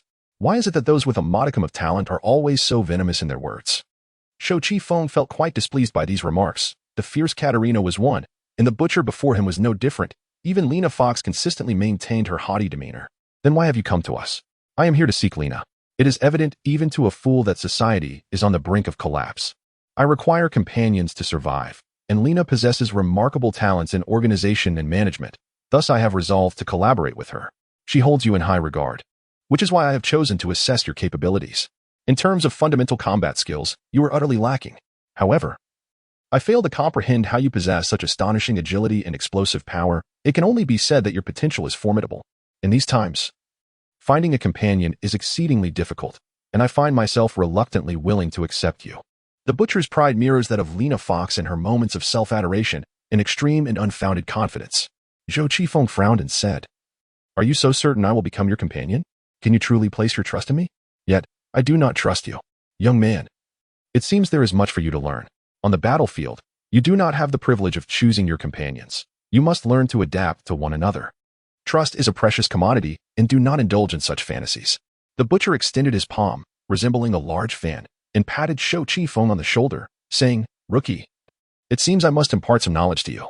Indeed, Zhou Qifeng was in dire need of training, and the sooner, the better. The situation deteriorated at an alarming rate. Each time people believed matters had reached their nadir, even graver events would swiftly unfold. However, as Zhou Qifeng prepared to train under the butcher, he felt a sense of trepidation. Such a foul-tempered individual was unlikely to employ conventional methods in his instruction. He inquired, how do you intend to train me? Practical combat training, the butcher replied, gesturing towards the street outside the glass window. There are numerous targets ripe for the taking, and firearms are rampant in America, with many skilled marksmen among the populace. If you can survive the training, you will become an exceptional warrior. Zhou Qifeng internally scoffed, knowing that this man would not adhere to any structured or beneficial training regimen. Yet, he could conceive of no alternative. Time was of the essence. Every second was invaluable. A major catastrophe had already befallen them, and there was no possibility of waiting until he was adequately prepared to take action. Lena informed me that you wish to seize the police headquarters as a base and recruit additional personnel. Zhou Qifeng examined the supplies and manpower he had gathered and had to concede that he had performed admirably. We must continue to pursue this endeavor, the butcher declared, glancing at his watch. I shall await you downstairs. We depart in 10 minutes. The butcher cracked his neck with a series of audible pops and strode out of the room, leaving Zhou Qifeng behind in solitude. Truly, what a woeful fate. Even a simple respite has become a luxury. Zhou Qifeng lamented briefly before swiftly donning his own gear. 2 firearms of differing lengths, alongside magazines, grenades, binoculars, and a first aid kit. As he burst forth from his room, he was met with the sight of Lena Fox, who had just claimed she was heading to bed. Standing at the threshold, despite her fatigued visage, she halted Zhou Qifeng, saying, first, I owe you an apology. I did not anticipate that the butcher would resort to threats of death as a means of testing. Nevertheless, the apocalypse has arrived. I must acclimate to this new existence. At least I still possess the opportunity for correction and improvement. In contrast, many have been denied even a second chance. Zhou Qingfeng endeavored to project strength, attempting to view their dire circumstances with a degree of detachment, for the end of days was revealing its grotesque visage from another angle. Thank you for your understanding. I do not wish for any rifts or conflicts between us. I trust you, for without you, I would have perished long ago. Therefore, should you harbor any thoughts, I hope you will express them candidly. After Lena Fox spoke, she slowly turned to depart. Observing her desolate silhouette, Zhou Qingfeng felt a pang of melancholy within. Trust, it seemed, could not simply be summoned at will. Even after enduring the tribulations of life and death, it merely added a modicum of value to their bond. Foolish dog. Let us proceed. We have work to do. Zhou Qingfeng refrained from offering comfort to Lena Fox, knowing that no words would suffice. In this moment, his focus must be on expanding their strength and striving to survive. Only through improved circumstances could harmony among them be restored. The mechanical dog, affectionately known as Dogmeat, merrily endeavored to please Zhou Qingfeng. This remarkable creation requires neither food nor rest, and its maintenance is astonishingly simple. Merely a weekly replacement of its high-energy battery suffices. It has evolved beyond being just Zhou Qingfeng's loyal subordinate. It now serves as a vital link in the collaboration between Lena Fox and Zhou Qingfeng. Ram, rise. We have work to do. Gather a few people. I hereby appoint you as the leader of the scavenging team too, Zhou Qingfeng declared as he entered the room, rousing another of his subordinates. Ram, a portly student from Columbia University, had been unwittingly swept away by Zhou Qingfeng. Just yesterday, an arrogant law student had attempted to alter his destiny through a grand speech, and indeed, he succeeded in transforming his life. Equally life-altering was the experience of Ram, who, after fainting from shock amidst the crowd, fell captive to Zhou Qingfeng, thus becoming a proud laborer. After a restless night, Ram had just succumbed to sleep when he was jolted awake. Upon opening his eyes, he was met with the steel teeth of Dogmeat. Still reeling from the fright, he barely registered the news of his promotion. The title of leader of scavenging team 2, what does that entail? Chapter 066. Escape Nancy, please don't do this. Nancy, it's far too dangerous outside. We must not leave. If you are discovered, that murderer will execute you. On the 5th floor of the club building, a window stood ajar, and a makeshift escape rope fashioned from bed linens dangled gently to the ground below. Nancy Stephanie leaned out of the window, a triumphant smile gracing her lips as she confirmed that the escape rope was sufficiently long. Are you coming with me? She inquired, glancing back at her companions. However, the 7 nurses, who had been captured, all shook their heads in unison. Initially, they had summoned the courage to restore the ambulance services of the downtown hospital out of a sense of duty and moral responsibility. Yet, this bravery was not born of mere wishful thinking. It was rooted in their confidence in personal safety. Now, that confidence had evaporated. While the internet and media still managed to report normally, the screens were inundated with harrowing crime stories, including instances of journalists being murdered. Incidents of robbery and sexual assault were alarmingly frequent, instilling a profound sense of dread about the outside world. In light of these circumstances, the abducted nurses began to feel that their current situation was not as dire as they had initially believed. They had food, water, and rest, and they were not suffering. They had expected to endure inhumane treatment, yet it appeared that no one, including the leader Victor Hugo, had come to violate them. Under such conditions, who would entertain the thought of fleeing? Nancy, why must you leave? One nurse implored. What is so undesirable about staying here? Miss Fox has already stated that Mr. Hugo simply wants us to serve him. He has no intention of mistreating us. But I am a free person, unwilling to become anyone's slave, Nancy retorted stubbornly. I intend to see the church. There must be places that need me more urgently. I refuse to be at the service of a murderer. Nancy, observing that no one was willing to accompany her, resolutely grasped the swaying escape rope and descended alone.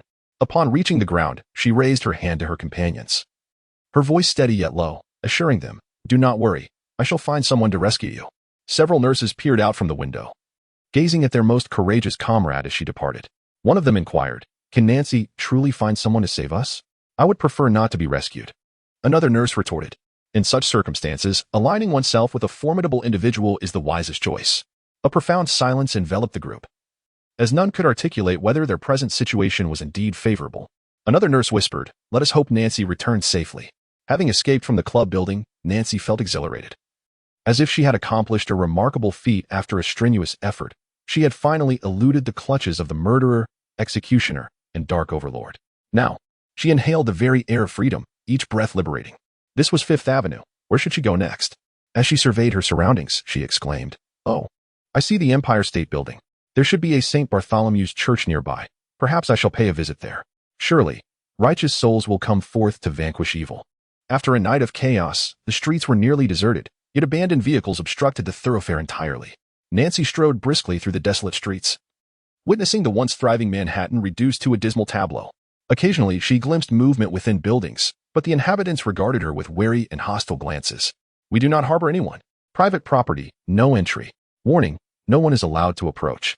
Fifth Avenue in Manhattan stands as one of the world's premier commercial locales, a haven for numerous luxury boutiques.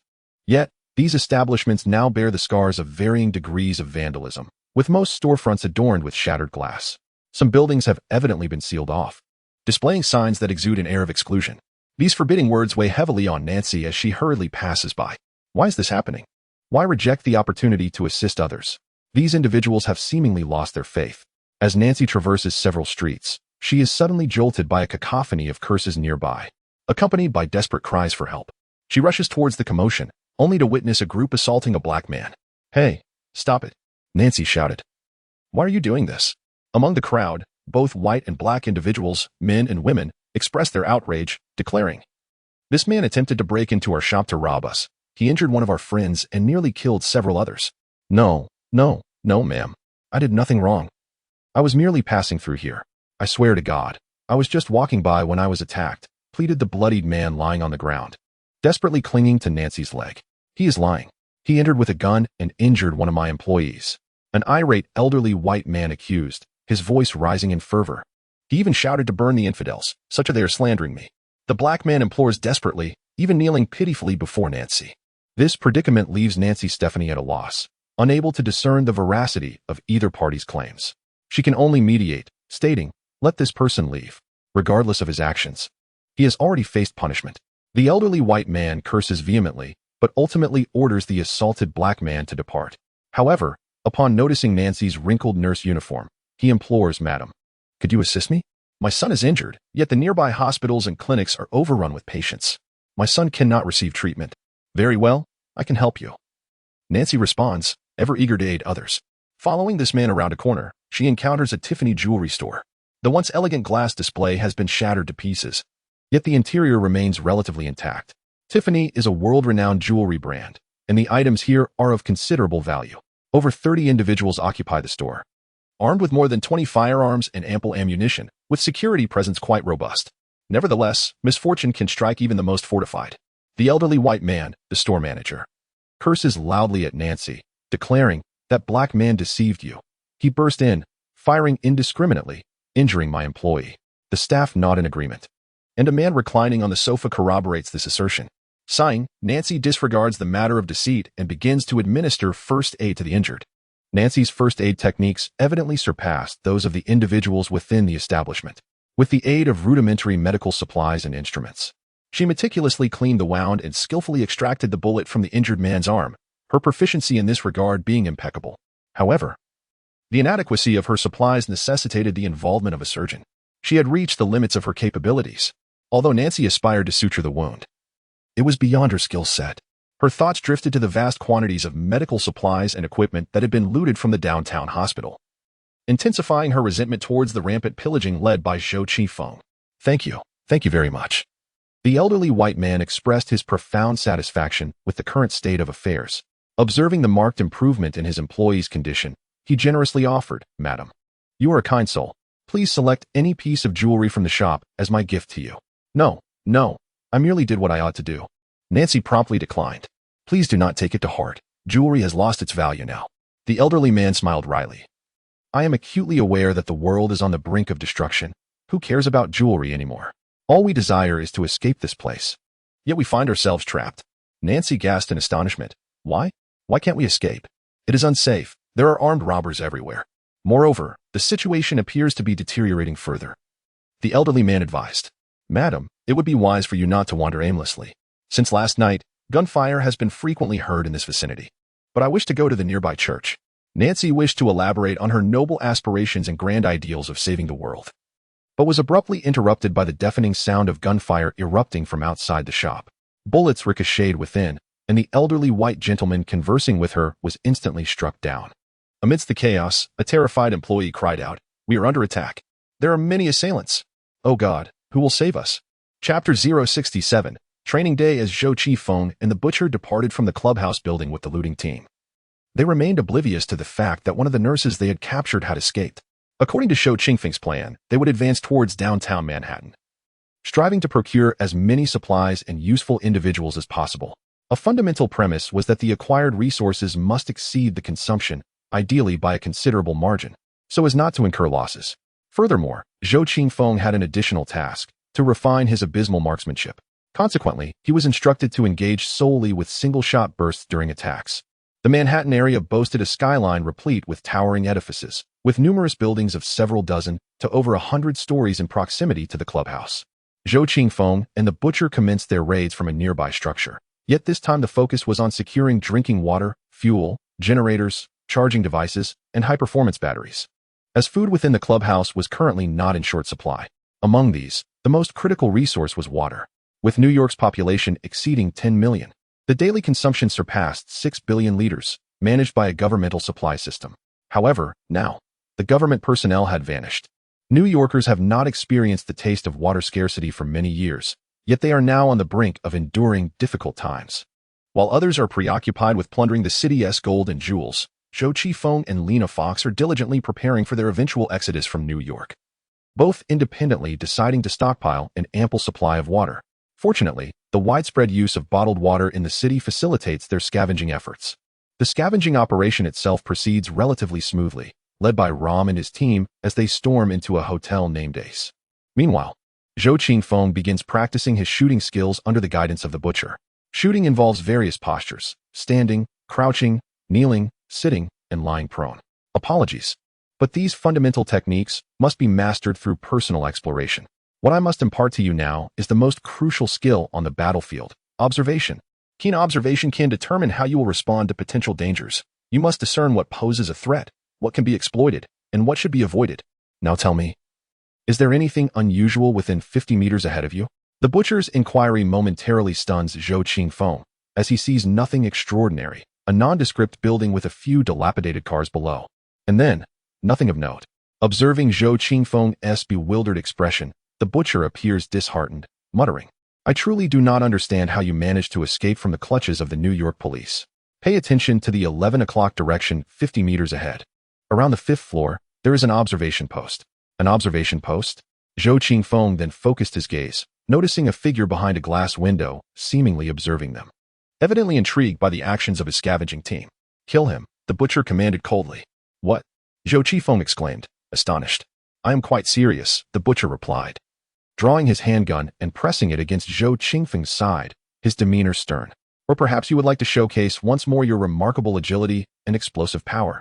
Dog meat had been dispatched by Zhou Qingfeng to keep an eye on Ram and the others, and he never anticipated that the butcher would turn hostile so quickly, seizing his vital points as he did.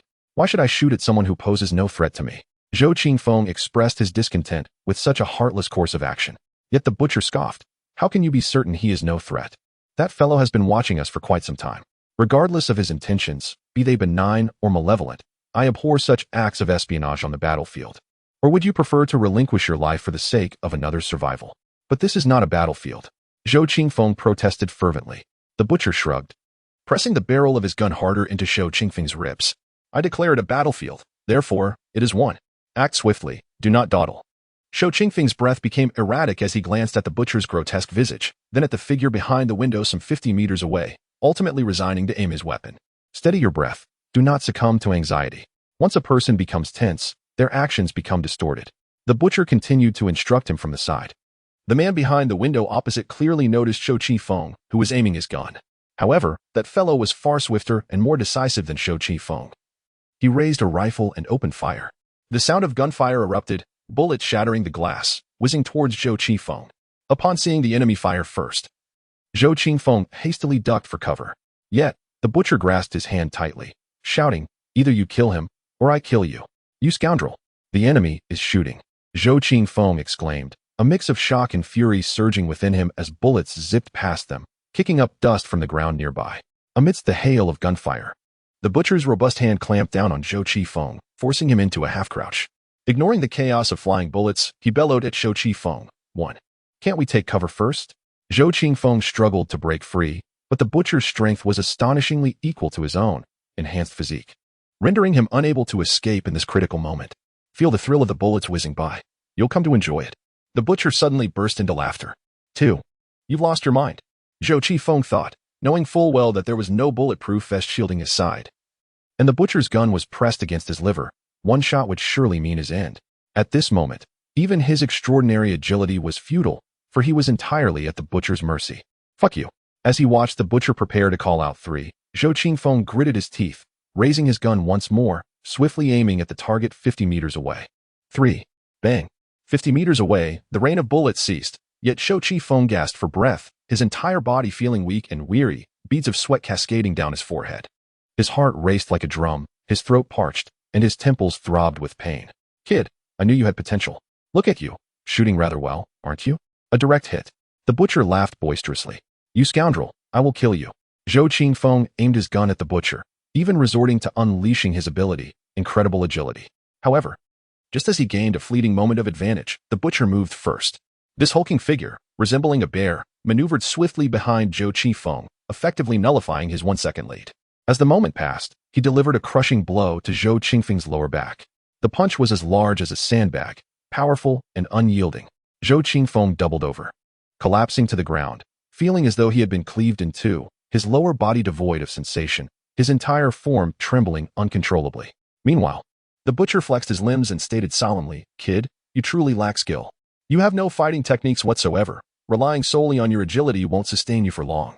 However, I must admit, your first lesson in shooting has been successfully completed. My assessment of you is excellent. Chapter 068, A Sense of Justice. The scavenging operation continued, as did Zhou Qingfeng's training. The butcher was evidently not a good teacher, yet his wealth of combat experience was undeniable. Every word and action on the battlefield came with unique insights from him. Urban warfare is undeniably the most brutal, for the architecture obstructs visibility, offering countless hiding spots and pathways, leaving one perpetually uncertain of where the enemy may emerge. Thus, vigilance must be ceaselessly maintained. Are you familiar with the lingering effects of war? Typically, seasoned veterans may take a year or two to exhibit such symptoms, but in urban combat, a rookie who survives a month will inevitably display various extreme reactions. A commendable soldier should never abandon the battlefield, for it is only comrades who can be deemed truly reliable. Comrades share the last morsel of moldy bread, face the hail of bullets together, and entrust their backs to one another for protection. Do you understand the anguish of losing a comrade? Amidst the butcher's incessant ramblings, Zhou Qingfeng clutched his abdomen and rose once more. He scarcely paid attention to what this madman was muttering beside him. He had always perceived Katarina Raven as a lunatic, yet in comparison to the butcher, she seemed a gentle and kind angel. Let us proceed to learn the second lesson of close-quarters combat. I hear gunfire. It appears there is a skirmish nearby. The butcher seized Zhou Qingfeng with urgency, emphasizing that close-quarters combat must be executed with swiftness, with each attack lasting no longer than 5 seconds, ideally concluding within 2 or 3. Your agility is remarkable, and you should excel in this form of combat. However, remember this, a profound understanding of the enemy's situation is imperative before engaging. Otherwise, one should refrain from acting hastily. And if trouble arises, a bold assault is preferable to retreat. The butcher led the way, gesturing for Zhou Qingfeng to learn his tactical maneuvers for swiftly crossing the street intersection. Once the spare of a man entered his element, he became as agile as a rabbit. Although Zhou Qingfeng followed closely, he glanced back at Rom and the others who were still busy transporting supplies. Wait, if we leave, who will cover the scavenging team? It would have been better to leave that dog behind. The butcher bent slightly, moving quickly in small steps. His strides were short, yet remarkably swift. As he prepared to dart towards the next street corner, Zhou Qingfeng instructed Dogmeat, keep an eye on Rom, ensure they do not escape, and prevent anyone from interfering with their work. The highly intelligent Dogmeat took the command and set off, while Zhou Qingfeng continued to follow the butcher. His innate talent allowed him to excel in imitation, and soon he had mastered the movements impressively. However, by the time Zhou Qingfeng and the butcher arrived at the scene of the gunfire, the shooting had ceased. Zhou Qingfeng spotted 2 or 3 corpses lying at the street corner, all shot in the back while attempting to flee. With so many bodies left unattended, it would not be long before Manhattan transformed into a foul-smelling open graveyard. Zhou Qingfeng murmured, once you've soaked in the stench of decaying corpses, you'll understand what a graveyard truly is. The butcher chuckled, stay vigilant, and tell me what you observe. This time, they were approximately 60 meters away from the scene of the gunfire. Besides the lifeless bodies, numerous bullet holes marred the walls of the building. However, neither of the combatants was visible. Only the sound of frantic screams echoed incessantly. Judging by the trajectory of the bullet holes, it appeared that both sides possessed marksmanship as poor as my own. The number of shell casings scattered on the ground suggested that the assailants numbered around 12 or 13, while the defenders had taken refuge in a jewelry store. Oh, the world-renowned brand, Tiffany. Yet, their predicament seemed dire. The entire exchange of gunfire lasted no more than 5 minutes, and I observed no sentries or lookout personnel. It was likely that the attackers were merely a band of petty criminals intent on robbing the jewelry store. Once victorious, they would become reckless, neglecting their escape route. Zhou Qingfeng lowered his binoculars and turned to the butcher beside him. The butcher smiled slightly, tilting his head as he said, "Go and seek justice. Young and impulsive boys are particularly fond of such endeavors. You want me to proceed like this?" Zhou Qingfeng queried. "I will cover you from the rear." Frowning slightly, Zhou Qingfeng exchanged his SCAR rifle for a semi-automatic Benelli M4 shotgun and advanced cautiously towards the jewelry store. Meanwhile, the butcher dutifully followed behind, wielding a PCAM machine gun to safeguard his rear. After traversing a distance of 50 to 60 meters, Zhou Qifeng arrived at the corpse of a deceased individual. Judging by their attire, these individuals appeared to be employees of the jewelry store. They seemed to have attempted to escape through a side door, only to be pursued and brutally slain. The shop was situated just around the corner. Zhou Qingfeng, gripping his firearm, quickly peeked in that direction. The expansive street-facing store of Tiffany had been utterly ravaged. It appeared that the delinquents had launched a simultaneous assault from multiple angles, leaving the patrons inside in a state of bewilderment. The stench of blood from the corpses was nauseating, and the harrowing cries of women pleading for help echoed from within, compelling Zhou Qifeng to take immediate action. However, as he prepared to advance, the butcher behind him halted him, inquiring, "What do you think is occurring inside? What else could it be but looting and the brutalization of women? Can you expect anything more noble from the street thugs of New York?" Zhou Qifeng scoffed in response. "Then let those ruffians expend some of their energy first." The butcher, who had just urged Zhou Qifeng forward, now suggested he wait, adding, "You should take a moment to truly absorb the situation. You scoundrel."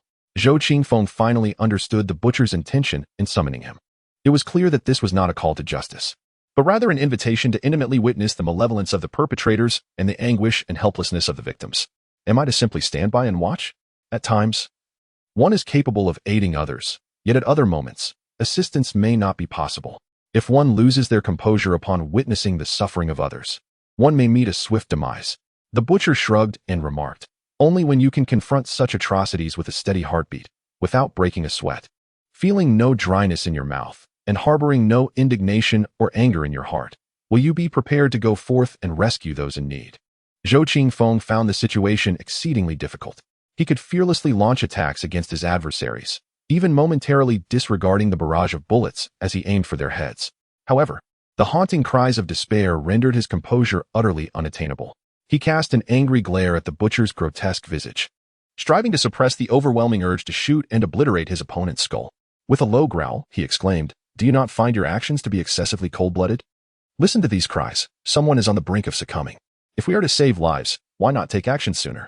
The butcher remained unfazed, exhibiting a nonchalant demeanor, at most shrugging in acknowledgement of Zhou Qingfeng's words.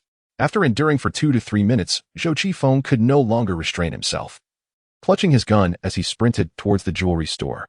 Behind him, the butcher sighed, muttering, "Ah, this lad is just like I was in my youth," proclaiming a desire for ruthlessness, yet harboring an overly strong sense of justice. Chapter 069. Frenzied assault. The sudden onslaught turned the tide of the situation in an instant. Just moments before, the elderly white man had been vehemently expressing his indignation. But in the blink of an eye, Nancy Stephanie witnessed him being struck in the head by a bullet. His skull shattered, crimson brain matter splattering across Nancy, transforming her into a figure drenched in blood. Inside the jewelry store, the employees hastily prepared to confront the threat, yet they were oblivious to the location of their assailants. Outside, the attackers indiscriminately fired their weapons into the store, though most of the bullets merely reduced the shop's exquisite decor to mere fragments. The chaotic exchange of gunfire persisted for 2 to 3 minutes as walls crumbled and furniture toppled in disarray. The staff, bereft of unified command, huddled in corners, wailing loudly. Some individuals rose in panic, only to be swiftly struck down by the errant bullets. In that harrowing moment, Nancy Stephanie, disregarding the repugnant matter that adorned her, screamed and fell to the ground, weeping like a terrified child. When the gunfire finally ceased, the jewelry store lay in ruins, nearly annihilated. Several menacing thugs, armed and fierce, entered, their glances cold and brutal. The surviving staff, mentally shattered, could only raise their hands in surrender, expressing their resignation through tears as the armed intruders reveled in their dominance. The staff's weakness emboldened the thugs, who erupted into gleeful laughter, carelessly traversing the scene of carnage, rummaging through shattered glass displays for their coveted treasures. However, the allure of the jewels soon waned, as their gaze shifted to the living staff members. A few male employees were selected, treated like playthings in a cat-and-mouse game, pushed and shoved relentlessly. Their pleas and sobs became fodder for the thugs' mockery, ultimately transforming them into mere toys for their murderous amusement. Run, run, run. A battered black man came into Nancy's view, wielding a long rifle as he herded the male staff out into the street. Just before they could escape around the corner, they were shot down for the thugs' amusement. Witnessing this scene, Nancy choked on her anguish. She recognized the scarred black man as the very individual she had facilitated the release of through her mediation. This man, who cried out that he had done nothing wrong, not only deceived her but also brought his accomplices, unleashing devastation upon the jewelry store.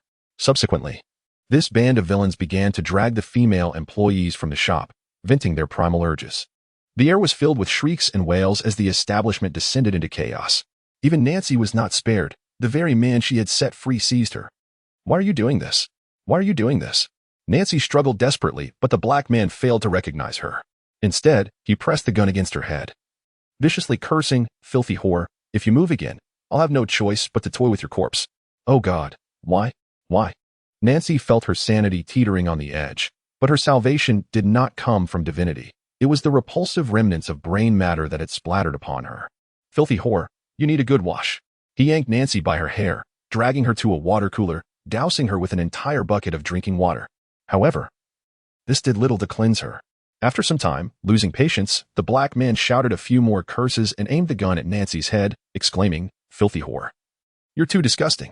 I think it's best if you just die." As she gazed down the dark barrel of the gun, Nancy's mind went blank. She could hardly hear anything, losing all sensation, her body feeling weightless as she awaited the inevitable.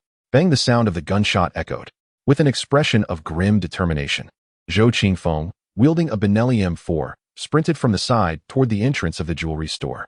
The chaotic scene within the establishment had reached its zenith, with a dozen or so ruffians reveling in their debauchery, some of them assaulting a hapless woman. When Zhou Qingfeng entered, he did so without drawing a single glance from anyone.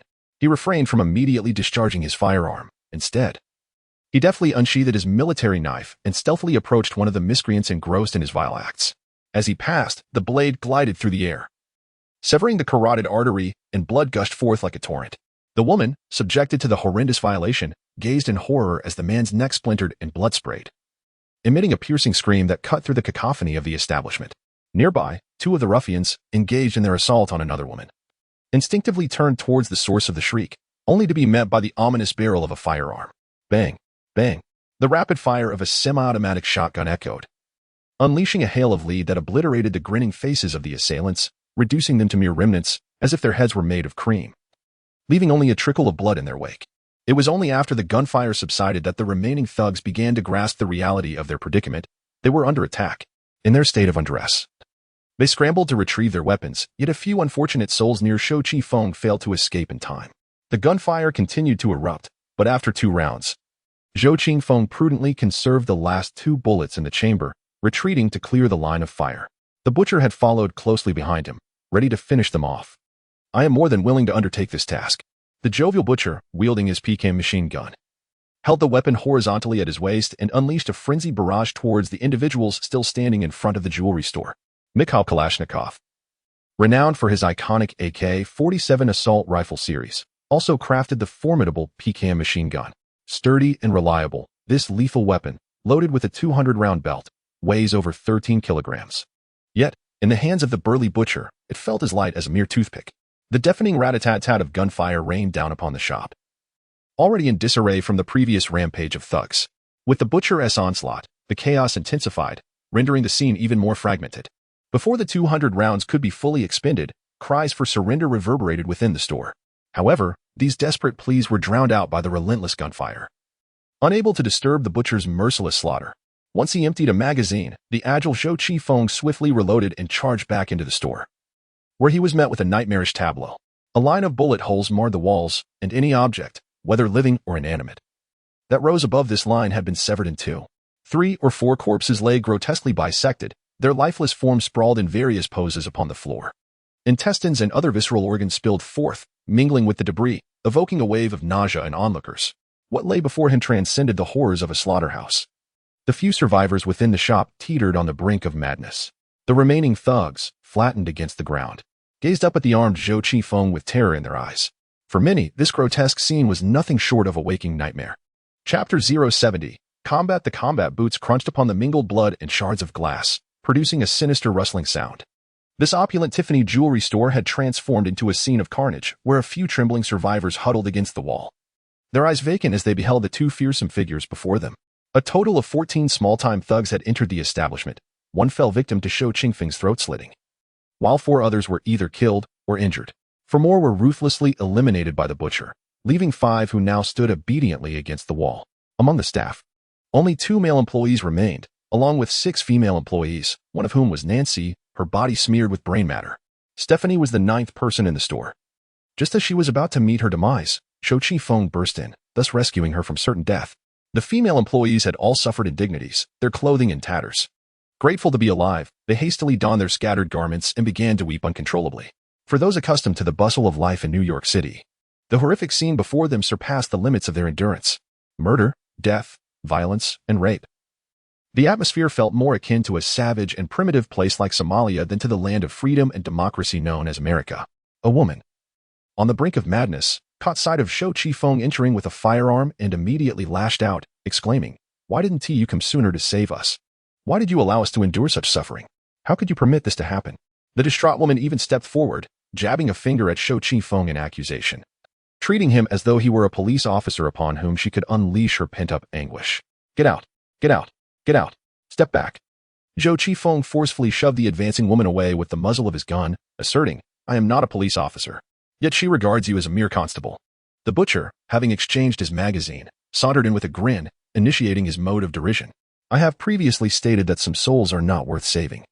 Impulsiveness only invites trouble." Silence. Zhou Qifeng cast a scornful glance over his shoulder, feeling an intense aversion to the butcher's condescending rhetoric. The woman, pushed back by the muzzle of a gun, continued her relentless tirade, while Nancy Stephanie observed Zhou Qifeng's expression growing increasingly frigid. She hastily positioned herself between them, attempting to mediate. "Mr. Hugo, many lives have already been lost. I implore you, do not take another." Her spirit had shattered. Her intentions were not truly malevolent. "A madman holds no value," the butcher chimed in from behind. Suddenly, one of the 5 ruffians emerged, a scarred African-American, bowing and scraping before Zhou Qifeng, smiling obsequiously. "Gentlemen, I possess value. I am astute and clever. I am well acquainted with Manhattan, and I know where the finest shops in the vicinity are located." Hearing this self-promotion, Nancy could no longer contain her indignation. "He is a scoundrel. Yet I find him rather agreeable," the butcher retorted, clearly pleased with the man. "We could use a few lackeys. Let us keep him. It seems you take great delight in making decisions on my behalf." Zhou Qifeng's ire could no longer be restrained. He turned to glare coldly at the butcher. "Lena took you in because she deemed your skills commendable. You, however, seem to relish in your own self-importance. From the moment you ambushed me, I found your boisterousness intolerable. I do not appreciate your presumptuous demeanor. Now be silent, or I shall tear you apart." The butcher's face contorted with rage. "Rookie, are you attempting to intimidate me?" With a resounding thud, a powerful fist struck the butcher's jaw. Zhou Qifeng turned to face the butcher, declaring, "Listen, if you are willing to impart some combat techniques, even with your unpleasant demeanor, I could tolerate it. However, I do not require your guidance on how to conduct my life and affairs. Who deserves death and who deserves to live is for me to determine, not you." "You lunatic." Zhou Qifeng, tall and slender, appeared far less robust than the butcher, yet his explosive power was not to be underestimated. After the blow, blood trickled from the butcher's mouth. The hulking brute, initially incredulous, wiped his mouth and then erupted in a furious roar, lunging violently at Zhou Qifeng. A vicious punch followed, its massive fist promising great strength. Zhou Qifeng deftly tilted his head, the punch grazing his chin. The mere brush against his skin felt akin to a knife slicing through flesh. "Do you understand the consequences for a soldier who disobeys orders?" the furious butcher bellowed. His attacks relentless and direct, often trading injury for injury, pursuing a combat style aimed at swift lethality. The butcher unleashed a flurry of strikes using his fists, elbows, and knees, the hardest parts of his body, each movement executed with remarkable speed and explosive power. It is your fortune to receive my training, and you, an inexperienced novice, dare to express dissatisfaction? Such insolence is unforgivable. Zhou Qifeng had no training in combat techniques. His sole advantage lay in his astonishing speed. Indeed, in the realm of martial arts, nothing is indomitable, but swiftness is unassailable. As everyone observed Zhou Qifeng awkwardly evade a punch and an elbow, they felt that his momentum paled in comparison to that of the butcher's ferocity. However, in the blink of an eye, Zhou Qifeng, despite his lack of height and weight advantage, reached out and seized the butcher by the collar of his neck, effortlessly lifting him with a powerful arm and slamming him down onto the ground. This swift maneuver was akin to striking a mere sack of flour. As the towering figure of the butcher, standing at nearly 6 feet 3 inches and weighing over 260 pounds, was forcefully brought to the earth. The impact was astonishing. Debris scattered wildly as fragments of the floor trembled, and even the marble tiles bore cracks, creating a small dent. The entire sequence unfolded in a mere second, executed with remarkable precision, leaving onlookers in a state of awe and trepidation. Nancy and her companions were left utterly speechless, completely unprepared for the sudden turn of events between these two violent figures. They could only witness the already shattered debris being sent flying once more, while precariously positioned decorations tumbled down in disarray. The scene descended into chaos, compelling the crowd to retreat in shock. Zhou Qifeng's decisive strike had achieved its intended effect, but it also provoked the butcher's inherent savagery. Seizing the moment when Zhou's strength waned, the enraged butcher retaliated with a furious punch that struck the forward-charging butcher moved with astonishing speed, yet his retreat was even swifter. Zhou Qifeng, elusive as a specter, delivered a decisive kick to his chest. This strike, seemingly unremarkable at first glance, carried an extraordinary force and velocity akin to an apparition. Weighing in at 120 kilograms, and with his various armaments, the butcher's total mass reached around 150 to 160 kilograms. Yet, this weight was effortlessly cast aside by Zhou's strike, leaving the butcher utterly incensed. Seizing the advantage, Zhou followed up with another kick, this time aimed at the butcher's face. The brutish head of the butcher was met with a sharp crack, raising concerns that his neck might snap under the impact. Astonishingly, despite these two violent blows, the butcher remained upright, his ferocity unfazed. With a fierce glare, he shook his neck and returned to his usual demeanor, swiftly discarding the combat blade he had been wielding. This throwing knife was the butcher's signature technique, guaranteed to hit its mark within 3 to 5 meters, often catching opponents off guard in close combat, leading to fatal outcomes. The blade sped towards Zhou Qifeng, closing the distance in an instant. With less than 3 meters separating them, most would have been unable to react. However, this law of physics did not apply to Zhou Qifeng. He deftly sidestepped, narrowly avoiding the lethal projectile, which grazed his face, leaving a bloody mark. Following this close call, Zhou, equally enraged, surged forward, delivering a powerful punch to the butcher's rugged visage, cursing with each blow. When you taunt, you attract hatred. Do you understand? I do not appreciate your incessant meddling. Do you understand? I have long harbored the desire to strike you. Do you comprehend? I refuse to submit to you. Do you grasp this? Chapter 071. A new dilemma given the current physical condition of Zhou Qifeng. Employing the technique agile mastery 3 times consecutively is his utmost limit, and after that, he is left panting heavily. Nevertheless, he unleashes a series of powerful punches upon the butcher's head. This burly brute cannot withstand the relentless onslaught and collapses to the ground. Dazed, with a swift motion, Zhou Qifeng draws his pistol from his thigh holster, aiming it menacingly at the butcher's head, and snarls, "Do you have any last words? You intend to kill me?" The butcher gasps for air. What do you think? Zhou Qifeng's expression is fierce. Yet, the butcher remains unfazed by the gunpoint directed at him. Instead, he chuckles nonchalantly, hee hee. Though I have been defeated, I must assert that you are merely an ignorant novice. Bang! The gunshot reverberates, and the butcher falls lifelessly to the ground, his eyes vacant. However, moments later, he suddenly regains his senses, staring in astonishment at Zhou Qifeng. The latter's gun is now pointed elsewhere, at a recently fallen black man who had been boasting about his worth, now convulsing on the ground. His gestures indicate a desperate attempt to seize a discarded rifle amidst the discord between Zhou Qifeng and the butcher. Curse it! I was genuinely startled by the gunfire. The butcher sits up, seemingly ready to hurl more insults. Yet, Zhou Qifeng turns back to glare at him, and the battered giant, with a head full of bruises, hastily raises his hands, declaring, "All right, you are not a novice. I surrender. I do not wish to perish." Observing the butcher's reluctant demeanor, Zhou Qifeng, filled with resentment, ultimately sheathed his pistol. He spoke tersely, "Mind your tongue, provoke me again, and I shall deal with you." All right, we are comrades. We must refrain from mockery. The butcher replied, rising to his feet. He rubbed his face and neck, muttering under his breath, "Damn it. Victor Hugo, your strength is truly monstrous. I suspect you possess some extraordinary abilities. Your speed is unervingly uncanny." Noticing Shou Qingfeng's glare, the butcher hastily excused himself, saying, "I shall gather the weapons scattered on the ground. Our ammunition is depleting rather quickly." After a vigorous confrontation, Shou Qingfeng finally released the pent-up frustration within his chest. He began to comprehend why individuals like Katerina or the butcher often wielded such sharp tongues. These lawless beings only respected those of formidable strength. To inspire their compassion and respect towards the weak was but a fanciful dream. To earn the esteem of these violent souls, one must engage them in earnest combat. Just as he had experienced in the Babylon Smart Laboratory, it was only after delivering a sound thrashing to Katerina that the fierce woman would converse with him amicably. Having finally subdued the butcher, Shou Qingfeng found himself the object of the wide-eyed stares from the 6 men and 7 women remaining in the jewelry store. He had endured several brutal blows from that bear of a man. Had it not been for his enhanced physique, he would have crumbled under the assault. "What are you staring at?" Shou Qingfeng coldly surveyed the 13 individuals before him. "Listen closely. I am no paragon of virtue. I am a rogue myself.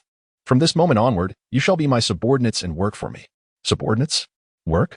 The surviving few, caught in disbelief, found themselves in an unprecedented predicament, their agitation palpable. Upon hearing that they would soon lose their freedom, a recently unhinged female employee leapt forth, her face contorted in rage as she shrieked, "Can we leave on our own? You depraved fiend, you have no right to imprison us." With a resounding thud, she was sent sprawling by a kick from Shou Qingfeng. The others recoiled in terror, the sheer brutality rendering many unable to meet Zhou's gaze. Some even succumbing to fear-induced incontinence. "You, yes, I am addressing you. From this moment on, you are to lead the 3rd scavenging team. Your first task is to gather every valuable item from this establishment." Zhou pointed decisively at Nancy. "Me?" Nancy, quaking in fear of Shou, regretted her escape from the club building. Having endured a morning fraught with horror, she mused that it would have been wiser to remain within the building's confines. "Hurry up, or I will eliminate anyone who dares to slack off." With Zhou's words hanging in the air, nobody dared to dawdle, even as they rummaged through belongings amidst tears. They displayed a surprising efficiency. The butcher had collected over 30 firearms of various calibers, along with a considerable amount of ammunition. Upon returning to find Zhou instructing the collection of jewelry, he inquired, "What purpose do these jewels serve? Perhaps they may be useful for barter later." "Gold and jewels have their value," Zhou replied casually, though his true intention was to transport these treasures back to his original timeline in 2016, 6 days hence. The butcher slightly shrugged his shoulders. After a confrontation with Shou Qingfeng, his temper had notably tempered. At the very least, he acknowledged that Shou Qingfeng was indeed a formidable adversary. The bounty from the Tiffany jewelry store was astonishing. With an array of exquisite gems filling 5 or 6 large sacks, amounting to at least tens of millions of dollars when appraised at pre-cataclysm values. Shou Qingfeng had ventured out in the morning and returned at noon. Upon seeing the bruised and battered faces of the 2 men, Lena Fox inquired with curiosity, "Who did this to you?" Shou Qingfeng remained silent, while the butcher hastily replied, "This young fellow evidently does not appreciate my mockery." So we engaged in a brawl to ascertain who was right, and who emerged victorious. He did. It is quite unbelievable. Observing the butcher's dejected sigh, Lena Fox felt an inexplicable surge of joy. "How wonderful. I am delighted to see you both have deepened your understanding of one another." However, joy was not universal. When a disheveled Nancy Stephanie returned, accompanied by a dozen others, the nurses who had previously shared her quarters gasped in shock. "Goodness, Nancy has been brought back. She must have endured inhumane treatment. I knew she wouldn't escape. Fortunately, we did not accompany her." Upon her return, Nancy also encountered her former companions. She felt an acute embarrassment regarding her current situation and could only shrink back into her group, pretending as though nothing had transpired. The 3rd looting team was assigned to a separate floor of the clubhouse, with all members feeling a sense of trepidation. As the captain, Nancy was allocated a modest suite. As she entered the restroom, she was met with the sight of a woman who appeared utterly filthy, even repulsive. Nancy stripped off her clothes and stood beneath the shower head, cleansing her voluptuous form. Watching the blackened, crimson water cascade down her body, she was overtaken by sorrow and wept bitterly. As a curvaceous and beautiful woman, she found it unbearable to confront her current, unseemly appearance. The catastrophe had struck just a day ago, and it felt as though the world was on the brink of collapse. Within the confines of the Club S building, many were pondering how they would navigate their futures. The social climate showed no signs of improvement, and seeking solace in unity had become the only viable option. However, even this camaraderie proved challenging to cultivate. Zhou Qingfeng was soon to confront another daunting dilemma. The hundreds of thousands of impoverished individuals and undocumented immigrants in Brooklyn would likely have already reacted. The violent incidents occurring in Manhattan today were merely the unconscious probes of the rogue proletariat. Once they fully grasped the prevailing circumstances, they would flood into Manhattan, intent on plundering. The thought of hundreds of thousands of desperate souls was a chilling prospect indeed. Chapter 072. Discussion. We have lost 3 lives and sustained 2 injuries. That group approached us, inquiring about our activities. When I replied that we were transporting water, they appeared skeptical, relentlessly pressing for clarity on our actions. In the midst of their questioning, a black woman brandished a handgun from beneath her miniskirt and suddenly opened fire.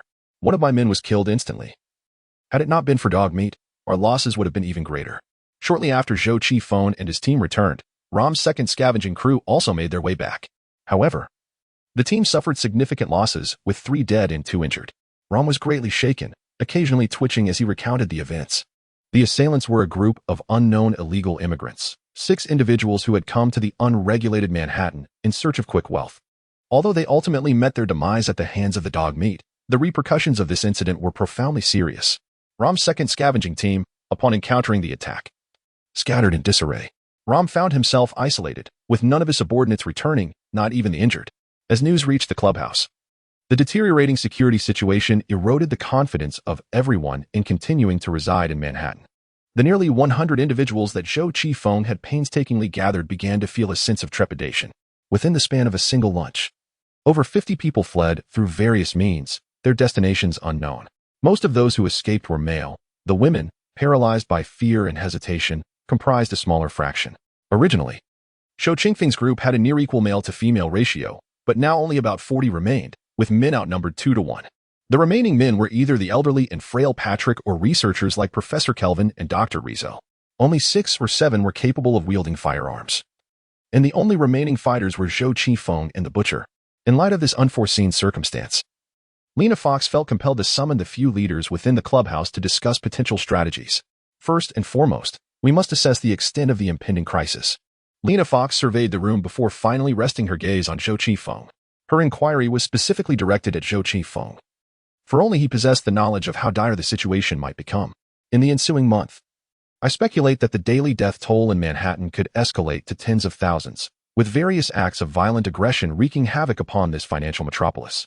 Among these, several banks in lower Manhattan would likely become prime targets, as the populace would frantically seek to seize the gold within. What Zhou Qifeng conveyed was not mere conjecture but an undeniable reality. In truth, the current circumstances have deteriorated 100-fold compared to what he witnessed in the film. The cinematic portrayal can only depict a fraction of the malevolent occurrences within the city, yet the ramifications of an out-of-control metropolis, home to millions, would be catastrophic. This discourse left the elder Patrick in a state of shock, prompting him to question, can we not take some action to avert this deterioration? Should we not reach out to the church for assistance? The Butcher chuckled derisively, tapping his fingers upon the table as he remarked, unless thousands of well-equipped and trained individuals step forth, willing to make sacrifices to uphold order. Is there such an organization in New York at present? No. Ironically, the most orderly forces in New York are the criminal syndicates, the Russian mob, the Irish mob, the Italian mob, and so forth. Among them, the Latino gangs are the most formidable, with groups comprising dozens to hundreds of members, representing the most terrifying power at this juncture. It is precisely due to New York's splendor that it is on the brink of becoming a hellscape. Rational individuals comprehend that fleeing is the wisest course of action at this time, perhaps relocating to other regions within New York State. The agricultural prospects in New York State remain relatively promising, and devising a means to secure sustenance should not pose a significant challenge. Should we flee New York? Professor Kelvin, representing the intellectuals, inquired. Fleeing is undoubtedly necessary, but before we embark on our escape, we must gather as many resources as possible. Zhou Qifeng replied, do not be deceived into thinking that leaving New York will ensure survival. The days ahead will undoubtedly be more arduous. There exists a term, hungry and cold, yet how many individuals in modern society have truly experienced hunger or the biting chill? Those who are solely focused on fleeing will soon come to understand this predicament.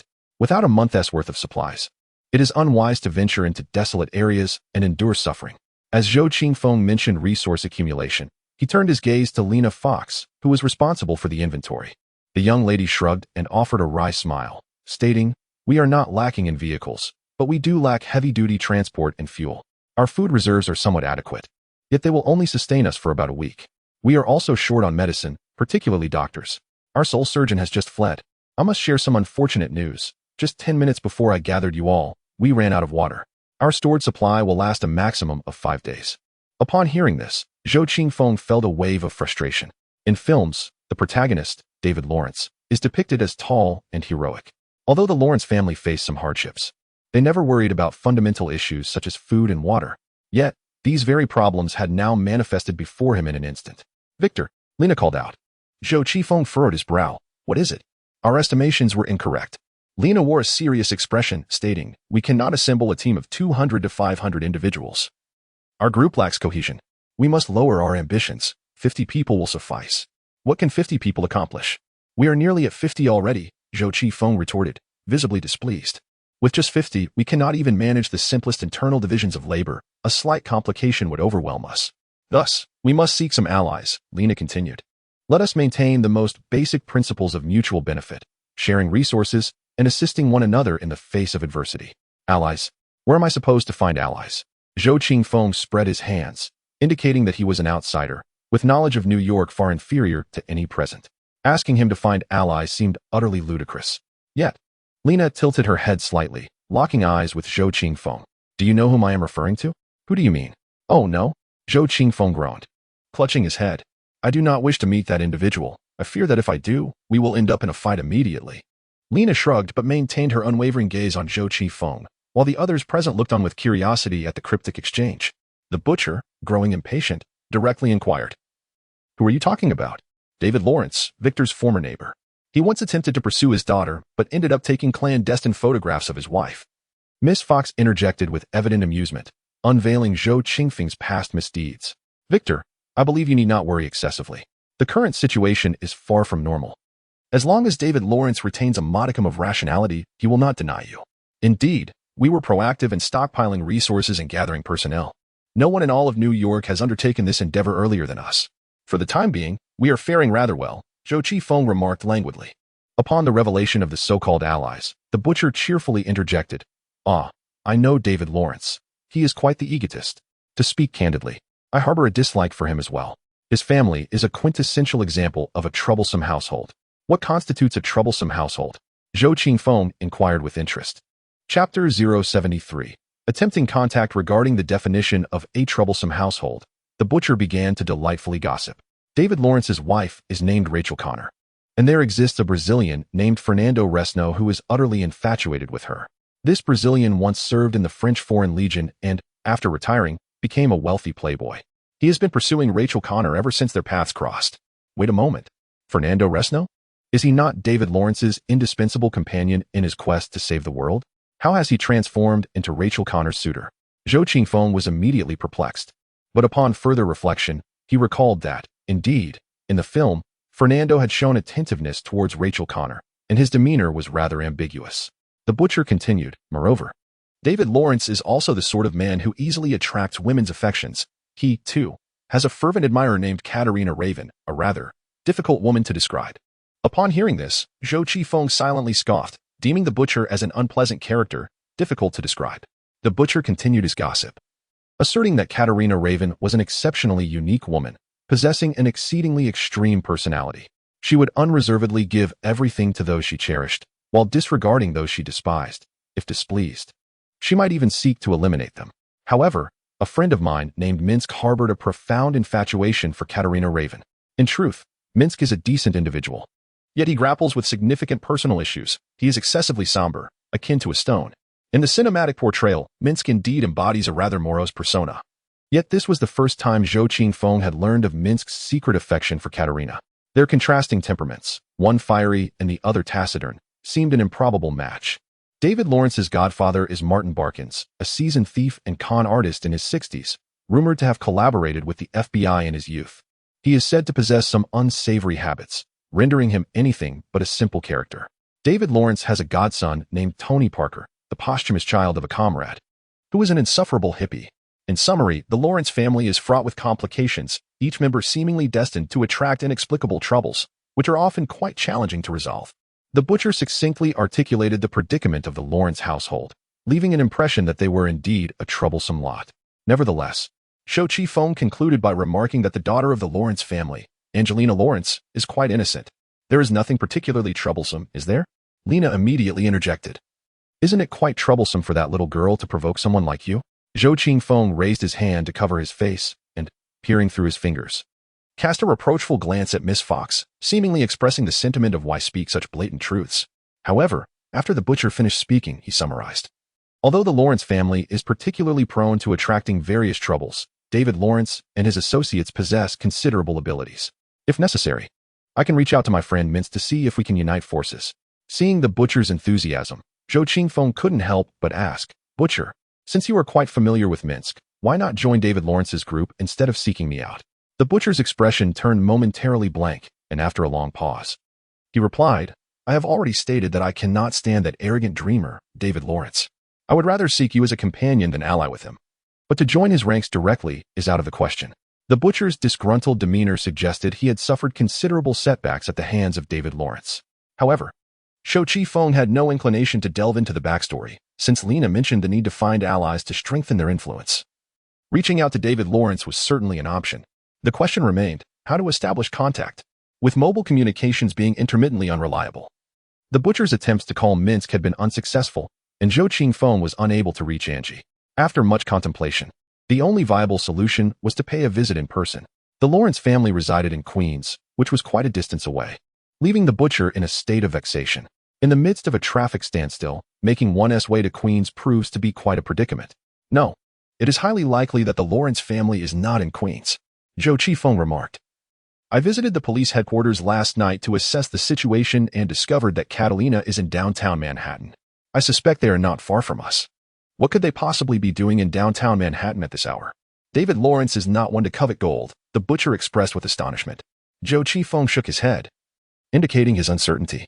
According to the film's narrative, David Lawrence should have recently fortified his home into a stronghold, bracing for the onslaught of various roving thugs. Let us drive over. Despite the traffic congestion, it should be manageable with the mobile command vehicle, Zhou Qifeng proposed, and without hesitation. He instructed Lena and the others to secure the club building before embarking on their journey with the butcher in the large command vehicle. Traffic on Fifth Avenue was deteriorating rapidly. Nearly all abandoned vehicles had suffered varying degrees of damage. Those who had sought refuge the previous day were now famished, and many with insufficient supplies began to venture out in search of sustenance. Equally numerous were the various illegal immigrants and gang members pouring in from Brooklyn. From their eccentric, avant-garde hairstyles to their tattered, eclectic clothing, and even their swaggering gaits, they could be easily distinguished with a mere glance. These individuals often carried firearms, continuously surveying their surroundings. Initially driven by curiosity, these individuals would undoubtedly seize any opportunity to profit should it arise. On the streets, amidst the living, one could occasionally glimpse several lifeless bodies, accompanied by sporadic gunfire. A large mobile command vehicle traversed the roads, and astonishingly, individuals were incessantly firing at the vehicle. The NYPD's insignia seemed to provoke considerable animosity, as Zhou Qifeng lamented while driving. The butcher, however, remained unfazed. He rolled down the window and extended his PK machine gun, declaring that anyone daring to shoot would first face his barrage. As they sped along, a few troublemakers met their demise at his hands. Given the proximity of Lower Manhattan to the Brooklyn Bridge, a multitude of villains from Brooklyn infiltrated the area. Zhou Qifeng parked the vehicle at a safe distance and, alongside the butcher, disembarked to proceed on foot. The scene was eerily devoid of life. Utilizing binoculars, Zhou scanned the vicinity and discovered that the site of the previous night's ferocious gunfight lay silent, resembling a graveyard. Indeed, it was a graveyard, near City Hall Park. Corpses littered the ground in various states. A cursory glance revealed not a single living soul. The positions of the fallen bodies indicated the presence of snipers in the area. The butcher also surveyed the surroundings with binoculars, noting at least a dozen snipers strategically positioned to cordon off the streets. Zhou directed his gaze towards the upper floors of nearby buildings, attempting to pinpoint the snipers' locations. Suddenly, he noticed a glint of light reflecting off a lens from a building across the way. Just as he sought to examine it more closely, he felt a tightening grip on his collar as the butcher yanked him back. A bullet whizzed past, striking the very spot where Zhou had been standing moments before, leaving a small crater in the ground. Zhou Qifeng lay on the ground, drenched in cold sweat, while the butcher, with a gleeful expression, licked his lips and remarked with great amusement, "It has been years since I encountered a sniper in urban warfare. I truly miss it." Chapter 074. The building. A bullet whizzing from a distance startled Zhou Qifeng, sending a chill down his spine. This moment marked his first genuine encounter with the brutality of urban combat. One moment, you could be brimming with confidence, and the next, you could be lifeless. This bullet also revealed a significant flaw in the ability of exceptional alertness. It only reacted to close-range threats, rendering it ineffective against distant assaults. Had the butcher not yanked Zhou Qingfeng aside, he would have been a corpse by now. Zhou Qingfeng's heart raced uncontrollably, his breath quickening. He glanced back at the butcher and, with heartfelt gratitude, inquired, "How did you know the sniper across would fire?" "Because I am a veteran. I understand that no matter the circumstance, one should never linger in open combat zones for more than 3 seconds. The butcher retrieved a pack of cigarettes from his pocket, offered Zhou Qingfeng one, and added, "Poking your head out like that is a surefire way to invite death." "I do not smoke." Zhou Qingfeng declined. Yet his animosity towards the butcher diminished significantly. After all, the man had just saved his life, and he felt compelled to express his gratitude. "Thank you for saving my life. I thought you would never utter those words." The butcher took a few puffs from his cigarette and then crawled to the corner where Zhou Qingfeng had been ambushed, peering out cautiously. A fleeting glimmer, followed by a sudden contraction. The sniper across the way fired yet another shot, striking the very same location as before. Clearly a novice, this marksman, perched on the 20th floor of the opposite building, failed to relocate after taking a shot. The butcher patted Zhou Qingfeng on the shoulder and urged, "Go eliminate him." "Me?" Zhou Qingfeng pondered anxiously. The thought of even approaching was daunting. Yet, he resolved to devise a strategy, recognizing that this clumsy, stationary rookie was even less adept than himself. After speaking, the butcher discarded his half-smoked cigarette and took off in another direction. "Where are you going?" Zhou Qingfeng exclaimed in haste, attempting to follow. "Do not trail me. Your mission is to clear that building. This is your test. I shall find a way to circumvent and see if I can contact David Lawrence in advance." The butcher firmly rejected Zhou Qingfeng's pursuit, vanishing with his Pecan machine gun in tow. "Goodness, you just leave me here?" Zhou Qingfeng lamented, realizing this was not a test, but a punishment. Momentarily stunned, he contemplated the complexity of his surroundings. Although the butcher's demeanor was rather harsh, his guidance proved invaluable. Abandoned without the butcher's direction, Zhou Qingfeng crouched behind the wall of a building, racking his brain for a method to deal with the sniper. He activated the arm-ring computer, seeking an accurate map of Lower Manhattan. Given the current circumstances, there are at least several hundred individuals still occupying the building held by the sniper. However, to seize the New York Police Headquarters, this edifice essentially serves as a gateway. One must take control of it to gain entry. Zhou Qingfeng, armed with an Scar rifle, contemplated employing the butcher's method to probe the sniper's position. Yet, after much deliberation, he lacked the courage to proceed, opting instead to cautiously extend his helmet. A shot rang out. As soon as the helmet protruded slightly, the sniper fired for the 3rd time. Judging by the angle of the bullet's trajectory, it was evident that the adversary had not shifted position. A novice, indeed, this sniper was less skilled than himself, though his aim proved remarkably accurate. Zhou Qingfeng breathed a sigh of relief and promptly altered his direction, using his helmet to test the waters once more, swiftly extending and retracting his head. No response. The opposing side exhibited no unusual activity. Seizing the opportunity, Zhou Qingfeng darted across the street, utilizing the various abandoned vehicles as cover, moving with remarkable speed. He remained vigilant, ensuring that his exposure in open areas did not exceed 3 seconds. After more than 20 minutes, Zhou Qingfeng traversed over 200 meters, drawing closer to the base of the Immigration Bureau building. The glass walls of the lower level had been completely shattered, and numerous windows clutching his firearm. Zhou Qingfeng swiftly traversed the street and entered the building. The lobby on the ground floor was deserted, strewn with debris and littered with fragments of paper, while the ornamentation, riddled with bullet holes, lay askew. The elevator in the building had ceased functioning, but the escalator remained operational. In this close proximity, Zhou Qingfeng felt no fear. He ascended the stairs with his weapon drawn, his gaze vigilant. The floor area of this building was approximately 5,000 square meters, with each level partitioned into numerous independent rooms, creating a labyrinthine interior. Zhou Qingfeng meticulously scoured the 2nd, 3rd, and 4th floors, investing over an hour in his search, yet found no one. However, on the 5th floor, he was met with the sound of vehement exclamations. "Damn it, get lost. There's no food or water here. If you don't leave, I will shoot you. Go upstairs and look for that gang led by Kogan. They have scavenged all the food and water. I want to help you, just go. If you want to survive, you must fend for yourself." The harsh and irritable voice echoed through the corridor. Once Zhou Qingfeng ascended via the fire escape, he was greeted by the sight of a throng of individuals congesting the hallway. Good heavens! Have I stumbled into a refugee camp? Zhou Qingfeng mused, realizing his prior assessment had been overly cautious. This very corridor was packed with over 100 people. Each individual leaned silently against the wall, their spirits dulled by fatigue and thirst. It was merely the first day of this calamitous upheaval, and the days of suffering stretched ominously ahead. The appearance of Zhou Qingfeng stirred a commotion among the people in the corridor. The civil servants who once occupied this building had seemingly vanished, leaving behind these ordinary citizens trapped in despair. Upon witnessing an armored figure suddenly appear beside him, a man in a suit immediately rushed forward, his eyes gleaming with desperation. "Sir, please help us, procure some food for us."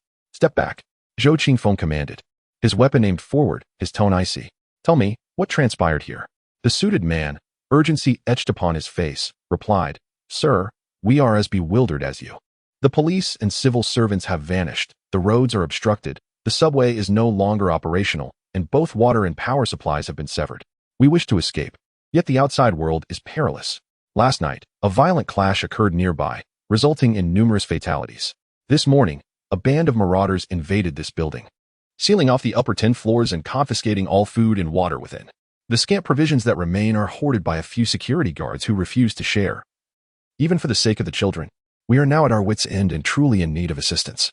As he spoke, tears streamed down his face, his words resonating with profound sorrow.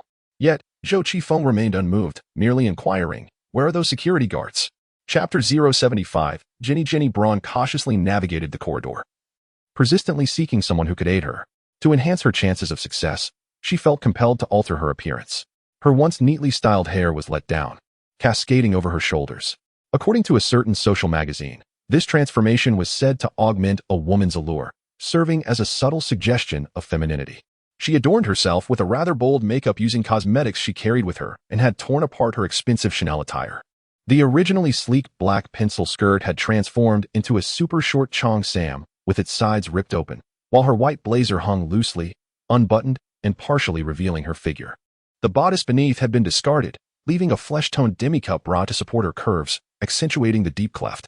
In times past, Jenny would never have resorted to such vulgar adornments. A distinguished student of the journalism school at New York University, she was the youngest columnist for both the Wall Street Journal and the New York Times. Gifted with a natural eloquence, her aspiration was to secure a Pulitzer Prize. Yet now, all that seemed a distant memory, and the prospect of winning a Pulitzer appeared increasingly bleak. The media, ever hungry for a sensational story, found themselves engulfed in the very calamity that had arisen. When the catastrophic event unfolded, Jenny continued to issue press releases, but soon realized she too was ensnared in the disaster. With food and water scarce, the internet became unreliable, and as time passed, several prominent media outlets ceased their reporting. What did this signify? It indicated that the catastrophe was rapidly escalating, dragging the entirety of New York City into an unavoidable abyss. A wave of uncontrollable dread washed over Jenny. She yearned for assistance, yet the hope of receiving help dwindled by the moment. "Sir, could you lend me a hand?" Jenny approached a robust man, smoothing her hair and deliberately enhancing her bosom to appear more alluring. However, the sturdy man merely glanced at Jenny before falling silent. Since the onset of the turmoil last night, many individuals here have been deprived of sustenance for an entire day. While hunger is bearable, the relentless thirst renders even the slightest movement a daunting task. A pervasive atmosphere of despair and confusion envelopes the entire building, apart from the numerous assailants. There are only a handful of security personnel possessing any food or water. Yet, countless eyes are fixated on those scarce provisions. One woman resorted to selling her body, successfully procuring some food and water, prompting others, who considered themselves somewhat attractive, to follow suit. Initially, a mere cup of water or a small box of biscuits was sufficient to entice a security guard into escorting a beautiful woman into a room. This drastic shift left the typically proud Jenny Braun in a state of shock. She even crafted a news article highlighting the sordid aspects of human nature from this experience. However, her article proved futile, as Jenny found herself grappling with a moral dilemma. Should she sell herself for essential food and water, or for a semblance of protection? Selling would mean relinquishing her dignity, while not selling could very well lead to the forfeiture of her life. As Jenny hesitated, even the security personnel ceased to part with their last remaining supplies. Everyone had come to the grim realization that the disaster was likely to escalate. Some attempted to escape, but the chances of success were exceedingly slim. Jenny witnessed a man sprinting several meters from the building, only to be ruthlessly shot dead. This harrowing scene brought many to tears, herself included. "Who can assist me?" Jenny traversed from the 5th to the 9th floor and back again, questioning nearly everyone in the building, save for those barricaded on the 10th floor by the assailants. I have a child at home whom I must return to care for. Jenny's spirits were increasingly low as she wept and inquired, her tears and pleas occasionally garnering the attention of passers-by, yet invariably met with indifferent glances and resigned shakes of the head. Please, I beg you, my daughter is only 8 years old and alone at home. She lacks the ability to care for herself. The nanny I hired has already fled, and I am truly worried for her. Jenny cried until her tears threatened to run dry, but it proved utterly futile. Everyone was preoccupied with their own survival, unable to spare a thought for her plight. From one corridor to another, Jenny felt both weary and parched. As she passed a corner, she spotted a person approaching from the opposite direction, a man, tall and imposing, striding forward with confidence. Such individuals had become rare in the building. Sir, please wait, Jenny called out, her voice capturing his attention. However, he responded unfavorably, brandishing a gun and curtly commanding, "Step back. I will assist no one. If you wish to survive, flee Manhattan as soon as night falls. As for whether you will succeed, pray to God." The man stood approximately 6 feet tall, clad in a military-style uniform, fully equipped. His face obscured by a helmet and mask, instilling an inexplicable fear in those who beheld him. Yet, Jenny refused to relent. As a journalist, she possessed a sharp intellect. She pursued him closely, as if grasping at the last vestige of hope. "Sir, could you tell me where you are coming from?" "From outside," he replied tersely, unwilling to elaborate further. "Why have you come here? Perhaps I can assist you in some way." Upon hearing the willingness of the other party to engage in conversation, Jenny's heart soared with delight. As a journalist, she was adept at communication. The greatest fear was silence. Observing the man halt his steps, Jenny straightened herself. Striking her most alluring pose, she boldly removed her bra, subtly swaying her chest, teasing him in the simplest of manners. "What do you think of me? Perhaps you might need me. I am at your service." Confident in her beauty, both in form and visage, she believed herself unparalleled. Typically, men seeking her favor were measured by their bravado. Yet, this man before her exhibited none of the urgency she anticipated. Instead, his gaze bore a look of sympathy. "Madam, please dress yourself. I truly cannot assist you. If you wish to survive, heed my words. Escape once night falls. Avoid the Brooklyn Bridge, and take another route out of New York, seeking refuge in a small southern town." The man spoke in a low, earnest tone, articulating a wealth of information. While others might have felt despondent and retreated, Jenny Braun, the journalist, seized upon the crux of his statement. The escape route he proposed was specific and purposeful, indicating his awareness of the external circumstances, far superior to the confusion exhibited by the multitude within the building. She resolved to follow him, for there lay hope. With renewed determination, Jenny Braun adjusted her demeanor, straightened her lingerie, donned her clothing, and even recoiled her hair. She resolutely followed the man in front of her, unwavering and unyielding. "Hey, I told you I cannot assist you. I am exceedingly busy, do you understand?" The man glared at Jenny, furious that she persisted in trailing behind him. "I shall not hinder you, nor shall I demand anything from you. I merely wish to accompany you." Jenny Braun lowered her tone, adopting an exceedingly cautious demeanor as she sought to negotiate, then extended her hand and said, "I am Jenny Braun. May we become acquainted? I implore you." Chapter 76. The mob as calamity struck, death and despair ran rampant, transforming every towering edifice in the city into a diminutive enclave of humanity. With the realization that the outside world had grown increasingly brutal, individuals became ever more reluctant to abandon their concealed sanctuaries, even in the absence of sustenance within the buildings. In just a single day, the established social hierarchy shattered, leading to a pronounced division among the inhabitants of each structure. Those endowed with strength began to seize control over the already scarce resources, while the ordinary populace was left to languish, pleading desperately for survival. Zhou Qingfeng, as an intruder, found himself powerless to alter the interpersonal dynamics within a single building.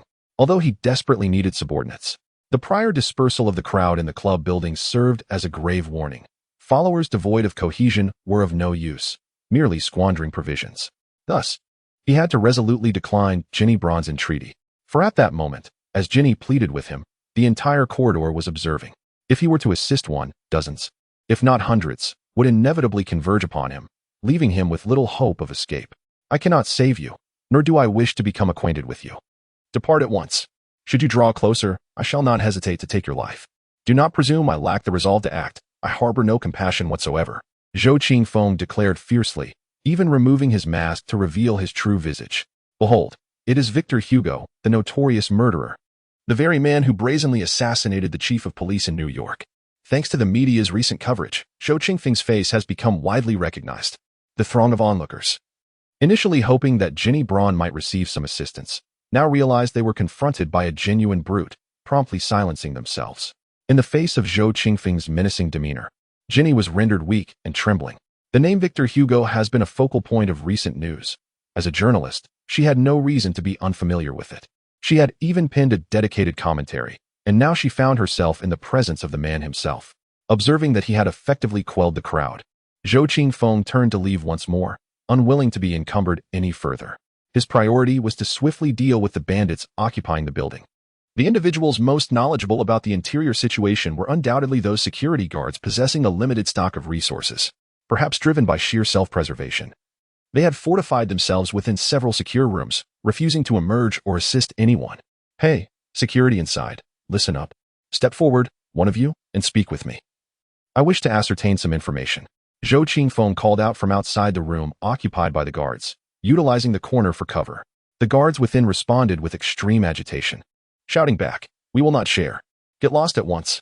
Zhou Qingfeng immediately swept a volley through the window, and after a series of gunshots, he spoke again. "Listen. You fools, my name is Victor Hugo. Send someone out to talk to me at once, or I shall set this place ablaze, and I mean every word." The threat of fire struck fear into the hearts of the security personnel within the building. "Wait, don't shoot. We can send one person out," they shouted. Following this, a cacophony of voices erupted from inside, seemingly disputing who would step forward to meet Zhou Qingfeng. After a considerable pause, an elderly black security guard with graying hair emerged. He raised his hands and addressed Zhou Qingfeng, saying, "All right, I'm coming out. My name is Mombodo. What do you wish to inquire? Tell me, how many of those bandits are there upstairs? Perhaps 20 or 30, maybe 40 or 50, we are not quite certain. After they stormed in, they killed many of us. Then they began ransacking for food and water, occupying more than 10 floors, Mombodo responded. More than 10 floors? Aren't they afraid you would set fire to the building and burn them alive? Zhou Qingfeng believed that setting fire to a building was the most effective method to deal with such a situation.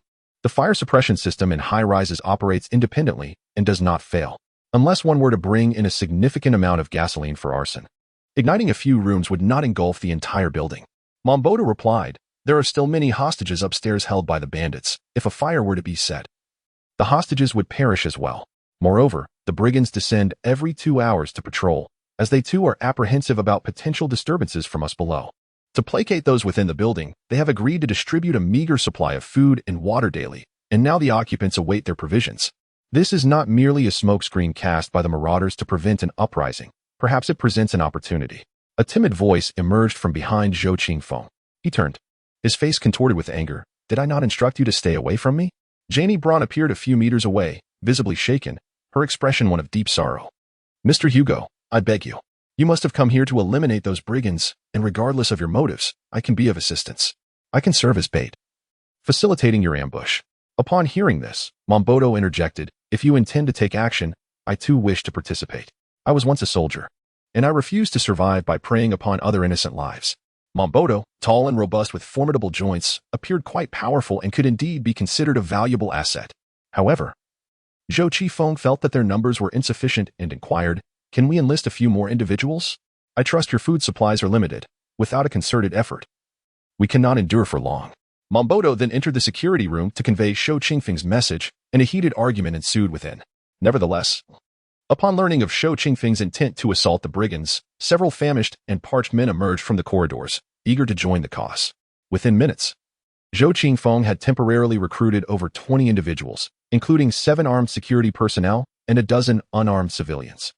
These individuals are compelled by their dire circumstances to rise and fight for their very lives, with the notorious Zhou Qingfeng at the helm. The morale of this makeshift team is relatively high as they ascend the staircase from the 5th floor, creating quite a commotion, and surprisingly gathering over 100 followers along the way. Observing this disorganized throng, Zhou Qingfeng harbors no illusions about their resolve. Should a confrontation arise, at least half of them would likely turn tail and flee.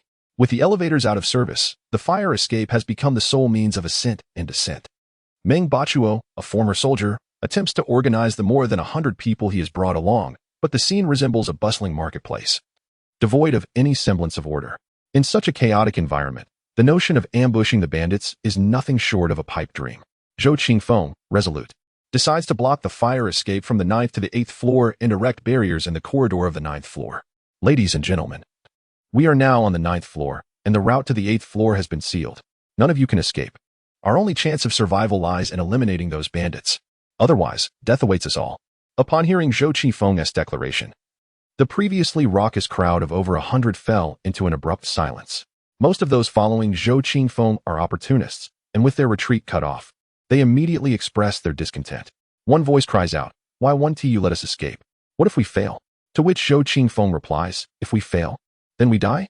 Chapter 077, The Bait. Jenny Braun serves as the bait, willingly or perhaps reluctantly accepting this role. Her task is to buy Zhou Qifeng some time after the bandits make their appearance. "Please, do not let my sacrifice be in vain." When Jenny Braun volunteered to serve as bait, she never anticipated the arduous nature of the task. Yet, as she stood forth, her legs trembled even before the enemy had laid eyes upon her. She could only implore Zhou Qifeng, who was concealed nearby, repeatedly begging for assistance. "When you hear the gunfire, just drop to the ground," was the sole instruction Zhou Qifeng offered. He steeled himself, ignoring the tears streaming down Jenny Braun's face. For the likelihood of this woman, thrust into danger, meeting a grim fate was alarmingly high. The others were coerced by Zhou Qifeng into the various rooms adjacent to the corridor, ensuring these individuals did not falter. He had no desire to be at the forefront of the battle, only to be hindered by a cadre of incompetent allies behind him. The plan was straightforward. Wait for the patrolling bandits to arrive, with Jenny Braun tasked to engage them, thereby ensnaring the adversaries in a trap. Then, at the sound of Zhou Qifeng's gunshot, they would all surge forward. Mombodo, a man of African descent, held little faith in this strategy. He lingered at the rear alongside Zhou Qifeng, muttering under his breath, "Mr. Hugo, many lives will be lost." The individuals in the rooms are unarmed and devoid of the courage to fight. Those bandits are remnants of New York's gangsters, out of control and exceedingly ruthless. I am indifferent to such matters. Everyone is fighting for survival now. I am, you are, and even those gangsters are as well.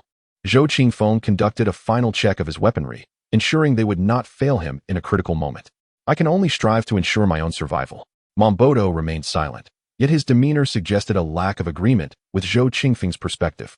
Time passed slowly, and after more than half an hour, the sound of footsteps echoed from the upper floors, followed by a loud outburst of anger. "Damn it, who has blocked the way downstairs? I will kill those bastards. Who did this?" The voice reverberated, causing the more than 100 individuals stationed on the 9th floor to become instantly tense. Most of them were unarmed, and the grim reality of impending violence weighed heavily on their minds, leading some to succumb to tears. Fear gripped them. There was a real possibility that someone might, in their panic, betray their comrades to the assailants in hopes of mercy.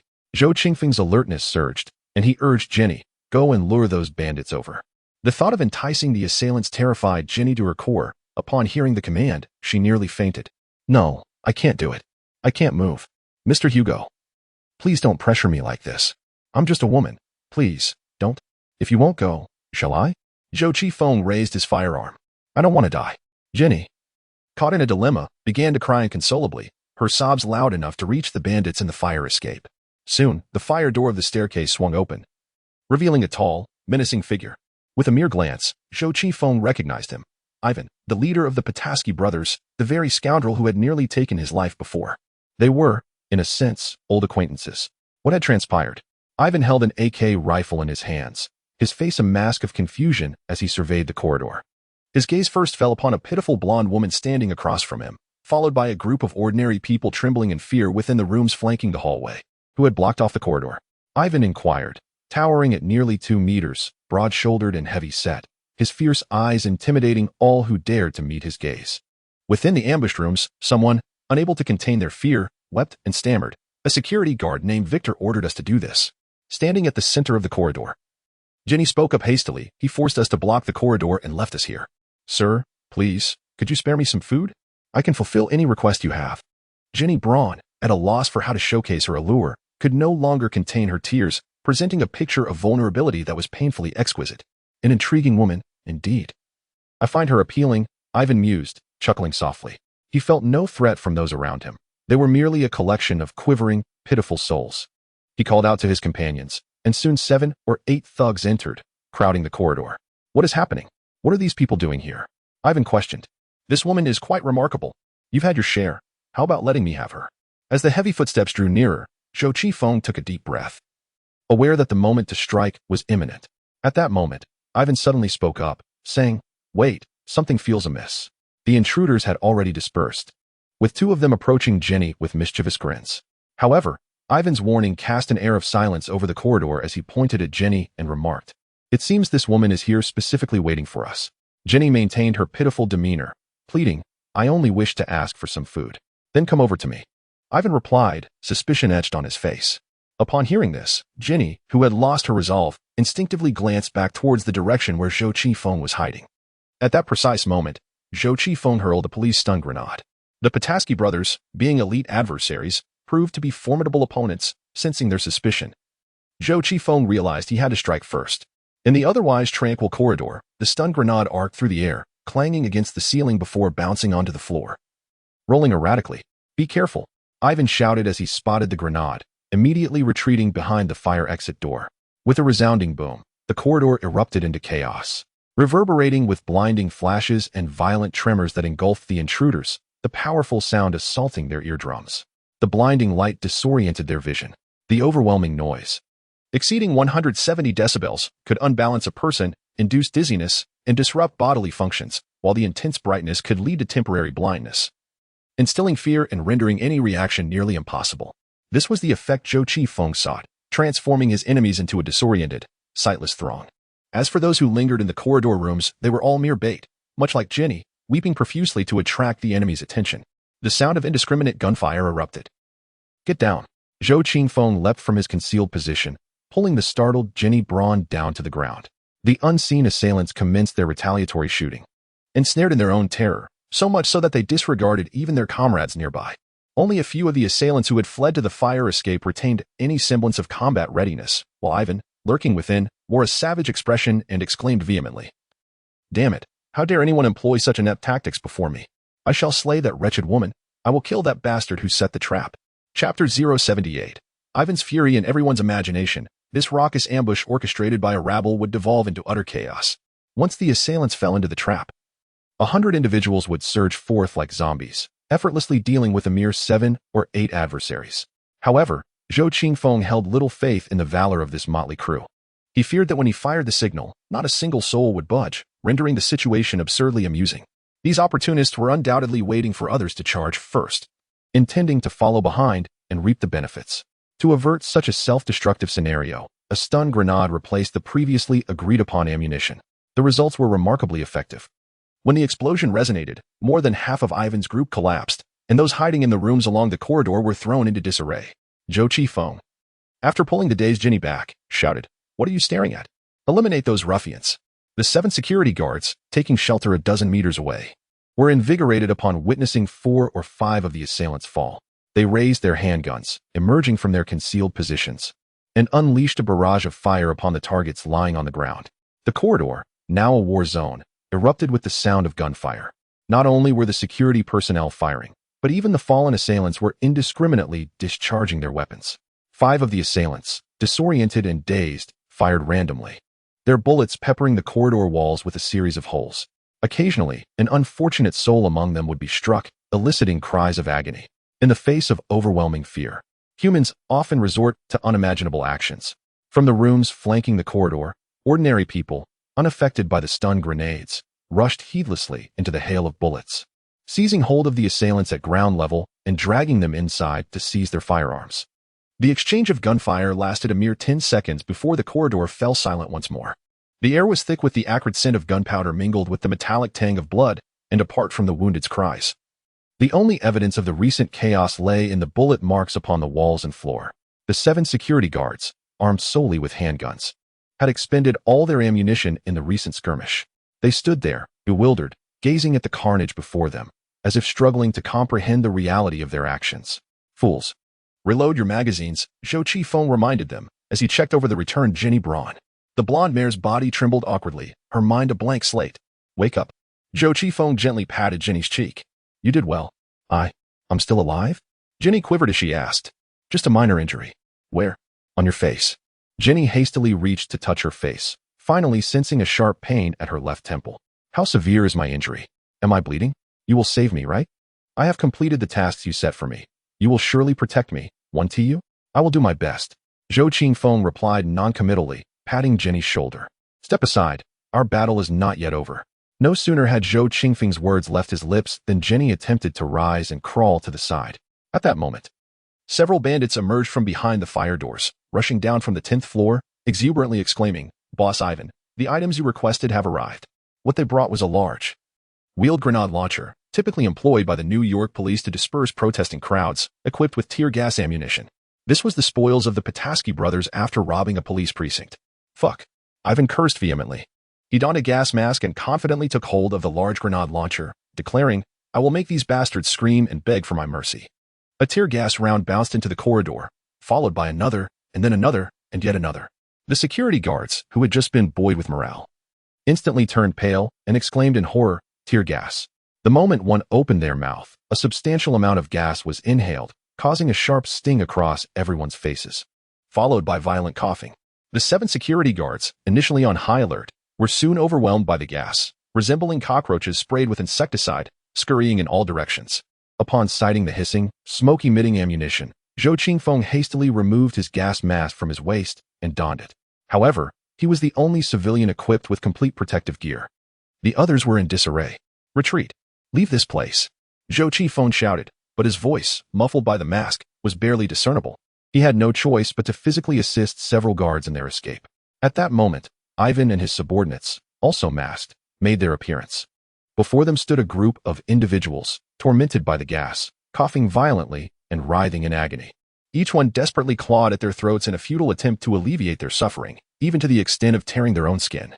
Ivan seized one coughing individual, demanding, "Tell me, who orchestrated this ambush?" The choking victim, face flushed and struggling, could only muster a few words under the pressure of Ivan's gun barrel against his head. "A person named Victor Hugo." What? Ivan did not expect to hear that name, wondering if it referred to the very individual who had recently murdered Chief Bratton of the New York Police Department. The victim nodded feebly, pleading, "Please, give me some water. Let me breathe." "Breathe? You need not concern yourself with breathing anymore." In a fit of rage, Ivan shot a man dead, cursing Victor Hugo. "I've been searching for that brat, and he dares to trouble me. That scoundrel stole my money, disbanded my subordinates, and even injured the son of Boss Kogan. Today, I must capture him." As Ivan clenched his fists, it seemed as though he were throttling someone's neck, determined that this time, there would be no escape. "I shall teach him a lesson." With a command from Ivan, gunfire erupted from the rooms flanking the corridor, transforming the hundreds of expendables present into veritable cannon fodder, each swiftly slaughtered by the bandits. Meanwhile, Zhou Qingfeng was desperately fleeing on the 9th floor of the sprawling 5,000 square meter building. He had never anticipated that Ivan's gang would resort to tear gas. Otherwise, in a direct confrontation, he would have been confident in his ability to outsmart his opponents. But now, the tides had turned. "We must leave this place." Zhou Qingfeng removed his gas mask, which obstructed his vision, and rushed to a wall marked with fire safety equipment, where an emergency evacuation map indicated that there should be more than one fire escape. It was futile. The heavily coughing Mombodo, a black man, was fortunate to be trailing Zhou Qingfeng. But he was the only one left among the 7 security guards who had managed to follow. The others had vanished without a trace. Indeed, there were 2 fire escapes, but both led toward the bandits. "Perhaps we could use the elevator shaft." The other person following Zhou Qingfeng was Jenny Braun.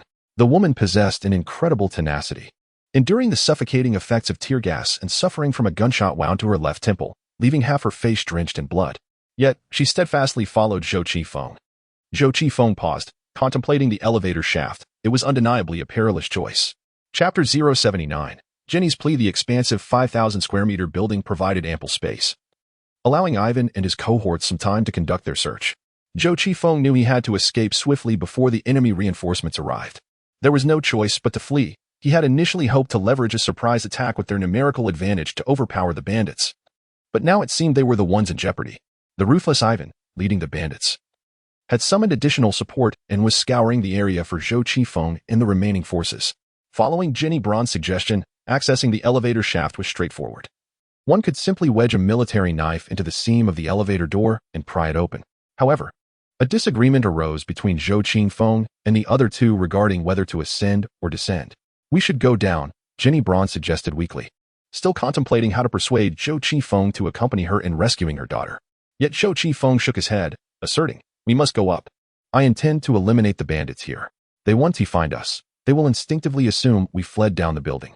But in reality, I never left." "But there are so many bandits, and we are just 3, Jenny lamented, her hope for their combat capabilities dwindling. Thus, We must ascend. Zhou Qifeng then turned to the African, Mombodo, and inquired, "What about you?" The elevator shaft loomed ominously dark, with only a tangle of steel cables and wires suspended within. Meng Bachuo peered inside, his heart yearning to escape this towering structure. However, Zhou Qifeng was resolute in his determination to eliminate the bandits, and thus, he felt compelled to support this decision. Upwards we go, he recalled Mr. Hugo's words. No one would anticipate our ascent. Yet, trepidation gripped him. Jenny buried her face in her hands, sobbing anew. What if I can't hold on and fall? Allow me to carry you, Zhou Qifeng replied, pulling Jenny close. He first retrieved a rope from his tactical backpack, securing the sturdy woman to his back. He then tossed the tactical backpack to Meng Bachuo, standing at 7 meters. Jenny was not light, and she clung tightly to Zhou Qifeng's back. Suppressing her fear and surrendering her fate to this young man she had known for less than an hour. With a mighty leap, Zhou Qifeng plunged into the elevator shaft, grasping the cables as he began his arduous ascent. Initially, there was a flicker of light in the shaft, but when Meng Bachuo followed suit, climbing the cables, the elevator doors sealed shut, plunging them into utter darkness. The only sounds that filled the air were the heavy breaths of the two men, with a faint glimmer of light seeping through the elevator door's crevice, creating an almost claustrophobic atmosphere. Fortunately, Zhou Qifeng possessed remarkable strength. Even with the combined weight of himself and Jenny, he managed to ascend steadily. Each floor was merely 4 to 5 meters apart. And as they reached the 10th floor's elevator entrance, Zhou Qifeng strained to position his foot on the edge of the elevator door.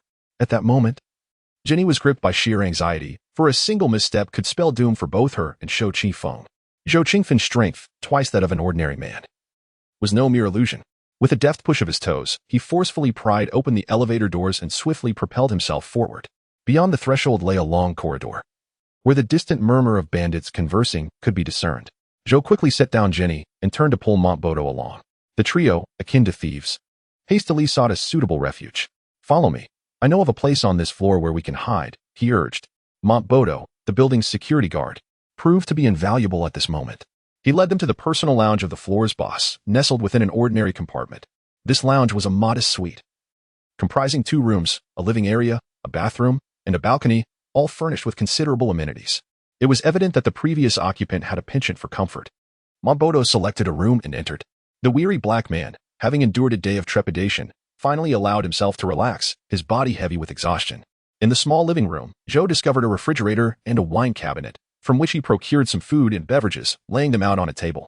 "Come, have something to eat," he invited. Jenny, having been ravenous for quite some time, eagerly gulped down a generous amount of milk before devouring an entire box of chocolates and 3 sandwiches with great enthusiasm.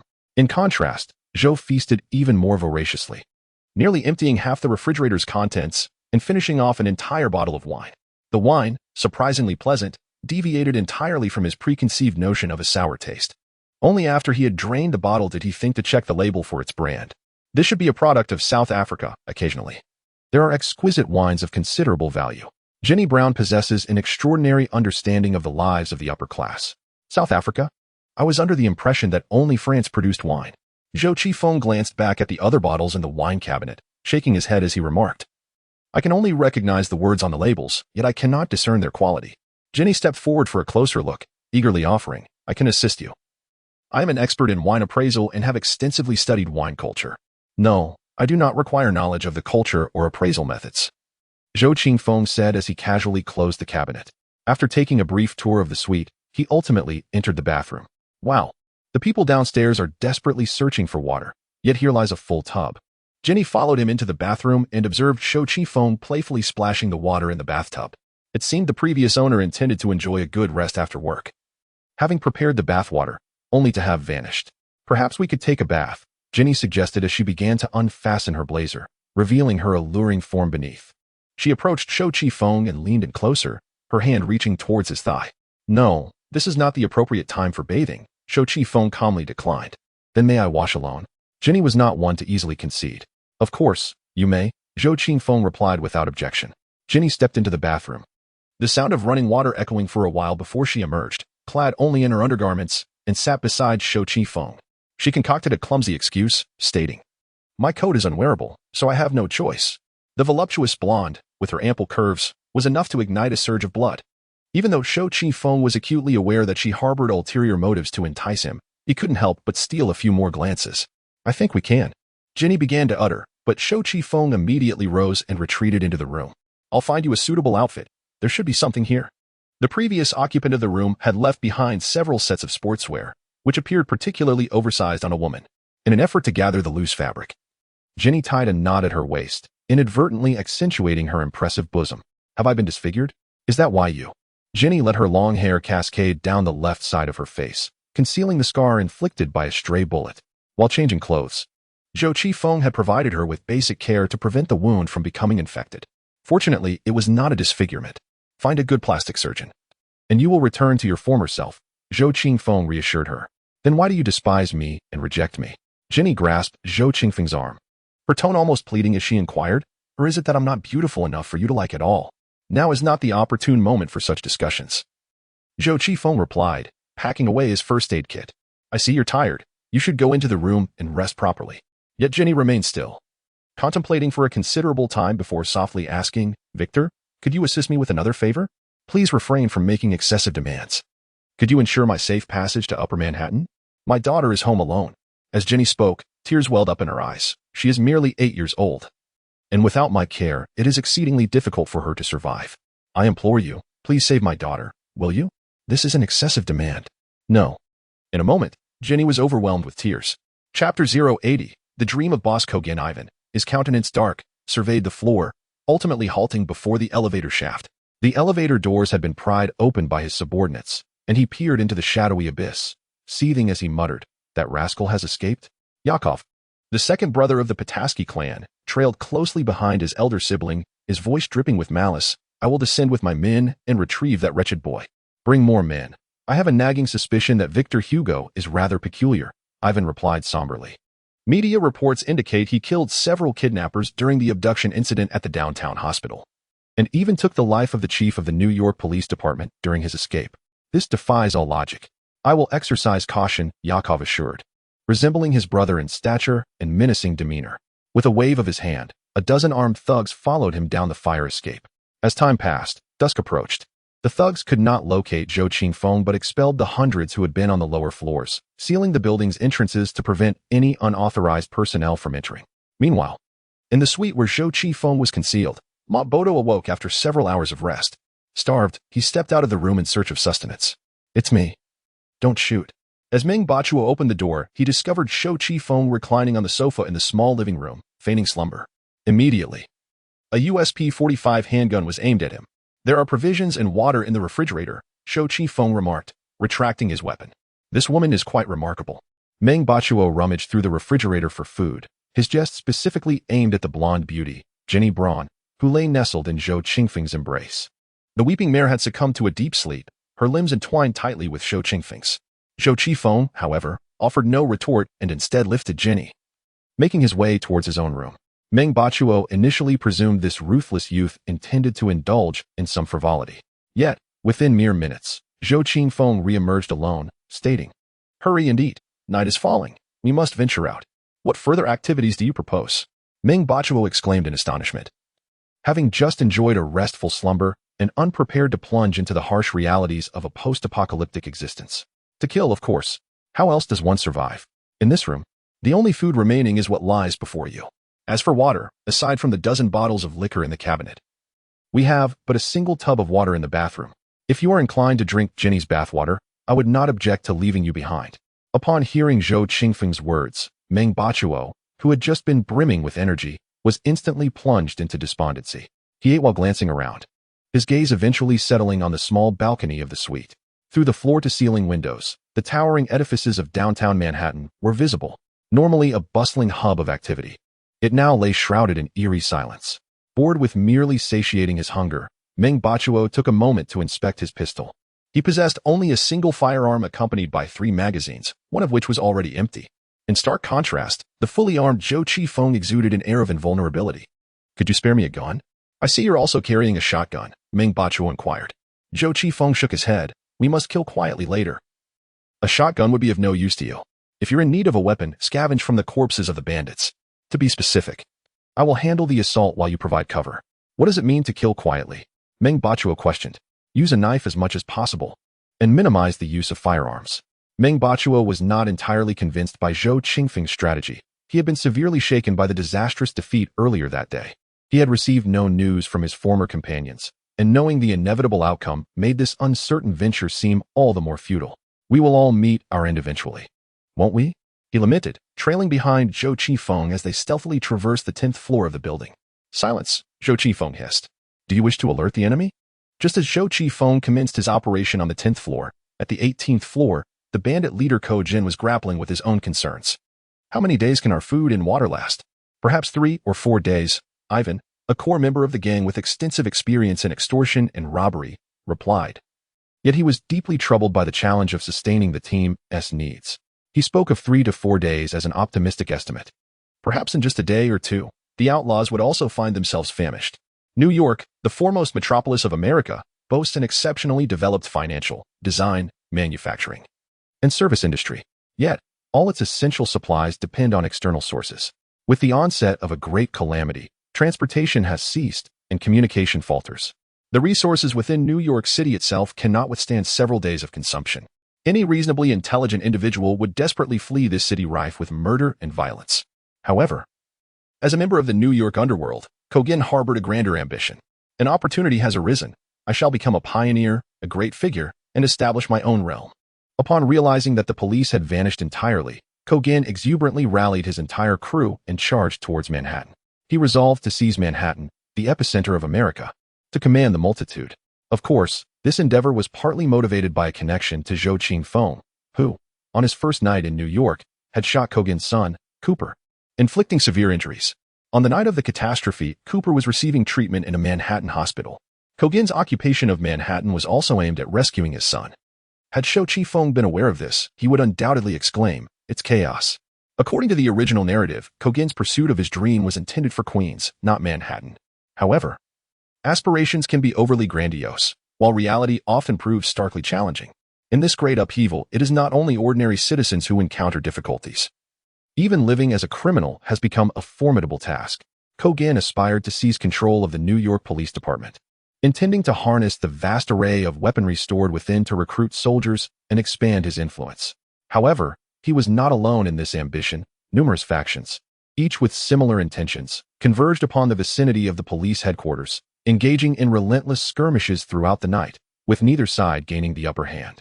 Consequently, the police headquarters remained inaccessible, and despite suffering significant losses, the various bandit factions were unwilling to retreat, instead claiming several nearby buildings as their strongholds. Ko Jin, along with his band of several dozen followers, infiltrated the immigration building in New York. Yet, within a mere day of their entry, a pressing dilemma arose: how to manage the basic needs of his men. Being a leader necessitates the provision of care for one's subordinates without tangible benefits.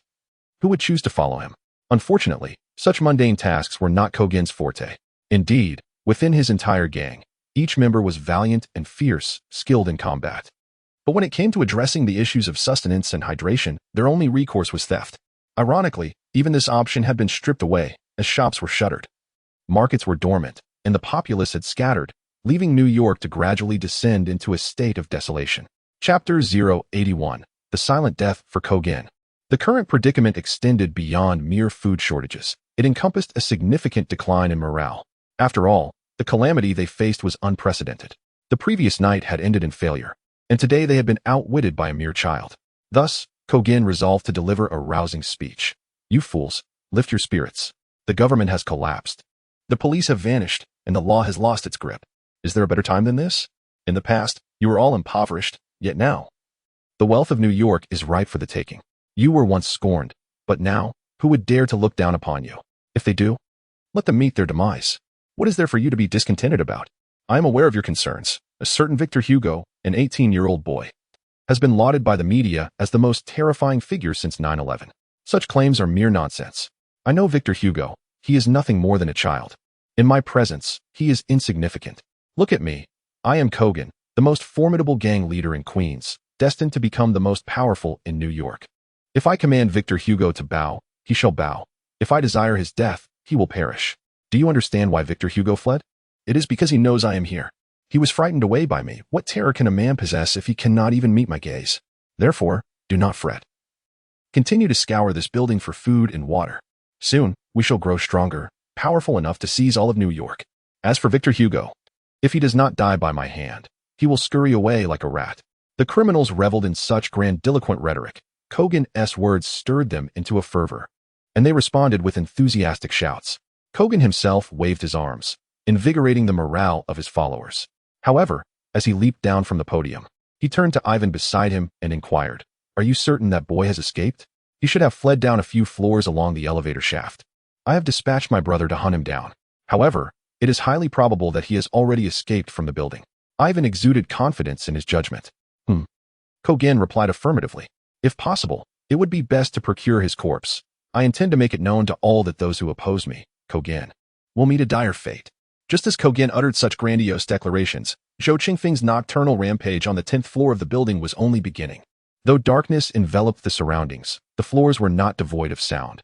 One could occasionally hear the clattering of objects being rummaged through, suggesting that several individuals were diligently searching the various rooms and corners of the premises.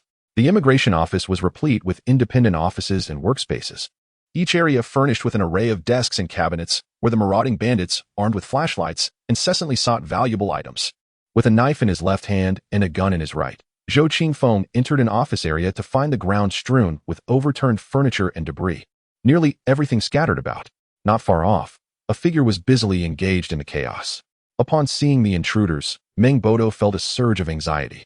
Yet, Zhou Qingfeng, with a swift glance to his sides, approached with light, nimble steps, his movements silent and swift, akin to a stalking panther.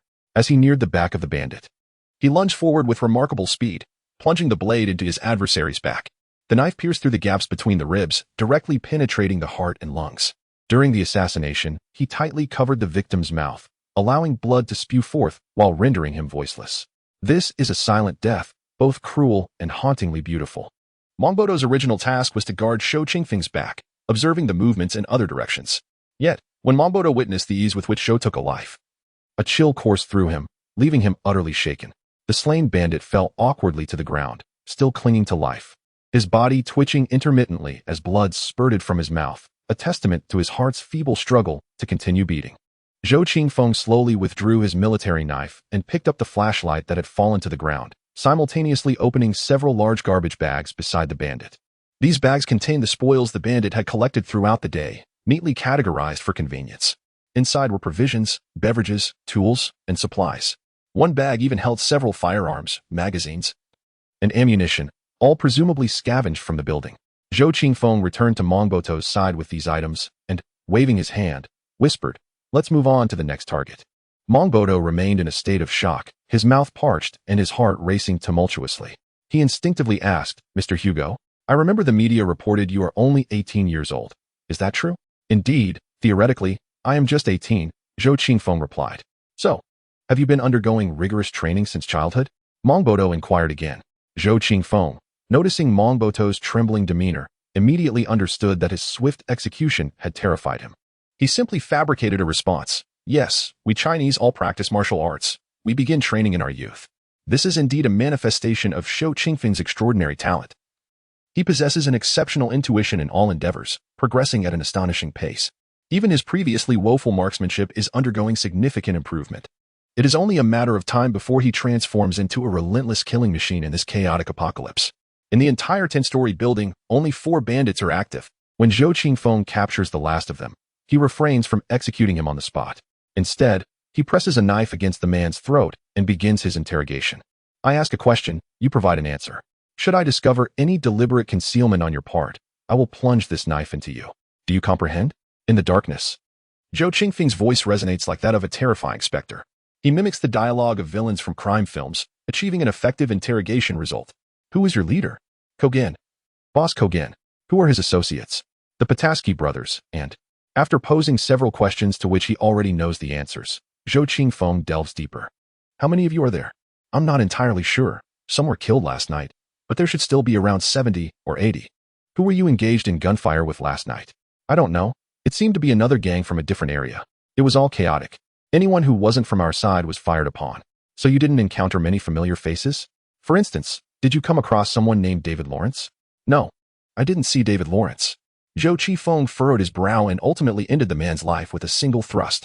Upon witnessing this scene, Meng Bachuo repeatedly traced a cross over his chest, seemingly confessing to God and beseeching forgiveness for the sins he shared with Zhou Qifeng. His trembling figure appeared both pitiable and absurd. Meng Bachuo, there is no need to convey my regards to God. Why? Because I have no faith in that scoundrel. Ah. Chapter 082. Awareness. Zhou Qifeng proceeded to clear the 10th floor of the building, followed by the 11th, 12th, and 13th floors, layer by layer. He enacted slaughter, layer by layer. Death ensued. The entire process unfolded in utter silence. His agility and swiftness manifested as the most terrifying attributes within the darkness, often leaving his opponents unaware until they had already succumbed to their demise. As the clearing continued, Zhou Qifeng bore witness to the brutality of the apocalypse. A group of completely unrestrained bandits, devoid of any accountability, committed acts beyond comprehension. The floors were strewn with disarrayed furniture and overturned cabinets, alongside a mixture of the living and the dead. The living were predominantly women, held captive and tormented by this band of criminals. In just half a day, these women endured nightmares beyond the realm of imagination. Some even chose to end their suffering through suicide. As for the deceased, they were mostly men. Apart from those indiscriminately gunned down, Zhou Qifeng discovered a shattered glass curtain wall on the Tirut. Zhou Qifeng felt as though a wave of sanguine odor invaded his nostrils. He could vividly envision the scene from mere hours ago, where the bandits, driven by mere amusement, mercilessly thrust pleading commoners into peril. It was utterly horrifying, truly horrifying. Bathed in the moonlight, Meng Botua also beheld the mangled corpses strewn across the ground. He initially hunched over, retching violently, before weeping and murmuring to himself, "My lord, have you forsaken this world, forsaken us? Are we condemned to dwell in hell?" Summoning his courage, Zhou Qifeng patted Meng Botuo's back and spoke in a grave tone. "You were the first to volunteer to join me in eliminating this band of marauders, and I hope you shall continue to exhibit bravery. But I regret it now." Meng Botua lamented. "Out of the 100 or more who followed you, how many remain alive? Perhaps I am the only one left. Moreover, we have only slain 11 bandits. The remaining ones will not be so easily dispatched. They may have already sensed the demise of their comrades and are merely waiting for us to meet our end." Meng Botua shook his head incessantly, sighing repeatedly. If given an escape route at that moment, he would undoubtedly flee. Zhou Qifeng could only express regret over the situation. It was a matter of either the bandits perishing or themselves, with survival destined for only one side. If you are afraid, then stay behind. Despondent companions are nothing but hindrances. Zhou Qifeng preferred not to carry such burdensome individuals. He turned to tend to the rescued women, distributing food and water while encouraging them to remain as quiet as possible. "Listen, what I am about to convey is of utmost importance, pertaining to your very survival." Zhou Qifeng has swept through 4 floors, liberating over 20 women, each trembling in fear yet obedient. "First and foremost, maintain silence. Otherwise, I shall not wait for the bandits to eliminate you, for I shall do so myself. Secondly, refrain from running amok in your haste to escape. You may find survival increasingly elusive. Lastly, remember to seek out a nearby refuge. Only by striving to survive can hope be preserved." Having issued these instructions, Zhou Qifeng prepared to continue his sweep of the remaining floors. At that moment, Meng Bachuo seemed to regain a semblance of spirit and followed up with, "I believe I can still be of assistance, hence I have decided to accompany you." Zhou Qifeng internally scoffed, pondering whether Meng Bachuo felt incapable of surviving alone, thus opting to stay by his side. However, despite his thoughts, Zhou Qifeng did not dismiss Meng Bachuo. After all, he did not expect much from him, perhaps merely to serve as a lookout, a task that was, indeed, the least strenuous. As Zhou Qifeng and Meng Bachuo set forth towards the 14th floor once more, Yakov, who had been scouring the lower levels for signs of Zhou Qifeng, returned with his team. This burly man bore a fierce expression, his attire splattered with blood. The bandits trailing Yakov lagged several paces behind, their fear of this deranged Russo figure palpable.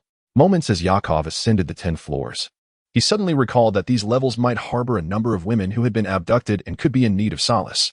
However, upon entering the floor, he was immediately taken aback by an unsettling silence. The entire level was eerily quiet. A place overrun by bandits should be perpetually filled with raucous shouts and anguished cries, or at the very least, the clattering of overturned furniture. Yet, the floor before him was devoid of sound. "Ivan, someone has infiltrated our control levels." After a brief search, Yakov discovered that several of his comrades had been stealthily slain by a sharp blade. He promptly relayed the dire situation to his brother via the intercom. An intruder? Ivan, who had been contemplating how to solidify his gang's position in Manhattan, was struck by this alarming news. "How many are there?" "Not many, just 2 or 3. However, They have cleared out the 10th, 11th, 12th, and 13th floors. All our personnel stationed on those levels have been killed. Gazing at the lifeless bodies of his men strewn about, Yakov's anger flared. I am heading to the 14th floor. You should bring some men and search downwards. I suspect these intruders remain within the building, but be cautious, they are exceedingly ruthless and formidable. Still inside the building? Ivan's realization dawned upon him. He bellowed furiously. It must be Victor. That little rascal Hugo. I knew he wouldn't leave.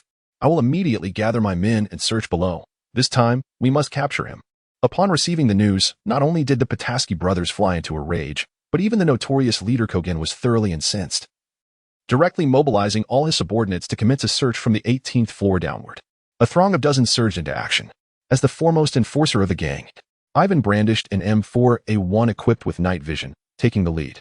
Soon, his brother Yakov's voice crackled through the radio, reporting that all personnel on the 14th floor had perished, and he was en route to the 15th.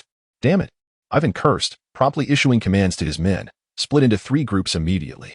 One group will accompany me to the 17th floor, another will follow Boss Kogan to the 16th, and the last will assist my brother Yakov on the 15th. 60 to 70 thugs swiftly dispersed into 3 factions, advancing menacingly towards Zhou Qifeng. Chapter 083, the preset battlefield on the 15th floor, within a dimly lit, enclosed corridor. A faint glimmer of moonlight filtered through some frosted windows, revealing what appeared to be several bloodied corpses lying on the ground, along with a multitude of tables and chairs that obstructed much of the corridor, as well as an abundance of flammable paper materials. The external power supply to the building had been severed, leaving the lighting barely reliant on the internal emergency power. Yet Zhou Qifeng had smashed all the emergency lights in this corridor. He crouched at the corner, cautiously retrieving several bottles of high-proof liquor from his backpack, brandy, whiskey, and vodka. Whiskey is renowned for its potency, brandy is famously dubbed burning liquid, and as for vodka, one might consider it pure alcohol. All these were procured from a concealed little liquor cabinet. Hugo, do you truly believe this will work? Meng Bodo, hiding anxiously in the shadows, inquired with trepidation, his natural complexion allowing him to blend seamlessly into the darkness. The enemy outnumbered us significantly. What if we ended up perishing in flames? Zhou Qifeng, equipped with a night vision device procured from the police, conducted a final inspection of his firearm.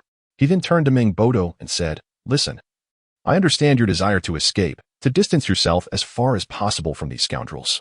You are not alone in this wish. I share it too. However, I must inform you that while you may evade this moment, you cannot evade the next. Surviving this time will not grant you additional days. Even in the absence of pursuers, illness and hunger will claim your life. Believe me, life will only become increasingly arduous. Our task now is to seize every opportunity to contend for our survival. Your role, when the time comes, is simple. Assist me when I find myself in peril. I do not expect you to display extraordinary valor, merely to perform adequately.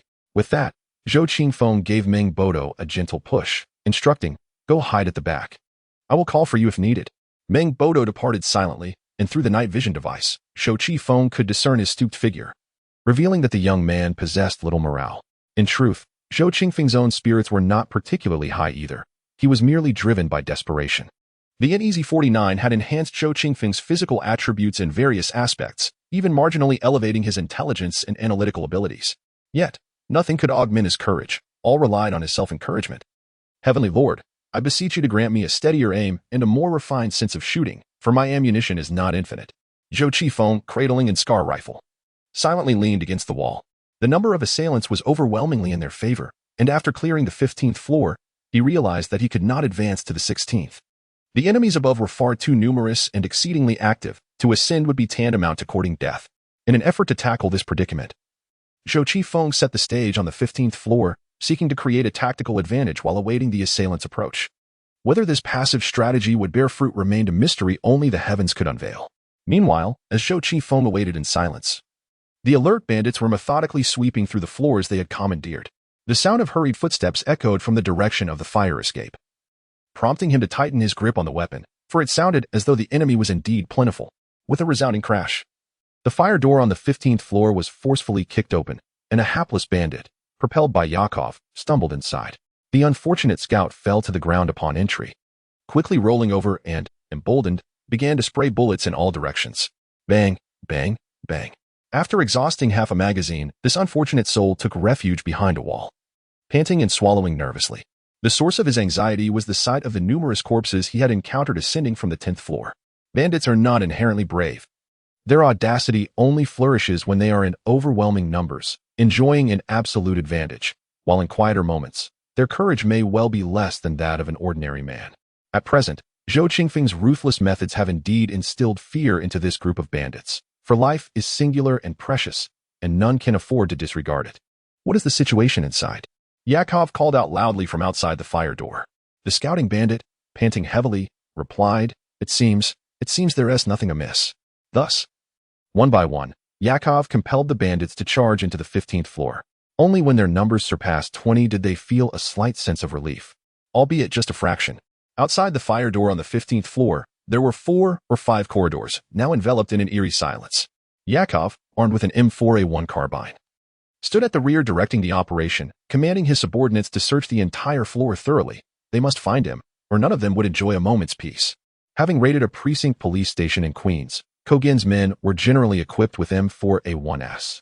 Now, this band of outlaws marched into the various corridors of the 15th floor, each brandishing their weapon. Fools, do not cluster together, Yakov admonished. That kid is armed with stun grenades. Do you wish to be blown up again? Equipped with police night vision goggles, he kept a vigilant watch over the corridor's movements. With the police having vanished, police equipment had become widespread. The bandits indeed wished to disperse, yet as their formation scattered, those at the forefront slowed their pace. The slower the front, the more the rear followed suit, resulting in an inability to break free from the throng. The quieter the scene became, the heavier their breaths grew. Suddenly, a leading bandit exclaimed in alarm. Yakov, from behind, furiously inquired, What has happened? There was a death. The leading bandit had reached the makeshift barricade of tables and chairs arranged by Zhou Qifeng, where a lifeless body lay, slain by his hand. What does a corpse fear? Continue searching, Yakov bellowed furiously. Upon hearing this shout, Zhou Qifeng immediately rose from his hiding spot, swiftly retrieving a stun grenade and launching it with precision.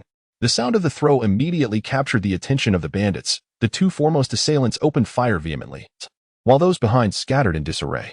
It was only Yakov, overseeing the chaos through his night vision goggles, who clearly discerned the situation and shouted, Fools, get down. With a resounding bang, a blinding light erupted in the darkness, radiating with the intensity of 8 million candle power, accompanied by a deafening roar that persisted for several seconds. Such brilliance could temporarily blind a person, especially in the absence of light, producing an especially pronounced effect. This exemplified the advantage of a prearranged battlefield, where Zhou Qifeng dictated the timing of the assault. Following the explosion of the stun grenade, even Yakov, positioned at a considerable distance, found himself incapacitated. The intense light rendered his night vision goggles temporarily ineffective, leaving him in a state of disorientation. Zhou Qifeng had cleverly obscured the lens of his own night vision device to secure those precious seconds of absolute advantage. As the brilliance of the flashbang dissipated, the bandits in the corridor erupted into agonized cries. Seizing the moment, he emerged from the corner, kneeling on one knee with his weapon steadied, and began to fire precise single shots at his targets. Bang! A bandit fell, struck in the chest. Even the standard soft body armor of a typical police officer could not withstand the bullet's penetrating force. The assailant crumpled to the ground. Bang! Once again, a robe was struck in the chest, yet the inserted ceramic plate of his bulletproof vest preserved his life, though the force of the impact caused him to collapse to the ground. Bang! Bang! Bang! The sound of gunfire echoed as bullets whizzed through the air. The frantic bandit commenced a wild barrage. Yet he could not withstand the precise and merciless shots of Zhou Qifeng, who systematically eliminated the staggering criminals one by one. Lying in the rear, Yakov cursed his incompetent subordinates, lamenting that if they had simply dispersed, they would not have been slaughtered like birds. Ivan, that lad is on the 15th floor. I require backup. Hurry. Chapter 084. The deadly duel. The recoil gently jolted Zhou Qingfeng's shoulder in semi-automatic mode. Each pull of the trigger ejected a searing shell from the ejection port. In that instant, the direction of his firearm determined which of the several disoriented bandits in the corridor would survive, a sensation akin to wielding divine power over life and death. However, after a joyful volley of 7 or 8 shots, Yakov, lying in wait, launched a counterattack. The bandit leader retrieved a stun grenade from his waist, pulled the pin, and hurled it through the air. Upon seeing the ominous object soaring toward him, Zhou Qifeng immediately turned to flee. He had previously suffered the effects of Ivan's tear gas and was cautious against a repeat of such tactics. Yet, as he sprinted 3 or 4 meters away, the stun grenade detonated in midair behind him, exploding with a thunderous roar. Zhou Qifeng felt as though a heavy hammer had struck his back, a suffocating pain enveloping his lungs, as if he might cough up blood. The Russian veteran Yakov delayed the detonation of the stun grenade in his hand by 2 seconds before throwing it. Had he not evaded quickly, he would have been caught in the blast. Frustration welled within Zhou Qingfeng as he glanced back, only to discover that the bottles of fine liquor he had intended to use to ignite the floor had been shattered by the shockwave, their contents spilling forth, filling the air with a potent aroma. Miscalculations abound. These ruffians opted for stun grenades over tear gas, thwarting my plans. Zhou Qifeng had originally intended to draw the enemy in when he could no longer hold out, having even sabotaged the fire alarm system on the entire floor for this purpose. But now, if a fire were to ignite, it would consume him instead. Damn it. What am I to do now? Zhou Qingfeng could only retreat further from the pool of liquor, yet this drastically limited his range of movement within the floor, leaving him no avenue of escape. At that moment, the gang leader Kogan and Ivan, accompanied by more men, surged into the 15th floor. The arrival of dozens of reinforcements further exacerbated Zhou Qingfeng's predicament. Where is that brat? Ivan fumed, approaching his brother. Across the hallway, that scoundrel had chosen an opportune position. The corridor straight and devoid of cover. If he tossed a stun grenade our way, a dozen of us would be incapacitated, and now those fools lie strewn about. Yakov pointed, and Ivan, equipped with night vision goggles, quickly glanced up, only to suddenly twitch his nose, sniffing the air. I smell vodka, the exquisite Peter the Great brand. This bastard intends to burn us alive. Yakov also sensed the tension and bitterly remarked, it matters not. He cannot possess an abundance of spirits. Ivan, with a wave of his hand, commanded his subordinates, dismantle the walls, push through, and raze every room to the ground. Before you commence, sweep the area with gunfire to ensure that wretched scoundrel is not hiding within. Hurry, hurry. Instantly, the 15th floor erupted in a cacophony of gunfire as the bandits, emboldened by their numbers, began their relentless assault on the walls. Shortly after the gunfire erupted, a voice cried out amidst the chaos, "Do not shoot. I surrender, I surrender." Yet, the barrage of bullets did not cease. Ivan even intensified the manpower on the shouting front, attempting to drive the opposition to desperation. However, amidst the thunderous gunfire, another skirmish erupted in the direction taken by another bandit. As the bandits proceeded to dismantle the walls, Zhou Qingfeng knew he too must join the fray. He had to find a way to blend in with the enemy. When several bandits collapsed a flimsy wooden partition in an office with their gunfire, Zhou Qifeng suddenly sprang forth from behind the wall, exclaiming, "Damn it! He is here! Help!" With a series of shots, Zhou Qifeng felled the adversary before him, swiftly following up by tossing his last 3 stun grenades. These were the final 3 he had on his person, a true gamble of life and death. As the deafening explosions reverberated throughout the floor, everyone was momentarily rendered deaf by the thunderous noise. Speed, speed, speed. There was no time for hesitation. One must strike and then flee. Zhou Qingfeng's gunfire continued unabated, his feet moving as swiftly as his resolve. He opened fire fiercely upon seeing a shadow, disregarding whether he hit anything at all. This erratic and frantic approach only served to instill great panic among the bandits. "He is here, he is here. Don't shoot recklessly. He is among us." A voice cried out in alarm. "Oh no. It's on fire. It's on fire." In the darkness of the floor, the sounds of gunfire and frantic screams intertwined, rendering them indistinguishable. The bandit leader, Kogan, caught a whiff of the acrid scent of burning and instantly turned to flee the floor, leaving only the Podolsky brothers striving to maintain their oppressive assault on Zhou Qifeng. "No one is to move. Anyone who dares will be shot," Ivan bellowed, attempting to stabilize the situation. Yet, despite donning night vision goggles, he could hardly discern the faces of his own subordinates amidst the chaos. To make matters worse, the floor was ablaze. During a counter-assault, Zhou Qingfeng had inadvertently ignited the fire himself. The modern office was rife with flammable materials, and with the smoke alarms rendered useless, the flames spread rapidly, thick smoke becoming a lethal threat. "Ivan, the fire is spreading too quickly. We must leave this place." Yakov observed the peril as well. "Let us withdraw and seal off the floor's exits. That scoundrel is certainly destined to perish within." "Seal off? Nonsense. Once this floor ignites, the entire building will soon follow suit. That rascal intends to drag us all down with him." Who could have anticipated that Zhou Qifeng would ignite the fire first? Yet, given the current circumstances, Ivan understood that their only option was to flee. "None of you shall escape." In the darkness, Zhou Qingfeng's cold voice approached rapidly. Ivan had barely turned his head when he noticed a shadow charging towards him with alarming speed. It was too swift, indeed far too swift. As Ivan turned, he saw the shadow merely 5 or 6 meters away, but in an instant, it lunged before him. He intended to sidestep. Yet a searing pain pierced his side as a blade penetrated his flesh. "Damn it!" Ivan stifled the agony and swung his fist, forcefully sending the assailant flying. Yakov. Finish him off. Die. Yakov stood beside Ivan, momentarily startled by the intruder's velocity. However, upon witnessing his brother's injury, he swiftly redirected his firearm and unleashed a barrage of bullets. The flames erupting from the gun's muzzle were blinding in the darkness, yet to Yakov's astonishment, though he had aimed at the shadow that Ivan had struck, it evaded the line of fire in the blink of an eye and closed in once more, forcibly wrenching the gun from Yakov's grasp. With a series of muffled thuds, the robust Yakov felt his neck and head subjected to relentless blows, leaving him dazed for a second or two. In that fleeting moment, someone had brutally dislocated his elbow. Yakov's arms were thicker than the average man's thighs. It required immense strength to break his elbow. A feral scream escaped Yakov, resembling more of a beast than a man. Nevertheless, he summoned the primal ferocity of a Russian bear, seizing Zhou Qingfeng's collar tightly with his left hand, and then delivered a powerful headbutt. The initial impact shattered the night vision goggles adorning Zhou Qingfeng's head, followed by a dull thud as two skulls competed in a contest of durability. Having exhausted his agile prowess 3 times, Zhou Qingfeng found himself utterly drained. All his ammunition had been depleted during the chaotic skirmish, and even his last military knife was lodged in Ivan's body. Yakov, with a brutal headbutt, nearly rendered him unconscious. The ferocious Yakov had reached a point of desperation, clinging to Zhou Qingfeng despite the excruciating pain from his broken right arm, shouting, "Die, die, die," while relentlessly ramming his head forward.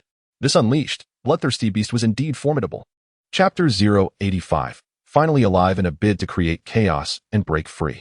Zhou Qingfeng not only leveraged his formidable physical prowess to charge into the heart of the bandits, but also deliberately ignited the flammable spirits he had previously prepared. As the flames erupted, the speed at which they consumed the combustible materials far exceeded the imagination of an ordinary person. The scorching wave of heat bore down upon them, and amidst the swirling smoke and fire, Ivan, with a terrifying visage, slightly lowered his head to reveal a military knife embedded in his robust side. When the knife was thrust into him, he retaliated with a powerful blow that sent the charging Zhou Qingfeng flying, yet the knife remained lodged within him. The M9 bayonet, expertly crafted, was once the standard issue for the U.S. military, carried by armed personnel across the globe. At this moment, the blade was bereft of its hilt, and blood was gushing from the wound. Ivan felt his strength waning along with the loss of blood. Yakov, Yakov. Ivan staggered forward a few steps, repeatedly calling out his brother's name. He summoned all his strength, retrieving a pistol from his waist, and declared, "Yakov, you must leave at once. The flames are beyond control. Allow me to eliminate this scoundrel. Die, die, die." Yakov, racked with excruciating pain from his shattered right hand, found solace in a frenzied contest of wills with Zhou Qingfeng, each vying to see whose skull was more resilient. With each ferocious impact from Yakov, Zhou Qingfeng was forced to retreat, gasping for breath. Yet, he could not escape the iron grip of Yakov's left hand, resorting to desperately shielding himself with his left arm against the frenzied assault of the manic bear-like figure, while his right hand sought a weapon on the adversary's person. Bang! Zhou Qingfeng felt a bullet was past his ear, likely taking a small piece of flesh with it. Meanwhile, Ivan, slowly advancing from behind Yakov, shouted, "Yakov, release that wretch, let me finish him." Whether it was the agony from his broken elbow driving him to madness or the disorientation from their head-on collisions, Yakov paid no heed to Ivan's words, resolutely clinging to Zhou Qingfeng's collar with his only functioning hand. His reckless demeanor suggested a willingness for mutual destruction. Amidst their struggle, Zhou Qingfeng found it increasingly difficult to withstand the frenzied Russian bear. In desperation, he shouted, "Mongbodo, come forth. I know you are still here. Hurry and eliminate these 2 scoundrels." He called out multiple times, but Mongbodo, hidden away, did not appear. Instead, the severely injured Ivan turned and bellowed, "Where is that coward who just called for surrender? Come forth so I can put a bullet through you." The 15th floor, rapidly transforming into an inferno, resonated only with the crackling sounds of flames. As Zhou Qingfeng continued to grapple desperately with Yakov, he called out loudly, "Mongbodo, fear not. He is gravely injured and poses no threat to you. Come forth and vanquish him." Yet Ivan, undeterred, roared defiantly, "Indeed, I am wounded. Come out, and see if you can defeat me." After a tense silence of several seconds, a panicked and timid voice emerged from the flames. "Mr. Hugo, I am sorry. I cannot assist you. I do not wish to perish in the fire. I must flee. Farewell. Farewell, you wretched coward. You could have rushed through the flames to be of great help." Zhou Qingfeng seethed with rage. Amid Yakov's relentless and chaotic assaults, he had been unable to find any useful weapon, and now his final ally had fled in the heat of the moment. The frenzied Yakov had already left him in a precarious position, facing 2 adversaries alone. After a prolonged bout of madness, it seemed Yakov was regaining some semblance of reason. And this towering, bear-like figure appeared intent on shoving him into the searing flames. Zhou Qingfeng, now significantly weakened, stumbled as he was pushed, unable to withstand the force. To make matters worse, Ivan, clutching his wounded side and brandishing a pistol, was slowly closing in, a bear-like figure on the brink of madness yet to fully unleash his fury. Faced with such dire circumstances, Zhou Qingfeng could only unleash a flurry of powerful punches upon Yakov, striking him until blood trickled from the corner of his eye. His nose became misaligned, his jaw dislocated, and his entire visage contorted beyond recognition. Yet this was the extent of his capabilities. Yakov clung on tenaciously, his resolve intensifying with every pang of agony. In this dire moment, a gunshot rang out from behind Ivan, the bullet striking his bulletproof vest. Ivan's body was jolted as if struck by a powerful force, causing him to stagger once more. Following that, a barrage of gunfire erupted, as though someone was relentlessly shooting at him from behind, causing the bear, attempting to turn, to tremble uncontrollably. Zhou Qingfeng was oblivious to the identity of the shooter. But he watched as Ivan swayed yet remained unscathed, and he bellowed in fury. Aim for the head. Shooting his back is futile. That fellow is undoubtedly clad in heavy armor. However, after firing several rounds, the gunfire ceased, replaced by the sound of an empty magazine clicking. The ammunition had run out. This noise infuriated Zhou Qingfeng, nearly driving him to the brink of bloodshed. He had already been pushed to the edge of the inferno by Yakov, the searing flames roasting his back. Ivan had endured a barrage of gunfire, yet his robust form still stood tall. With a grim determination, he slowly turned around, only to see a woman who had just discarded her weapon, lunging forward to grasp the M9 combat knife embedded in his side, yanking it out with force. This was the true fatal blow. The blade, lodged in the wound, had acted as a plug, stanching the flow of blood, but with its removal, it was as if a punctured balloon was deflating. Ivan's menacing countenance faltered as he felt his strength wane, collapsing to one knee. Yakov, flee quickly. Ivan extended his hand toward his brother, seemingly attempting to pull Yakov back from his struggle with Zhou Qingfeng. Regrettably, the severe injuries and significant blood loss rendered him powerless. For Zhou Qingfeng, a glimmer of hope for survival emerged amidst the despair. Initially, with Ivan present, he dared not shift his position with Yakov. However, with Ivan now fallen, he seized Yakov's foot, grasped his shoulder, and forcefully twisted, propelling him into the inferno behind them. Despite the raging flames, Yakov clung tenaciously to Zhou Qingfeng, exhibiting an obstinacy that prevailed even under the searing heat. Yet, Zhou Qingfeng, driven to madness by the flames, snatched a burning table leg and swung it at Yakov's face. Having already battered Yakov's visage beyond recognition, this time Zhou's full force drove the fiery leg into Yakov's eye socket, resulting in his demise. Once the adversary was vanquished, Zhou Qingfeng dashed out of the blaze, only to find that Yakov's lifeless grip remained unyielding.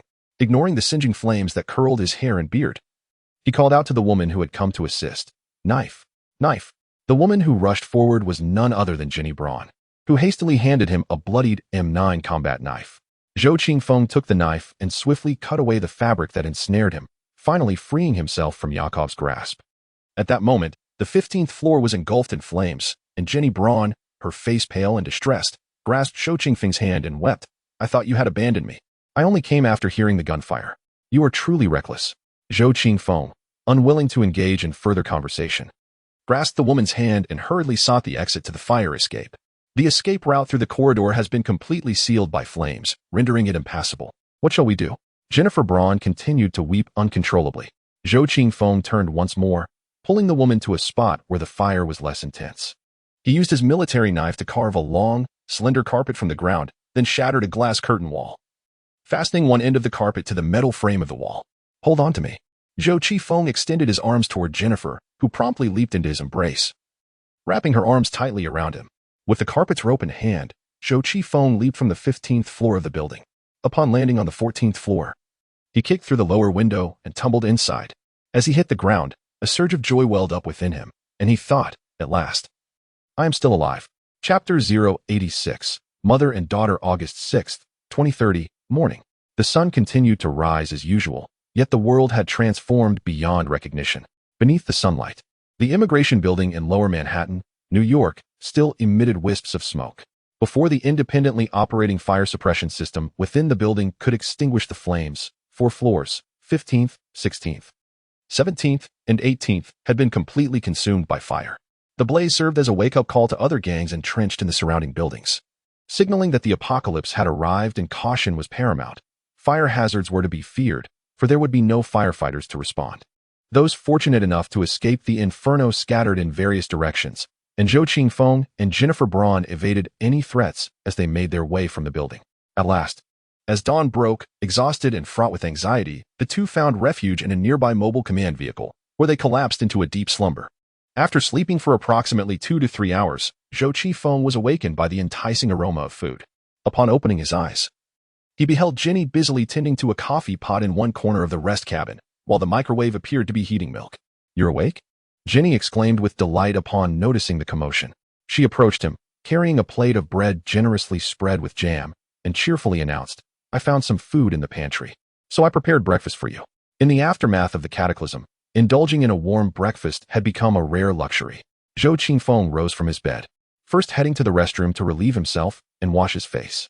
Upon his return, he found that Jenny had set everything up. Sighing, Zhou Qifeng sat down at the dining table, and Jenny promptly pushed a plate of sliced pork sausage towards him, complete with a knife and fork.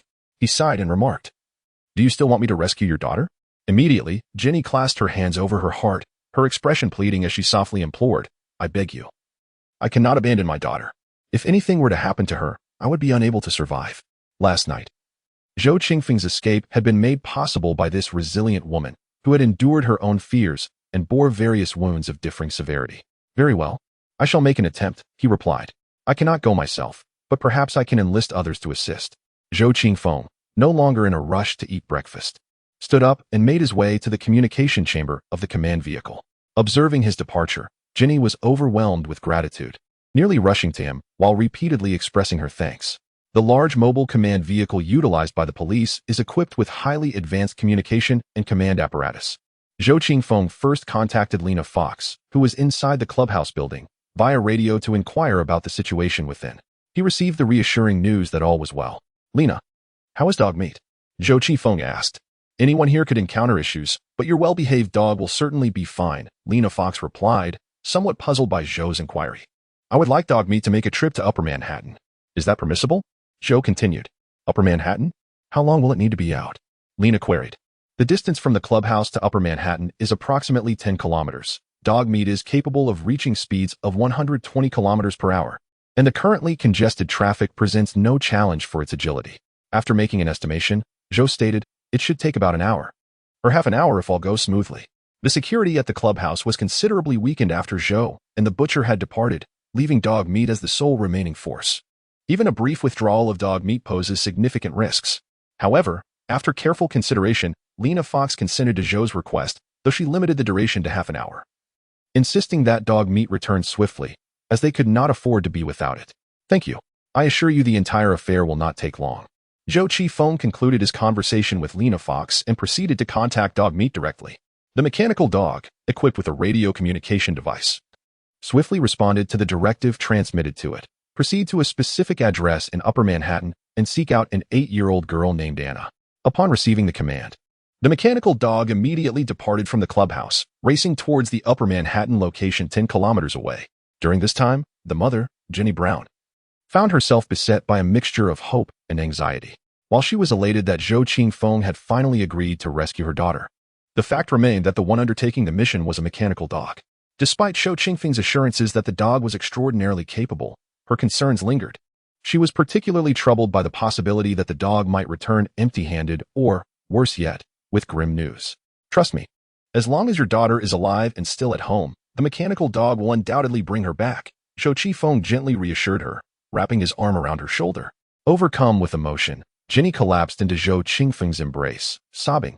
But what if something unfortunate has befallen her? What if she has left home? At present, the most perilous area in New York is the Lower Manhattan, notorious for its affluence and fame, and its proximity to the crime-ridden Brooklyn, which results in a higher incidence of violent incidents. In contrast, Upper Manhattan is comparatively safer. Merely 7 or 8 minutes later, the sound of barking echoed through the radio, suggesting that the mechanical dog had breached a residential building, inciting a flurry of startled cries. Moments later, a young girl's voice pierced through the static, a scream of surprise. Anna, that is my daughter's voice." Jenny suddenly erupted in joy, embracing Zhou Qifeng with fervent affection. The little girl's screams echoed incessantly, and Shou Qifeng could only imagine that dog meat had probably seized the girl's clothing with its mouth, dragging her from her home. Throughout this ordeal, Jenny had been vociferously calling out over the radio, yet the girl was utterly oblivious to her cries. Jenny, calm down. Shou Qifeng grasped Jenny's shoulders, compelling her to quieten. My dog cannot speak, nor does it possess any external vocal devices. Your shouts can only be heard by dog meat over the radio, and it cannot hear you. With tear-filled eyes, Jenny implored, my daughter will be rescued, right? Yes, Shou Qifeng assured her. She will be placed in the care of my companions, ensuring her safety and basic needs. The entire rescue operation lasted less than half an hour, waiting for dog meat to return, cradling a sobbing little girl, Lena. Lena Fox had no choice but to contact Shou Qifeng again, launching into an accusatory tirade. Victor, are you a pedophile? Did you send dog meat out to capture a little girl for your own desires? Although the law may no longer exist, we must at least adhere to some semblance of morality. Isn't the little girl quite beautiful? Like a delicate doll? Shou Qifeng inquired with a smile. Lena Fox, perplexed by Shou Qifeng's intentions, retorted with indignation. If you seek companionship, there are plenty of women here to satisfy your desires. But you cannot lay a hand on such a young girl. That is utterly. Miss Fox hung up the phone in a fit of anger. Although Jenny was unaware of Lena's true identity, she felt a sense of relief knowing that her daughter had an additional protector. As for Shou Qifeng, gazing at the strikingly beautiful Jenny, and envisioning the delicate and adorable little Anna, a more sinister thought began to take root in his mind. Chapter 087. Perspectives on women. The safety of her daughter brought a profound sense of relief to Jenny Braun. Yet, as she gradually regained her composure, she became acutely aware that she was being embraced by a young man. Recalling that she had once written articles from a lofty position critiquing him, and that the media had clearly stated he had only just reached adulthood, Jenny felt a flush of embarrassment, especially considering her previous desperate pleas to remain close to him. The youngest and most beautiful columnist on Wall Street, Ms. Jenny Braun, was engulfed in an overwhelming sense of awkwardness. Her impulsive and unwavering dedication to her daughter's safety began to wane, and Jenny found it perplexing how she had abandoned all other considerations to follow Shou Qifeng down a singular path. Even in the midst of last night's fire in the building, her thoughts had been consumed with the desire to seek him out. Shall we go have breakfast? Jenny attempted to rise, wishing to evade Shou Qifeng's penetrating gaze, which bore down on her like a famished wolf ready to devour its prey. I'll carry you, Shou Qifeng asserted, standing tall with his hands cradling her waist, his fingers sinking into the sumptuous curves of her form. He mused to himself. This must be attributed to factors such as genetics, nutrition, and lifestyle habits. Just the sight of this figure could entertain him for an entire year. Jenny had never encountered a man as youthful as Shou Qifeng throughout her experiences in high school, university, and the professional realm. Nor had she ever met someone so aggressively potent and destructive. As a successful American woman, she traditionally pursued independence and found it challenging to adapt to the notion of being cherished by a man, a sentiment more familiar to Asian women. Yet, Jenny was striving to acclimatize. She was aware that she had made a favorable impression on Shou Qifeng, and her current endeavor was to reinforce that impression. This young man, both ruthless yet possessing a vestige of conscience, was her and her daughter's sole support. However, under the immense pressure of the apocalyptic world, frivolities such as flirting seemed a waste of precious time. Shou Qifeng appreciated Jenny's earnest attempts to please him. He could discern from her delicate skin, striking beauty, and graceful demeanor that she must have held a significant status before the cataclysm. It is noteworthy that American culture champions individuality and independence, with women of the upper echelons viewing themselves as equals to men. Take Lena Fox, for instance, who, despite enduring numerous adversities, maintained her poise and never belittled herself. Shou Qifeng felt satisfied with Jenny's current achievements. Nurturing a good woman required guidance, particularly the kind that he could provide, as it fostered affection and reliance. After breakfast, Jenny was taken aback by Shou Qifeng's astonishing appetite, and soon they both confronted the inexorable reality of their post-apocalyptic existence, the scarcity of food. Shou Qifeng alone had consumed every morsel from the food cabinet of the command vehicle during just one breakfast. Last night, he adeptly employed his remarkable agility 3 times, only to sustain significant injuries during his entanglement with the Pataski brothers. His formidable recuperative abilities are predicated upon substantial exertion. Shou Qifeng attempted to reactivate the radio, seeking to establish contact with the butcher, yet received no response. One cannot ascertain whether that scoundrel is alive or dead. Initially, he intended to seize the police headquarters and connect with David, Lawrence, and others. However, both objectives remain unfulfilled. Upon further investigation, it became apparent that after the carnage of the previous night, Kogin and his band of marauders were compelled to withdraw from the Immigration Bureau building. Zhou Qingfeng returned to the edifice to conduct a thorough exploration. Apart from discovering numerous corpses, he found that the premises were devoid of any living souls. The building contained an abundance of supplies abandoned by the bandits, ranging from food and water to weapons and ammunition, as well as gold, jewelry, batteries, and tools, almost everything one could desire. Notably, he stumbled upon a dynamic sensor, a piece of high-tech equipment seemingly trialed by the New York police, specifically designed to locate moving targets within a 5-meter radius during close-quarters combat. A mere 5 meters, too close for comfort. Zhou Qingfeng recognized this device as an evolved version of a life detector, capable of pinpointing target locations through the detection of low-frequency electromagnetic fields generated by the human heartbeat. Historically, such devices were utilized in earthquake rescues to locate survivors beneath rubble. However, advancements in technology by 2030 have rendered it portable. This dynamic sensor can connect with Zhou Qingfeng's ARM ring computer, projecting the detection results onto the computer's display screen. Henceforth, in complex environments, this device will prove to be exceedingly convenient. In addition to the dynamic sensor, Zhou Qingfeng also acquired a 40mm rotary 6-shot grenade launcher. Its model remains unknown. Yet the ammunition consists solely of non-lethal tear gas employed by law enforcement. This device is rather heavy, but Ivan managed to dismantle Zhou Qingfeng's inaugural ambush with it. Zhou made several trips back and forth, hauling various supplies to the mobile command vehicle. Jenny Braun did not remain hidden within the vehicle, but instead persistently followed him, demonstrating her worth to the best of her abilities. To be honest, observing the beautiful blonde woman tirelessly trailing him, perspiring profusely yet maintaining vigilance, made Zhou Qingfeng feel somewhat guilty. "Are all American women like you?" he inquired. "Are you implying a comparison with Asian women?" Jenny, while keeping an eye on Zhou Qingfeng's flank, responded, "I believe there are indeed significant differences between Eastern and Western women. It is said that Asian women tend to rely more on their fathers, brothers, husbands, and sons, a phenomenon less prevalent in Western societies." "You are correct." Zhou Qingfeng found himself torn between the desire for a woman who is wholly dependent and obedient, and one who is independent and strong-willed.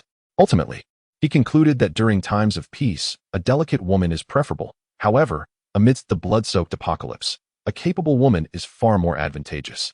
Well, if she can work during the day and share the bed at night, it would be the best of both worlds, given the ample supplies collected. Even the mobile command vehicle could not accommodate everything. The entire Immigration Bureau building, with its 50 to 60 floors, contains dozens to hundreds of rooms on each level. And there are thousands of barrels of bottled water scattered throughout. Had it not been for the brutish behavior of Kogin and his associates yesterday, the ordinary survivors would not have had to endure such hardship. As night fell, Zhou Qingfeng had spent an entire day moving only a minuscule portion of their belongings.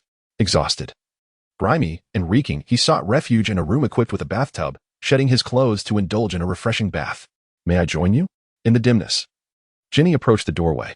Though the light was faint, the contours of her exquisite female form were unmistakably visible, in stark contrast to the generally petite and slender Asian women. The statuesque figures of Western women were undeniably grand. Even in the murky shadows, one could behold a captivating spectacle. Perhaps Asian men might prefer gentler, more delicate partners, but that was not my inclination. Jenny Braun felt an inexplicable wave of insecurity, as she had never dated a Chinese man before. "No. I admire beauty in all its forms," Zhou Qingfeng interjected, his actions conveying his sentiments more eloquently than words could express. Chapter 088. A call for help on the morning of the 7th, after a night filled with exploration, instruction, and learning. Zhou Qingfeng concluded that the differences between Eastern and Western women were vast, encompassing every aspect from thoughts to physiques, from beliefs to behaviors. After engaging in 3 hours of progressive and intimate exchanges, he truly grasped the essence of initiative, the fervor of passion, and the exhaustion akin to that of a laboring ox.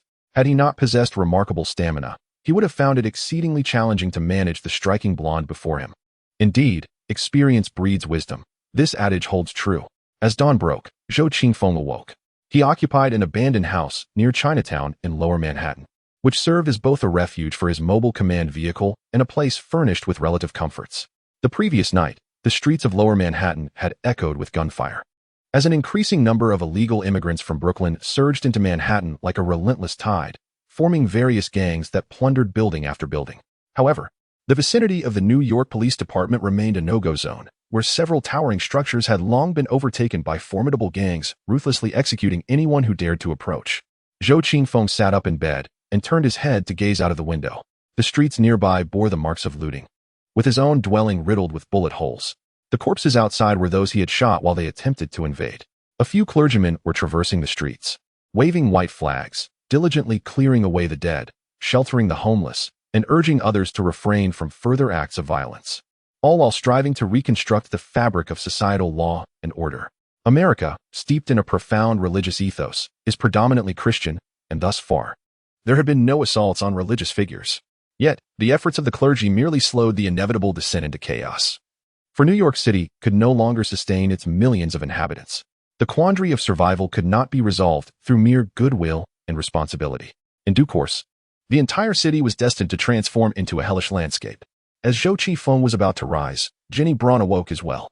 She pulled the thin blanket over her chest, smoothing her hair to conceal the scar on her ear, and softly greeted him with a hi. A moment of awkwardness enveloped them both. For Jenny, Zhou's age was rather youthful. Although he was already an adult, he was merely 18.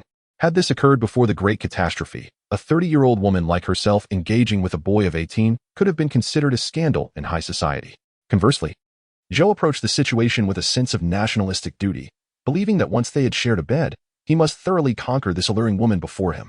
However, reality proved him to be somewhat shamefully a novice in the art of intimacy.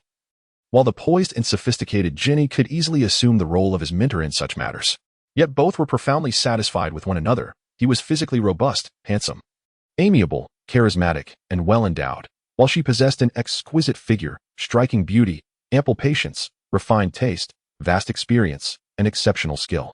Their union was a harmonious blend, the pleasures of which were ineffable.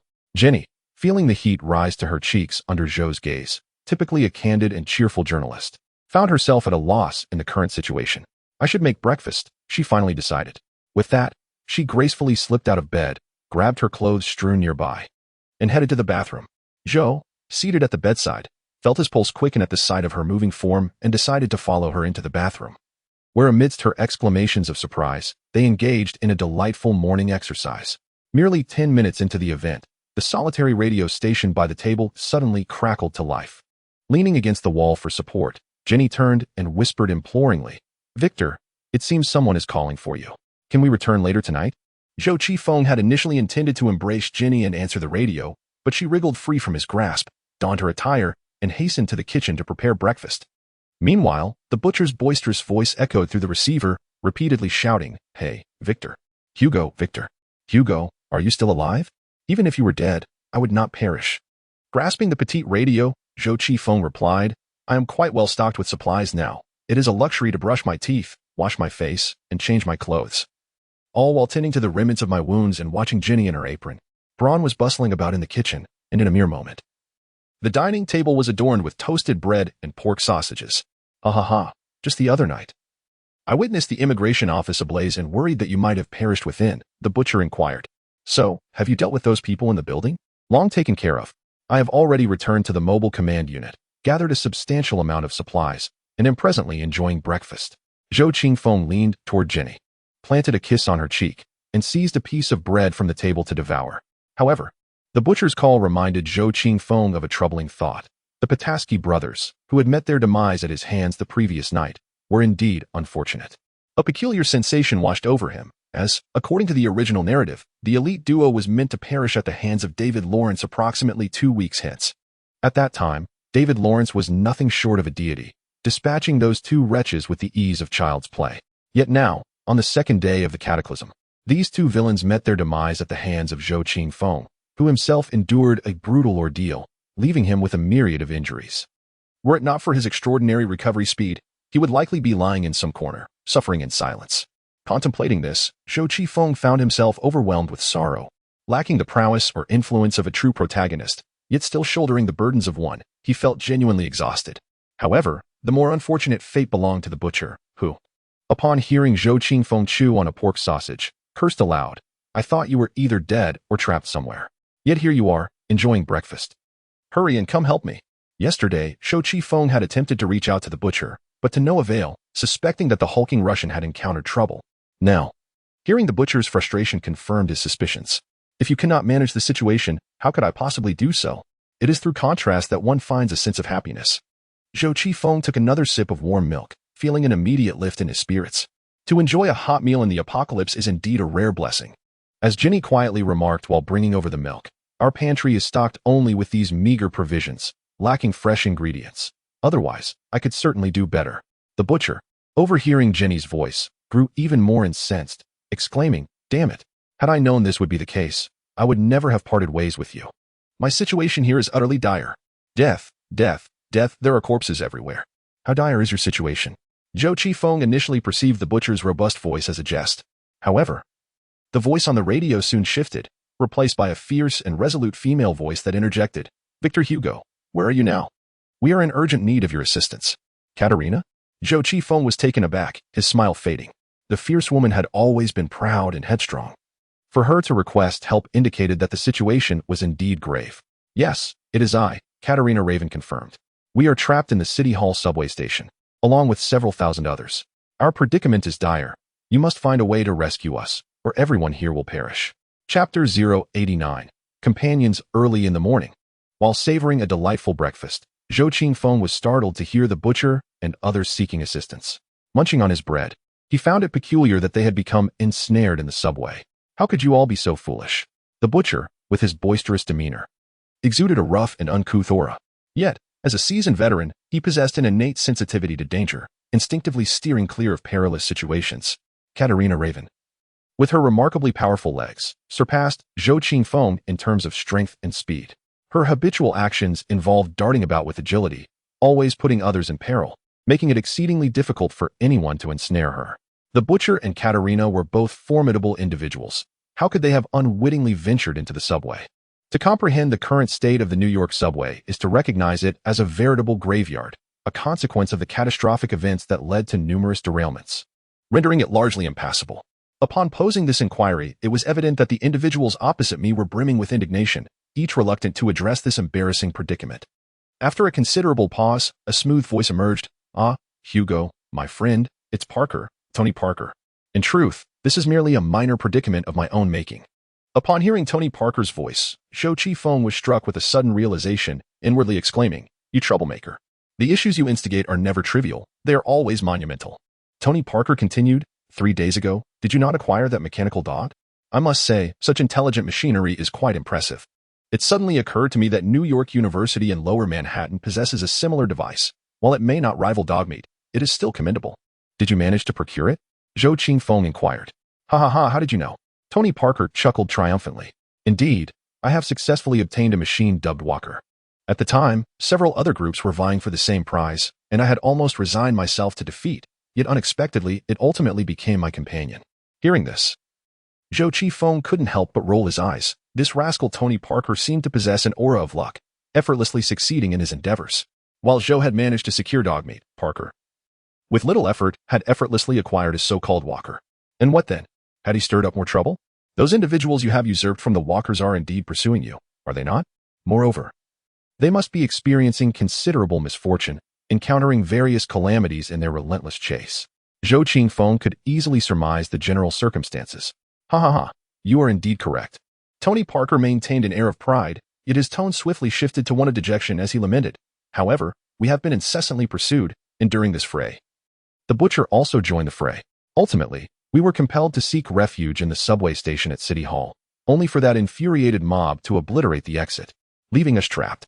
Can this be deemed a mere inconvenience? Zhou Qifeng rubbed his forehead, at a loss for how to extricate them. He tentatively inquired, Katerina, is there no other route for you to evacuate from the subway? Katerina replied, no, during the recent social upheaval, the entire New York subway system collapsed instantaneously. Multiple trains collided near the City Hall station, resulting in numerous fatalities, and the subway passages are now obstructed. The stench of decay from the corpses trapped underground has begun to permeate the air. We endeavored to clear the passage, but aside from discovering thousands of individuals trapped below, we have found nothing. I hope you can come to our aid and assist these thousands of innocent citizens. When did I ever possess such noble sentiments? To have someone place such immense trust in me. Zhou Qifeng silently scoffed at this notion, yet a more peculiar thought suddenly arose within him. Wait a minute. This subway rescue is the responsibility of David Lawrence. Why have they come to seek my assistance? David Lawrence achieved his first miracle amidst the great catastrophe by ingeniously rescuing a multitude of individuals trapped in the New York subway. This marked the initial step on his path to heroism, from which point he became indefatigable, tirelessly emulating the spirit of altruism. Wherever adversity arose, there he would be found. Thus, Zhou Qifeng cautiously inquired, "Is David Lawrence with you?" "No, David is not with us, and we are unable to reach him. In times of peril." The absence of a beloved companion left Katrina feeling despondent. "David Lawrence is gone, and yet you come seeking me?" A sense of foreboding enveloped Zhou Qifeng, although he could not articulate its source. Ever since his arrival in this world, misfortune had shadowed him, seemingly an unavoidable fate. "However, we do have Angie here," Katrina added. With her call, a faint voice emanated from the radio. "Hi, Victor, how are you?" I'm fine," Zhou Qifeng responded, feeling a twinge of compassion upon hearing her delicate tone, for he held a genuine affection for Angie. "You will come to rescue us, won't you?" Angie's voice was slightly hoarse, indicating she had endured considerable hardship in recent days. "Please, be patient a little longer while I devise a plan." In truth, Zhou Qifeng felt quite helpless. Then the butcher interjected on the radio, "Victor, I've already spoken with Katrina. She is willing to join your and Lena's team. Not only is she willing, but Minsk is also eager to join. This unfortunate fellow is here as well, and we are all trapped." A resonant hum echoed through the radio, prompting Zhou Qifeng to surmise that it was Minsk's voice, a man as robust as a rock, equally ponderous. "Very well. I shall contemplate a solution." The butcher's words indeed resonated with Zhou Qifeng. Both Katerina and Minsk were formidable allies, reluctant to endorse others hastily, yet once they concurred, they remained steadfast in their commitments. Zhou Qifeng mused on his own plight, devoid of protagonist privileges or an aura of invincibility, struggling to rally capable subordinates, and finding it laborious to secure companions. However, with the assistance of Katerina and Minsk, his burdens were lightened considerably. These two were far more congenial than the ill-tempered butcher. Activating the virtual projection screen of the arm-ring computer, Zhou Qifeng summoned a detailed traffic map of New York City, scrutinizing the subway station at City Hall and its neighboring platforms. As he contemplated methods to rescue the group, Katerina suddenly interjected, "Victor, I overheard the butcher mention your intention to seize the New York Police Department." Zhou Qifeng affirmed, "Indeed. I harbor a keen interest in the multitude of specialized vehicles and firearms housed within the precinct. For instance, the MRAP armored vehicle, weighing 18 tons, is a veritable land beast. Given the increasingly congested state of New York streets, just 2 days ago I could navigate through the city in a police mobile command vehicle. But that is no longer feasible. If I wish to traverse the roads, I require a more formidable vehicle. The MRP is an excellent choice. The current situation is quite troublesome. Several buildings near the police headquarters have been occupied by a group of inexplicable individuals, and all who attempt to approach are shot down. Their intent is to eliminate others and seize the police headquarters. Clearing them out will not be an easy task. However, Katerina seems unconcerned with Zhou Qifeng's comments about the difficulty. Instead, she suggests, "Have you considered entering the police headquarters through the subway tunnels?" "What? The subway? Do you have a plan?" "If you wish for my assistance, first rescue me, you fool. And remember to bring plenty of food. I've been hungry all day."